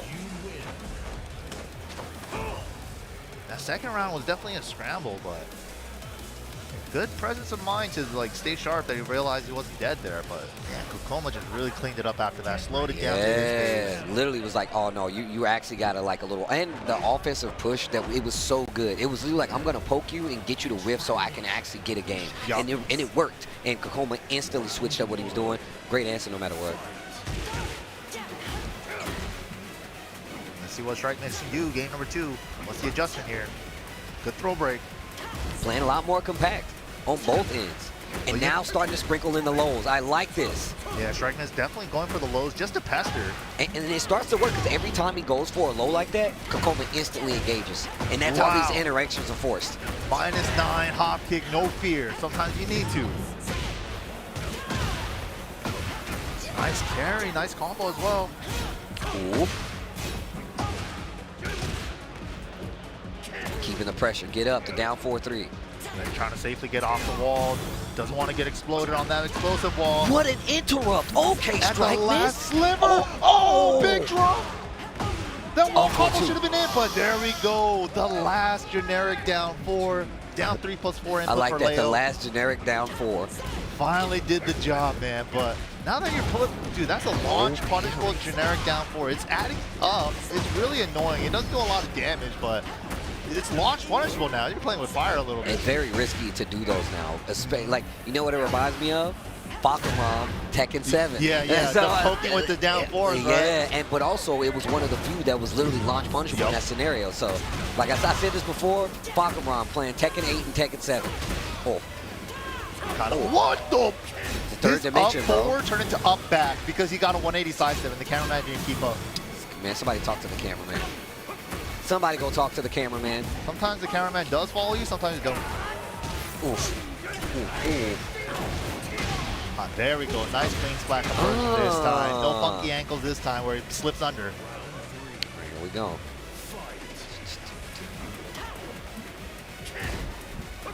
Ooh. Well, down 4-2. Strike Miss still trying to play really small, but I feel like if Kokoma's forcing you to play small, you just play big. Yeah, that's when you actually, because like I said You're before. playing into his game right now. Yeah. He's playing too small. Okay, going for the pressure, and Kokoma is just backing up a little bit. giving you the rope, so to speak. Counter hit. But like I said, it does force an interaction from Kokoma. And he just a lot of times has the perfect answer. It's just so hard to hit Fang too, especially like Kokoma's Fang. He's really using up forward 2 really well. Even though, yeah, -10 now, whatever. Like, you got to block it again first. And the back Kempo too. Like, the one time he used it was like the perfect time to use it. It was literally the perfect time to use it. And like, it was literally the first time he used it. Right. He's not like showing it too often either. It's like, I'm going to go for back Kempo if you get too close. Like, it's a necessity. He's definitely not like running away with it because it works once or twice. Right. He's trying to formulate a game plan. Down 4-3 to stabilize the combo. Oosh, off the wall. Strike Miss in trouble right now. Oh, not far enough. Not close enough for the heat to actually work. And now you see Strike Miss committing to dashing forward. Down jab to stop the pressure. Dang it. Immediately, as soon as you wanted to get crazy with it, with the pressure, down jab interrupt. That was a little too late. Good try to Strike Miss, though. Yeah, that was really good, man. Shout out to Strike Miss. I see you. Like you said, one of the old men out here still playing video games. I like it. That was the other guy, James. That was my bad. Oh, damn, my bad. Okay. But yeah, like Kokoma, like, Strike Miss felt like, to me, watching that set, it felt like he was trying to play Kokoma style back to him and just do it better than he does.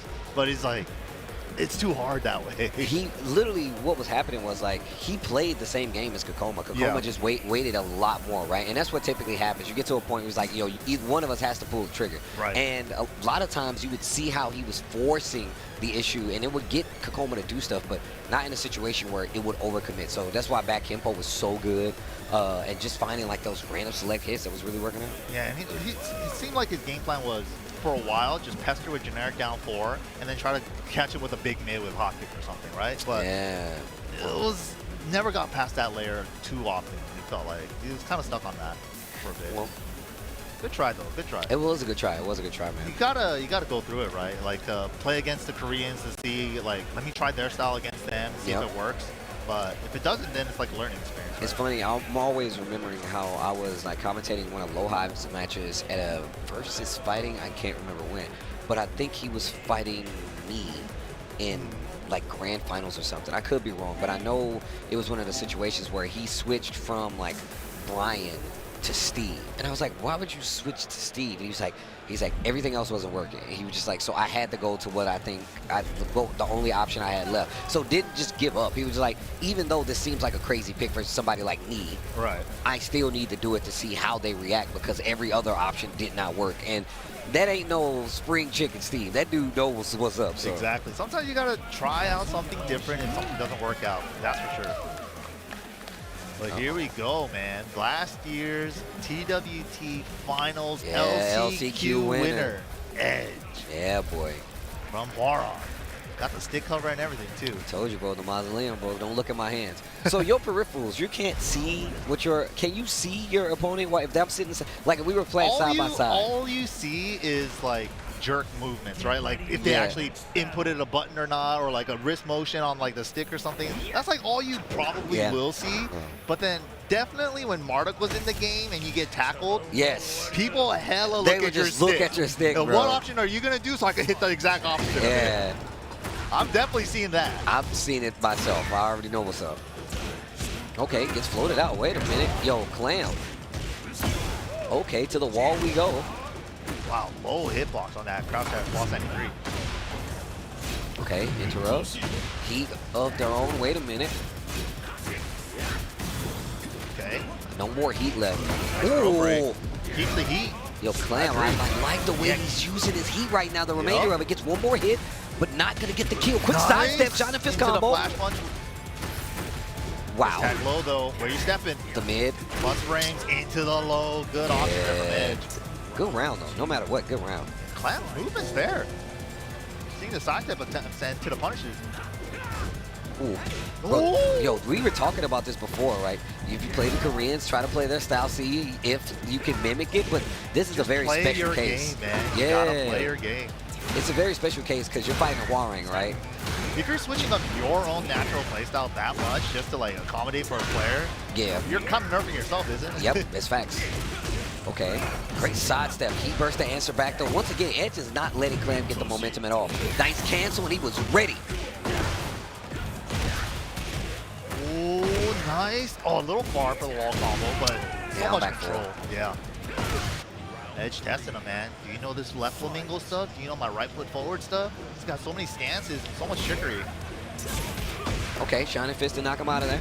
With the solid play that Edge has as well, it's just like, how do you deal with this Hwoarang player, man? Good block on the down 3-4, though.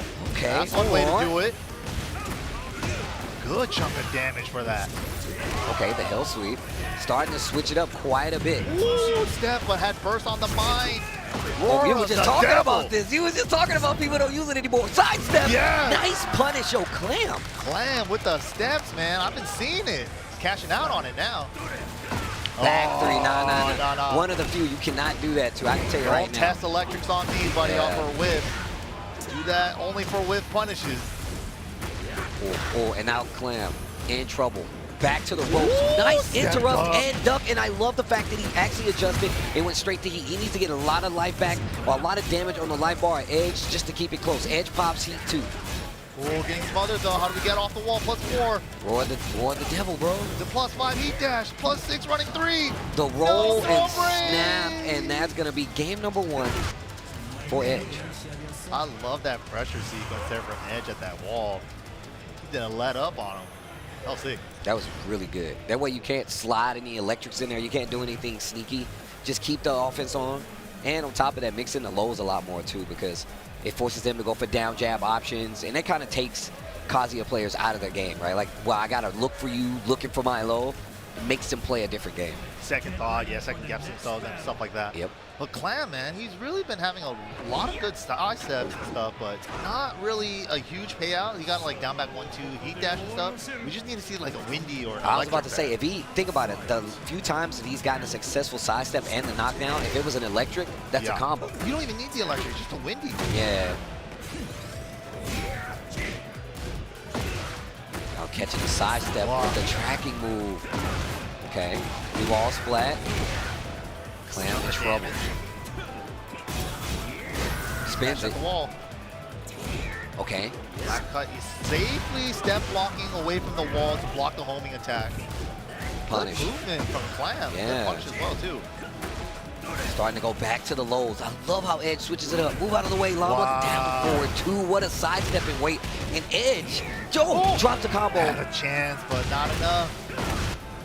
And Edge is really purposely putting himself in some of these situations where he can look for you trying to react and hold it against you. Yeah. And he's been doing a really good job of just using tracking mids. Yeah, down forward 4. Just a simple homing mid for Hwoarang. This is doing great work for him. Now we got lockdown pressure. Oh. That right foot forward 4-3. Right flamingo. I like staying on the ground, the awareness punish. And the splat. Opportunity here, a lot of great to recover. Oof. I like this. Wow, challenge. Yo, the tsunamis on top of that. Edge not giving you a chance to reform your thoughts. Goes for the closeout. Now 1 round away from sending Clam further into the pool, deeper into the pool. Clam definitely was playing around with that +5 on the attacker side fizz. Wanted to put some fear into him, but Edge immediately challenged. Oof. Engage. Okay. I like leading with the lows because you're forcing Clam to move. Final chance for Clam, though. Wow, but the down forward 3+4 heat dash. Well, yo, shout outs to Clam, though. He was definitely making the adjustments to try to fight that pretty cleanly. It's just Edge, man. He's just doing such a great job. And on top of that, it's Hwoarang, dude. You have to, Hwoarang's a knowledge check in himself, so you really got to be prepared to do. Yeah, definitely. And you're playing against the best Hwoarang in the world, so yeah. Even if you know all the Hwoarang stuff, good luck. Good luck with that one. But no, good stuff to Clam, honestly. They had a lot of great moments where they stepped around a lot of stuff. And yeah, just the movement and stuff on the timing callouts have been good, but Edge just too strong, man. Yeah, really strong when it comes to just making sure, like literally just, hey, you want to do what now? Oh, I know what you want to do. Now I'm going to use more tracking moves. I'm going to commit to stepping forward and leaning into the lows. Like, just a great adjustment overall. But like you said, man, world's best Hwoarang. Oh, wow, coming up. This is going to be a banger too, actually. This is going to be a good one. Of the NA-EU rivalry, we have one of EU's finest coming up on stage, Tetsu from Germany. Yeah, I think recently sponsored. Oh, really? By the way. Nice. So, love to see it, man. All these players getting picked up, getting to travel, get the points around the world. Got to get them early. Yo, I actually just met his opponent. I think I signed someone for him, if I'm not mistaken. Do you remember their name? No, It's so hard. It's so hard, bro. These events, right? I meet so many people here. It's crazy. I just had a full conversation with somebody about horror movies. It's ridiculous. Yeah, I gotta watch the newer stuff, man. I haven't seen anything past like the Insidious days. That was like a decade ago. So I grew up on horror movies, like from the late 80s all the way to like the early 2000s, mid 2000s. There's not many horror movies, official AAA horror movies that I haven't seen, and even some pretty bad B ones. So yeah, my horror movie thing ends quite a while ago. I haven't seen one in a while. oh wow, I can send you some stuff though. I can actually send you some stuff. I watch a lot of horror movies. Somebody just told me about a new one called, I think it's like called Talk to Me, I think it's called. Never even heard of that one. Yeah. Either way. Another Claudio coming up, of course. EU's finest Claudio. Yep. From Germany, going up against Heihachi. Dang. I like seeing the old man. I definitely like seeing the old man. This is no place for humans. Is this what he said? Yo, I love this outfit. It's so good. Dude, it would have been so sick if this was the default. But then it had the story element to it. Yeah. I like that there's a whole school of him just being like, nah, bro. Right? Everybody out here with the Mishima style, B. Mishima Dojo? They're like waving on the coal? Dang, I didn't even notice they were doing it on the coal. Down 4-1. Yo, Trunkies, that was his name. Okay, yeah, and he's rocking the shirt too. Down back 2. Oh yeah, for the future. For the future. Conserva. Lively here. Oh, had the 1-1, no confirm. Oh, nice patience. Didn't even get to use heat. Down 4-1-2, gets the charge. Wait, Trunky's got to find a way to pop heat. How are you going to build Warrior without it? Yeah. Okay. He said, I don't need it. My man just take go. the dump. Screw that. Okay, I like that, doing the string. You got to mix them up with the strings. Yeah, the 1 back, 2 second hit, saving them. Engage the running 2s. Y'all know how I go. Thing is, Tetsu has tried quite a bit. Nice sidewalk. He's tried quite a few little sneaky Claudio tricks to get Trunkies to like react, and they didn't work that first round, but they definitely went off a lot better without a hitch this time around. Good stuff to Tetsu there, answering right back. Oh yeah, big pickup from Falcon. Yeah. Oh, that's awesome. Oof. Wow. Back one once again, bro. Claudio is definitely one of these characters. He's suffering from success, bro. Hey, yo, my man, you just gonna check it? What about it being too good? Right? You're gonna hit a button. You're crazy. On the first one? Bro. How dare he? What rank is this guy? So I need a rank check. I need rank check. Rank Please. check. Can somebody check rank? This guy's crazy. Okay, and the back one to close it out. Dang, the tried and true back one. Trunkies though, 1 stock of Warrior Instinct. I mean, now he can potentially still get it though, right? He could, yeah. But he's not going to be able to activate with it in the final round. Yeah, that's true. Ooh, the charge, but he missed the back 2. Didn't get the proper charge on it. I love those combos though. The back 2 combos. They look sick, yeah. And now Tetsu trying to get a reaction out of Trunkies. Gets it. Hop kick, not going to kill, but it's also going to put Trunkies in rage. And we've seen the kind of damage you can do. Just pokes alone, not even a lot of damage. Ooh, charge it. And high crushing with the down 2. That's still a good poke, man. Down 2-2. Still pretty safe on blocks, not too risky. It's natural combo now, every time. It's not a launcher anymore like it was in 7, but yeah. I know a lot of Claudio players are a little sad about that coming from 7 to 8.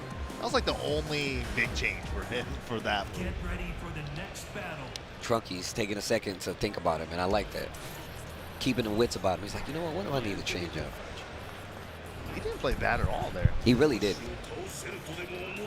STG Trunkies. Okay. Tetsu looking sharp, man. You said the best Claudio in Europe, bro. I believe so, yeah. I think I agree. I can't immediately think of somebody else. Yeah. And he's just a really good player. Like he's super intelligent, really smart. We've been talking about his matches for years at this point. He's been a super strong player since 7. Oh my God, what a sidestep! The first jab was so late. I mean, the first jab was so far that it didn't connect. The second one got there so late that he already recovered in time. Unfortunate. Yeah. Seven. Starting to pick them apart. The sidestep fours. Trunky stopped moving for a second. He's getting tired moving, man. Got to keep up. I mean, I like that. Finish the stream. Or could be playing dead. You know, that's also a strategy. Yeah. And this is what I was talking about. What Trunkies is really good at. He's that was godlike. That was a sick answer. I like that. I like that. Using the Sabaki to deal with the while sending one. And it would have caught quite a few other options too. Yeah, that was sick. All right. All right. Oh, got the link. The 1-1. Hold up. Where you hop kicking? What a block. Back four. I love that move too. Man, Heihachi is so cool. Trunkies is waking up. And so is Tetsu. You're waking up a beast right now. Sidestep! Nice! Into wall sliding heat smash with the combo. This is it. Thought about it. Just gotta finish the combo. Nice. With the blue stuff on the end. Yo, Trunkies little up sprinkles around at the right end. now. Let me get the vanilla ice cream with the sprinkles. You know what I'm saying? Put the sprinkles on my joints. Only the blue ones. Put the sprinkles on my joints. Ooh, charge it. Wave. Okay. Yo, Trunkies, wake it up. Okay. Red knee though. Gets the link. Tetsu. Not going down without a fight. Going for the stance cancel. It just pulling the recovers, trigger. crouching, so had to whip punish for the mid. Finds the fidget spinner. Spin him. Still I like got tornado combo. too. Oh, I like this combo. Sidewall. What a block. Goes in the stance. 4-3. What a check with the down jab. Wow. Yo, the defense from Trunkies overall, and then answers back, gets a little bit of gray light back, activates heat, and now he's fighting. And the instinct. Get off of me. Good defense. Oh, he gets his back. A little late on the whip punish though. Tetsu needs an answer. He has He's a behind. sidestep. Oh my God, he tried to hop kick in between the down forward one string. It gets the gold one on top of it. Oh my God, Trunkies. For the future. For the future. Yo, looking back to the audience. I wonder what he's thinking. But nah, man, great adjustment by Trunkies, though. Like, we were talking about him not taking advantage of some of the situations he had in front of him. But then this most recent game, even if it wasn't the biggest thing, it wasn't an electric or anything like that, he took his turn back, even if it was a guess from stance. You got to commend it. No, that was sick, man. Good adjustments from Trunkies. Honestly, that was clean play. We saw the potential in game one, and he's really showing us what he can do in game two. Now, can he close out this set, though? Tetsu is not going to go out without a fight. Nice. Ooh, One too many, he said. Don't test him. Bam, bam, bam.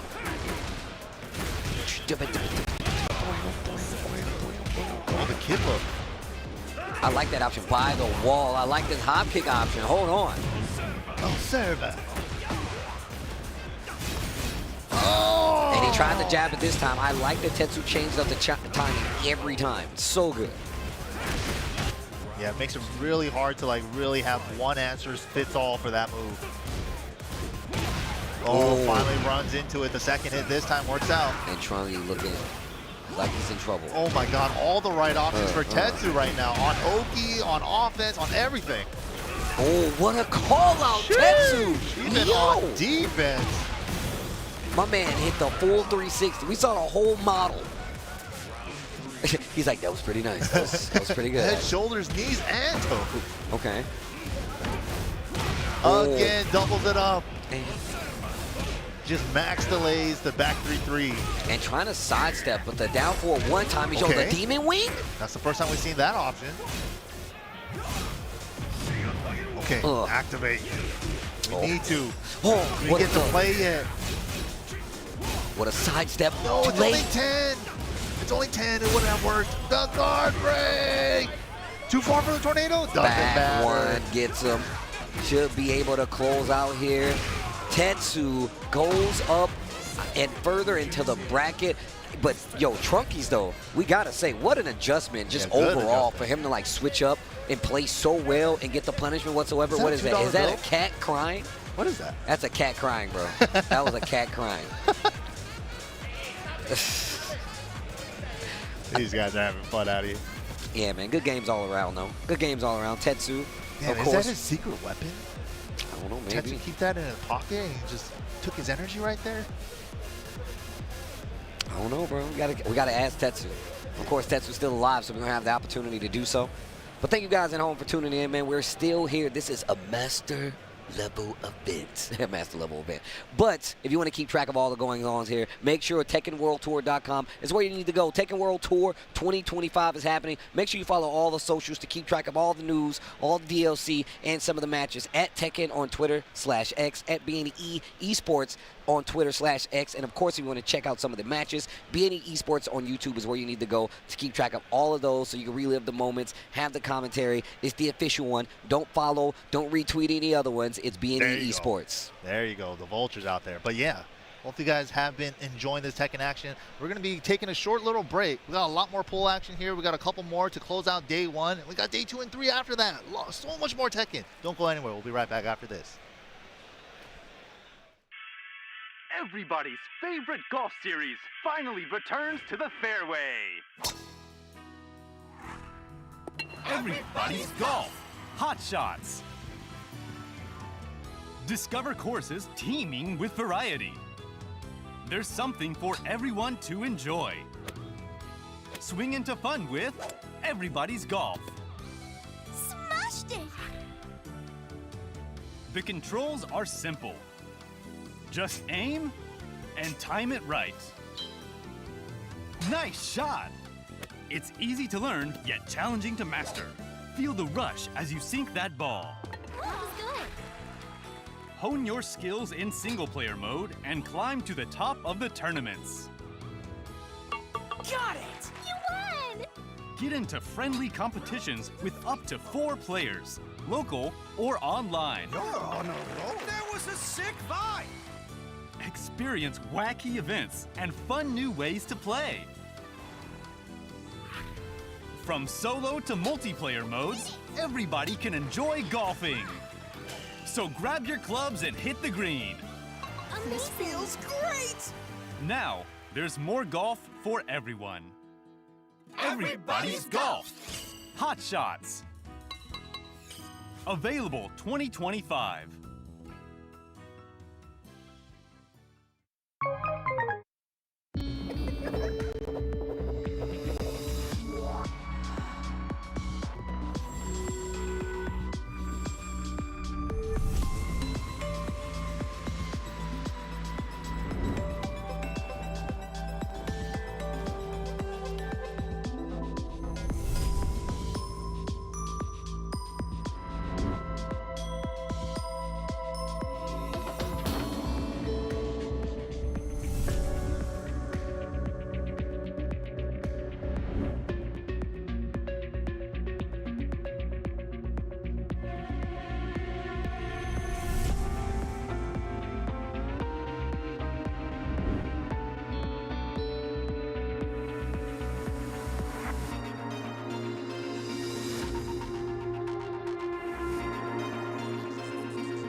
Tekken World Tour 2025 live here on location at Combo Breaker 2025, the 10th of its kind. Majra Obama here with the illustrious Tasty Steve. How you feeling, Steve? Chilling, bro. Hungry. I know that. Yeah, hungry, bro. We be moving. But I appreciate you guys rocking with us so far. We've had some crazy matches, and it's only going to get better, man. As we get closer to this Sunday, we already know what's going to happen. We're going to chop away. We're going to whittle down. We're going to remove a lot of people from the bracket to see who's going to be our new Combo Breaker champion. I'm not sure if AK's here, so I can't say we're not going to have him as a repeat champion or a return champion. Oh, my God, this next match. Yes. AK is indeed in the bracket. I'm not sure if he made it here, but yes, this next match should be pretty good. This is going to be yeah, slobber knocker, if you will. D Landon coming back up. My man actually put on a clinic earlier, but also you can't get away from it. The King Alliance. They are out here, bro. Yeah, they are really out here yeah. representing. I mean, you forget, especially like early on Tekken 8. I feel like I was looking at the North American term. I'm like, God damn, there's a king. There's a king nothing everywhere. But kings, bro. That's how you would see it. But obviously, still in the best competitive format. You know what I'm saying? It's really cool to see having a bunch of variety of different characters even show up in some of these situations. So, King just so happens to be one of the more popular ones. That's all. I'm not sure what I guess pool we're in right now. So I think this is G106, I believe. But thank you guys all, man, for keeping track of what's happening today. Like I said, we got plenty more Tekken. Plenty more to show you guys before we go any further. We got a long way to go before Sunday. Yeah. We got a long way to go before Saturday. Bro, that's real. That's real. But yeah, I believe this is pool 106. I'm not sure how far into that pool this is. I believe this might be towards the end. They're going to lock in with it, though. This is likely going to be to determine who makes it out this pool on winner's side. This match here, we were looking at this one. Here we go. Ooh, on a banger of a stage. The intro goes crazy. Yo. My man, Mike, just found out that the stomp was from Enter the Dragon. On the Rage Ride, he was like, what, that's new? I'm like, nah, bro, it's really. He's like, yo, I ain't never seen that. I'm like, this is why I'm here. Oh, come on, man. Yeah, I know, man. I know. Sorry, this is D118. D118? Okay. I believe so. That new string ender for the King. You talked about seeing him early on. The Jake Man is definitely one of the people that you saw stateside being nothing but the King Coalition. The Pete, the combo though. Oh my God. And here's Landon cooking at this wall now with this law. Oof, trying to get the looping pressure started, but going to the engager. Oh, that was sick. The bro kick into the Jaguar sprint, the alley kick. I love that he never steers away from the classic enders too. He always makes sure that he's like, nah, bro, you're gonna remember this. And no punish right there, actually. Ooh, down forward. Landon getting chopped up mid-range. Looking for the Wasp 94, trying to lose some dragon pressure, but no. Banana peel kick. Great sidestep from Jake, man. Oh, and just even the check right there for Landon D to not get hit by the down forward too. Finishes the string and gets hit by the follow-up land on the ground. Yeah, they're playing some solid Tekken. What a duck and a hop kick. Dr. the Jake Man, MD. He's going to take this round. What? Landon not really getting too many opportunities to get too much pressure started off. He saw him just getting some errant swings. Jake Man with some good side steps, some good ducks. Able to take advantage and then just puts the mid pressure on. Here we go, Landon with a chance here now. Muscle armor, he has something to say different. You don't see it too much more because, you know, they kind of changed it, but still a good option, especially versus the law. Float, then run up, DDT. After the mid strike. I like just simple jabs. Man, the single jabs. He could have got 4-2-1 and just got the hit into the engager, but decides to save it and now activates the heat. The punishment on the slide to get all of this damage, get the wall. Sabat kick, trying to seal that step. Oh my God, the bro kick again, that up 4-3 plus 4. Down 4-1 to the delay, the old classic. Landon with the nod of approval. You see him in the little mini law tees? Oh, the little nose flick. Nose flick, yeah. So here we go. This stage of more rounded edges. Felt like, man, Landon just had a lot of trouble getting started. A lot of times, Jake Man just had an immediate answer for any time when he did. Just like you just saw right there, he whipped and he just got 3 or 4 hits instantly. Ooh, engage. Oof, going for the longest time on Jaguar sprint. Counter hit. You spin it now or you save it? Yeah, you're gonna spin it now. Big lariat, lower your shoulder. Just short of the wall. I like the down forward 3 right there to try to close out. What a block. Gets the punish. Down forward 2. Knows that Landers want to move around in the backfield, so he calls him out on it. Down forward 2. Quick mid. One of the best he has. Yo. 4-4 neutral trade after. Jake Man on defense there after the burst. Instant good break on the grab. Down for 1-2. DDT. After the mid strike. One more time. 4-4 neutral 2. Ooh. I like the check right there. I even like the fact that Landis started sidewalking right. Yeah. Actually holding the wall. Finds the uppercut here. In the wall situation after, what is it, flip kick? I like that. Calls out the giant swing. Back on the wall you go. Step on him one more time. One more interaction. Gets the wall. Oh, bro, that you might be. You could have been. Oh, Jesus, right there. Harada cares. The stimmy coming in heavy. Honey, grab that dress you want. Harada got it. As soon as Jake Man gripped him up, Landon leaned back in his chair. He physically felt that. Oh, my God. Here we go. Flip kick. Came Landon now with an opportunity. Flip at the wall. Nunchucks. While standing forward. Oh, that time drop conversion on the punish. Okay, Sobot. So much better in Tekken. Atlas Hammer? Yo! From there? Tornado at the wall. Gonna step into it. Gets a spike off the heat. What a block. Okay. I love that low from long. It's just so cool looking. Dragon charge, and where's he going with it? He did do something. The read. The zoom in. We're going that way. Cue the pyro. Still outside of rage, about even on health, actually. Oh, wow. Bold whiff right there.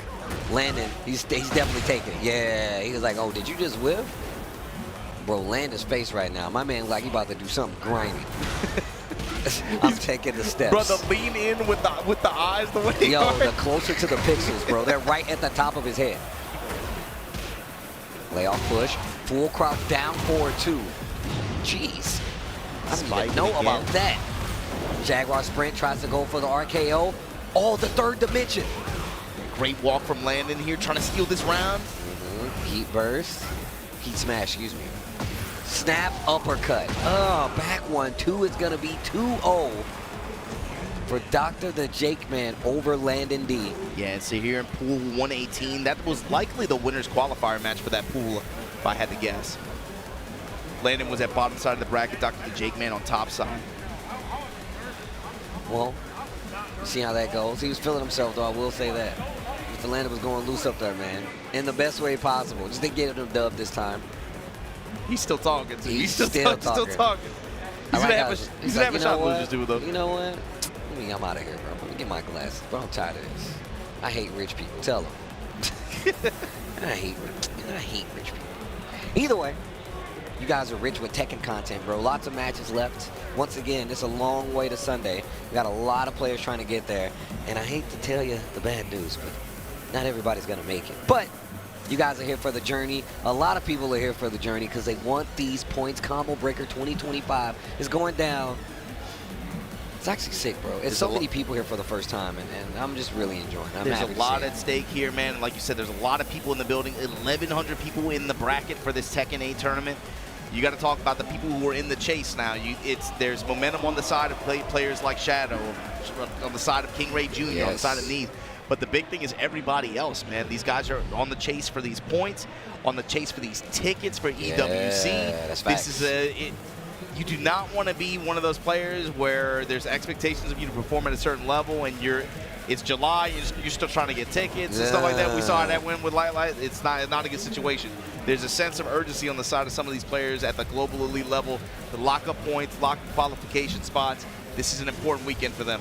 No, yeah, and you were kind of touching on this at Evo Japan as well, talking about how, like, look, bro, You signed to a team, bro. You got other people on the team with you. You're looking at everybody else getting these dubs. It definitely can have an effect on the mental, you know what I'm saying? So you really got to keep that in mind as well. Like, it's not only just points on the line. These people trying to go to EWC as well and try to get even more stuff there, you know, try to get big dubs there for their teams respectively. There's big expectations, man. It's not easy. It's not easy to play this game competitively anyway, but in a professional capacity like that, where there's an expectation of you to perform, you got to think, man, that's a whole different level of pressure.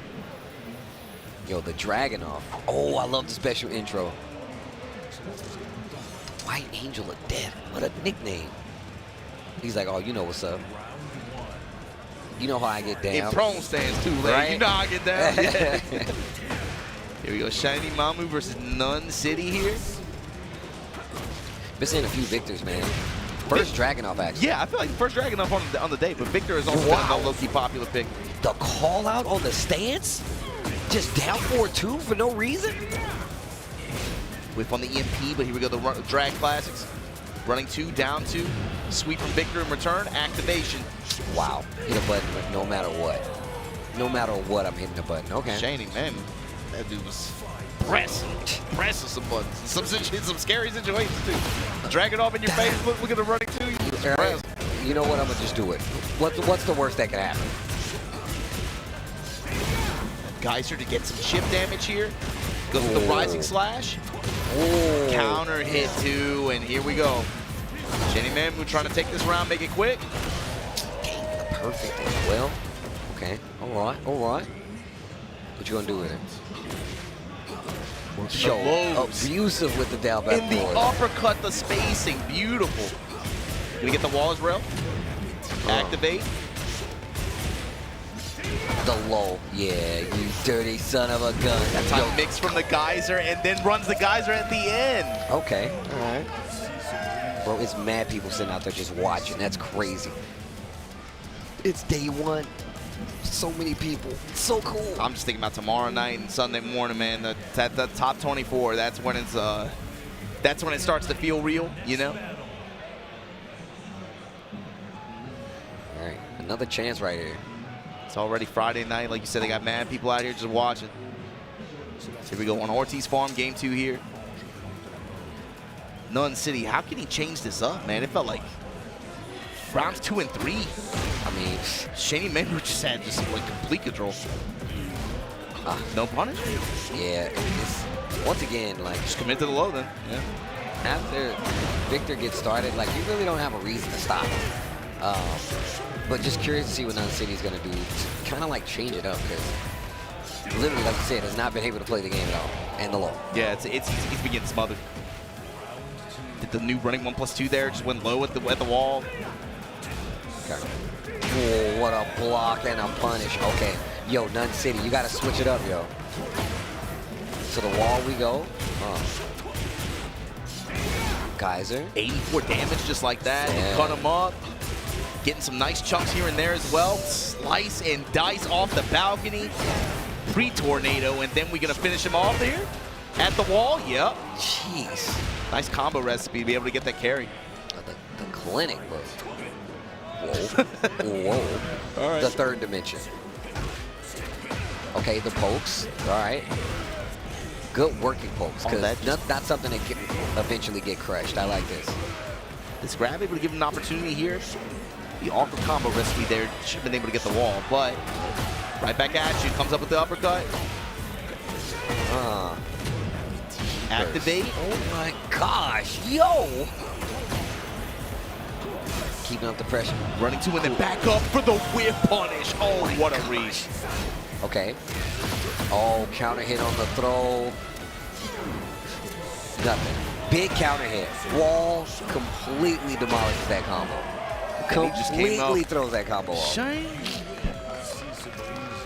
For Nun City, that was a rough one. He's going to watch that one back later. Disappointed with the performance, but always a learning opportunity there when you get a match like that. Shiny Mamu going to be moving on. Yeah. Good dub, good dub. Especially when you're fighting the madness, I feel like, because you never know who you're going to run into in these pools. Got our next 2 players already walking up on the stage, getting ready.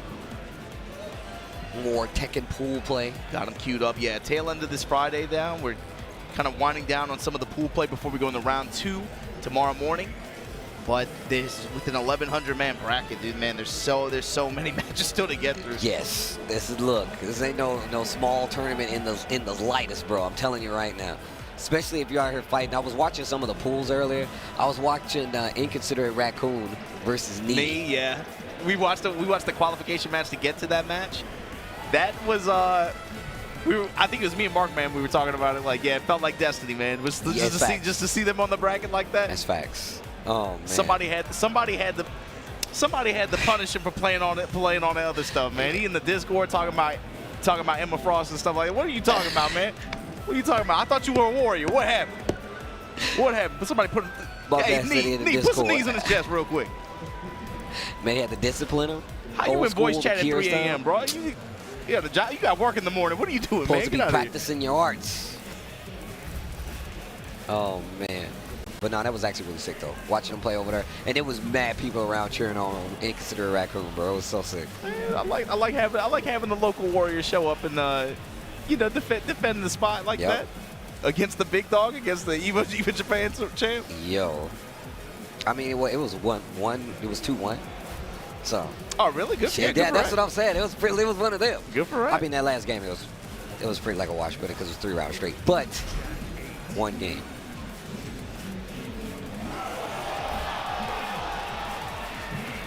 Still setting buttons over here as we get ready for the next one. Is rocking a Godzilla shirt? That's definitely Godzilla. What's that -1? Bro, I wish. They've been going hard in the movies lately. Yo. When they start going to the center of the earth and get the... Bruh, I'm going to tell you right now, a -1, so first off, the director just announced that he's working on the next Godzilla movie. Yeah. It's a direct follow to -1. It's not even one of the -2. Yeah, you thought -1 was bad. That's not how math works. But you thought -1 was bad. We're going -2. Godzilla in -2. So here we go. Jack versus Lydia here. Oh, this one feels tough, especially because of how Lydia operates. She is a very good, I think, Season 2 character. We've been seeing her a lot more, for sure. But also for Jack, he's got to be able to prevent her from getting too comfortable in that range 2, range 1, where she can quickly advance with her 4-4-2 and other attacks like that are able to quickly get her into that stance pressure. And also just control that mid-range. He's got to be able to establish dominance there. He's got to be able to establish control. Sometimes it can be really hard too. But this is KJ Styles. This is another dude who's made a big performance at Combo Breaker before. I remember what was it? It was Super Akuma versus his Marduk, if I remember correctly. Right. If I'm not mistaken, that's exactly what it was. Yo, he knows what he's doing. He's been on this stage before. Yeah, he's been here. The Bears versus the Bears, though. The Bears. Nice stuff while standing 1. Wait a minute, KJ Styles. Make some noise. Trying to make some noise. There you go. Oh, I like that. Take the Oki and then the mid to follow up. The Bears. Okay, big knockdown. Yo, make some noise, I said. No duck. I like him using a lot of the pressure to see what's happening. Tilt-a-whirl backbreaker on the follow-up, too. Okay. Plant some seeds. Yo, the Bears do something. That low charge. Here we go. All right, KJ Styles running away with it. Yo, take out the ankles, plant some seeds. Okay, I like that. This goes for 1-1 right in the middle of that. Oh my God, just no punishment coming at all. 2-1 makes some noise again. Showing a lot of just raw gamma charge, but here we go. While standing 1, once again. 4-4-2, activate. Wants the wall control, gets the spike in there.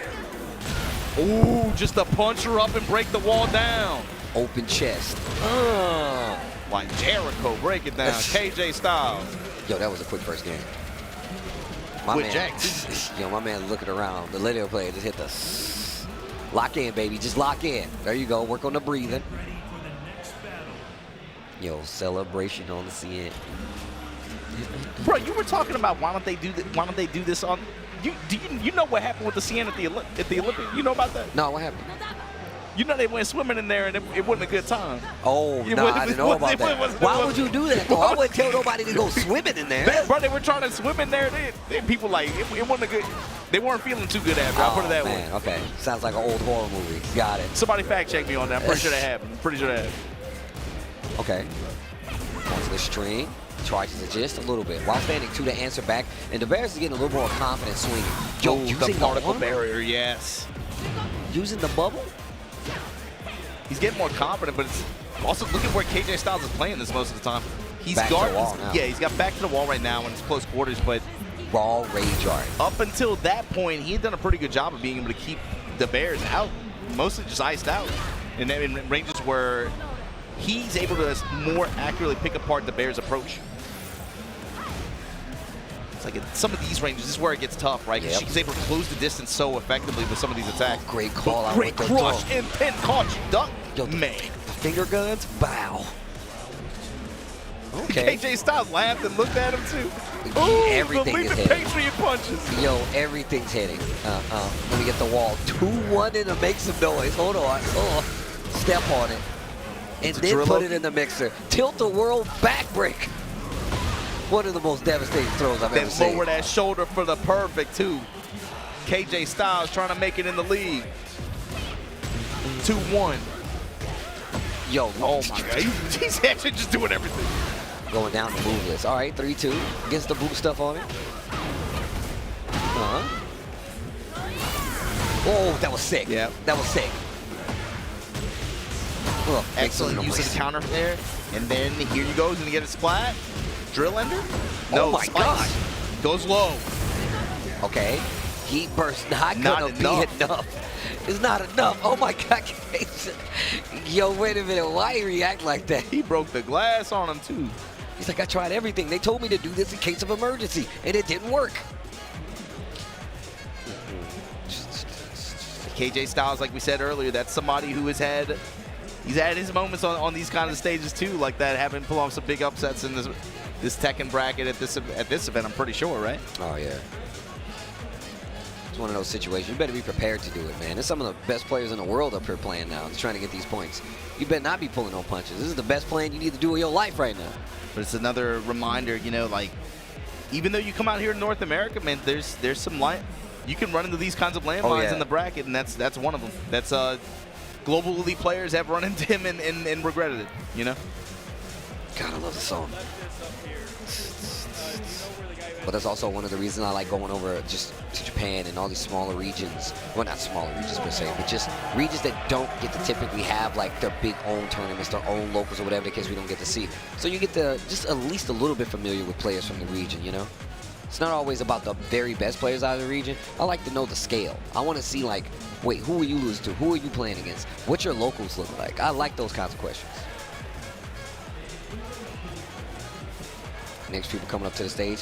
Who's at your Tatakai Tuesday, you know? Just saying. Being able to get that spread and sense for, like you said, the mid-level players too. The mid-level players and the players who are on the grind that like, just outside the cusp of that regional elite level. Seeing who's on the grind and who's trying to make that climb into the next level like that. Yep.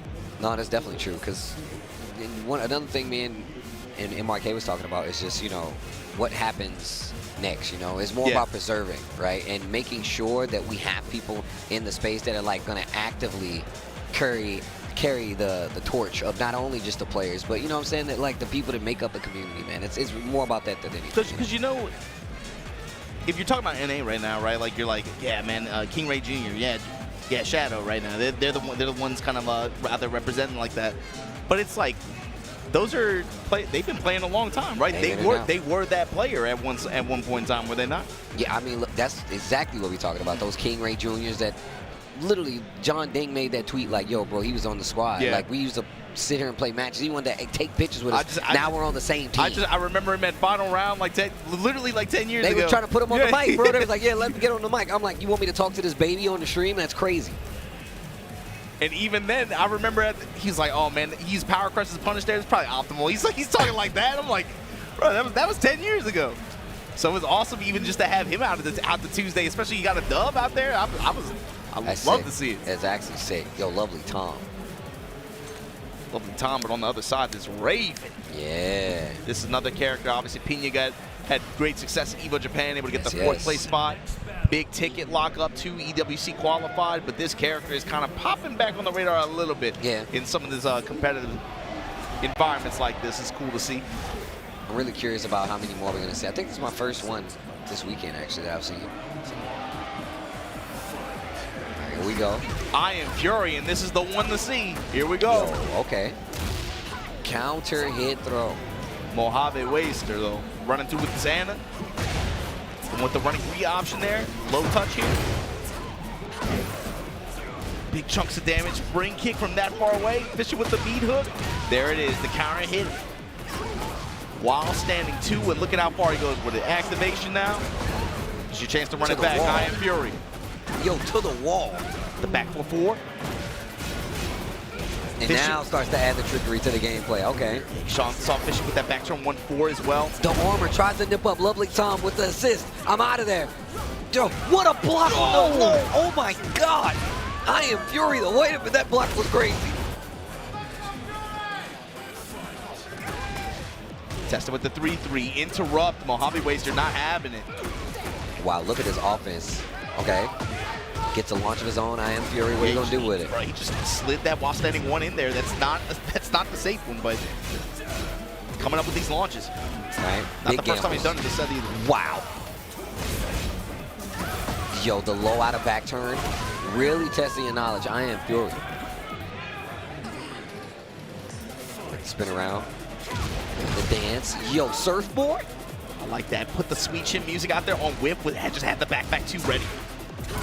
Oh, armor to get through. Soul Zone 1+2. Comes up with the Shinobi sweep. Gets the flow and the pickup on the wall as well. 4-4 going with Power Crush. Okay, wait a minute. Mojave Waster, my bad. Oof. Shots in again. Spring kick this time. Thrown to the wall for it. Text it. Stays ducking as well. That was really good. And one of the reasons you could be able to take it back in the delay the second time around. We saw what happened last time with I Am Fury with the clean launch. Not going to be able to get it on the second one, though. Timing adjustment this time, the 3-3-4, though, from I Am Fury to open this round. Look at the carry with the 4-4-3 sudden strikes and the jabs. All that just to flip him up with the chakram. Oh, my God. Oh, Stormbringer. Yo. Teleporting. Here's where all the mixies start to come out. I like Soul Zone in the white hole, down back 2, and then the forward 4 string. Jeez. I am the fury of this one game. Okay. Yo, that you see the classic hood tattoo, the Grim Reaper on the arm? He did that in somebody's kitchen, bro. That's a kitchen tattoo if I ever seen one, B. Kitchen tattoo? They ain't no kitchen tattoos? That's definitely a kitchen tattoo. It might be. It might be. 1,000%. I bet money. Can we get confirmation? Is that a kitchen tattoo? I know somebody watching. Sure. I know somebody out there messing with Fury. I know, but man, look, I Am Fury. That's the boy. We did it in my mama's house in the kitchen. I know that's what's gonna happen, bro. Let me stop. All right, here we go.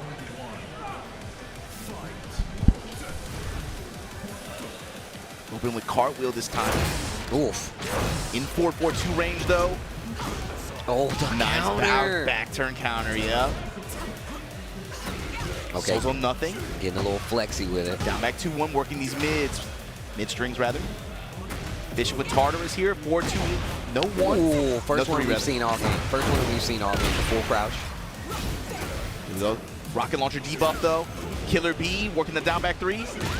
Oof. Oof. Counter hit flip kicks. Oh, I like stealing the turn back, but still, I Am Fury ready. And carry with the sudden strikes. Again, the jabs, the 4-4-3s. Able to clear damn near the whole stage. Oh, wow. Shinobi teleport. Yo, let the boys play. Ooh. The lows. That round, he was working the lows to great effect. And just the range he's playing at, like where you're not worried about getting jabbed out of some of these situations. We're all really good. No break on the 1+2 throw. Whoa. That was tight. The whiff noise. Whoa. Yo, that was so ninja. That was sick. In the backswing blow to call. I Am Fury right now on set point here. 3-3 this time. Feints, goes low, delays his timing. And you see the power crush right this time to answer back. Backswing blow again. A 4-3 this time, and it hits. Finds his mark, finds his wall. Live kicks, activate. Where you going with it? Back 4-4? No. Oh, no. Oh, okay. Nice. While standing one. Tornado, there it is. Yo, I Am Fury, one more situation away and catches you with the sweet chin music, and just like that, that's gonna be a dub. The Fury gonna be moving on through this bracket. Okay, all right. So that was Pool E 126. So if I Am Fury's moving on, that means he's likely gonna have to fight Matsuba from Japan, the Fang player, Fang specialist from Japan, towards the tail end of this pool. This is Pool E 126. Sounds like something that's definitely in his wheelhouse. You can take that. Yo, just a little mini pop-off as he walks off the stage. Okay. He had to, Bryan. Had the home crowd behind him. Basically, it's not too far from his own, I think. But man, good games all around, though, man. As we wait for the rest of the players to get up here, man. I was talking to JDCR. Saw John Ding out there. Saw Fergus before he had his match. Gosain as well. Just a lot of great players showing up, man. Had one of the STL representatives up on the stream. I was telling MYK that he actually did pretty well. Lost to either, I can't remember if it was Book or Daniel Motto last year. So he did pretty well coming up here doing it again. But no, man, just great matches, man. It's a lot of variety, too, so. yeah, character diversity, too, has been there. Like, we've had some where we've seen a lot, like a lot of Leos, a lot of Eddys. I feel like we've seen quite a few Annas as well. Claudio's have been ever present. A lot of Heihachis as well. But maybe some of the other characters. I feel like Bryan, we haven't seen too many Bryans. I had a couple. You had a couple? I had a couple. But that's why I said, like, you said you had Annas. That was my first one. That was my first Anna today. I feel like, yeah, I've seen like 6 or 7. See? Lots of characters getting represented here. It's actually cool to see. Let's see what characters get represented here, though. The Leos, too, been kind of a surprise, I guess. Yeah, I think in terms of how many. I see, same. I've seen quite a few. No, putting the earphones on. I see. So we can lock in. I see. Okay, all right.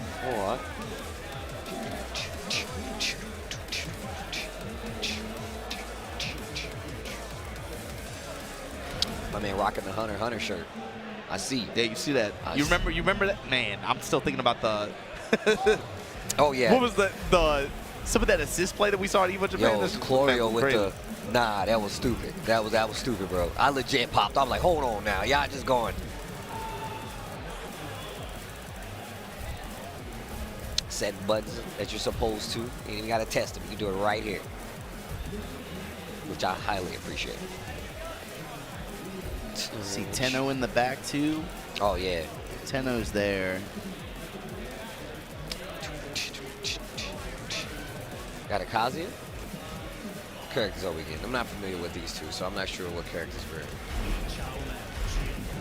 Jin versus Lee. My first Jin. And my first Lee, I think.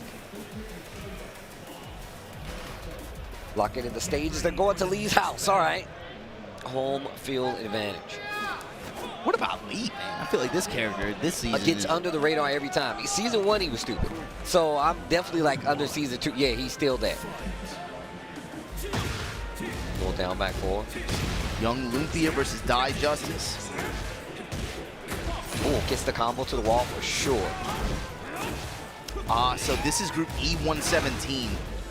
Lumpia fighting out of SoCal, if I'm not mistaken. But this is going to be bottom side of the bracket. On top side, Nino from Germany, the Bear player. Oh, I remember Nino. Did a crazy job at Red Bull Golden Letters last year, man. He's really good. Oof. And I think he had a crazy, at the ECT, the European, ETC, the European Tekken Cup. He had quite the run. And look at this offense. Okay. 1+2. But there we go, that medium red line. Now Die Justice looking for an opportunity to finish. Gets the down 2, but again, the wall-standing recovery from Young Lumpia. Was not afraid to go to the Raw Rising infinite kicks. Ooh, 4-4-4, yo. Look at that stature kick, too. Checking all ranges. The lows, the mids, the power crush is high. A lot of different looks here, but activation. Backs off. Here comes Die Justice. Oh, try to go for the 3-1, the armor throw. 3-1. Runs out of heat, so no dash. Back to the wall. What a sidestep on the Demon Paw. Just a little bit late on the trigger pull. Gets the counter hit on the 4-4. Should be able to close out. Okay. Tight Justice. Starts off with a double down two. Knows he's afraid. Hail sweep on the follow-up. Young Lupia. Everything connecting here. Activation. Giving us a tour of the move list. Oh, 3-1. Axie gets the heat dash this time. Try to sneak in a command throw. Corner positioning of this big parry and then the lift kick. Oh, but didn't make anything of it. This is going to give Lupia a chance. 2-1, the break on the grab. Oh, I'm out of there. Jump. Down 4, the 4-4-3. Oh my gosh, wait a minute. If he breaks this wall, no. Get up. The flip. The Just Framer? Yo! What a reversal from that round. Oh my God. That was with his back to the wall, Yo, too. that was godlike. Especially going for the Just Frame, being like, yo, you're not going to duck here. What a sequence. And now the young Lupia cooking. Taking full advantage. Oh, you shook? No, that's a momentum. Yeah, Oh, that's a you momentum shook? switch up. Huge momentum play. Oh And just my like gosh. that, young Lupia. Ugh. Yo, the turnaround was crazy. Even the crowd, like, out there, like, wait a It minute. started from a wall jump, too. Got the side for the side swap and then into that. Okay, all right. Yeah, lock in. There you go. We're not here to make friends. Bam. All right, here we go. I'm saying, though, Die Justice, what's your answer? Slow the match down and be able to try to take control back again, because that man, young Lupia, ran away with the momentum that one. Evil intent. Mid-range, okay, but it comes up with the uppercut. Die Justice. Wall control. Gets the flip. Gets the wild rising too. Yo, complicated. Why? My mama taught me that. Activation here. Oh, wow. What a challenge. What a challenge. You better do something with it, though. Just put the uppercut out there. You better do something with it, though. Gets the wall, but did not get the extension, so he still has heat. Breaks the 1+2 throw. Armor gets through. That was so sick. And he stole the round off that. Wow. My man is constantly out here stealing stuff. This guy's rich, and he's still stealing stuff. This is crazy. Testing with forward 4 and mid-range like this. Down 2. Lows on both sides. Dash up back to 1. Not looking for the lows. Young Lupia showing the silver heel briefly for a moment there, too, then backing away. Full 3-1. In mid-range, though, yeah. Die Justice, here he comes. At the wall now. He just instantly goes from the mid to 4-4-3. Oh. The tornado. Uh-oh. This could be round-ending scenario, and that's going to do it. Young Lupia. On set point now. Oof. And how many of these had come from just like one exchange when he has rage, when he has heat? He can turn it around. You got to be able to finish the fight, Digest. You got to be able to close out these rounds. Don't even give him the chance at the end. Oh my God, my man is just going off right now. And the perfect to close it out. You know, Lupia gets the dub pretty clean, went straight back to business. Took the earphones out. Yo, my man's all business. That's top-notch ponytail business right there. And then he pops off. There you go. Is that a knee lever he got over there, Cookie? Yeah, it looks like. Shout out to everybody still kicking it with us. Lots of Tekken matches. Lots of good times left. As Lupia moves in the bracket, that's likely going to bring up him and Nino, I believe, making it out on E117. Or if Donnell doesn't have anything to say about it. But we'll see. We definitely going to find out. Oh, we're going to find out. See our next match coming up too. Is that Haseo from Mexico? I think Going up against Take from Japan. Wow. Yeah. Bangers. Bangers. Anyways, let me get back into it. My bad. Let's lock in. So I think this should be Claudio Bryan, if I'm not mistaken. Team Yamas in the building. They're out here, man. They are, I mean, everybody but you. I think basically the whole squad. But me? But I'm no, not you. I'm just messing. I'm just messing. I'm just messing. You're supposed to run with sold, that. You sold it, bro. I you did. sold I it. know. You sold it. You know how I get down. I was like, what the who now? Oh, man. Not you. You. Me? No, not you. Yeah, we got a Mexico versus Japan matchup coming up on stage. This is Taki's group. Talk to me. Yeah, he's just trying to locate where he is and what pool it is. So give me a little more accurate. There's a lot of man. The Bryan spread is crazy here too. Oh man, I can only imagine. Bryan definitely one of those characters that you don't see an uptake after Evo Japan. Yeah, That's just how it especially works. now it feels like riding, high stock riding. Man, it's like the stock market, huh? If the character's showing promise. It feels that way, right? Especially like so they say in Japan too is when you're playing you got to have like politics. Really? Yeah, they call it politics because I mean you know what I'm talking about. It's like you got to be able to say on social media like, no, hold on, he's not that strong. He's not that strong. You got to be able to calm down the masses. Yeah, you got to be. Yeah, that's a good way to put it. You got to be able to. Yeah, like what is it? Damage control. You know what I mean? You got to be able to contain. Like, hold on now, you guys are. You're getting a little too ahead of yourself. One of my favorite one of those is somebody talking about Jin and Bryan respectively. Somebody said something to Nee.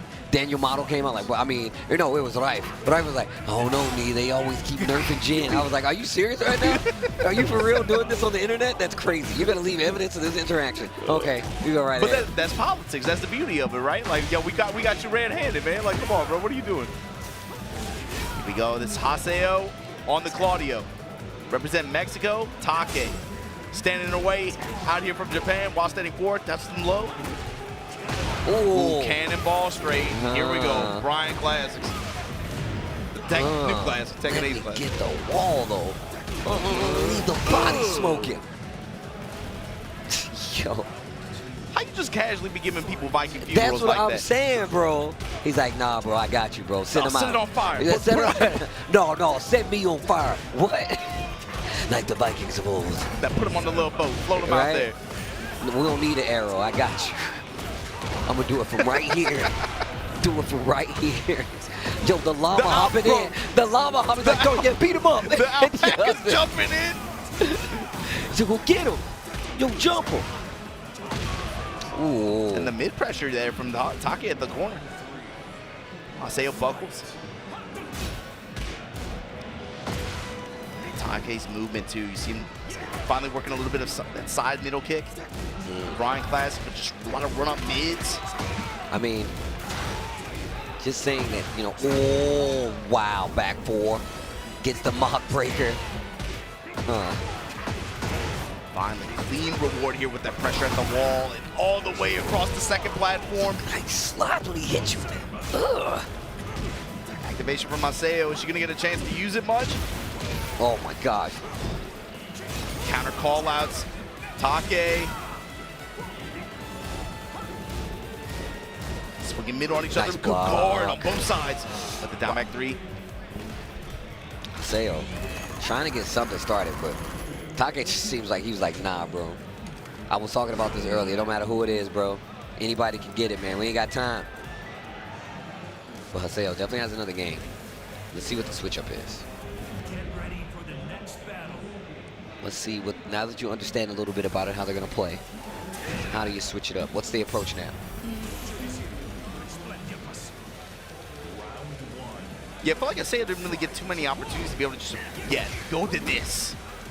Claudio has plenty of tools for it. Take was able to nullify a lot of the pressure attempt to even get into that position. Oh, the trade? Just good movement, good guard, but here we go. Spinaroonie gonna start something here. Starburst active. Oof. Tested with the back three and the low strike at the end to close out. Okay, Haseo. Okay.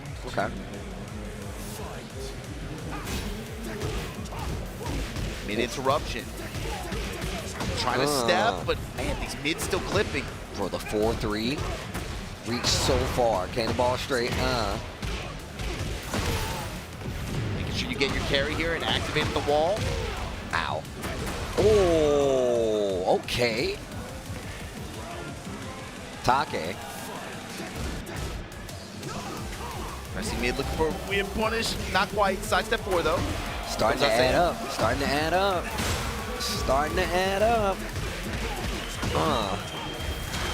Finishes the string. Okay, raw activation here. Testing with the jabs, the back threes. Haseo very, very polite pressure so far. Works the last bit of heat on the Spinaroonie attempt, but here we go. On kick, fishing with the mid strikes with the cannonball straight. Once again, comes into play here. Should be no. Wow. Oh. Trying to find something. Had the counter hit. Oh, I thought he actually. Oh, I thought Claudio actually got around and was going to be able to do something with it, but. Smash. Counter hit launcher here from Take. The knee. Oh, what a block. Haseo. Oh. Guard here at the forward. Advancing attack. That time whiffs. Clean walk around from Take. Not able to take advantage. Testing her mid now. 2-1 that high mid string. Haseo trying to use it. Just for some quick checks here. Getting mid strike starting to add up here. Taking full advantage. Spacing going out the window. Just raw pressure. Re-walls flat. Not looking too good. Well, wait a minute. Post activation. Takes a smash. The down jab. Okay.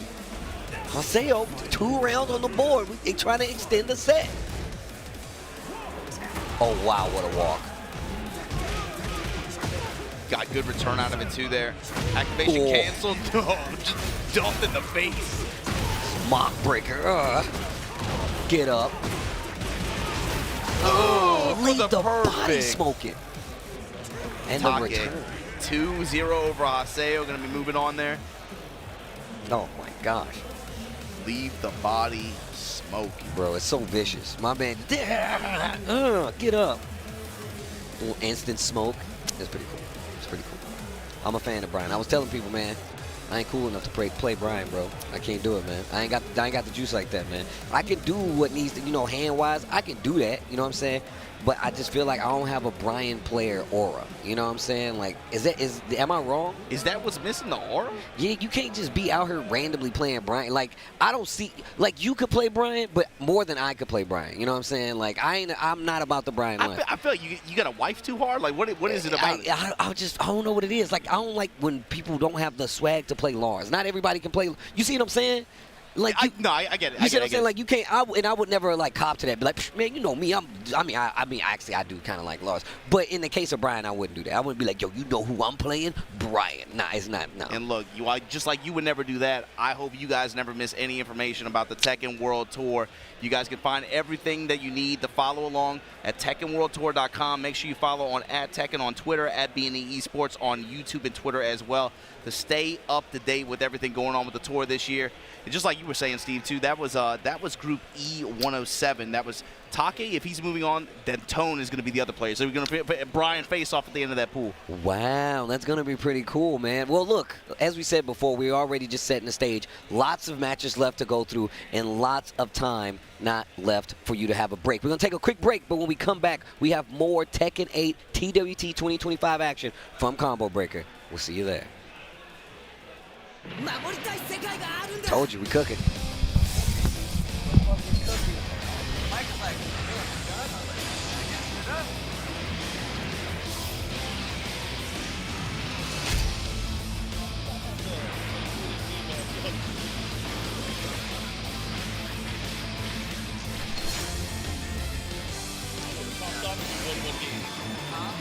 He said it was close. He said it was 2 to 5 times. When he was signed up at some point, it must be great.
Beloved rhythm games, Patapon 1 and 2 are back together in one bundle. Patapon 1 plus 2 Replay. Hopelessly lost and full of despair, the Patapons sent out their bravest in search of the Holy Drum. With the legendary drum in hand, guide the Patapons as the new mighty one to Earthend. Advance, full speed ahead. Attack, ready, aim, fire. Connect combos with various commands. Got the fever! The original fun is still there, but now with enhanced high-resolution visuals. The support functions are newly implemented for easy play. With delicate and mysterious Patapons. Let's make some noise for Fever Time! We're waiting for your drum tones. Patapon 1 plus 2 Replay.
World Tour 2025. Welcome back to Combo Breaker.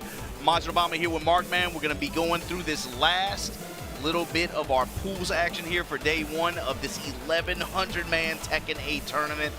And so with that said, that's going to kick this block off, man. Let's see what we got on stage, man. I'm excited. You know, we just saw Yamasa Take. It's been a while since we've seen him out in the U.S., so good to see him again. I know he did pretty well last night's dojo event as well, so glad to see he's back to Bryan because, you know, he went away from Bryan for the longest time. I think the last time he played Bryan was like Season 1 of Tekken 7. What's up with the Bryan? They're all like prodigal sons, man. If you notice that, they walk away and then they come back like, yeah, man, I guess you are the one for me, you know? I guess so. They come back when the stocks start riding high, when the stocks start trending. You notice that? That's how it is, though. That's how it is. Everybody will go back. That character gets better. Like, oh, man, maybe I'll go back. Maybe I'll go, baby, come back. All right, here we go. Let's see what they got. King, you know, I could have sworn there would have been more Kings. Season 1 match? I feel like, you know what, you might have missed something. I feel like we've had a lot of Kings, though. Okay. I guess to be fair. Sol Naciente, really nice King. Yeah, and he traveled out, of course, to Evo Japan as well, had a really good performance, too. And also, man, he cleaned it up at Tanakai Tuesday when he came out as well. Oh, nice. He was doing really well. And, you know, that's a land where there's a lot of King players. In Japan, there are a ton of King players. I think Tuesday specifically, we got like 4 or 5. It's real nasty. Anyways, let's see what happens here. Right now, big life lead here. Bat dealing with Sol Naciente. At 1,000, yeah, you got a problem here. Swing him up.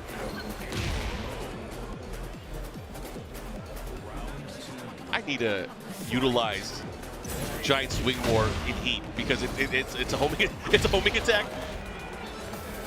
That's a buff. Especially now, you know, after that change too, like, man, homing throws.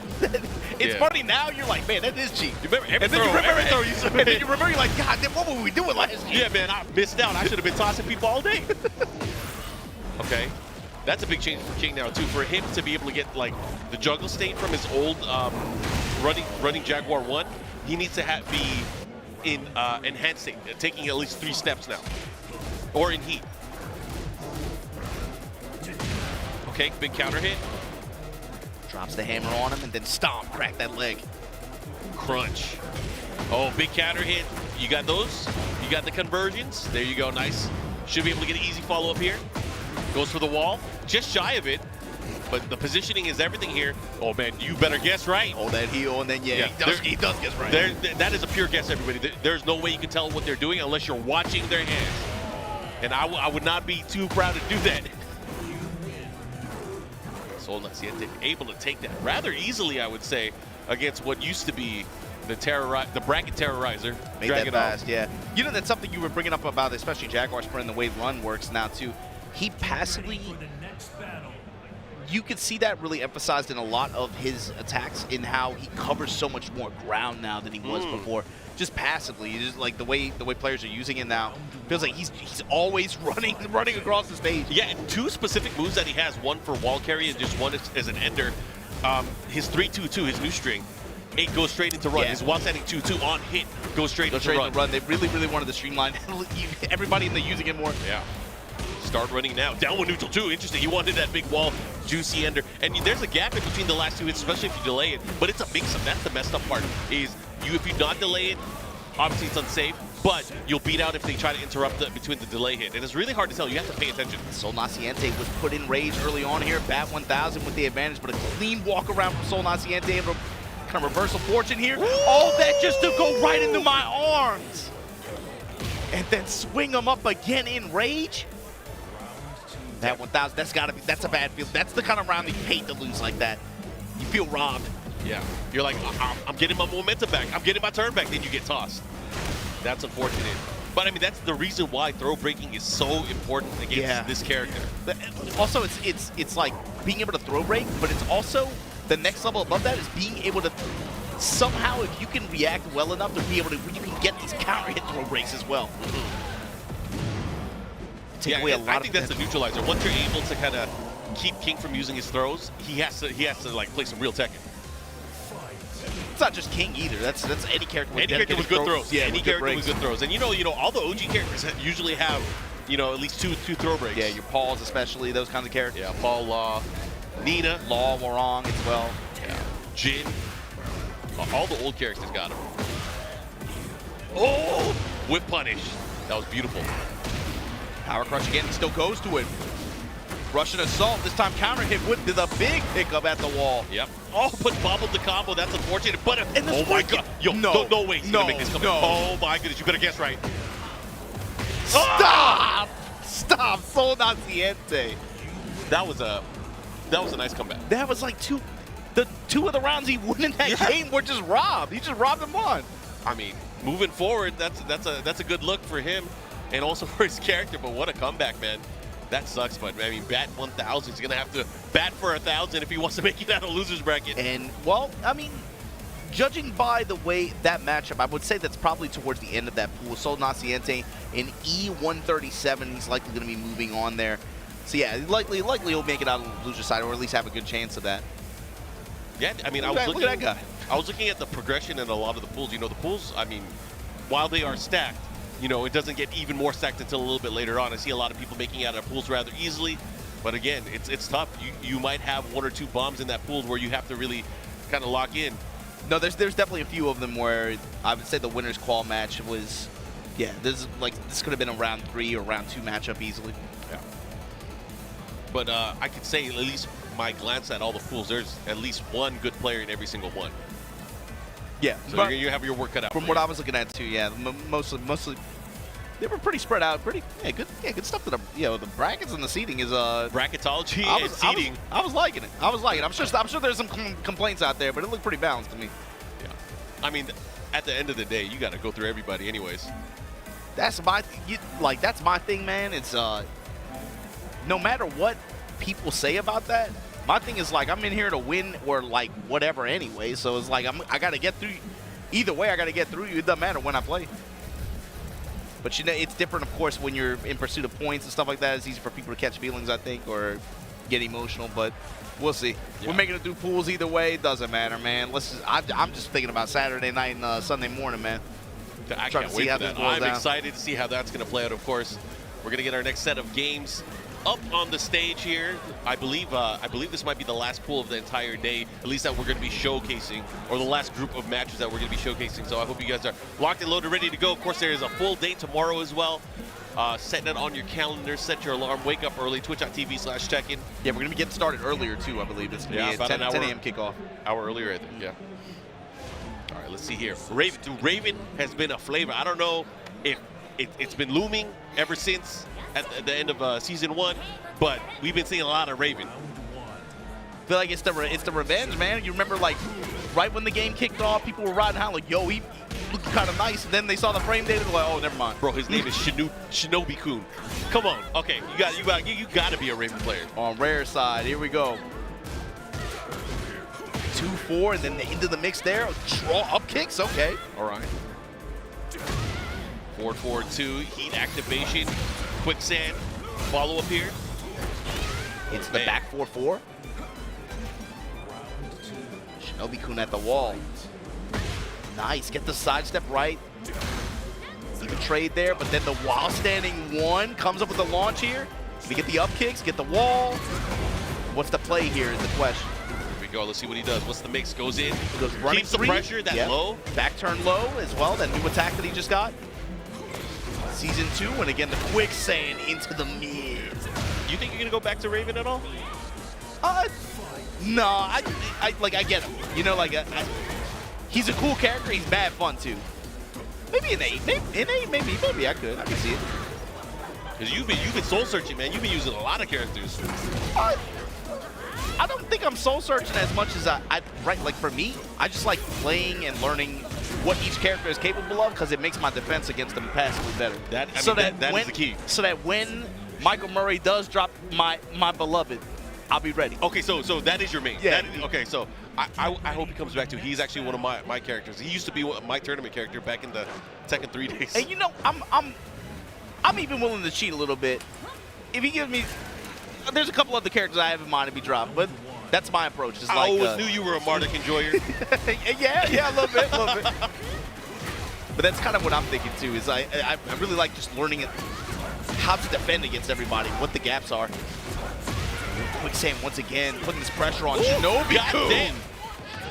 Lows are on the menu, and you get punished for going low and going wild. But when you got that many hits, HCT Priest is going to get some HP back here. Going to have to be able to make at least some kind of string exchange or something like that. But I mean, has heat as well. Oscar very still going low. He's still going low. Oh my God, this guy.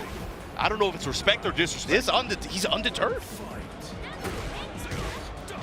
Is that in the Ninja Guidebook? Go low. Holds Truce out, comes up with the while standing 1, drops the ender, doesn't matter. Back turn 1 and 4 for the splat. Ugh! All right, activate.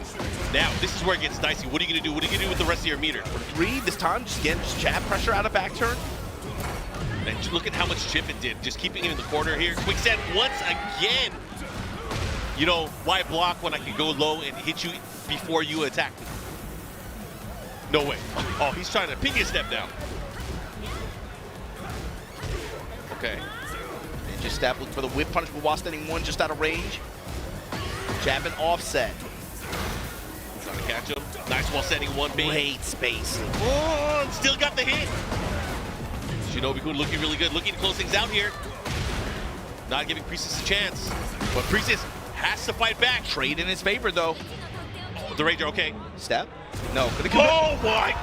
Okay, I thought he was going to get it. I thought he was going to get it. That would have been crazy. That would have been sick. But that's a lot of damage. That was the full charge. Still just shy of Has range. resources. Are you going to pop? Got to do something with it. All right, here we go. Oh, Shinobi teleport out of range. 4-4-2 with the backup. And oh, my God. Dropped it. Had the sidewalk, had the Oh, my hook. God. Oh, my God. Oh! And Priestess finally on the scoreboard. But man, slow motions give heart attacks. With the haymaker and just like that, the 4-3 slide. Gonna open like that. Shinobi-kun pressing with the mid jab pressure. Yeah. Down back 2-1, down back 2-1. Totally changing it up, but Priestess now finding these holes. Went for a big down 2 there, or down 2. The follow-up here, big damage, big punish.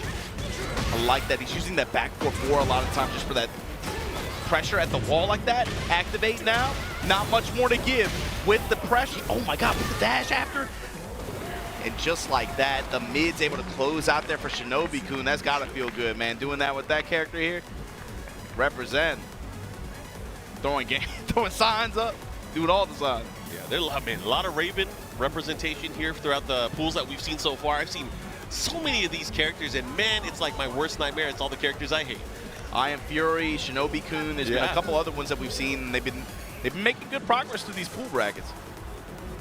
And then one of the most prolific Raven players is still in the pool. Yeah, he's still in. I think playing tomorrow, maybe Pinya. Hopefully we'll be able to see him as well. But again, shout out to everybody that's been tuning in throughout the entire day so far. This is day 1 of Combo Breaker 2025. 1,100 players battling out, obviously points on the line for EWC spots as well. There's a lot on the line for a lot of these Points players. on the line, fishing for tickets, and also fishing for a win, man. This is the 10th Combo Breaker, 10th anniversary of this event like that. You know, it would feel good for especially some of these locals out here to be able to take a big dub here like that on this stage in this game, but stepping up all the way from across the pond. Check this guy out. Yeah, we got Joka stepping up here. EU's last hope. I know there's more than just Joka here, but I'm just gonna call it out. You call it that earlier? He might be the only one that can make top 24. I mean, not Tetsu. Tetsu was doing good, man. Tetsu. Oh, I didn't get to see him play earlier, but Tetsu is mad good. He is mad good, and he has a really good character now. Oh, now? I mean, he's always been good. He's been good since the 7. But yes, even like his most dangerous form, probably. I think there's a few other EU players that made it out as well. Like Fergus is here. Joka, Fergus, Tipitano, Chop as well. Oh, Chop's here too. That's great. I believe Chop is also here. And Nino was in the bracket. I haven't seen him, but Nino, the bear player from Germany, yeah. Daniel Mato's here too. Yes, as well. Yeah.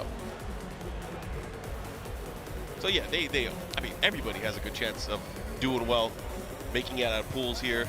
But I mean, pools is just the first step. Let's see if, I mean, who do you think Joker's gonna go with? He has options, man. We know him for his Fang, his Heihachi.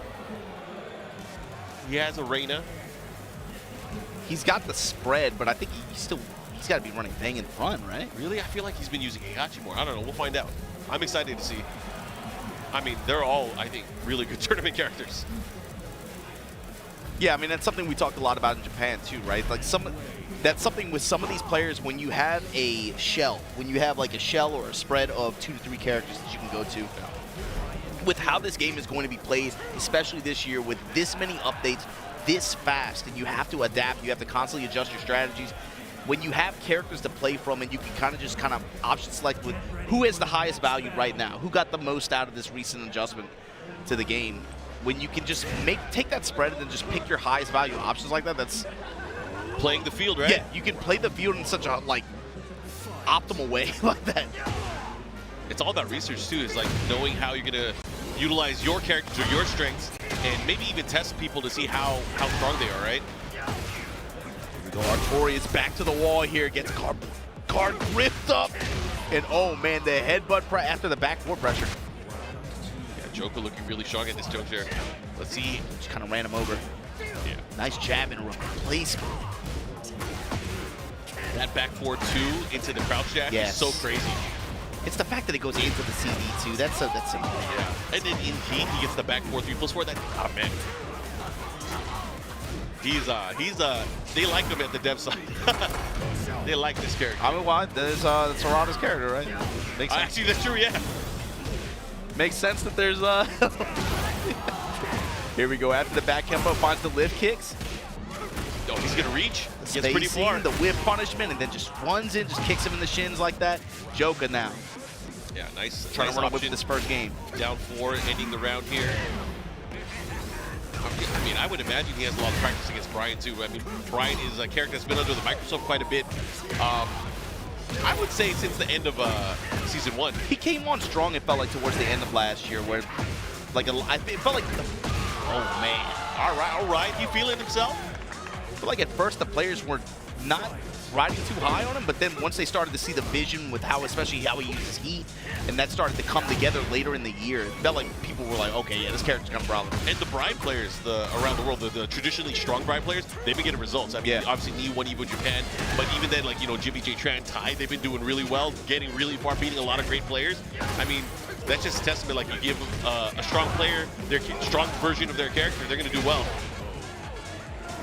When they start showing up to events and topping like that, that is going to tell you something. But Joker says, oh, man, that's nothing to me right now. 1-0 right now with the advantage in this set. And Tone offering some words of advice to a fellow Bryan player here. I mean, what are you going to tell him?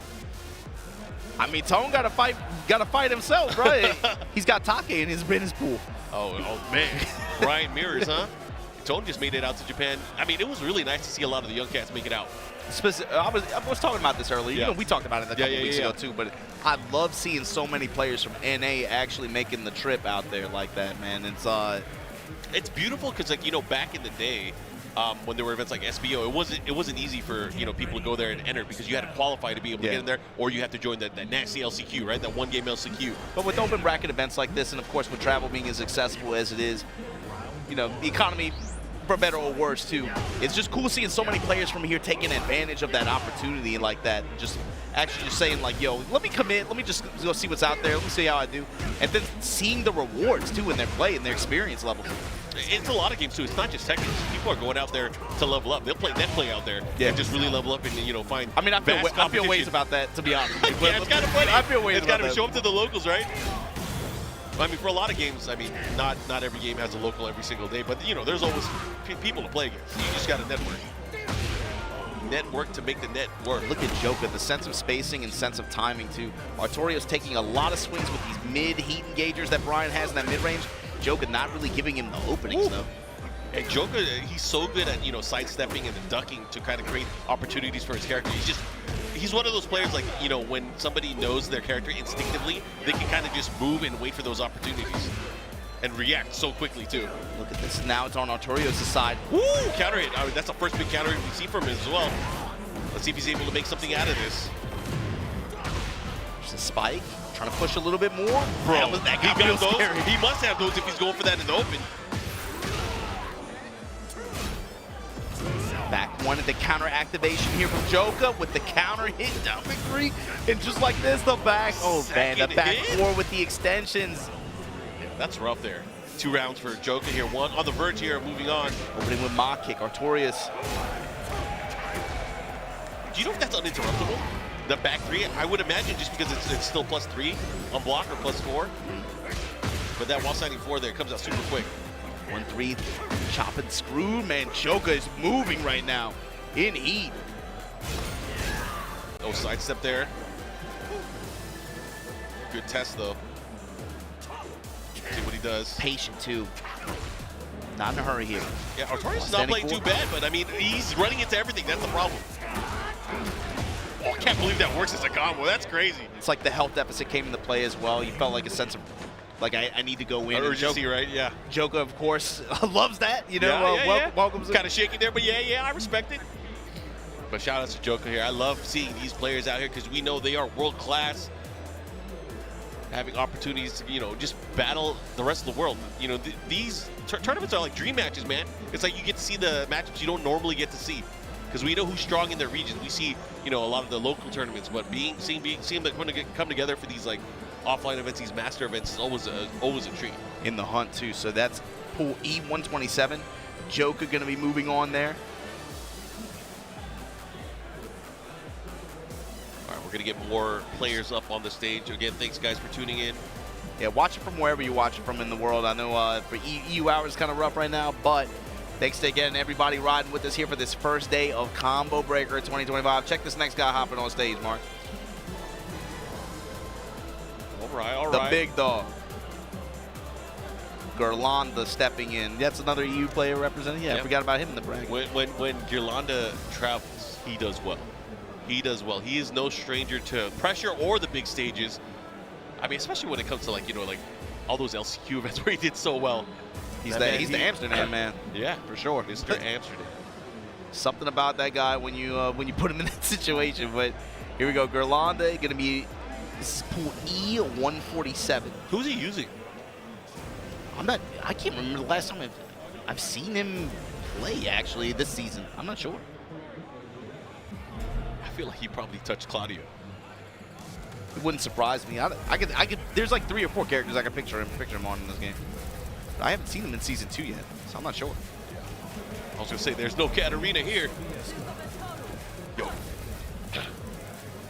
Well, that sounds strange. Lydia? All right. Lydia's hella strong in this game. Yeah, she's seen some good representation today as well. Yeah. I mean, we've seen a lot of the characters that have been blessed in the new season being used. I mean, speaking of blessed, man, Hwoarang, man, Hwoarang is really good. What is that, Dark Halberd, that new attack that he has, that new low that hits from mad far away? Oh, man. Big sweep into stance mix-ups afterwards. But both of these players very, very strong. I'm excited to see how this is going to play out. But it's always a test when you go up against a character that's been kind of adjusted so much in between seasons. Like, are you ready, and what do you know about Lydia? This version of Lydia, right?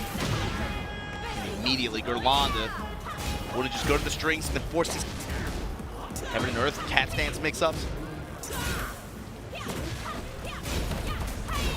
Okay. Polska Karate.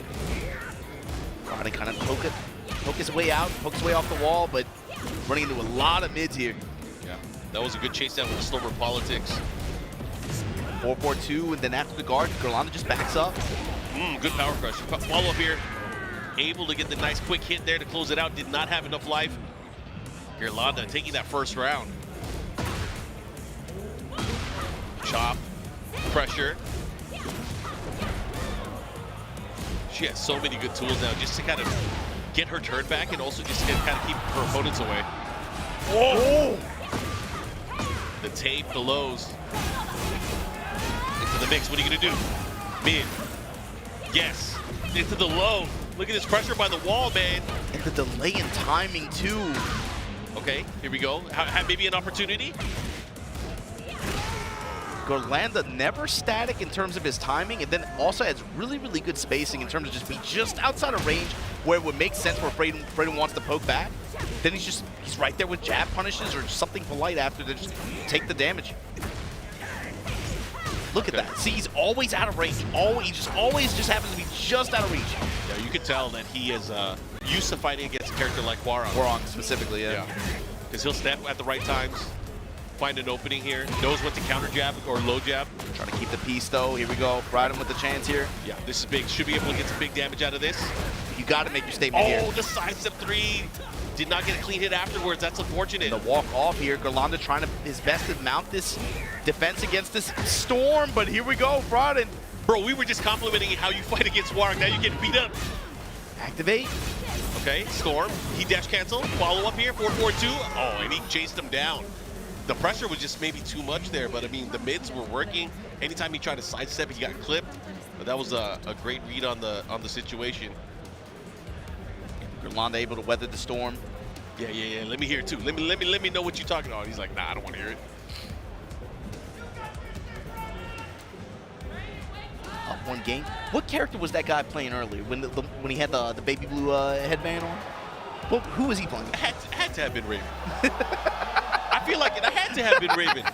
I don't think it was Raven, but I'll go with it. I'll go with it. I mean, someone will tell us on social media if I was wrong. Am I doing a bad job of profiling? It should have been Raven if it wasn't. Because there was a reason, like I said something like he got a forehead protector too. Had to have been Raven. That'd be cool if it was like the state flag crossed out or something like that. That'd be tight. Damn, we got to make some. Okay. Willing to float that sweet chin music there, but right in there, he's trying to back up a little bit. Becky Yolanda to poke back and get just outside of like 4-4-2 range specifically.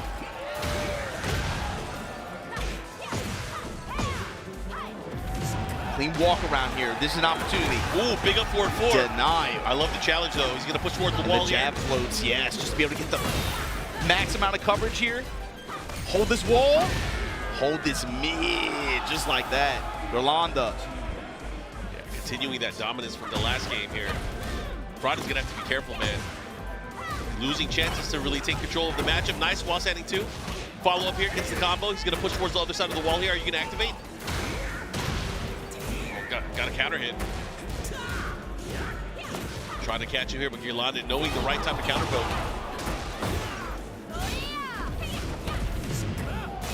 Bro, Polish karate is crazy. Oh my God, counter hit again. Ooh, gets the guaranteed follow up there on the wall standing attack. Here we go, Yolanda 1 round away from moving on. And again, he's won the range battle. It's just the spacing control. He just seems to just always be out of reach with Brady. Up close here, then we have an opportunity after the heat engage. The walk around Yolanda with the movement. Double low here. Keeping it clockwise, it just rotates around. And now look what Brayden is. Look at this positioning. Yeah, he has to use some of this heat. He hasn't had a chance to use any of it. Counter hit, break. Let it run out. Oh, by the wall, be careful, gets the stun. Yeah, he could be done. As soon as Yolanda again, he had positional advantage, but Yolanda just walked around and stole it from him. Break the balcony too. Down south, you're still in heat. Ooh, you better get right. And he got bopped with it. But Yolanda, man, looking really strong here with this Lydia pick. The old man still got it. I got one more in. I always believe in that guy. That guy's a beast. He shows up on big stages in a way that you cannot ignore. You see his name in a bracket, man. It's like, that's someone you cannot rest easy until they are out of the tournament. Yeah. He will find a way. Anyways, we're going to get some more games up on the stage here. Combo Breaker, going towards the end of day number 1. You know, there's still a lot of people playing in pools there. I did a little walkthrough here, seeing what games and what players are still in there. There's a lot of players, a lot of international players still. Take coming back up. Yes, this is going to be E107. This is likely the winter side pool final. This is going to be Tone versus Take. Bro, I can't wait to see this. Oh, my goodness. Terminator versus Terminator. Here we go. Bryan versus Bryan. Should be fun. And Tone is a young player that has that execution. He definitely got those. Him and Ty have amazing execution with Bryan. I forget that they're as young as they are. Yeah. To be they're honest. babies, bro. Yeah. And Take, old man, but he's he's experienced. He's been around. Yeah, I mean, if anything, the changes for him is coming back to this kind of international competitive stage, right? Yeah, he took a little bit of a break. break. Family man break. Yep. But he's coming back to now traveling like this, and this is the one you're going to start with too. And not just that, coming back to his old character too. That's a big one. Anyways, we're going to have a fun fight here. Bryan versus Bryan. Japan versus US of A. This is going to determine who makes it out winner side at this pool. I believe in the power of youth, man. We'll see, man. I mean, like you said, players like Ty, players like Tone, they've been putting in the grind, bro. They've been on the road too. They're part of that group where it's a pleasure to see them out there traveling like that and getting that experience. But here's the thing, man. You gotta show us what you learned too. You gotta show us that you're willing to get over these old guys. Right off the bat, Tone able to take the initiative here, gets the cannonball straight, runs there. Snake Eyes active now, gonna activate heat. Now how's he gonna use it is the question. Oh, the big new low. Big sweep. This is fine as long as you don't give Take the opening to be able to get some of that health back. Tone, good first round here. Setting that tone. Oh, what a whiff punish. Sidestep, uppercuts. Take's good at that. I saw it in the previous match, kind of waiting and looking for his opportunity, hitting that jet upper. He's good at that. Ooh, sidestep right. The one jab, too. One jab and then going low. Hatchet, clean walk around from Take. The presence of mind from Tone, though, as well. Holding that duck. The walk around, he almost had it. Cannonball straight. Trying to catch him with the knee again. What an orbital heal. Y'all must have forgot. No health to gain back here, but the question is the offense. What's he going to do on wake up here? Oh. Just goes to plus frame. Back one. I like the challenge there. With confidence, went for the down back three. Tied up on rounds now. Caught him blinking. With punishment. Ooh, second hit. Gotta be careful. Good interrupt here from Take. Tone hasn't had bad movement, though. You can't say that. These guys are definitely fighting. Yeah, they're swinging, though, for sure. Take's going to take this round. Yeah, that's a veteran move, too. There's kind of waiting and sidestepping and then ducking, and then knowing your opponent's either out of range or going to whip. Then you hit him with that while standing one. Got him. Tone being really insistent on leading with that one jab, but the sidewalks from Take. Hatchet, 1+2. The mix here.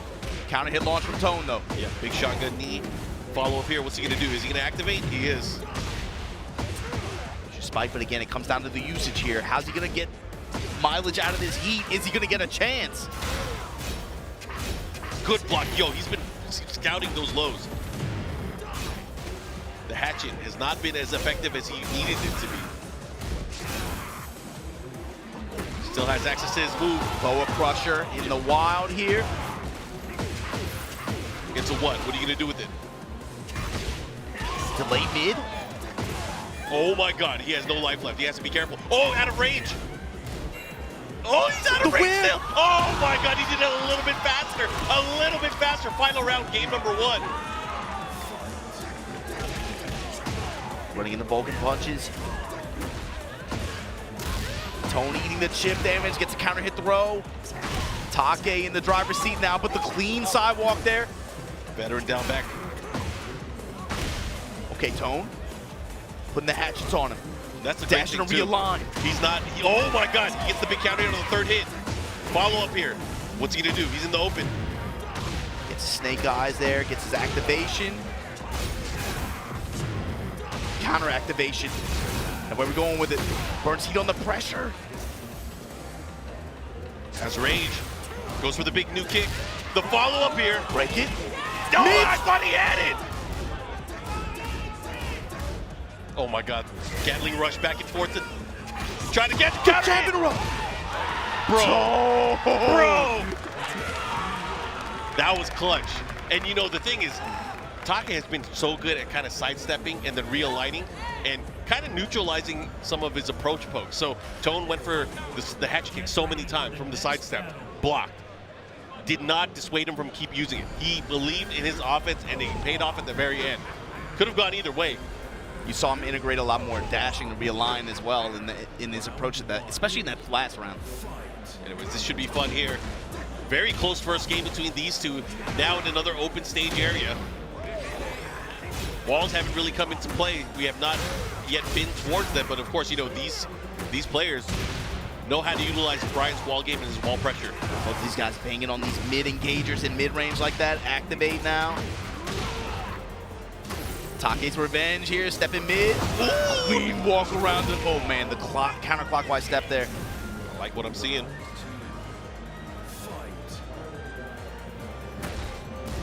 Low touches here. Both of these guys trying their best to seal the other player's step. Low touches here, and again, Take. Great punish. With the side mid kick. Mock kick, follow up. Caught him stepping, and that's the thing. He's finally starting to call out the side steps. Oh, caught him! Gets the follow up here. He should be able to close things out. Okay, Tone with the tornado. Oh, it's so close. Oh, oh, second hit. Step. Mid dash right back at you. Jab it, then the mid strike. Tone still in it. Take and Tone, both of these guys going at it. They are swinging at each other. Ooh, the step, the chase down.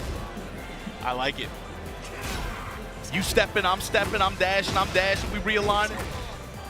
These in your chest, mock kicks right back at you. Yeah, they went at like, you know, a 2-race. Now they're fighting point blank. These guys are trying to create opportunities here, and that's where Bryan can become extra dangerous because it'll give him opportunities to use his taunt and his realign. Oh, second hit. Also, the use of his while standing one. Certain moves like that, those whip punishes. Oh my God, he tried to whip punish the orbital. Close, but activation here. Oh. Counter activation. I like it here. Counter hit. 1-2-1. Oh, bro, he just let it rip. Here we go. Take with the round lead here. Desperately needs this round. Tone bringing it to him, though. Dashing up. Giving him some lows. Dash and realign, and then just fishing with mids. The side mid kick. Oh, the timing from Take. He's catching him with everything. It was enough timing to interrupt, like cutting him off at the pass, but finally gets a big counter hit. Looking to close things out here. Is he gonna, what's he gonna do? Oh, down back 1+2, able to close it out. But a strong, strong game here. However, odds are we're probably gonna get a walled stage. Odds are we are probably gonna get a walled stage, and that could be a good thing for Tone. But we'll see how it goes. We are gonna go to random stage. Get ready for the next battle. Oh, it's in the arena. Here we go. Final game between these two. Japan versus US of A. Bryan versus Bryan here. We got Tone and Take, one apiece. Good competitive set here. Big counter hit from Tone. Getting a read on the timing. He has the wall now. Let's see what he does. First time we've seen the wall in the whole set. Good block. Oh my God. The block, and then Take. Look for the counterclockwise step. Trying to take advantage here. Chopping Tone up a little bit in mid-range. Crushing it. Tone trying to keep up with the speed, but the walk around, and Take able to take advantage here. What a block. Oh, he tried to punish it. Counter hit back ones, though. Wall not even going to come into play here. Take up here, advantage in the set. Man, these guys are fighting. This is an intense match, up close as well. Feels fast. Yep. And you know, you see it from both of these players kind of taking their foot off the gas pedal, then hitting it, accelerating as soon as they need to. Yeah, making like a decision or a specific call and then pushing with that. But oh man, nasty little boot sequence here. Good conversion. He's gonna get the wall here. High splat, activate. Okay, back 2-1 into the, okay, goes for the damage. Tries to cash out. Oh, 1-2-4. Activation. Tone gonna make something happen with this heat. Oh, he missed it. Got a guaranteed mock punch from that. Wasn't able to activate here, but starting to use the heat. Great block there from Take. And the dash in down two, able to land here, one round apiece. Hold on. These guys are going back and forth. Hold on. Slow it down a little bit. Crash impact, the 9. I like that hesitation. Side Gets a big counter kick. hit. Yeah, here we go, Tone. He's Looking gonna a little bit. Yo, he's not gonna tech roll. There's no way, right? Activate. He knows better. He knows better. He tech rolled.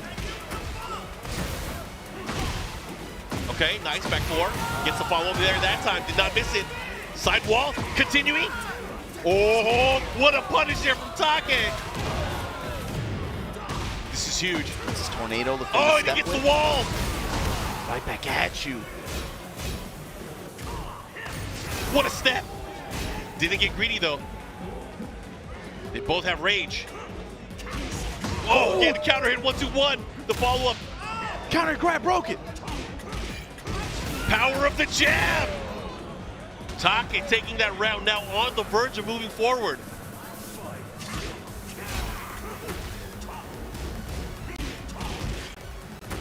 He's catching him. Nice interrupt there. Great sidestep right now. jab. The jab and the low placement is everything's coming up Take. And just like that, 2-1. Take takes the win over Tone. Good set though. That felt fast, man. It was a great set between the two. Those guys were brawling with each other.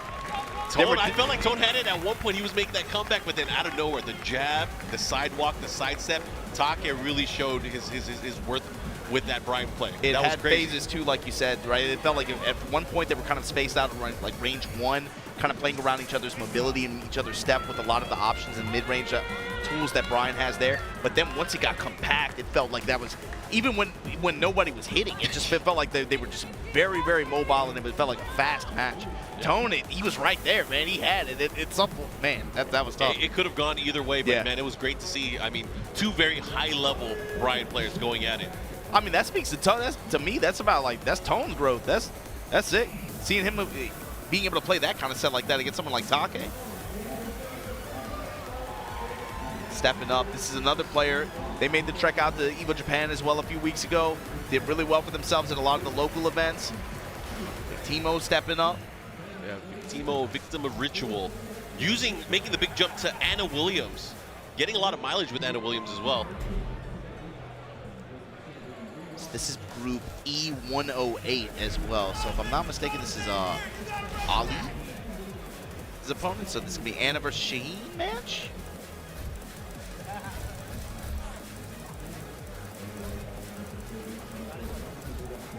Is Shaheen still strong? I mean, I think the question is all relative, right? Yeah. He's still him. Yeah, I think so too. The problem is the power level distribution amongst the players, the characters that are really, really like riding, have high rising stocks right now. That power gap might be there, but that does that mean he's bad? I don't think he's bad. No. I don't think any character is bad in this game. It's a problem with perception of tier compression, I think, in Tekken 8 specifically too. Yeah. But get out of that menu. Here we go, starting things off. Here we go, we got Big Timo and Ali. Ali Handal, yes, going up against him.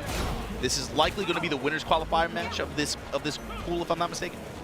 Nice. Jab placement again, just movement again. Built in. Victim original. Nice whip punish. Oh, that could have been big. Now what's the mix? 4-4-3. Follow up there. Looking to close it out. Surfboard ender.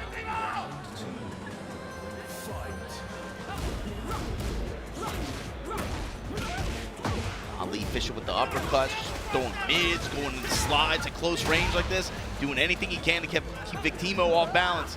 Had the whiff, no launch. He was looking for it. Double scorpion raw dog like that.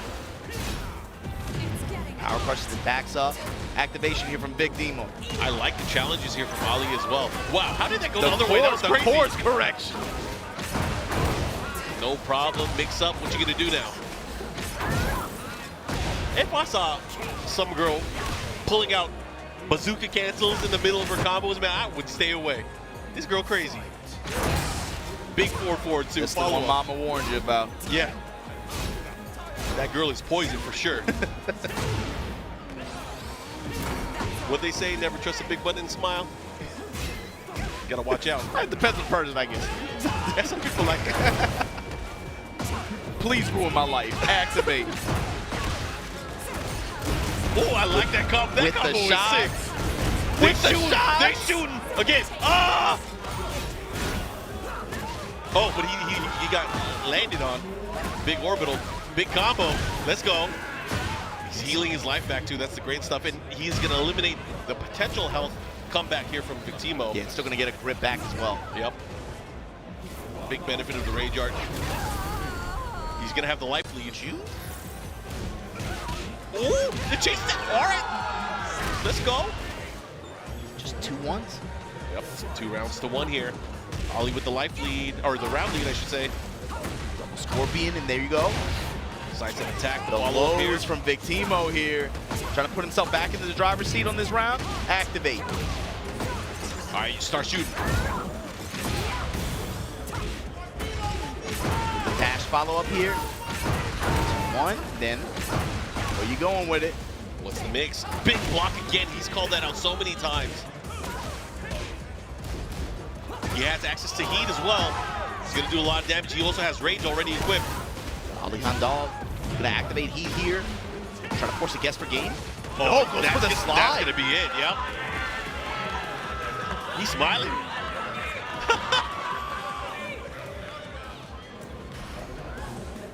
We're gonna go to another stage here. Obviously gonna stick to the Anna Williams. We are now at the Seaside Resort.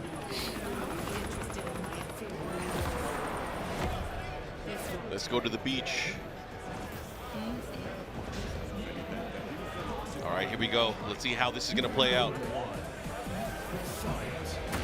Starting things off with the down 4-1. Yeah, Victimo taking the aggression here. Taking the initiative, rather. Stepping in low. A lot of jab strings, a lot of down 4-1 strings as well. Break on the grab. Ali Handal, back it up. Trying to get an orbital. Counter hit, confirms it, gets the wall splat. This is big, going back the other way now, too. Decides to use the heat gauge. All that just for the extra coverage. Still short of the wall, but the walk around from Victimo. Oh, the jump over, the follow up here. Still got a large deficit to make up here. Bro, he's making it. He's making it, though. No way. Oh, he was working on it. Mid strike, though, from Victimo, able to put the stop sign there. Poking here, mids. A lot of moving there. Maybe trying to sidestep. Good check. Good low jab. Ali's play here. Heat's still on the table for him. Oh, the trooper roll, the cancel, the mix-ups. Oh, and finally the low landing. This is huge. Enough. Victimo 1 round away from tying it up. Ali Handal was good to block for most of it. Once he started getting clipped, gave up a lot of damage very quickly here. But here we go, counter hit launcher opener. Ali Handal looking for a chance to be able to make something happen here in game 2 of this set. 4-1, going to sneak. Sidestep activate, guard break. Into the next snap. Just like that, all that great health gone. Into the raw hop kick. He obviously needed this. He wants to be able to get back on the scoreboard, tie things up, at least rounds-wise, but he's going to have to put in his work. There's no way. I was about to say, there was no way Victimo was making that comeback. Here we go. 2 rounds to 1. Big hop kick. Call it out. He's been, Victimo's been starting with a lot of lows early on. Yeah, so it makes sense to round open like that. And here you go, pays dividends. Down back 2-1. Get some big damage here.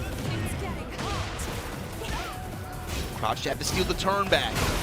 Guard break again, this time. And pressure at the wall. Oh, the follow guaranteed. Might be able to close it out here. Oh, it's close. Ooh, the nip up. He gets smashed, though. Got the debuff on still. Ooh! No. Yo, Victimo. Rage R2? Oh, what a combo. Oh, and he got it. Oh, wait a minute. That was close. That was close. That was way too close for comfort. But Victimo able to hold on here. Ties up the set 1-1. That's crazy.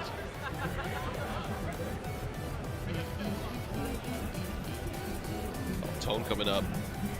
Offering some advice to Ali.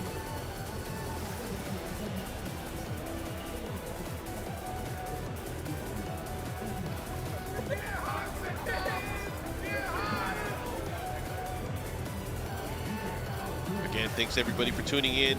We are closing in on the end of day here for day number 1 at Combo Breaker, but there is still a lot of Tekken to be played throughout the entire weekend. You guys do not want to miss as we get closer towards our top 24, eventually our top 8. That's going to be happening on Sunday. Y'all are spoiled, man. There's like 3 consecutive weeks of just like nothing but Tekken on the weekend. Yeah, you got this, you got BAM after that. What's after BAM? There's something else, right? BAM, and then there's CEO? Something else. I think CEO is the next big one to look forward to after that. It's not even that much further out. Just 2 weekends. You're going to see a lot of us, guys. Activation spike. Uh-oh. Jeez. Big Timo using the wall to great effect there. That's the win con for him, man. Make it work. Slide stays down.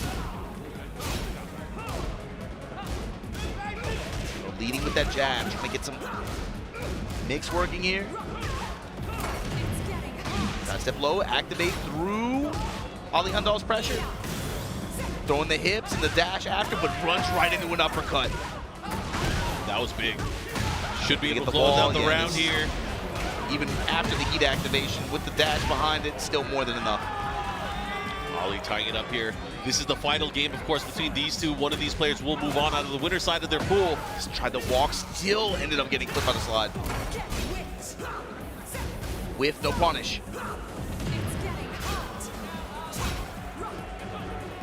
Use some of the homing attacks there, but the hip toss this time with the back with the heat behind it. Gets your tornado at the wall. Stance cancels and crouch jab. Big Timo now in control here. Bazooka shot, the lows adding up. Big Timo rocking and rolling here. On set point. Full play here at Combo Breaker 2025. Ali Handal coming on strong though. Mids activate through the pressure. Once again, step, not quite enough. Break though.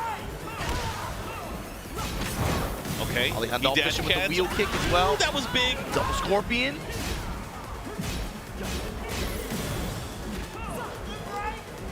Has a huge life lead here. Very possible that we're going to go to a final between these two. Oh, and there's the punish. You see Big Timo really trying to delay a lot of his timing and attack approaches as well. Throwing a lot more delays in. But oh my God, he finds the launch early on here. Gonna find the wall. This is where stuff starts to work out for him. Had the gunshot, oh my God, the emergency kick. But instant smash, puts you right back on the wall. Block and punish on the hop kick. Counter hit the break. You better break him. Oh, he's done. He's done. Oh, He's done. my God. Big Timo able to bring it back 2-1 over Ali Handal. Going to be moving on out of that pool, winner side. Yeah, could have gone either way. Went down to the final round between these two. That was good.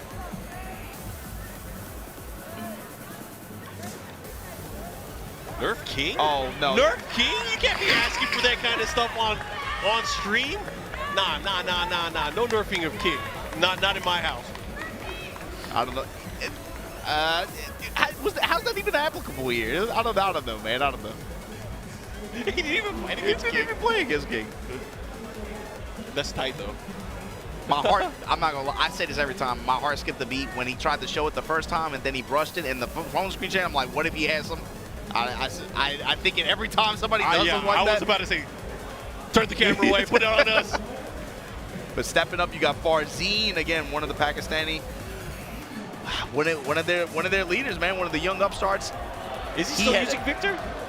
I would think so. I mean, I think Victor probably is still, seems like he's been doing pretty well this weekend overall. But I mean, we know he has a roster of characters that he could go to, but I would expect them to put Victor out in front. The last time I saw him play, he picked that Yoshimitsu. He had Yoshi in that group play, and yeah, that got people off guard. But yep, that was a surprise. Here we go. This is Group E116.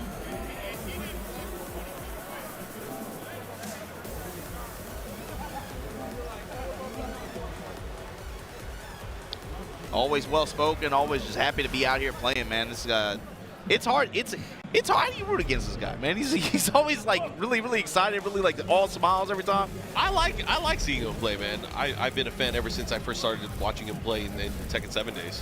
Yeah, I mean, I'm trying to think. The first time I really paid attention was when he ran the first attempt with Chikarin. When Chikarin went out there, yeah. He was just like, all those matches were streamed. I'm like, man, this kid's he's actually just in there, just grinding, just getting it in. Yeah. And then he whooped him too. That was crazy. But since then, he's suddenly had a lot of maturing. I think of the past 7-8 years, right? Yeah, it's been that long, actually. Yeah, that's crazy. You don't think about it. Saga you don't think been about a long it. time. You don't think about it. That was 7 years ago. Lee, but going up against Farzeen's Victor. Not the first Lee we've seen today. Nah, that's the great thing. I love seeing Lee. One of the swaggiest characters. Yeah, Saiche also, as well as opponent, spent a couple weeks out in Japan trying to get it in, man. He's been out there a minute. He's been at every Tanakai Tuesday. Barzino back in control here. Saiche with the back to the bomb blast wall. Barzino gonna try to get as much carry out of this as possible. That was all pre-tornado. Into the what mix up? Whoa, that's a new move. That's the new attack. Out of life stance. Again, bombs on bombs on bombs, blast after blast, just like that after the dash, and Barzine able to take the round with just good combo recipes on 2 big bomb blasts. Follow up too. Silver Heel as well, representing both of those options in mid-range. Oh, I like what I'm seeing. Yeah, the Mesa low too, peppering it in. Wow, yeah, the running 1+2, that new low attack that he has though. Barzine using it the great effect. Bro, here, gonna cut him up off the wall. Just to activate here. Oh my god. Just to blow him up off the side. Barzine cutting him up. Oh, all that work. Good adjustment there.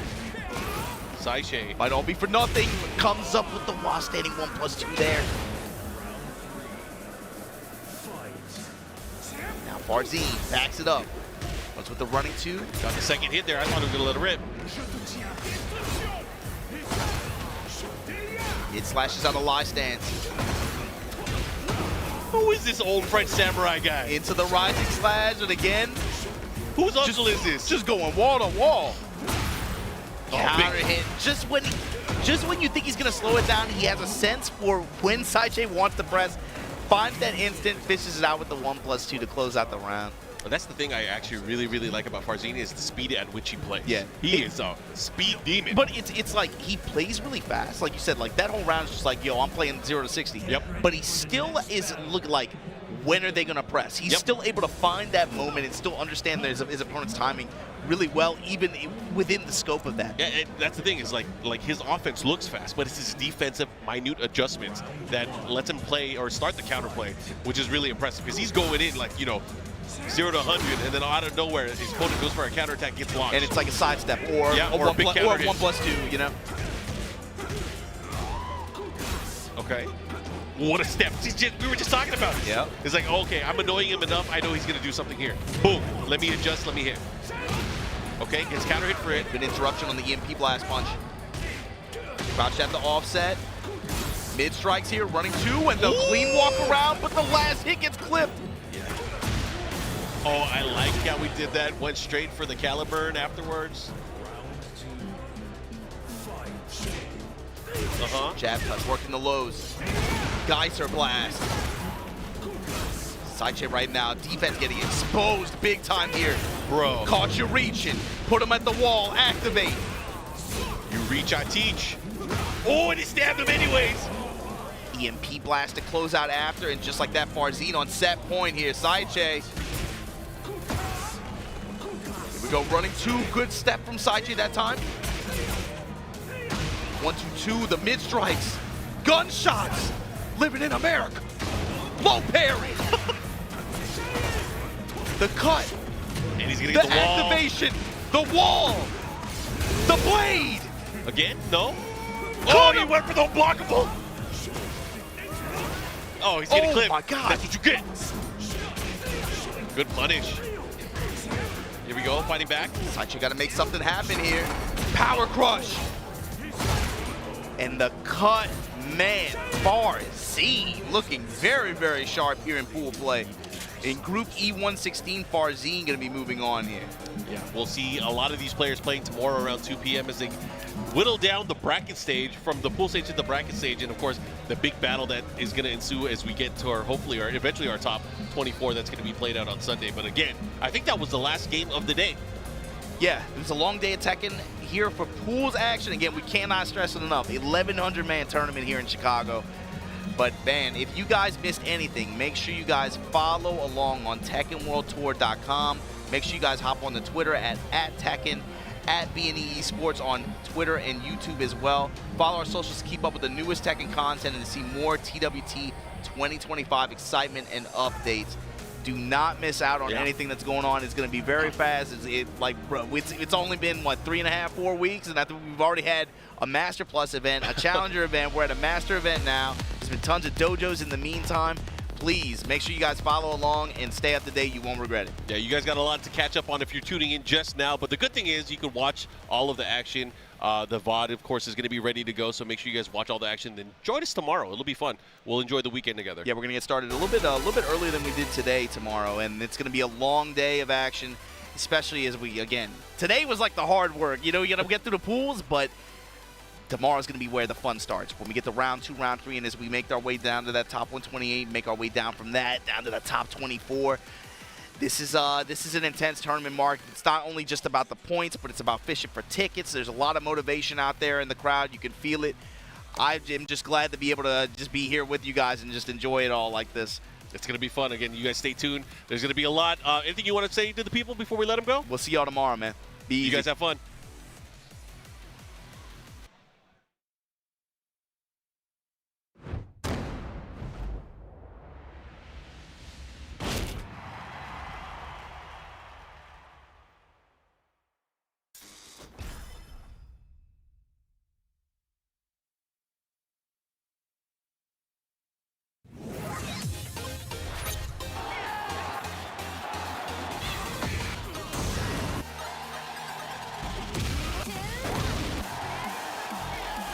I'm going to make you pay.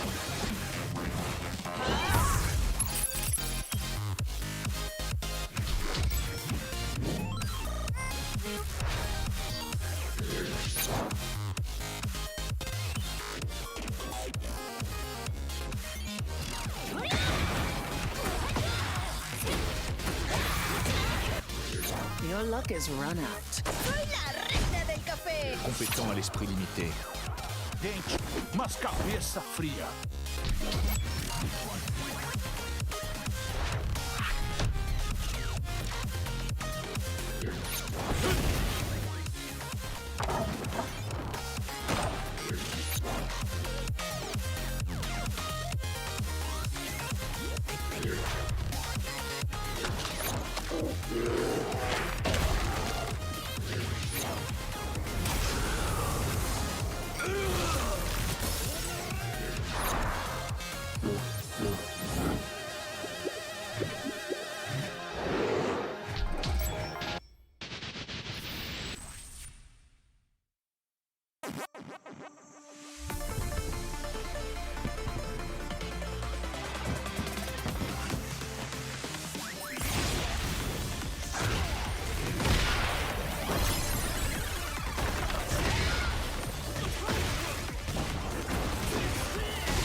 You are what we cook,